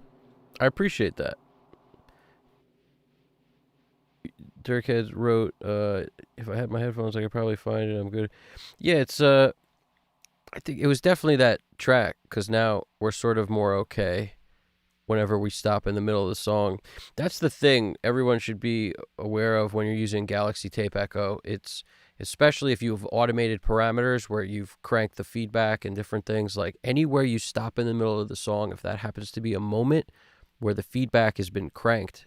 So if you looked at the parameter, if it was like bumping all the way to 12 or something, that's what's going to happen when you just stop in the middle of the song to do something else. The freaking thing's going to start acting like it's time to turn up to 12. So every once in a while, you know, that stuff happens, but it's just part and parcel of like part of doing what we do. If you were doing this on analog, you would print the thing and then it wouldn't be set like that forever. It would just be, you know, you'd print the freaking thing back on tape. And then every time you play it, it's the way you want, but it's not always going to attack you in the middle of the freaking song. But that's just what happens, you know. And if I had the hardware, that's how I would use it. I would just play the thing with the feedback and the spaceships and just make that happen. And then I would just print it back, you know, as I'm doing it, I would print that into the DAW. And then at least it's just an audio file that's that way now. It's not like every time I freaking put my mouse in the center of a parameter that's been jacked up, it's now going to go all nutty on us. But we don't really have any other options. That's really the move. You know, the other option is to like do some audio suite stuff and commit it, or commit the, you know, take the track, commit the plugin, and then now it's baked into the thing. But I find it's just easier to deal with the craziness that shows up when it happens. And it's part of the fun. It's part of the fun. You get me. But I appreciate that you haven't noticed it. Dirkhead wrote, and I also haven't noticed anything really out of place since you've been playing it. That's awesome. I appreciate that, man. It's one of those things, right? This song is pretty cool, and I'm feeling like it's time to start Mixbus stuff, so that's why I'm over there now. I'm over here on the Mixbus Curve Bender, and I'm going to do a compressor into Curve Bender. 33609 nearly made it last time, but there's something about the depth on the sidecar that's really kind of amazing. The sidecar just is a depth monster. I'm going to move that there so I can get another slot. You know, the Shadow Hills plugin is interesting too. I may mess with that, but you know, or maybe even this.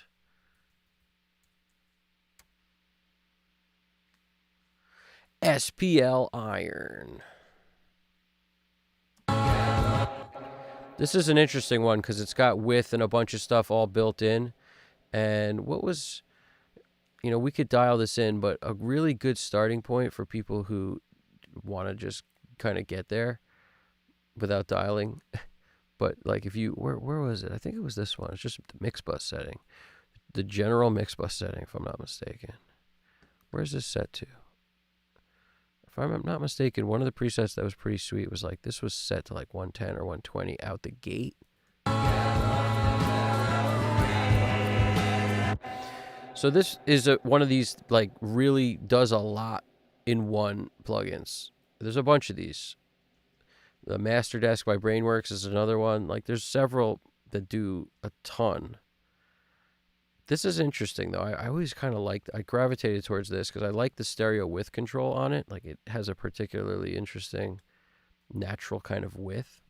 But I typically do that on a separate plugin altogether. But I just wanted to try this out today.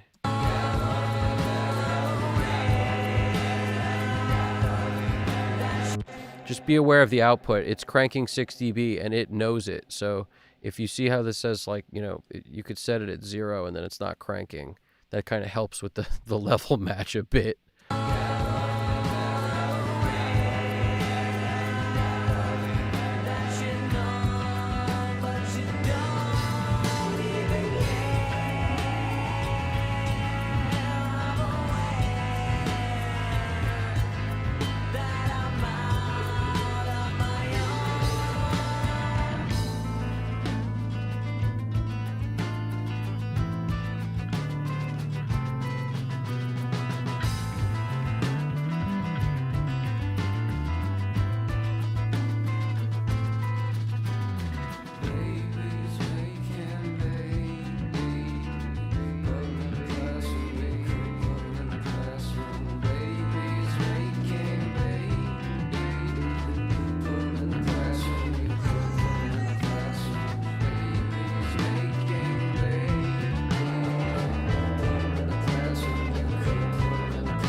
Trying to figure out trying to figure out why exactly it's not slamming. Like, why can't I get it to slam? And, that's weird to me. Oh, maybe it's because of this. Hold on.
I'm just not so sure that this helps.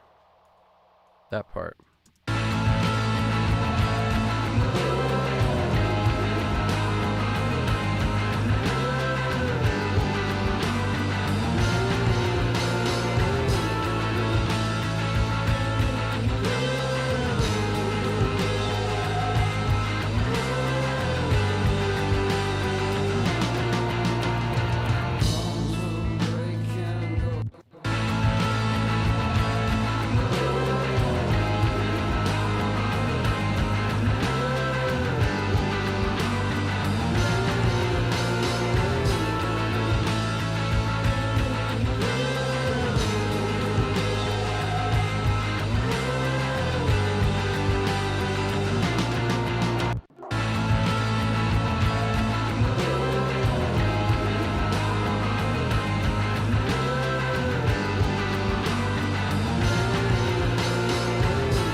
Alex Christoph, we are back. I'm glad to hear it. The nap was probably good. How was it?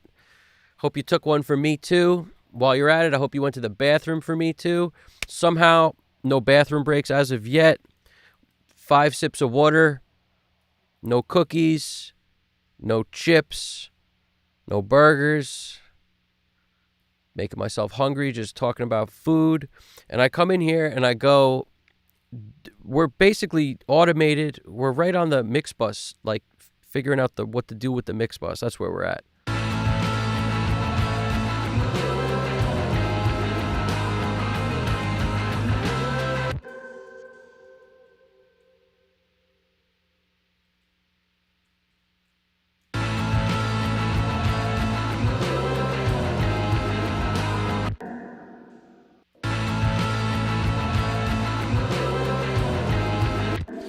This has got to go. I've made the decision. I think it was better before, just like without all this nonsense messing our life up here.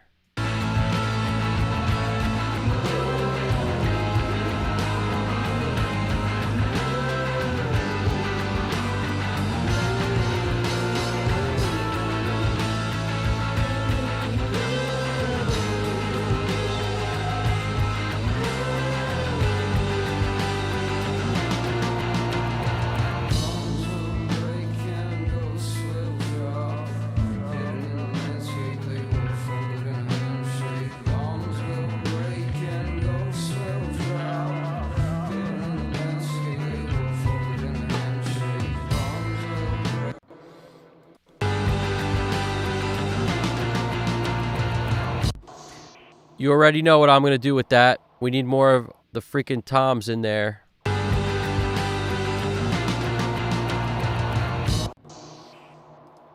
And I haven't needed to do this yet, so I probably won't start now. But I'm very tempted to break out those tom hits onto another track and hit it with the jams, some samples on those toms. But I don't need it anywhere else, so it feels weird to do it just for this one fill. Like, why,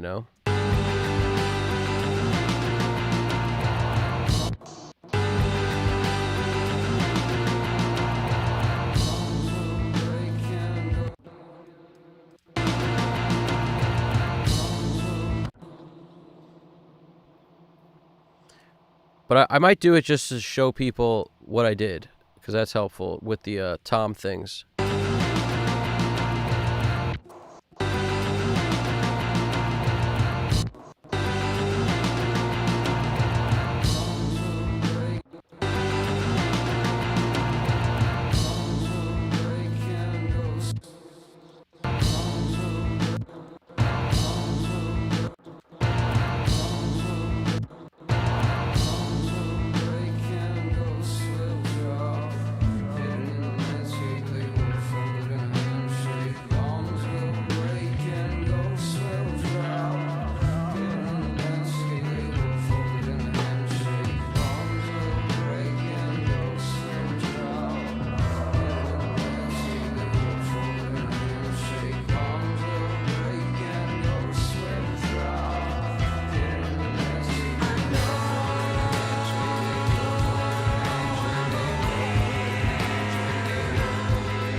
We got, by the way, what do we got? I'm reading the chat over here. We got, how loud is it? What are the luffs? That's Dirkhead's comment. And Alex Christoph wrote, luffs sound like a cereal. What's the target this week? See, don't even worry about the luffs. Don't worry about it.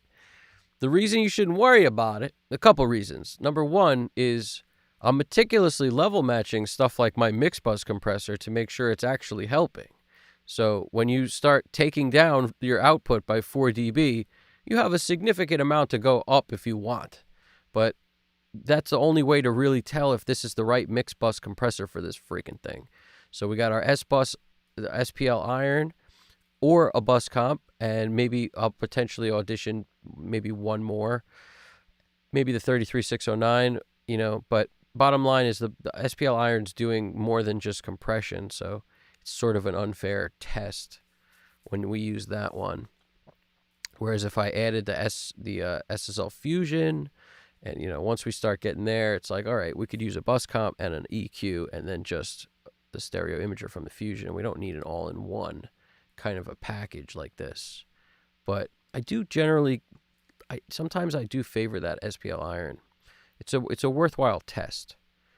But again, we don't got nothing even. I mean, I could at the end of this, I usually slap a little bit of a limiter doing 1 dB, little gold clip doing 1 to 2 dB, if on the fills 2, 3, 4 dB, potentially on a loud drum fill. Because if you notice, I hold nothing back when it comes to drum fills. I push to get the freaking do.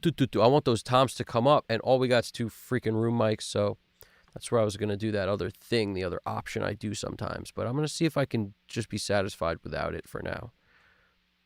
But basically what I would do is go in, duplicate these overhead left and right, and just every time there's toms, throw them onto that duplicated track, throw trigger 2 on it, put some toms on those, like, rack and floor respectively, and then we will get, that blended in with these overheads, and then we will have some even thicker and more directional toms. But it's a pain in the butt to do, and when it doesn't sound like it needs it, the answer is, why are you doing it? So it kind of, they're holding their own right now, so I'm kind of okay.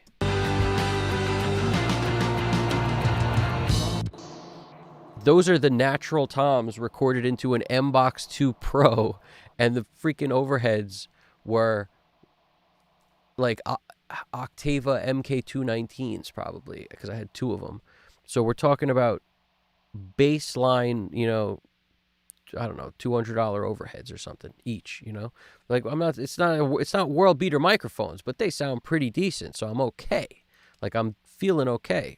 A lot of it is how we played them, but most of it is, it's a Neve 1081. I took off everything else because it was just hurting us. The 4KG on the overheads was bringing up too much cymbal whoosh whoosh because I had some compression on. I turned it off. It still wasn't doing, like, I could almost just tell it wasn't there. So I hit it with the 1081 instead, and huge difference. I didn't need any of this other stuff. I was taking cymbals out. I was doing all sorts of stuff. None of it was necessary as soon as I threw the 1081 on there.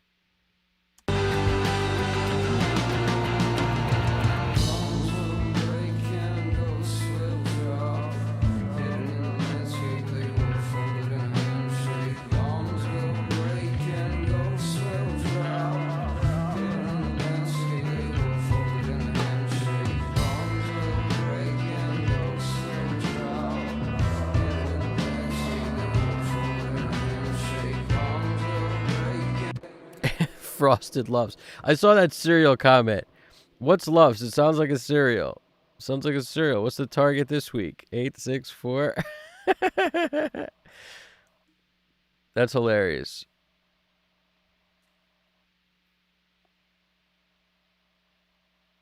Cinnamon brown sugar Luffs, Frosted Luffs.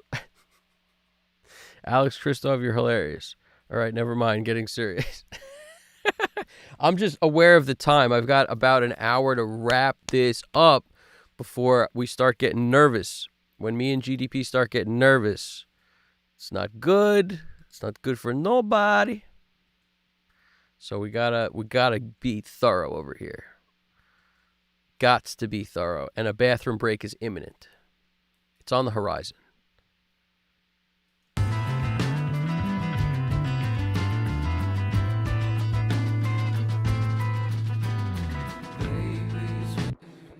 See, now I'm getting used to it with this freaking black box on it.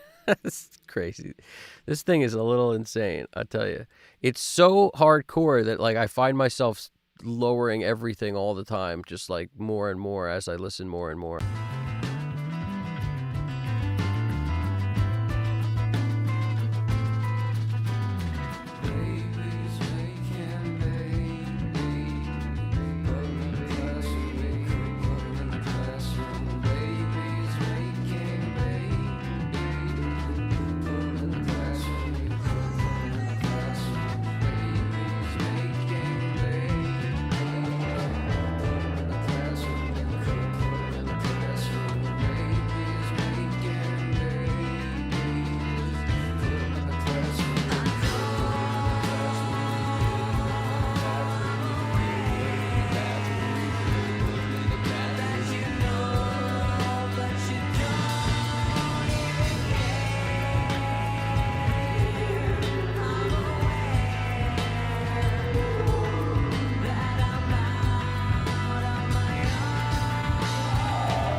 You guys know the difference between the special edition 33609 and the original?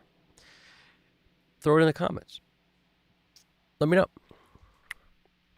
If I'm not mistaken, one of these is cleaner than the other. That's really the difference. Is one of them's like discreet or something and has, I don't know, just something different. It's probably one's Class A, one's not. I don't know. Somebody tell me the difference because I'm not fully familiar the difference between the special edition and not.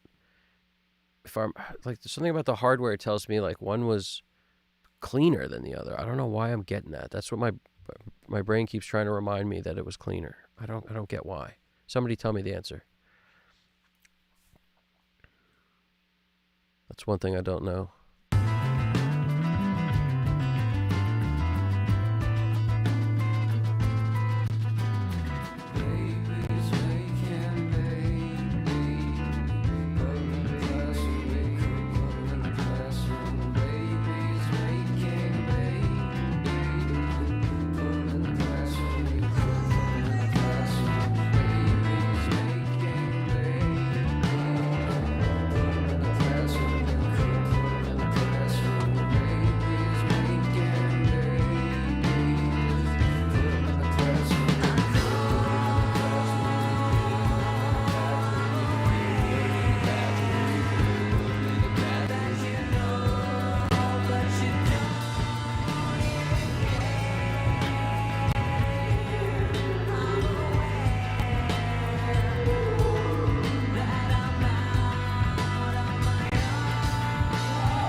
All right, mix bus compressor wise, right?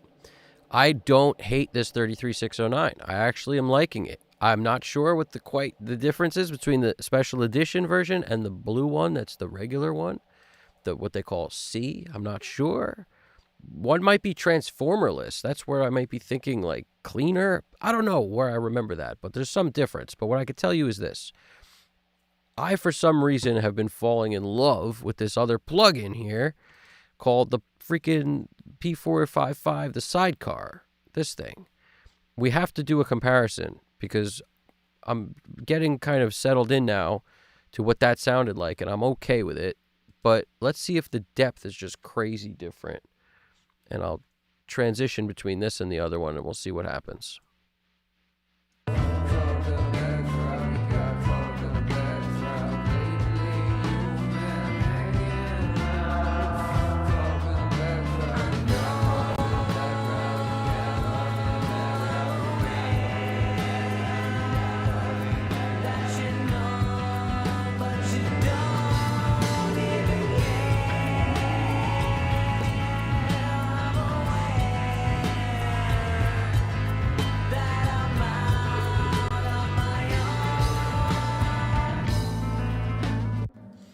We don't need the curve bender if we've got this, obviously.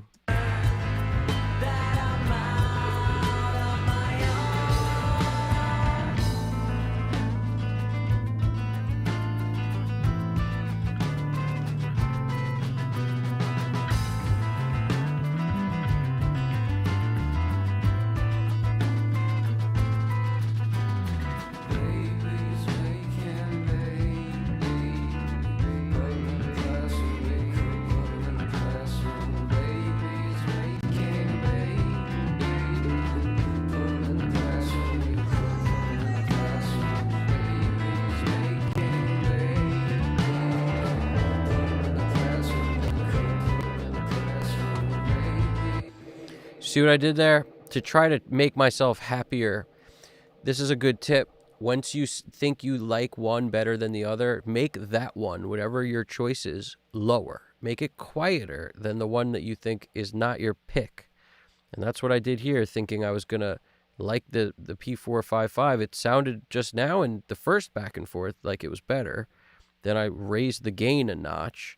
And now this one is speaking to me because that's what happens. The thing that's louder will often fool us. So the only way to really know for sure is to make the one that we're never going to get them exactly the same. So just see if you could fool yourself into thinking that the one that you like still sounds better even at a lower volume. Because if that's the case, it's definitely the right choice. But, fiddle around with the output. Maybe I'd make it a smidge louder to try to match this, but right now this is a little bit louder, the 33609, and it definitely has a sound that works for this song.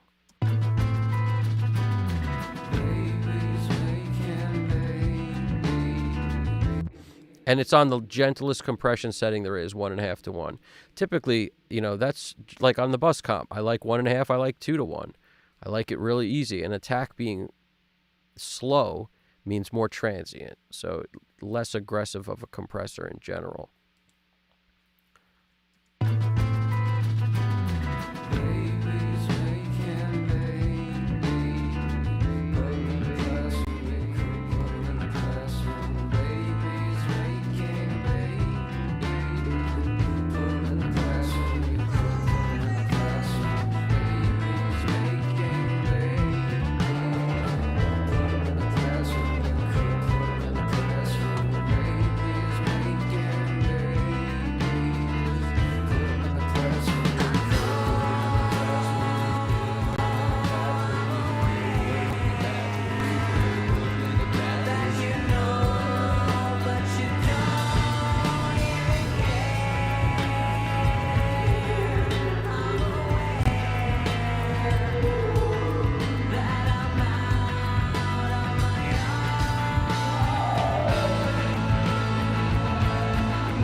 How crazy is this freaking plugin? It's so good.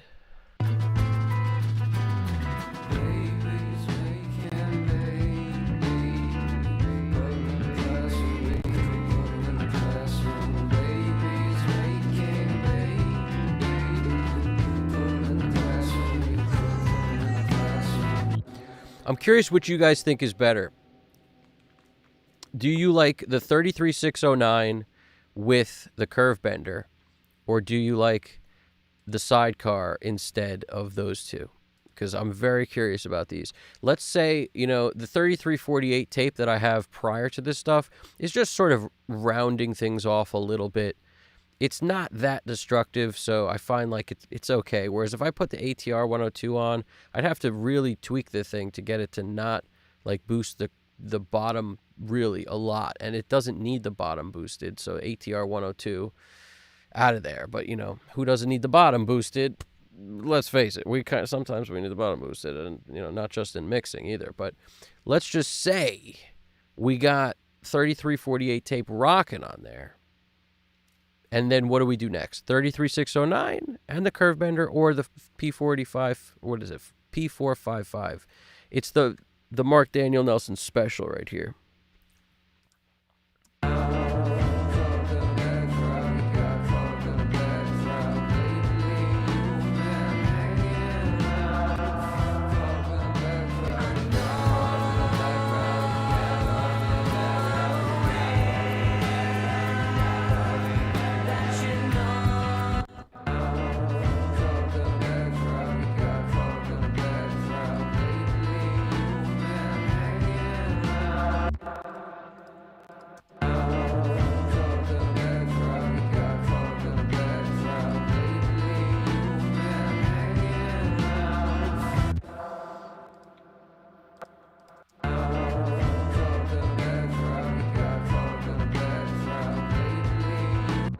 And the Mark Daniel Nelson is a little low compared to the other. So I try to match the volume. It's really difficult to match these two.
I agree with you, Dirk.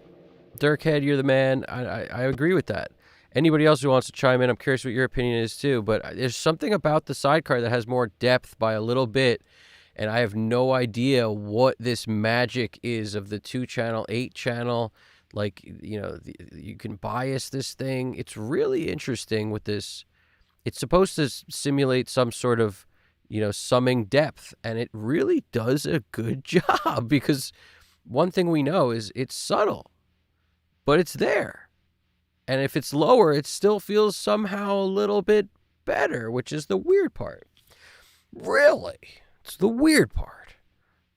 So when we come in here, I got to take, the terrible part is, let's just take these off for a sec.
it's I appreciate that, Benjamin Buttons. It's a very small difference. I agree. And the weird thing is, I used to love the bus compressor on the SSL bus comp like more than probably all the other compressors. I went through a period of time where I was just running everything through an SSL bus all the time. And I think everyone has that moment where they do that. And that's when I realized that sometimes it works, and when it doesn't, it just makes the snare sound small. Like there's a weird, like, almost like if 3D was what you're going for, it's so flat that's really the flat is the perfect word to describe it, in my opinion. It's not that it's bad. It does do the glue thing, but it just, things get flat. At least that's my experience lately with it, is just like when it doesn't work, it's really flattening stuff. Whereas at least the 33609 keeps a little bit of the, like the, whatever it is, it's the something. The something. That's a great answer, buddy. The something. I can't describe it. It's indescribable. Listen to how flat this is. It's almost like the snare has nowhere to go. It just, the snare's just, it just dies off. Whereas with the other one, it feels like there's like I'm looking at a freaking sphere, or like a beautiful cube. That's what it feels like with the sidecar. And the 33609 gets closer to that. And there's other things we could do to enhance that a little bit more, but it's just something about that sidecar, man.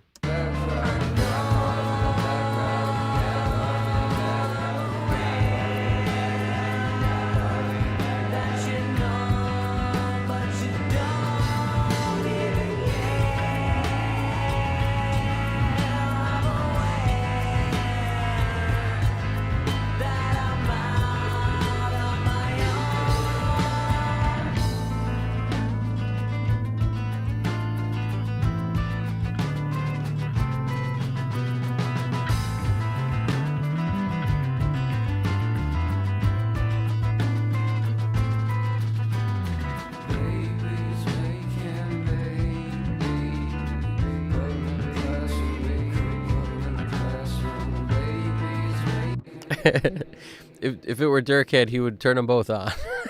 He'd lower the settings and turn them both on.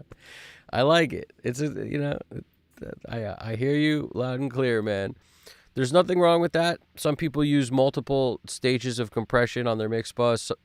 It's sort of already hitting a 3348, which is definitely, it's a tape simulator plug-in deal. So it's definitely doing a little bit of that something on there. And then once we hit that, and put it into this, so there's compression here. The mix head, which is also another favorite plugin of mine for mix bus stuff. And generally, the master has only saturation. That's why you'll see Studer, ATR 102, mix head, 3348, black box. There's a theme here. I mean, other than the stuff I dumped over on this side, all this stuff is saturation. And I typically like only one of these on here. But first I have to take this off and make sure the levels are good, and I did, and then I throw it on. But the 3348's been like really good lately. It's just been very consistent. But let me turn the bus comp off, because I can hear that there's some weird depth thing happening that's just absent from the bus comp.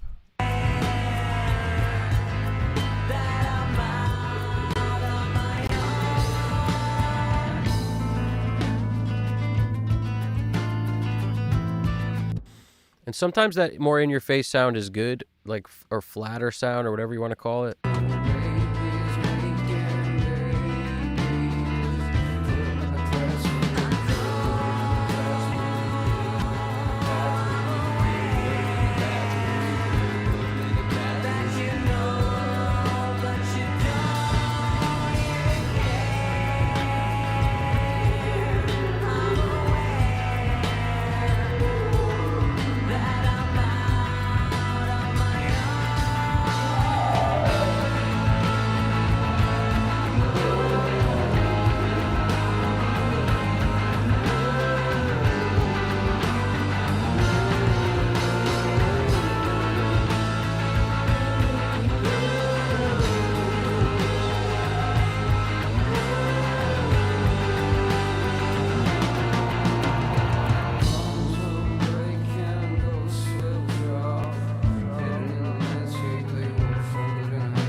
All right, we're about to take some precautions. No, we're not. We don't take precautions in here. What we do is we hit some stereo imaging. So I throw the headphones on just to check bass and stuff like that. And what I realized when I was doing that was, like, it's just something about 250 hertz or so, where when you can boost that, it just makes everything sound so much better, so much warmer. And it's far too often I'll boost 50 hertz and super low. But that 250? What is it? Let's even see, whatever that was. Where is it? 200. So I'm boosting 200 in a bell, like 2 dB. And it's just something kind of magical about that. Whereas when you boost lower, like 50, you do bring up a lot of the super lows, but 200 will exist on a phone. It'll exist on a Bluetooth speaker. So you just get a lot more bang for your buck out of some 200, if you can get away with it. Depends on how you mixed. Will determine whether you can or not. Because if you put a bunch of 200 in, then you don't need to boost it. That's why all the mix bus EQ is got it every song. You can't leave it whatever it was set for the last song. You really have to at least give it a look. Give it a look. Give it a good look.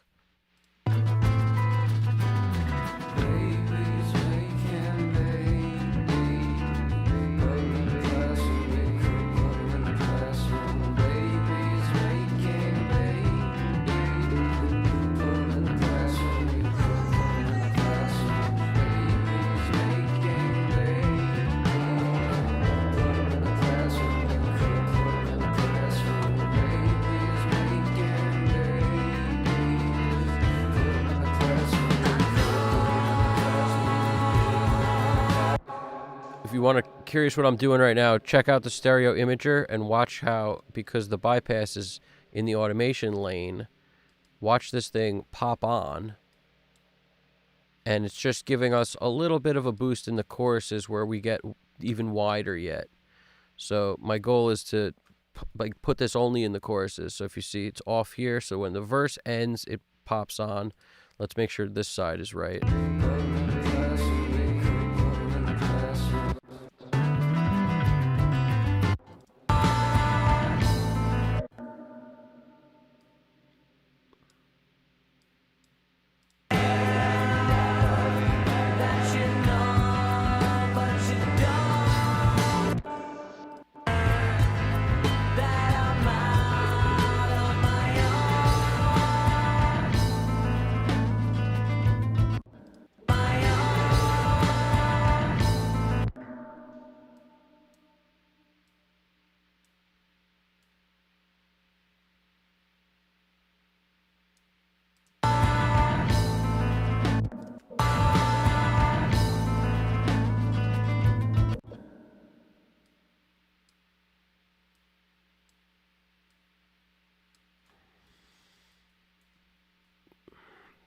So when it's up, it's off.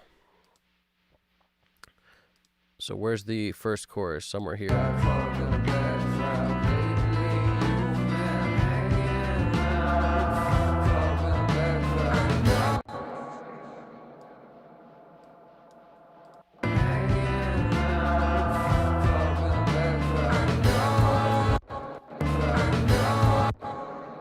Let's boost that snare a little bit while I'm listening to it. And maybe this too while we're at it. Always consider boosting your overheads simultaneously to boosting your snare. Because it's all on all the mics, so you got to kind of think about it that way.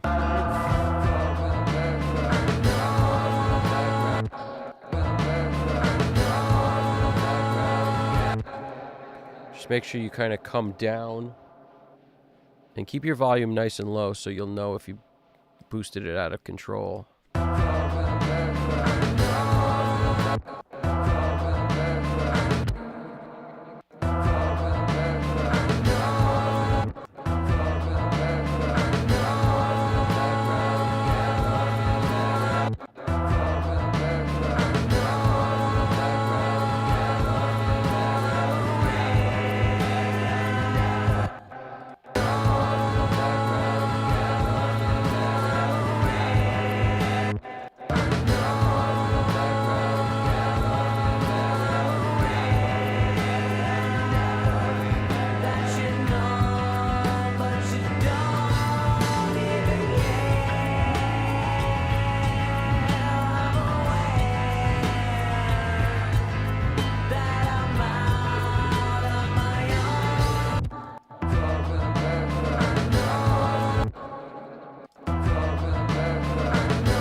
I need a 1081 on this too, don't I?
Reeve official, Marty Schwartz, is that you?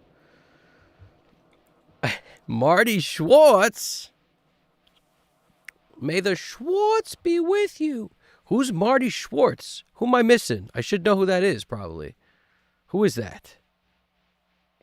Dude, I'm happy you say that, Alex. I really appreciate that. Reeve official, who's Marty Schwartz? GDP, shout at me. Marty Schwartz.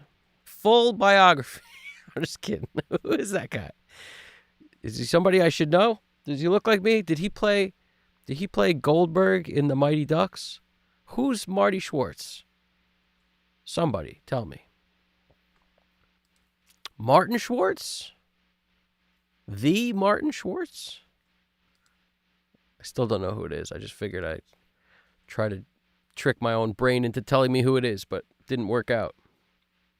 Guitar teacher on YouTube. Oh, Marty Schwartz. The guy with the things. You play the songs. The freaking... Oh, you want to know how to play everything. He knows how to play everything. The guy's been doing it forever. Nope, it's not him. I must need to shave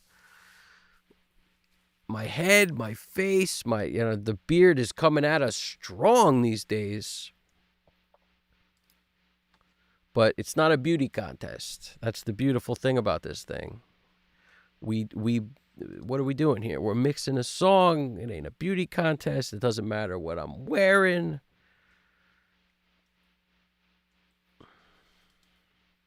But in a good way, it doesn't matter what I'm wearing, which is kind of cool.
Reeves official. I do not use R-Bass on kick drum most of the time, but I have in the past. Most of the time, I am on the Little Labs VOG for a very similar thing. And if I'm not, given that like maximum lows or 40 hertz center, like those two presets will get you started. It's impossible to read these freaking things, so it's hard to tell that that's like a 10. And what frequency is this on? Who even knows? Somewhere in the freaking, it's a quarter in. It's so hard to read these numbers. But if you just, if you need something for that sub octave, I like the VOG. I like that more than R-Bass. But I do use R-Bass sometimes. It's just VOG is the first choice. If it doesn't work, I might go to something else. But it rarely doesn't work. I can't stress how rarely it doesn't work. But standard clip after it to just kind of knock down some transients. Just keep that on the end of the signal. And Decapitator's on there, giving us some love. I mean, there's all sorts of stuff on this kick. So much stuff. More than I usually use. But it's a dense mix. There's a lot of stuff in it. So it needs to cut. You use like console emulated plugins. You like console. I love console emulated plugins. Like I love them. I like the 4K. I like the 1081. I love the 1073s, the 1084s, the API stuff, all of it. API 550A, B, you name it, I use it. The freaking Pultecs are amazing. Imagine a console full of Pultecs. That would be insane.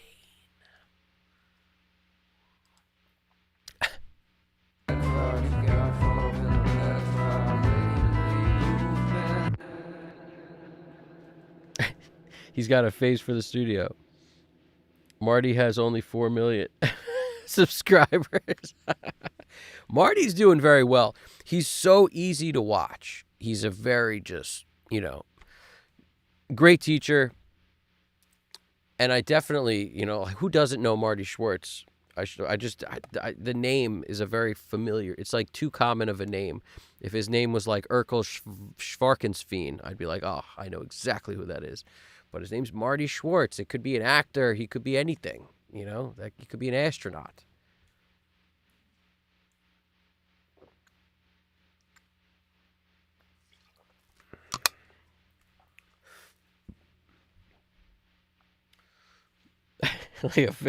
He's got a face for the studio, like a face for radio. You guys are funny.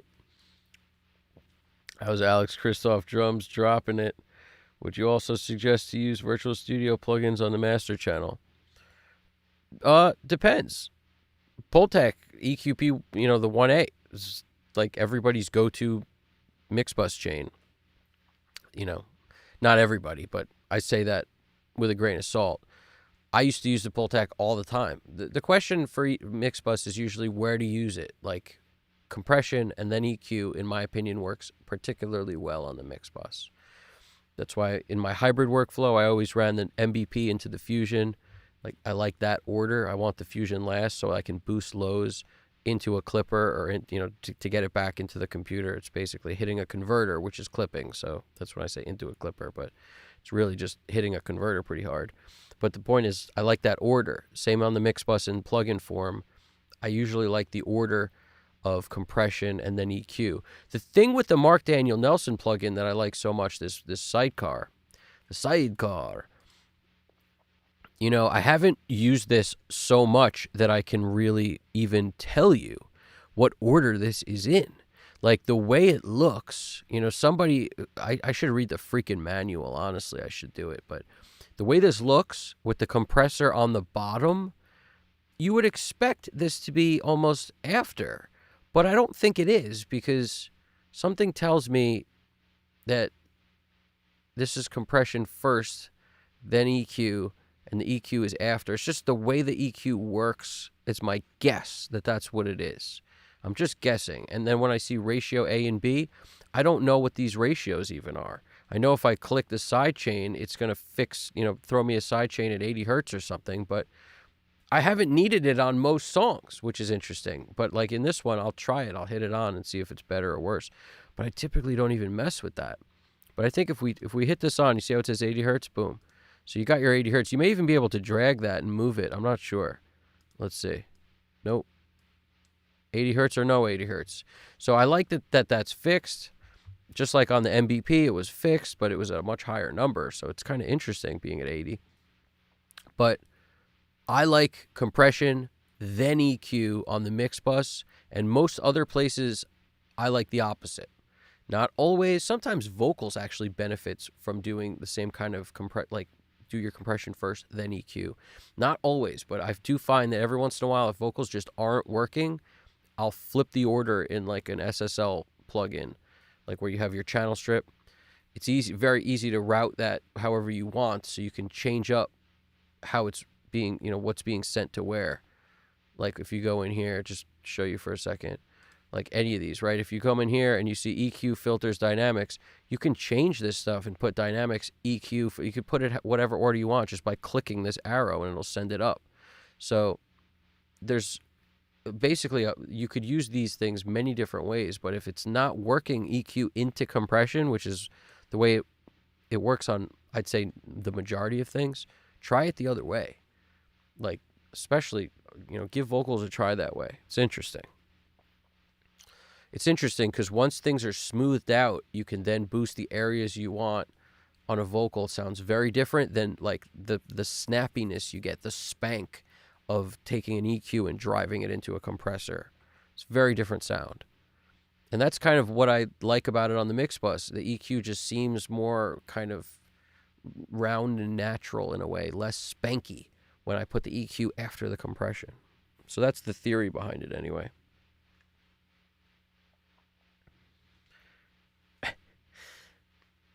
Alex Christoph drums. My gamer tag is Marty Witzberg.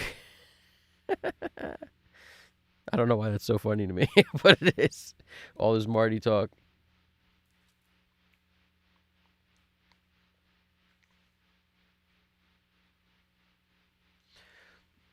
You slap on Arvox. Arvox is a great one, but like that's a good example of what I'm talking about. Try Arvox as like the first plugin, and then do whatever else you're going to do.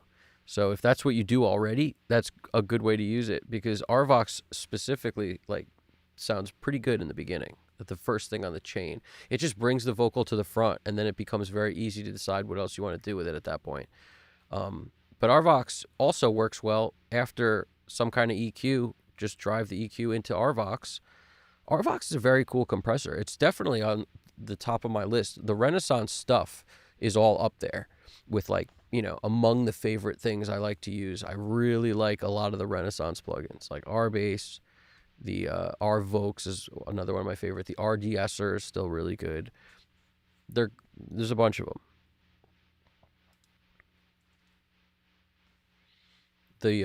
The R-Comp gets thrown on my stuff all the time. It's like on every mix I do for the last forever. And there's a bunch more too. I think there's a reverb that's an R series reverb that's really good. It's just so many things. Okay, we got mix dilemma question. I'm all about it. Let's pull it up. Let's jump. Let's see the chat in long form. What do we got?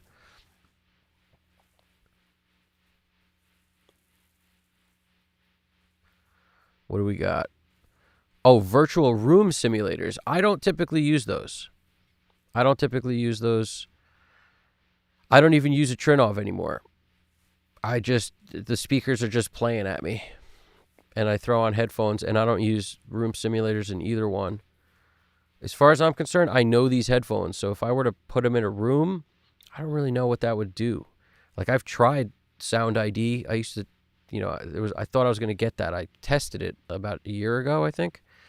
Didn't fall in love with it, but I liked Can Opener by Goodhertz to like kind of just make my headphones sound a little different, but I'm getting used to them the way they are. And even that throws me a little. So I don't like any really change to the stuff I know. Like these speakers sound better without the Trinov, definitely. And I think my headphones also kind of sound better without being corrected or thrown in a weird room that I'm not familiar with or any of that. Because that's really what it is. It's like, oh, mix in this studio. It's better than yours. Well, I know mine. I don't know that one. So it would take a learning curve to learn it, and just like every other room. So if it was me, I would just learn the room I'm in or the headphones I'm using rather than somebody else's room and somebody else's headphones, or your headphones EQ'd some way the manufacturer didn't intend.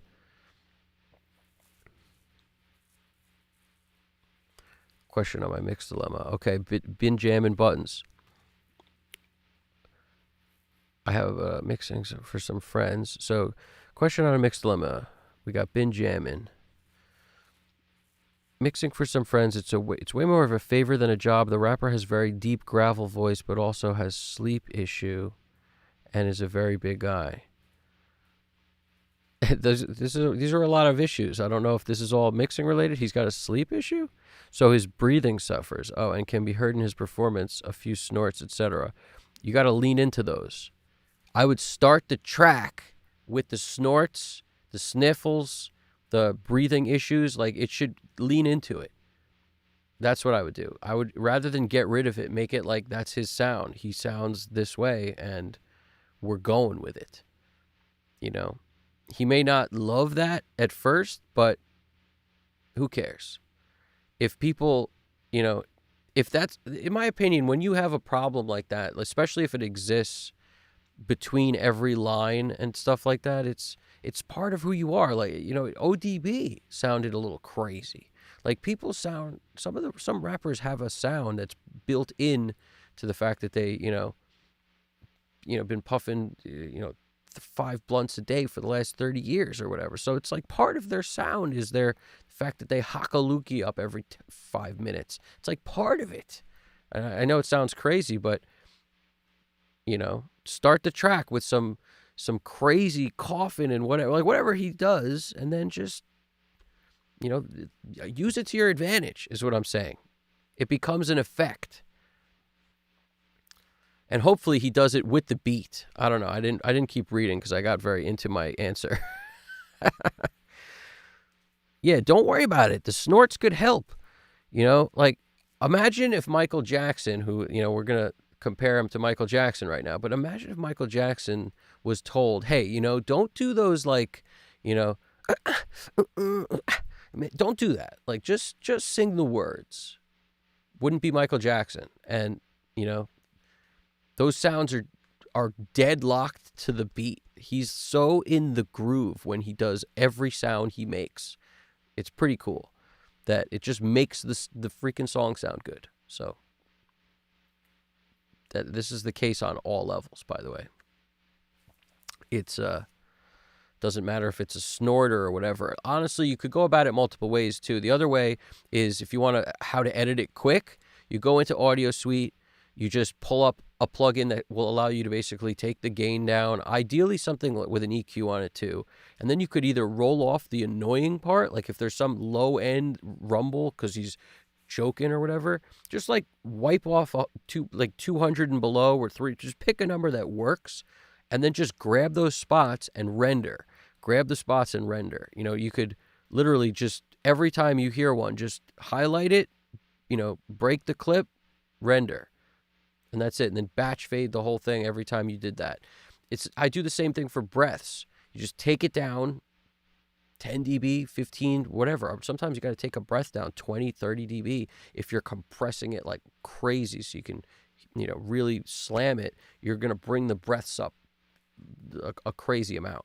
And by doing that, just grab the clip down, you know, gain it down, then batch fade the whole thing. And in your case, treat it like a freaking, as if there was a cymbal crash or a rumble in a drum that you don't want there. Just get rid of whatever the rumble part is as part of your EQ and your gain thing. So what I'm saying is, once you open this up, like let's say you were to open up an EQ, just the stock EQ, for example. Let's say you were to do this. If you just set this however you want, right? You could set the output, set the input, but the point is, you want to take down whatever you want. So you get this set. So whatever he does, you know, for the most part, gets rid of the problem, right? It might be a filter. Who knows what it's going to be? I'm just saying, figure out what you need to do to get rid of the sound that makes it annoying, and then just kind of hit it with that in addition to taking it down a ton of dB. So if it's a breath, it sounds super unnatural to remove it completely. So that's kind of the thing for me, is remove it completely if it works. If it sounds weird, then don't. But to remove it completely is even easier. Just grab it and then mute the parts. Every time you see that, what that looks like, you can kind of identify a breath or a snort or whatever, a fart, anything. And then you just render, and you leave this up. So every time you grab a clip, you render. You grab a clip, you render. It's the same thing I would do for like cymbals. If I had a drum set where I wanted to, get a tom fill and then wipe the cymbal off. In this case, we can't because we only have 2 freaking overheads, but that's our only other mics other than kick and snare. But that's the kind of thing, something like that I would do if it needed it on drums or vocals or whatever. But you just set up a thing to always just hit render, and it's always right there. And then you're committing that. So you're making the vocal just not have that problem anymore, and you don't have to deal with it any other way. Like, you should not be drawing in whatever. Like, just deal with it by committing it to make it better. Let's see what else we're popping in over here.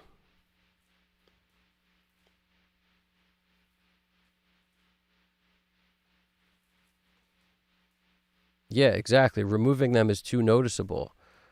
I love this. It's like, so his breathing, and can be heard in his performance. He is unsure of them, seeing them as a flaw, but I am seeing them as part of his performance recording and very much part of the whole. Exactly. You nailed it. It's exactly how I feel. It's part of who he is. He needs to learn to accept it. That's the truth. And if the sooner he does that, the better. Because I'm sure it's not going away anytime soon. So he has got 2 choices.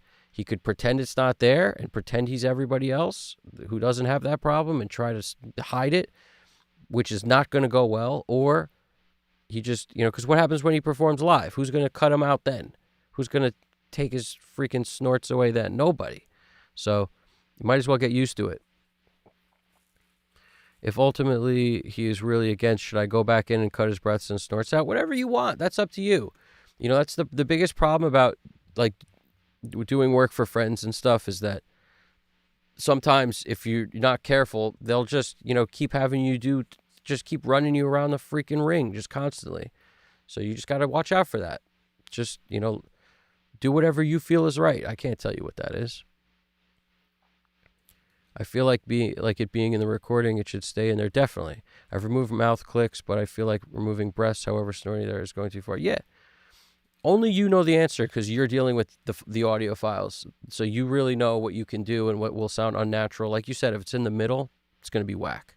If it's between words and stuff, and it's cutting out a part of a word to get rid of it, you can't do it. Just leave it in there. Yeah, no, you're doing good, Benjamin. Don't worry about it.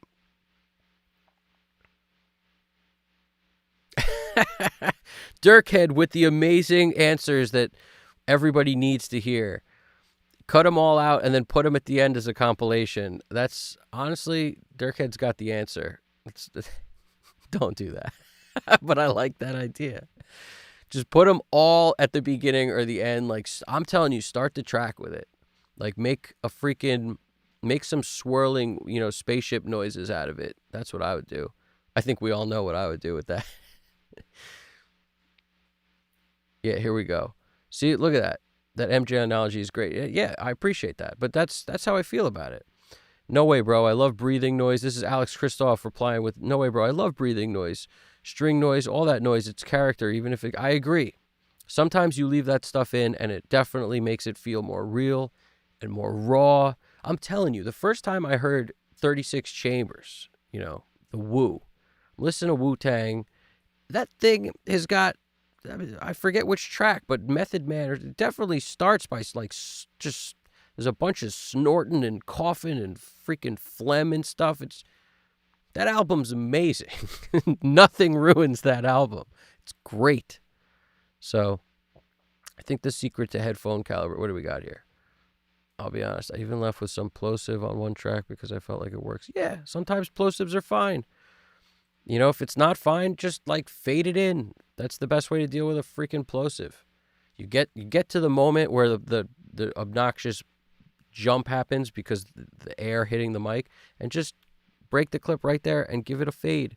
You can put decide how much of a curve you want on that fade. Deals with the plosive every time. What else you got? I think the secret to headphone calibration is having them calibrated to your hearing. Definitely. Everybody wants different things. But that's why, like, I don't even take it that far by, like, calibrating the phones to my hearing, the headphones. I'm just, like, get the right headphones, and then you've done the majority of that work. And I know that sounds crazy, but 30-day return policies are awesome. Get the headphones that work for you. The only way you know it is by trying them. The closer you are to the way that they make, like, what you hear actually translate in a mix, especially, the closer you can get to that, because it's not about making them sound the best. That's not it. Just make the headphones where you do work on them and it actually sounds the way you thought it was going to sound. Listen to music on them. That music should sound the way you expect that music to sound. Songs you know really well, not your songs. Once that's the case, you've got something. If the headphones sound the way you expect, you're doing well. If they sound like the best headphones in the world, but you won't be able to work on them necessarily. That's what I'm saying. That's the problem. It's not about the best sounding headphones. Do they sound the way you expect music to sound? In terms of how much low end, in terms of how bright, how painful a kick drum is, in terms of on the stuff you really know. With what do we got here? Been jamming, right? I'll be honest. I even left some. Work stylistically with what he had going on in the song. I totally believe it. String noise on bass. String noise on bass can be good. It also, like, I've actually cut out string noise. That sometimes the bass string noise is the worst because you have to, like, sometimes saturate a bass to get it to cut. And then when you compress and saturate, you're bringing the string noise so much louder. Like on my guitar, I'm not just really compressing. Like so a string noise there is different and it doesn't hurt as bad. Bass string noise can be rough. I've had, like, it depends. It's case by case basis. I've cut out the string noise on a bass before, like between the notes. It's not fun. Takes a while. It is what it is. Sometimes the result's way better because the bass gets punchier. Like once you cut out between the notes, because usually guys who have, a bunch of string noise, make sure it's not your fault. Like the string noise will be there if you overcompress. It'll be there if you distort, saturate and overcompress. There will be tons of string noise. So some of it is the player, but some of it's also what did you do to it that's making it worse? Like on cymbals. Some of it is the fact that he hit the cymbals really hard, and then some of it was the fact that I had some compression on those 4kgs that was not helping. So that's what I mean. There's this give and take of, like, what are we doing wrong that's making it worse? Always recheck yourself.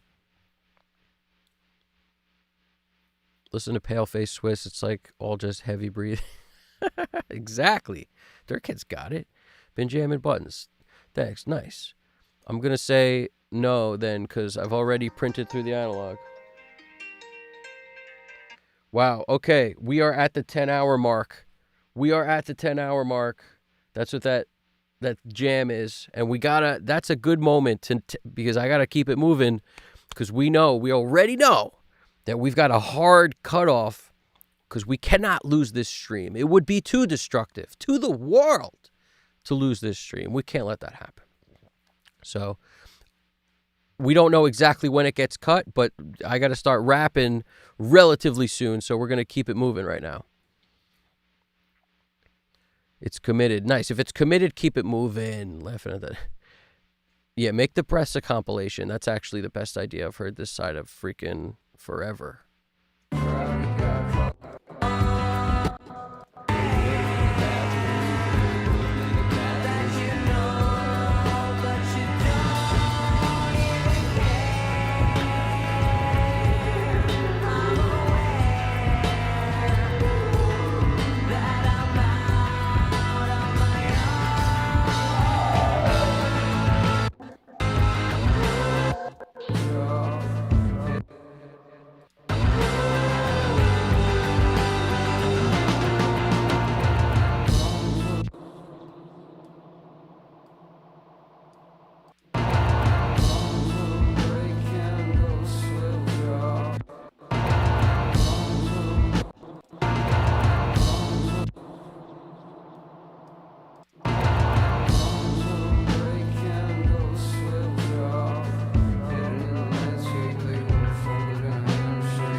For anybody who just joined, I appreciate you checking it out. And what we got is the end of this mix coming up right now. What I'm doing is automating the stereo image to be on in the choruses and off in the verses to just give me a little extra width. I've done all sorts of stuff like this on different tracks in the past. On this mix, we're just doing it this way. On a guitar track, this could work too. Like if you got all your guitars sent to a bus, you might want to automate some sort of width thing there just to widen the guitars out. You could do it on background vocals. You could do it all over the place. But at the moment, it's super easy to throw a stereo imager on your mix bus and then just come in here, turn the bypass on, and then hit this. You know, it doesn't have to be that crazy. If you notice, I'm just like 2.3 on the width, 4.3 on the space. It's like the first, right after the first dot. And that's, you know, on the Fusion. It's kind of a subtle thing, but it definitely gives you a little more push, a little more oomph. And we mixed this song from scratch today, so I appreciate anybody watching. Hit the like button. Don't forget, subscribe if you haven't already. There's going to be tons more of these coming, and it's a free-for-all in terms of questions. Ask any questions you want. Throw it in there, because that's part of what I like doing this for, is about questions and answers, helping you guys out in any way possible. And there's also a great back and forth. We got tons of folks in there throwing amazing stuff down. You know, there's a lot of people in there that are just excellent with the comments. And some of them are comedic relief geniuses. So it's pretty amazing. Like we just recently learned, if you got somebody who does something crazy on a mix, like, I mean, you're trying to mix a song and they're snozzing and sneezing and coughing and whatever, just lean into it. That is now their sound. And that's the point. And I think everyone needs to remember that. Nobody would tell Michael Jackson his sounds that he made between what he was singing was bad. That's just him. That's sweet, and it sounds great. But I bet you there's some engineer out there, if he was in front of every engineer ever, someone would be like, could you not do that? If he wasn't Michael Jackson already by the time they were working together, they'd be like, maybe don't do the schnozzes. Can you not do the breathing thing you're doing? You know, can you avoid that? It's like, what? That's his sound. That's who he is. Don't censor that.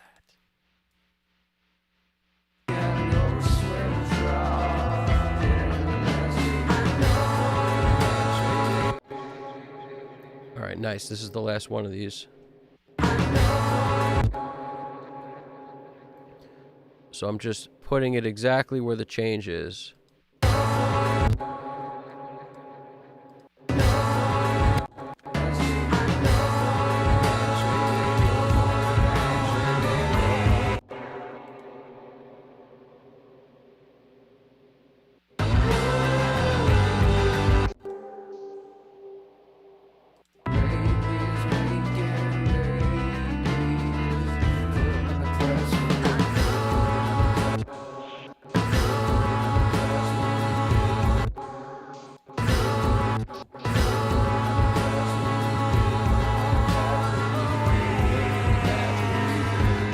So if you know how many verses are in your song, gets easy to check it and be like, okay, third verse, second verse, first verse. So those are all the off moments. You see how it's blue? It's off, off, off. And here's the choruses. Chorus 1, it's on. Chorus 2, it's on. Chorus 3, it's on. So now that we got that figured out, let's check the sidechain real quick. We're going to judge this mix bus compressor here, the sidecar, which is one of my favorites. We're going to judge this with the sidechain on and off, make a call on that. I've been liking it without it, so I'll probably just leave it on without it. Leave it on without it. Leave it without it.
It's so subtle, it's not that big a deal. I'm going to leave it off because I couldn't pick it 3 times in a row, like blind tested. That's why I close my eyes when I do those, especially it's so easy with the clicks. If my mouse was off it and I was clicking the middle of nowhere, I hope somebody tell me, but anything's possible at this hour, man. We've been going. We're 10 hours deep. What's the call, GDP? Are we deep on it? I think, yeah, we must be. I know we're 10 hours deep. What are we, 10 hours and 8 minutes? So it's about that. It's about that time. In a minute, Hamanitas, in a minute, I'm in a woman about me. All right, we're going to do stereo image. Watch the freaking thing. You know, you've been hit by copyright strike. Here we go. Gold clip. That's what we're going to do to kind of, it's like, how do I finish this off? This is how I do it. I've already decided on the 3348 tape because it seems superior to the mix head for this specific song. I go between all these saturation choices. There's plenty of them, but I keep them on my master because that feeds into this and that allows me to lower everything. Like if I took this off, I would see the level going in as somewhere in this zone. I add this up, I still stay in this zone. And it's just important to know how hot you're getting in to a plugin like this and also how hot you're like leaving to get into the next set of plugins. So it's not really important, the specific number. What's important is that you're not clipping. Leave some headroom. That's really the point. And then when you get to the next section, similarly, people like want to push things to the absolute top of the thing. Like, trust me, I know everyone wants to be at the very top of the meter. That's not the answer. The answer is leave headroom.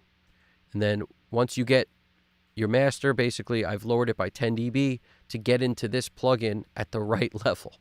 Like, that's the point. All right, and lowering this sends less level into this plugin. It's not like the way it would be on a bus where lowering the level on an auxiliary input, auxiliary bus basically, takes down the level after these. When you do it on the master, it's before them. So it's all important to know this stuff, right? Now, when we come down here, gold clip should work 1 dB-ish, maybe 2. And I'm talking about the majority of the time the song's playing. On the fills, it's obviously going to come up because I rode these fills like crazy, but it doesn't matter if I'm clipping 3-4 dB, even more.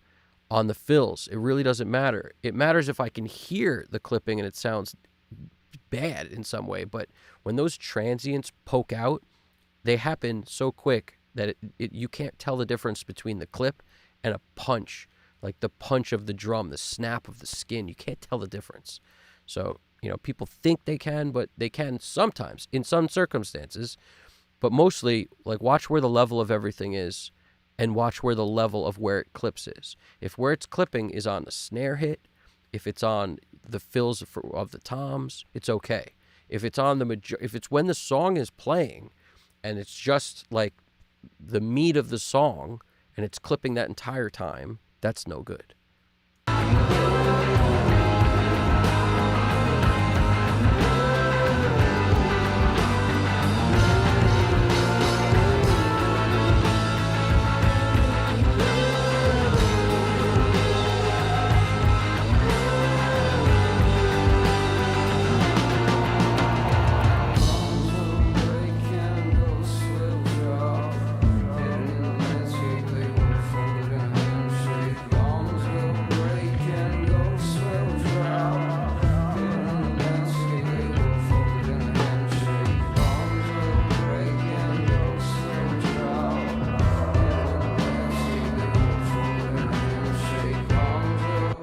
I'm going to check the end of the song where it's the craziest. We'll go back to the volume on the mix bus since we're done with our automation of that other thing, the stereo imager. So this is the loudest part of the song.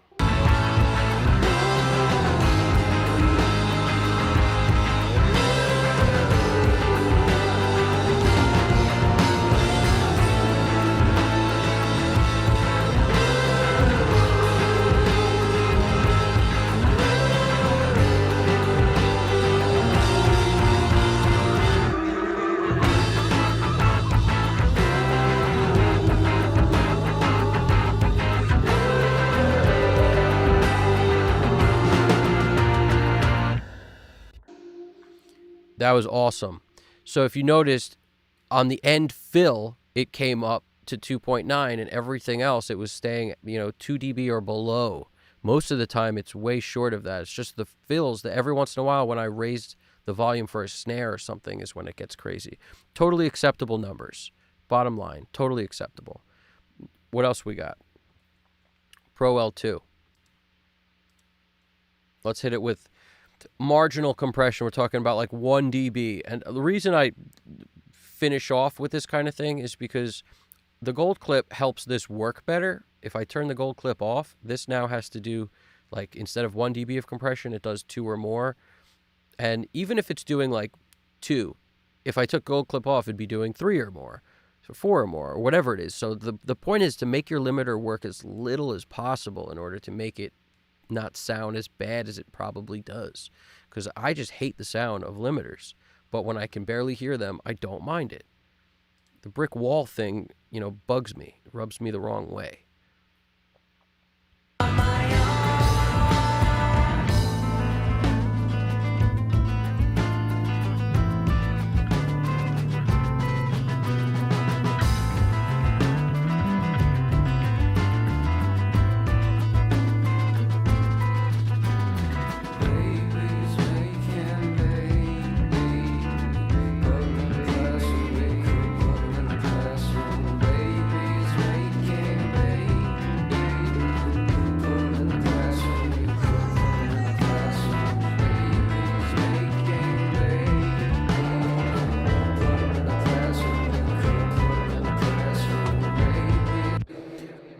I hope it goes well, Benjamin.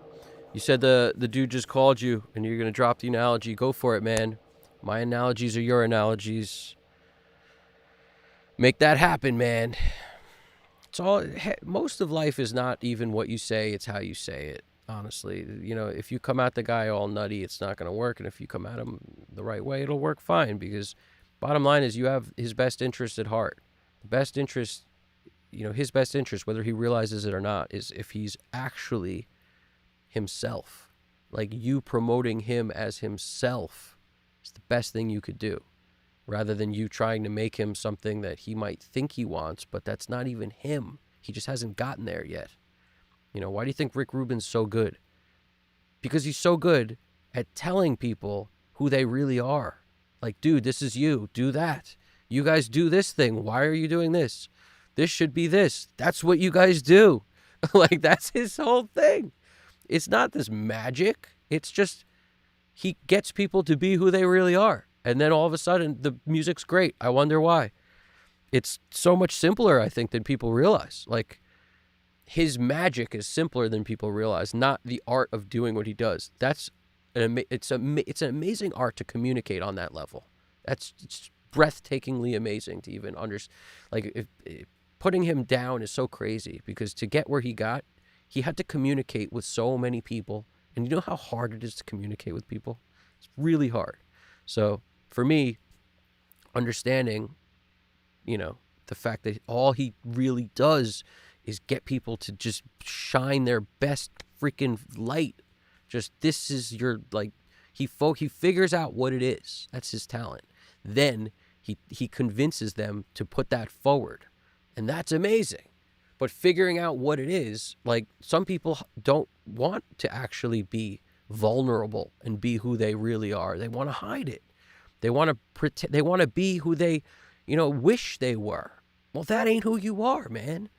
Get comfortable being who you are. That's the point. I mean, that's why he's so good. And I think all the best producers kind of have that thing where they can at least identify it. And then they're very good at communicating to sort of get people to do the thing that will help them. It's not going to help the producer. It's going to help the artist, the thing that helps the artist. And that's what you're doing. So I wish you well with that, man. You're going to do well. Don't stress on it. See, we're not even hitting this L2. That's how you know you're doing well. We ain't even hitting it.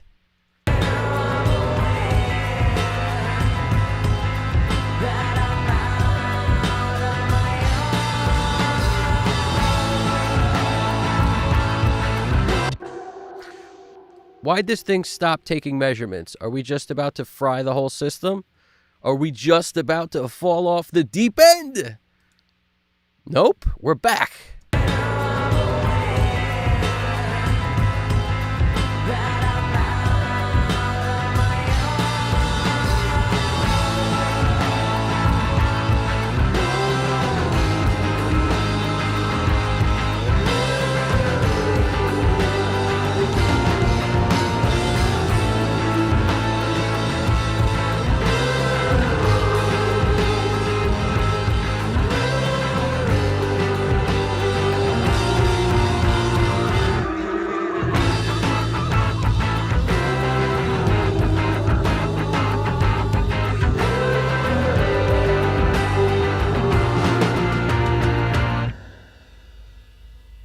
I tell you what I want to do. I do want to just, let me see if I can carve any symbol out. We're going to throw on the MEQ on both of these tracks because the Pultec does that cool dippy thing. But we might do it instead of the budget way, like the stock plug-in way. We might do it the real way if we can muster the juice.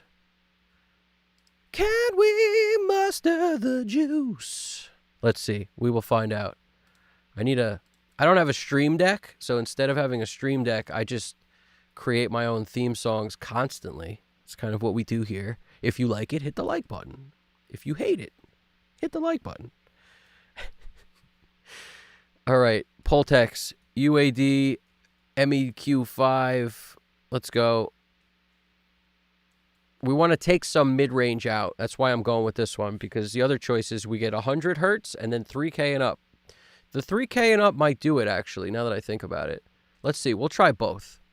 We will try both.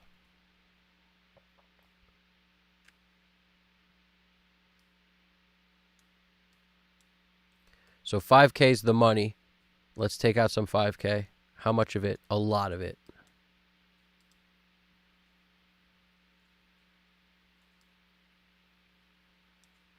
Let's see what we got now. I just hate cymbals, so the more I hear cymbals, the more I'm like, man.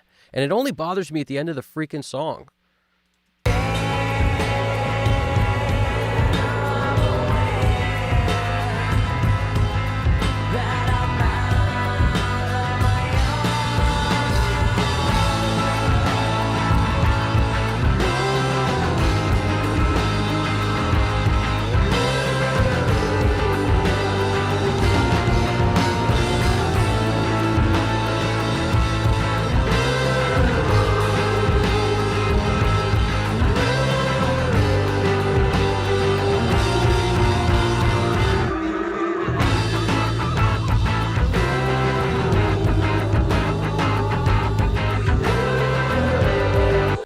See, at the end of the song where he's not doing this one part, it doesn't even matter. The cymbals sound fine. It's just this one part.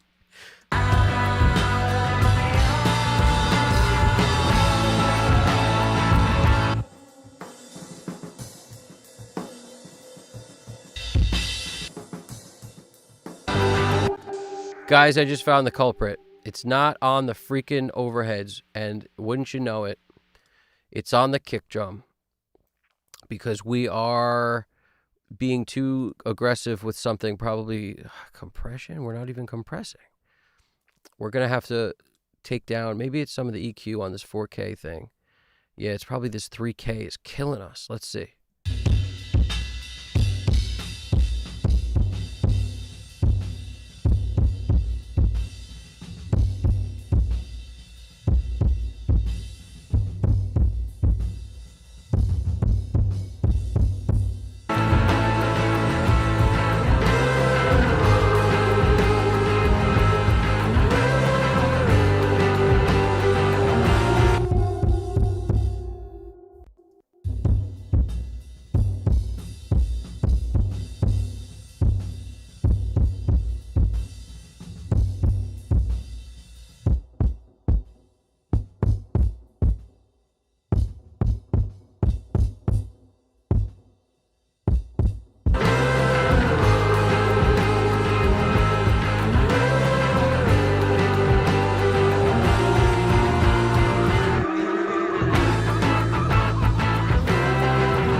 That helps a lot.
It's so punchy, but it also like is annoying me a little with that freaking like little artifact that happens with that.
Danny Lyrica. How's it going, man? We have made it. We've got 24 minutes. No bathroom breaks this time. Just the sharks in the pit underneath with the lasers on their heads. I'm just emptying right into their section.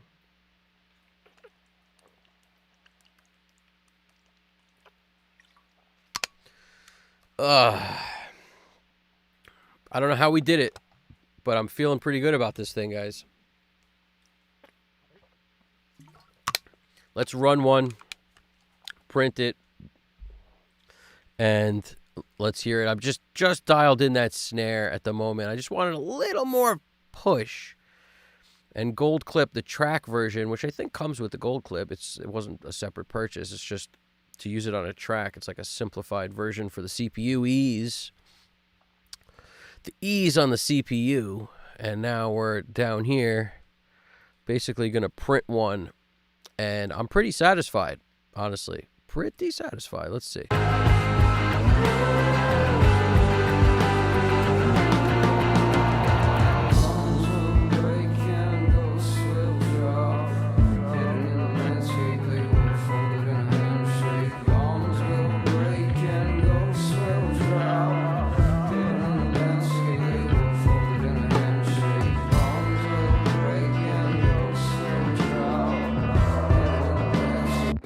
I'm feeling this.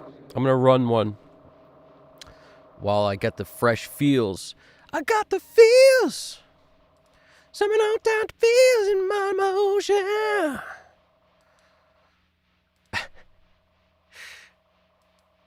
Some of the songs we come up with, man, they just keep us alive, man. All right, so decimal, 1 decimal, and hold shift, decimal, 2 decimal gets you to the end.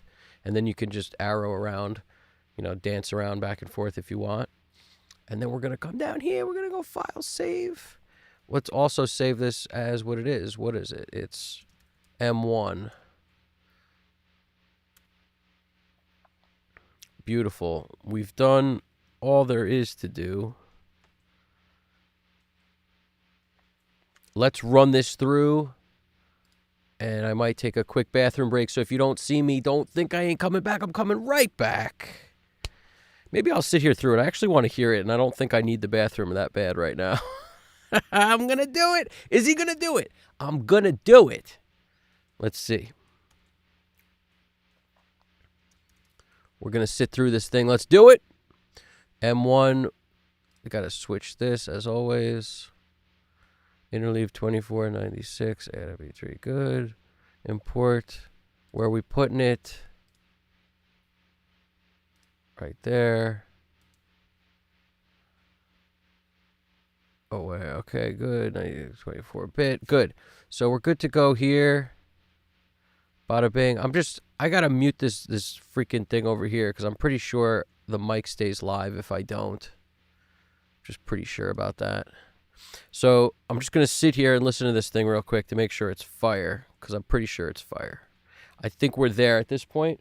What are we, about 9 hours, 40 minutes in or something, or more than that? What are we, 10 hours and 40 minutes in? Oh, my God. We got this. Let's do it. Here we go.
I think we nailed it, guys. I'm pretty satisfied with that. I tell you the truth. I appreciate the love in here. Been jamming.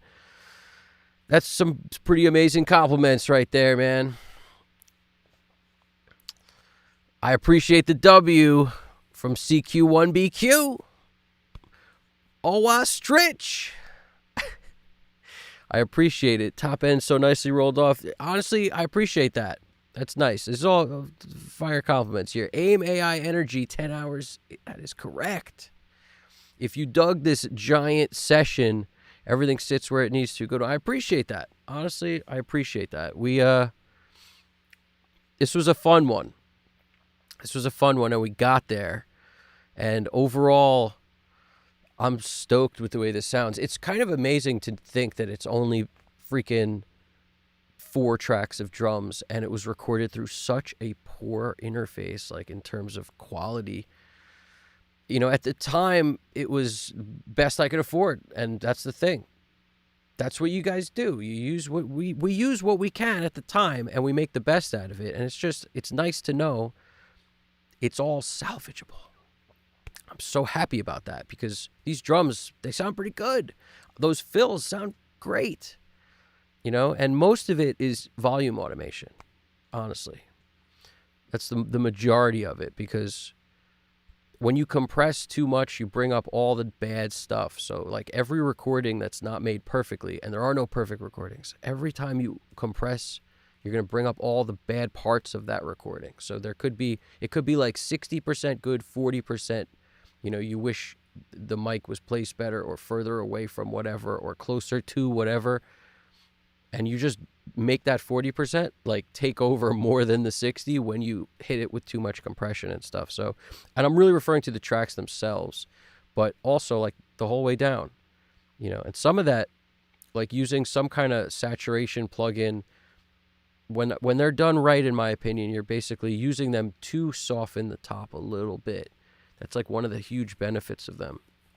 I don't typically boost top end on them very much, if ever, to kind of, you know, it gives you some kind of depth in the low end and also something on top. I really appreciate that. You know, everybody, if you dug it, hit that like button, man. And if you haven't subscribed, subscribe. But I know most of the people chilling and catching this stuff, I know you guys are all subscribed already. So hopefully people see this who, you know, haven't yet, and they do, because this is just going to be an ongoing thing for the foreseeable future, man, because this is so much fun. I really enjoy doing it. That's really the only way you could work for freaking 10 hours. And like, this is fun. No matter how you look at it, this is fun. So I really like sharing all this stuff with you. So I'm happy it's helpful. You know, thanks for saying that. Ostrich. CK1BQ, I really appreciate that.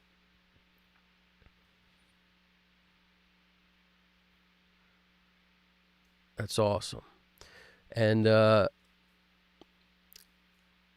yeah, we're kind of wrapping now because I have a clock next to me that says 12 minutes and 30 seconds. And it's probably more like 10 minutes until 11 hours hits. And we can't allow this stream to be cut. And that's pretty much what happens if you go over a certain amount of time. And it's not just over a certain amount of time. It's actually the size of the file. Who knows what that means? Nobody knows. So last time we made it to 11 hours and 56 minutes before they cut the file on us, even though the stream was 12 hours, you know, plus. We basically lost a little, but luckily it's saved. So thank goodness. You know, always focus on the positive. Me and GDP were having that conversation, and just figuring out what happened with it was so helpful to my understanding of how literally lucky I felt that we didn't lose that whole stream. Because at first I was like, oh man, that's unfortunate we didn't lose the end. And then I was just like, it's not unfortunate we didn't lose the end. It's fortunate we got the whole thing posted like as a video. Like, it's up there. It's great they didn't scrap it because it was over 12 hours, which is what they say they do. I can't even believe that. It's insane. I don't know. It's insane.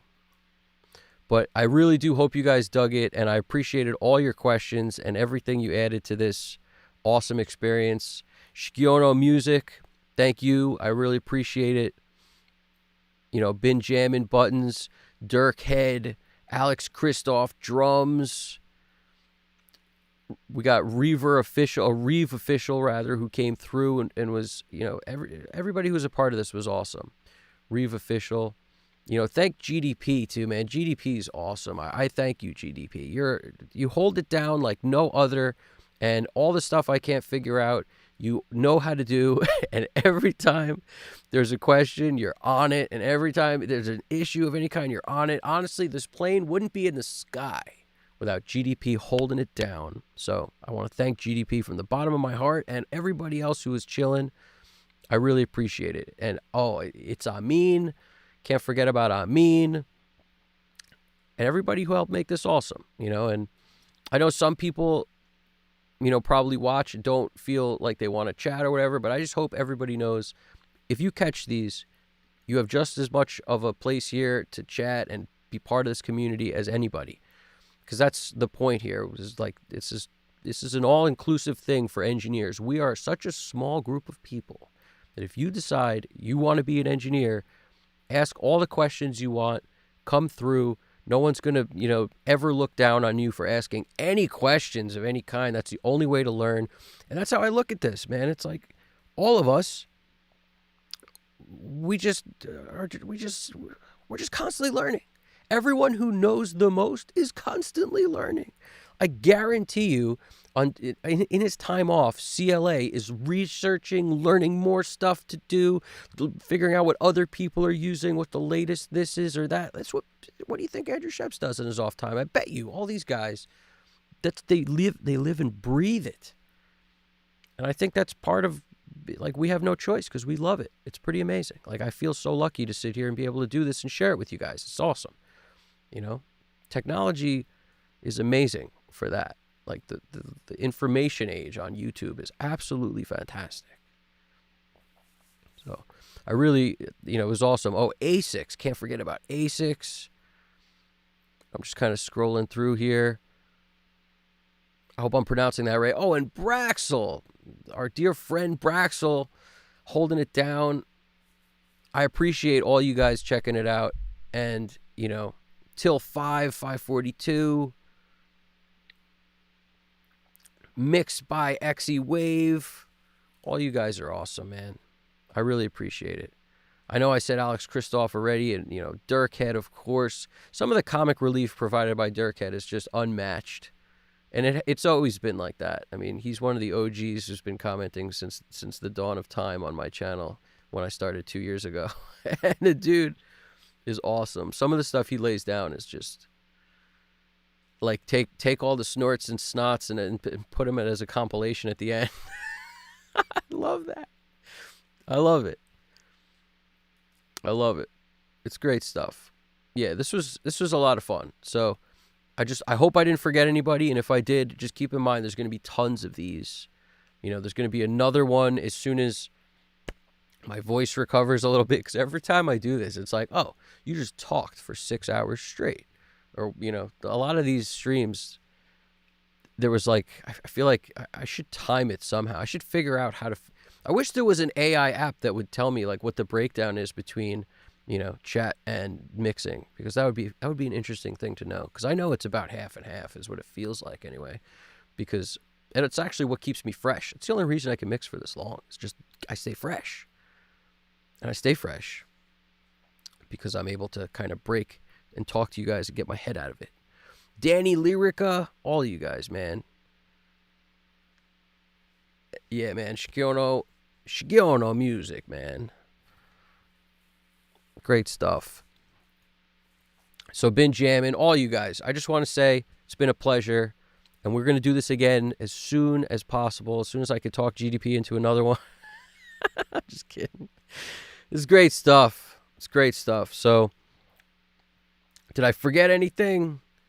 I don't think so. I reckon I've got 5 minutes until I get burned by the tube on that limit. So we're gonna call it right here. And if somebody asked how loud this is, I don't know. But the point is, it doesn't even really matter, because when we go in to do our mastering day and master all these, we're gonna make them where it's a nice, consistent album from front to back. So stay tuned for that, and make sure to stick around for catching the next one of these, which absolutely will be within the next couple days, because that's the thing. It's either,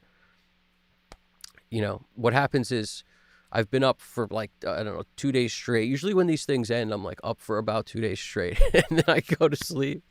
And when, do the work thing, wake up, come back, bada bing, bada boom, betty boop. So I'm glad you guys like it. Tons of these more to come. I hope I nailed everybody that was in the chat, because you guys are all awesome. And anybody I forgot, I apologize. But it's been truly fun. I hope you guys liked it. This song was I'm Aware by Real Be Easy's. And the next one is going to be a very different style song, because this was a little different than the majority of the stuff that we do over here, that we get done. So let us see what happens with the next one. I never know what the next track I'm going to do is until I actually do it.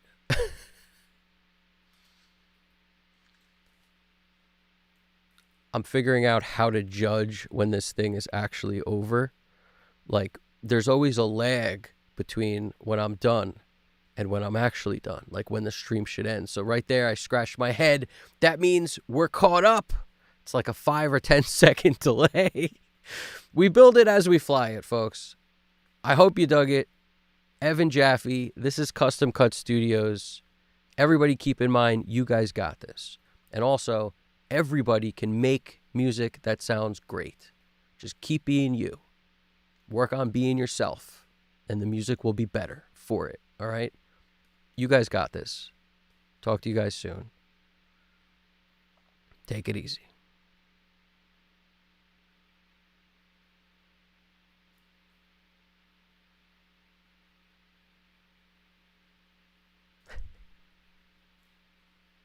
You guys got this.